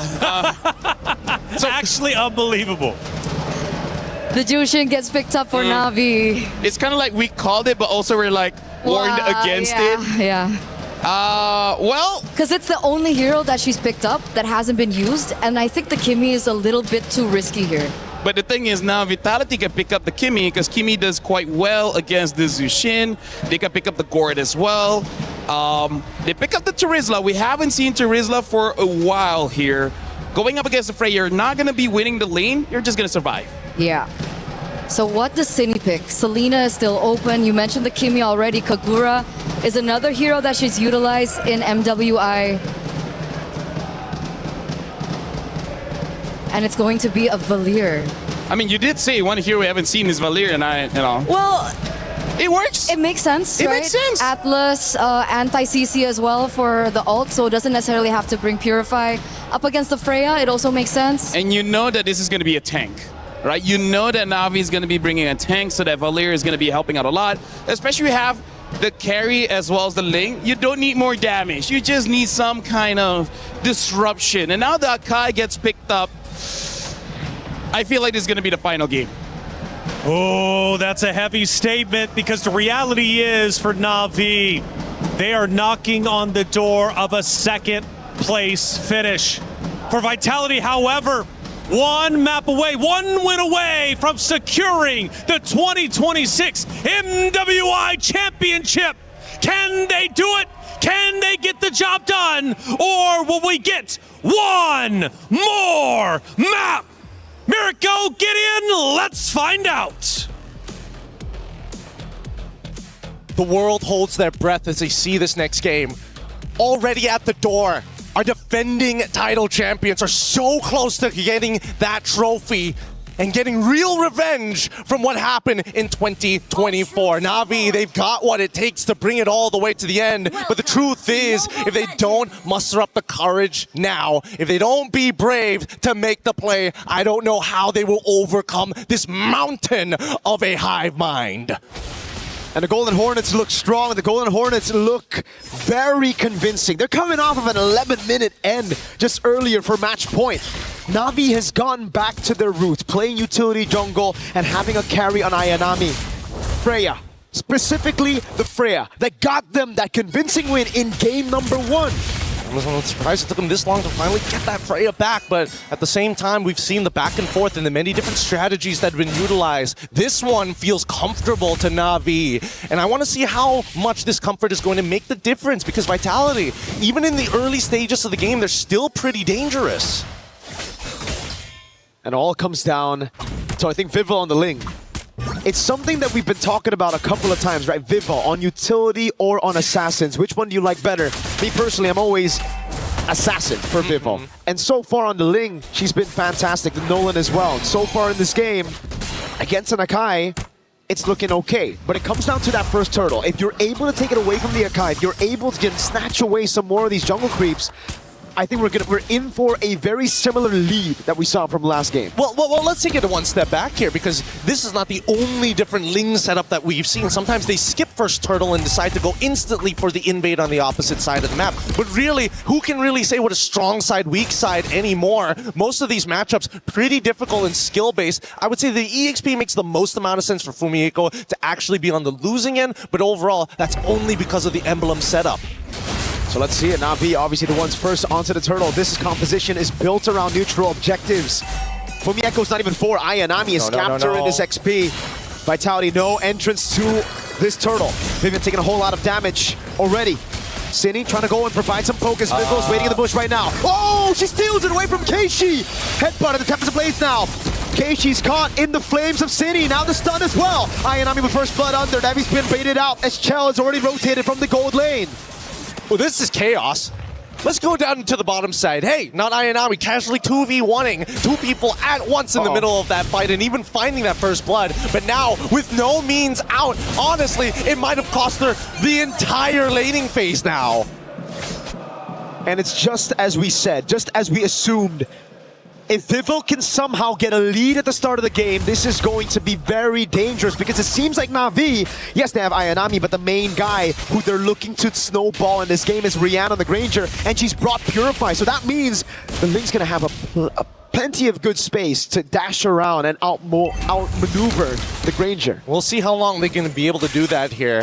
I think Na'Vi, they're not completely out of this just yet, but Chell has consistently beaten Rian in lane. It's outside of the lane where things get a little dicey, and because of that, Vitality walk into enemy territory and they have an amazing read on the jungle path that Na'Vi have. Now it's oppression from this point onwards. And that's the clear speed diff. Something that we brought up a couple of times after the patch for the utility jungles, the Fredgen, the Bakshas, and the Akai, but in the group stage, even through the knockout stage, we've seen the Akai still get their hands on neutral objectives. That's the thing. Now that it's taken away from him, you can really see that gap for the Assassin in terms of clear, in terms of mobility. She's able to get into the purple buff, getting out of there as well, without using ultimate, without using any of that. I mean, Ling is just one of those heroes that's really hard to kind of like, to balance out because of how much is in that kit. It's just universally good. And now, as they contest for the space at this stage of the game, for Vival, it's a pretty straightforward answer. All I gotta do is keep on stealing these camps and cleaning up bad trades across the map, and this game should be in the bag before I know it. Na'Vi hold control over it, but Vivel has a 2-level lead, so it comes down to the red tree battle again. Vivian gonna provide some poke right now as for Mieko trying to zone Ayanami. It's Keishi holding on to the neutral objective. Vivian goes for the kick, but baits out the heavy spin. Now it's Vivel looking for the opening, goes in again, and the rinse out the red tree. Morale with the plate of links over on Vivel. She's gonna be able to dive in with the Defiant Blade. Tempest Ablaze now knocking him up, and oh, it's all the Blaze picked up by Vivel. They have to kite together, unfortunately. Not Ayanami can only do so much now that the rest of her backline is already out. Rain as the anchor again. They have to understand who is the anchor of the composition. If you're not playing around your anchor and you're splitting away from them, I get it if it's a Tempest Ablaze. I get it if it's a Fatal Links. But if not, why not? And I think that Ayanami at this point needs to communicate to the rest of the team. Look, I'm the only one who has the lead right now. If you want Rian to get these kills, we have to play traditional front to back. Good escape for Ayanami. They will have to do that, but it's so scattered. The way Na'Vi want this fight to be is pure front to back. Vitality are attacking from angles that Na'Vi are just not expecting. And it's really difficult for Rian to land those shots. I mean, I think what's worse is that now that they don't have to worry about their mid laner not having, well, inbuilt Purify, they have access to Flicker. It becomes that much more difficult, right? And not only do I have to get rid of your battle spell, but I also have to get rid of your ult on top of that. It's just a consistent level of problems that Na'Vi can't force out all at once, but over a period of time. In terms of the gold so far, Ling coming up big at 1,000 gold so far, and that's already pretty good. Again, you can see that even Vivian just man-to-man defense, making sure that they have plenty of information on what's going on. Giving up the waves, and Rian should die here, but doesn't get that last auto attack down. We see that Mirai, they want to, but they back away. I can't believe it. That amount of damage at 6 minutes for a carry with just 1 assist. I was questioning it as well. I mean, I was thinking that maybe the Rian would be able to get out or at least create enough distance, but I think just too many procs, right? Too many triggers, that passive. And you have to take a look at Vivel. She's been having a nasty game of Farm Simulator right now. I mean, she's taking away the bot wave, the mid wave as well. It's double-aiding, but on the jungle. She's gonna go to the bottom lane now. Na'Vi set their sights on the turtle, and it seems like Vitality don't care. Can they drag this out? I mean, Sydney still hasn't used the Searing Horn just yet. They don't mind. Have the second one. We're gonna walk away from this. We want to make sure that at least Vivel's in a disgustingly good position. 2-level advantage. Purple buff about to come back up here. On the other side for Na'Vi, it is finally their first neutral objective of the game. And in the bottom lane, it's just Vivel clearing out, trying to get those items, trying to get enough gold to assassinate these backliners, mainly Rian on the Granger. And I think they're going to get very close to doing so here, as Vivel is already in a really good position overall. Despite the score being 2-2, a majority of that lead is in her hands, in her bank, in a matter of fact, as Keishi slowly falls behind. This should turn that 3-level lead that Vivel has back down into a 2, but a play being forced by Vivel on forward from Vivian. She gets punished. Rain pulls her back. For Mieko next to the chopping block right now with the Crimson Beacon and a heavy spin. She gets the penalty zone, but now lifted up. A bit of the heavy spin helping her out as well, but Rian finally gets on board with her first stack of the Sky Piercer, all of them low. Vivel nowhere to be seen, just going to go for the safe turret down below.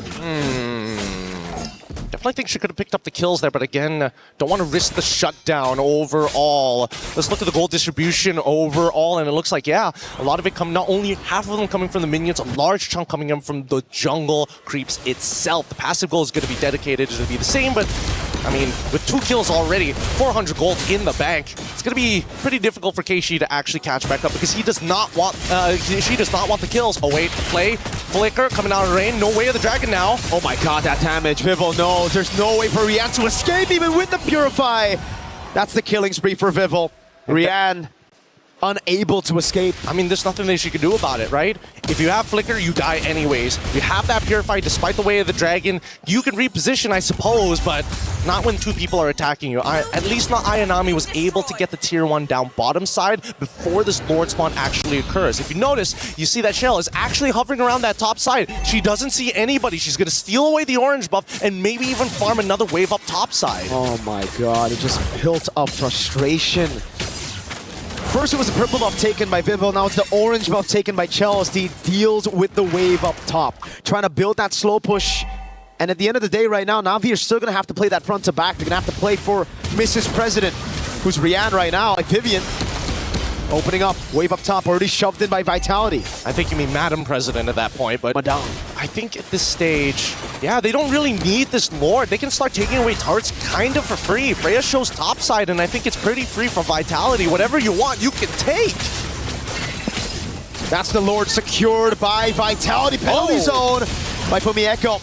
Now it's Vivo just waiting for the heavy spin. She's such a patient killer. Yeah, they haven't lost too much composure. At now, 9 minutes? Yeah, endless battle. Wait, Zipper, pull up the item list real quick. Is that second item or third? I mean, I'm pretty sure it's third. It's third. Dang, that is fast.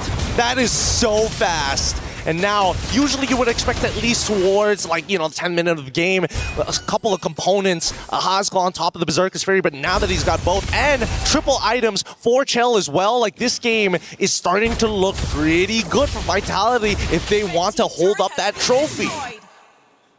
3,000 gold lead. Now add a bit more spice.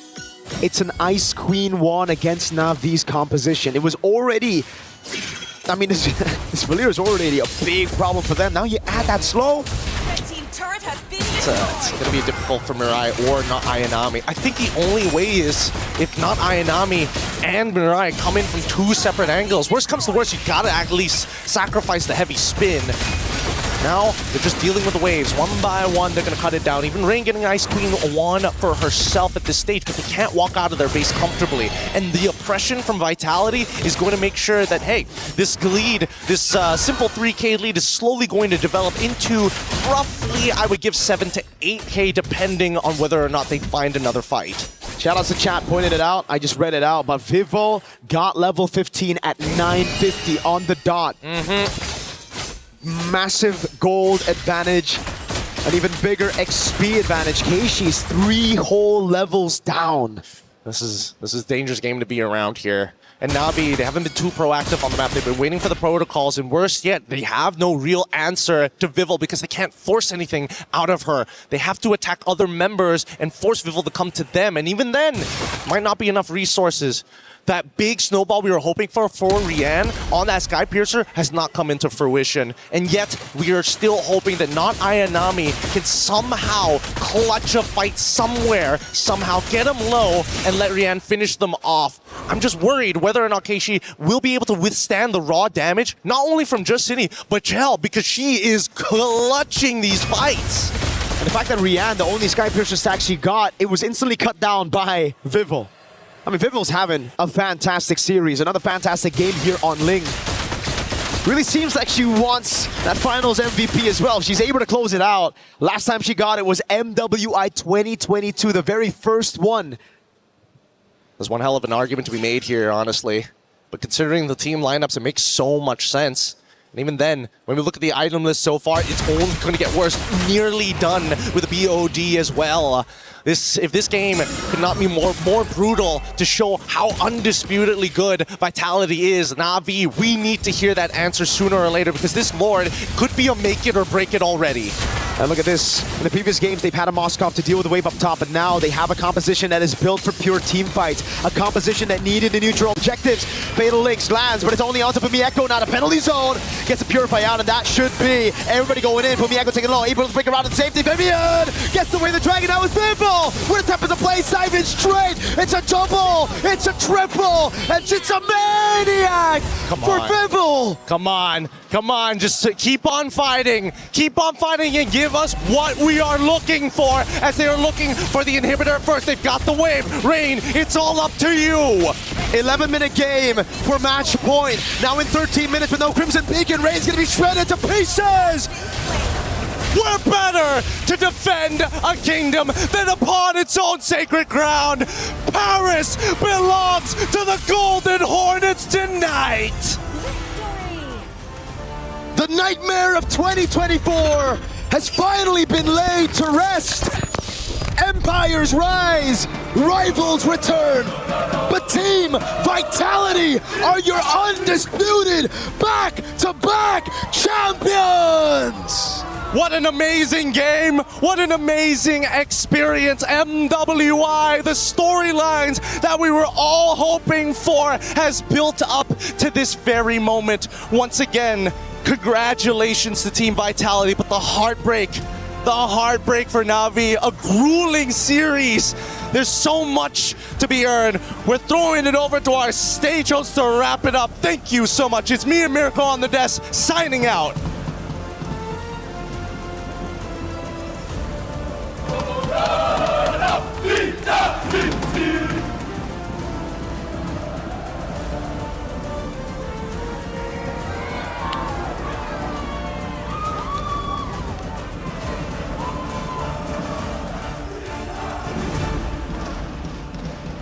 Ladies and gentlemen, we officially have, of course, our tradition, our key handoff.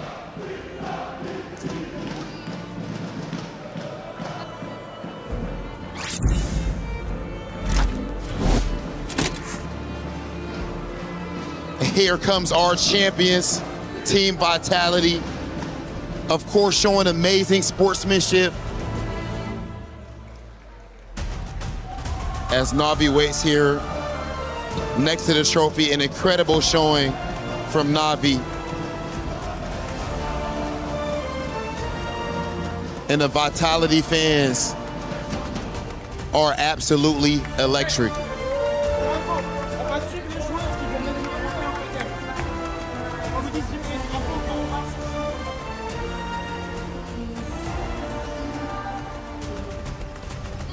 Philippines, you fought valiantly, but your journey ends here.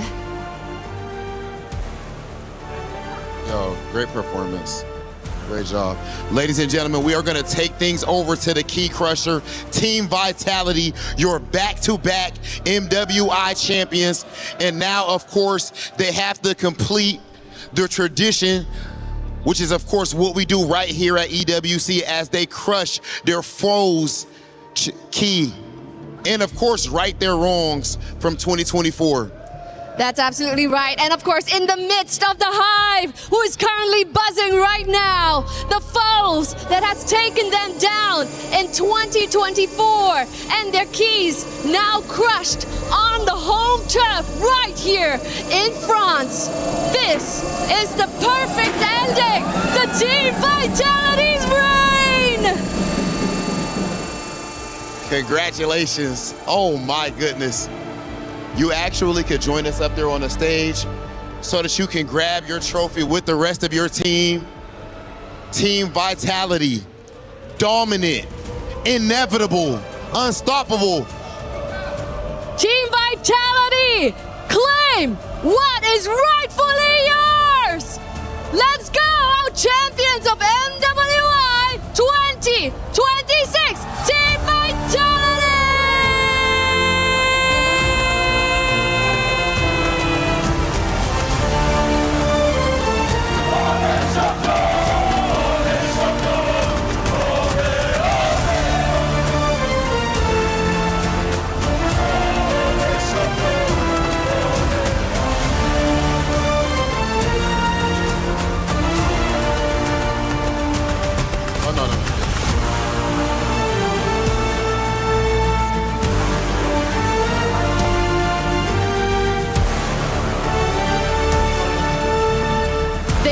Challenged in every single way.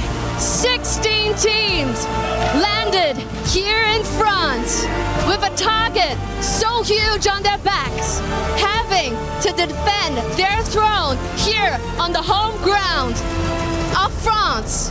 But with the Hive buzzing in support of their queens, they have successfully defended their throne, making it our back-to-back champions here at MWI 2026. What an unbelievable performance, and we see the emotion on everyone's faces. Shell, I want to hear from you. I've been missing you. You're so emotional right now. What does this mean for you? What does this win mean for you? I'm tongue-tied as well. I don't even know why I'm this emotional right now. You guys are probably getting used to winning. You know, why is this win so special?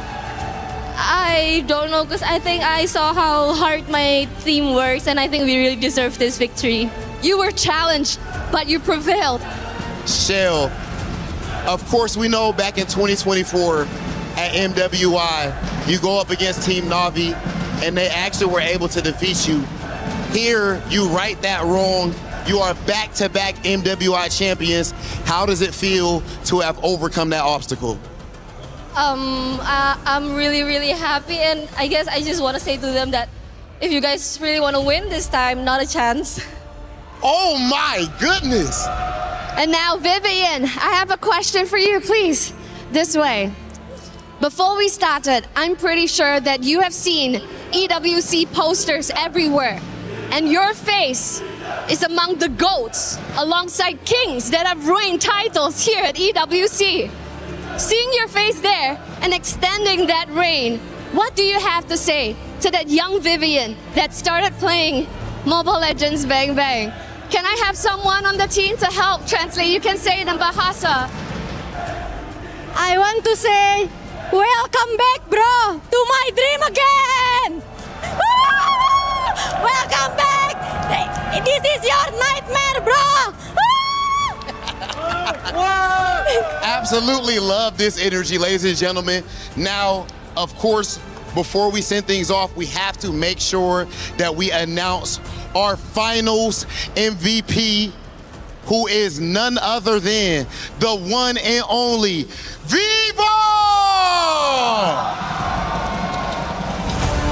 The queen of the jungle. This isn't her first rodeo. She has gotten MVP in 2022. And it is about time, here on home ground, the queen of the jungle gets recognized for finals MVP. I'm gonna come this way. Let's check in. Vivo, it was 2022, a long time coming. How does it feel here in the midst, of home ground, Team Vitality supporting you guys and you clutching that FMVP award here in your arms? MVP! I'm really, really happy with this award and the result of this year's MWI together with my team. And especially this year's MWI is held in Paris, which is the home ground of Team Vitality. And we dedicate this win to everyone, to our fans as well. And yeah, it was a blast. So, do you accept this title along with this FMVP, Queen of the Jungle? Okay, I accept. Rightfully so. Now, Vivo, of course, again, you win yet another finals MVP. You guys won MWI back-to-back. How does this year's victory compare to the last? This year's win is very special because it's held in Paris. It's our home ground, so we did our best to get back-to-back for them too. Okay, ladies and gentlemen, I need you to blow the roof off of this place. You just saw such an amazing display. Please show some love to our queens of MLBB, Team Vitality!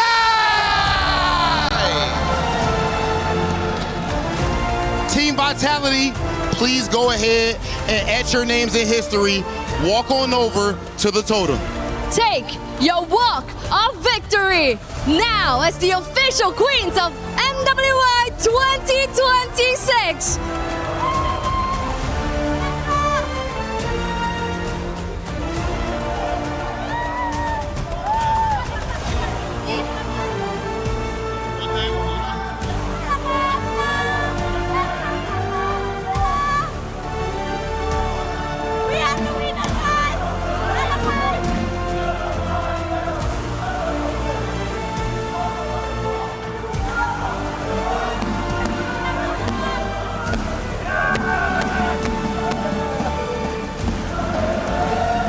Vitality, an unbelievable sight. The home team wins the championship. And now the march to the totem begins with the trophy The mother of tanks, Vivian, leading the charge. Vival, the queen of the jungle. Sony MVP, not only here in 2026, but also back in 2022 for the very first MWI. What a moment this is. What a celebration for the team of Vitality. Questions were raised. Is this roster really what they used to be? Can they go back to back? Well, the answer is clear. Yes, they can.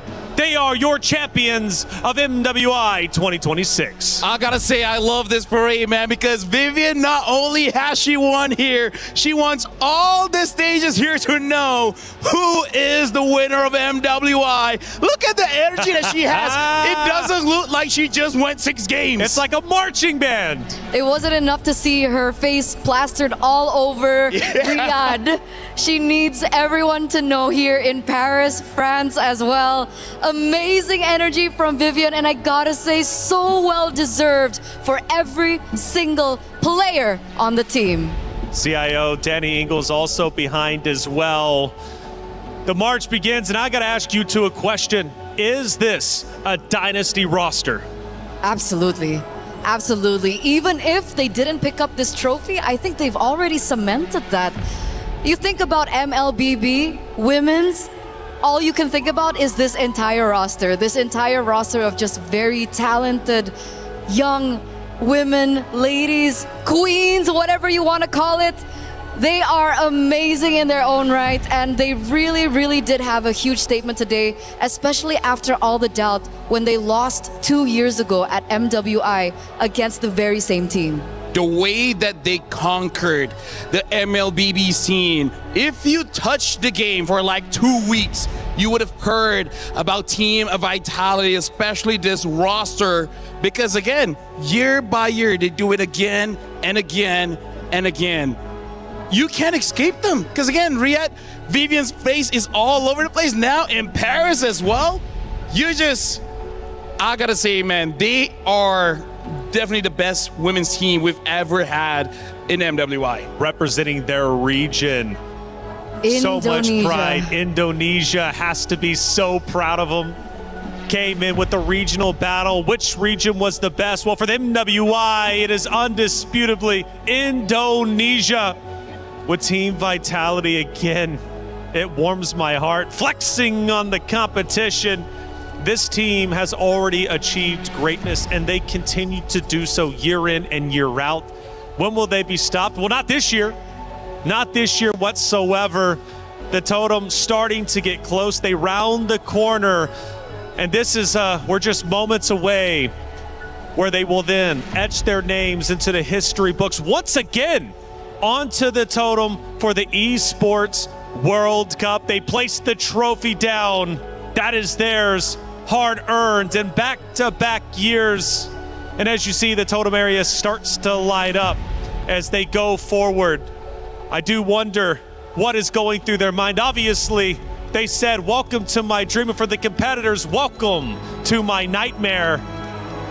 And this is where reality sits. This is where it hits home. They start to go forward. They will be lifted up, and they will put their names onto the totem. Such a beautiful moment.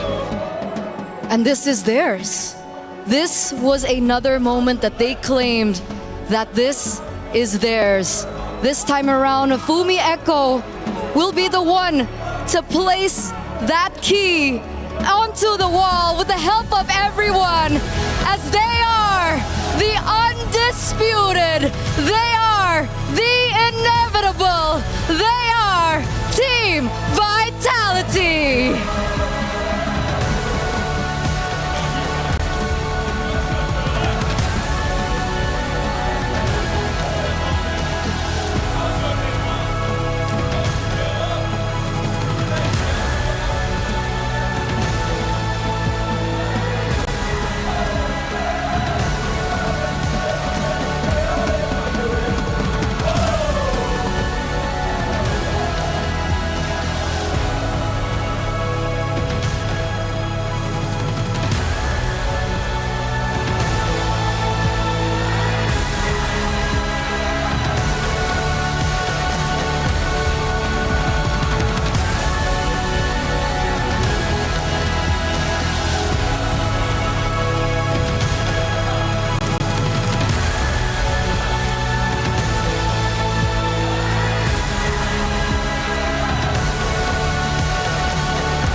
We book Esports World Cup.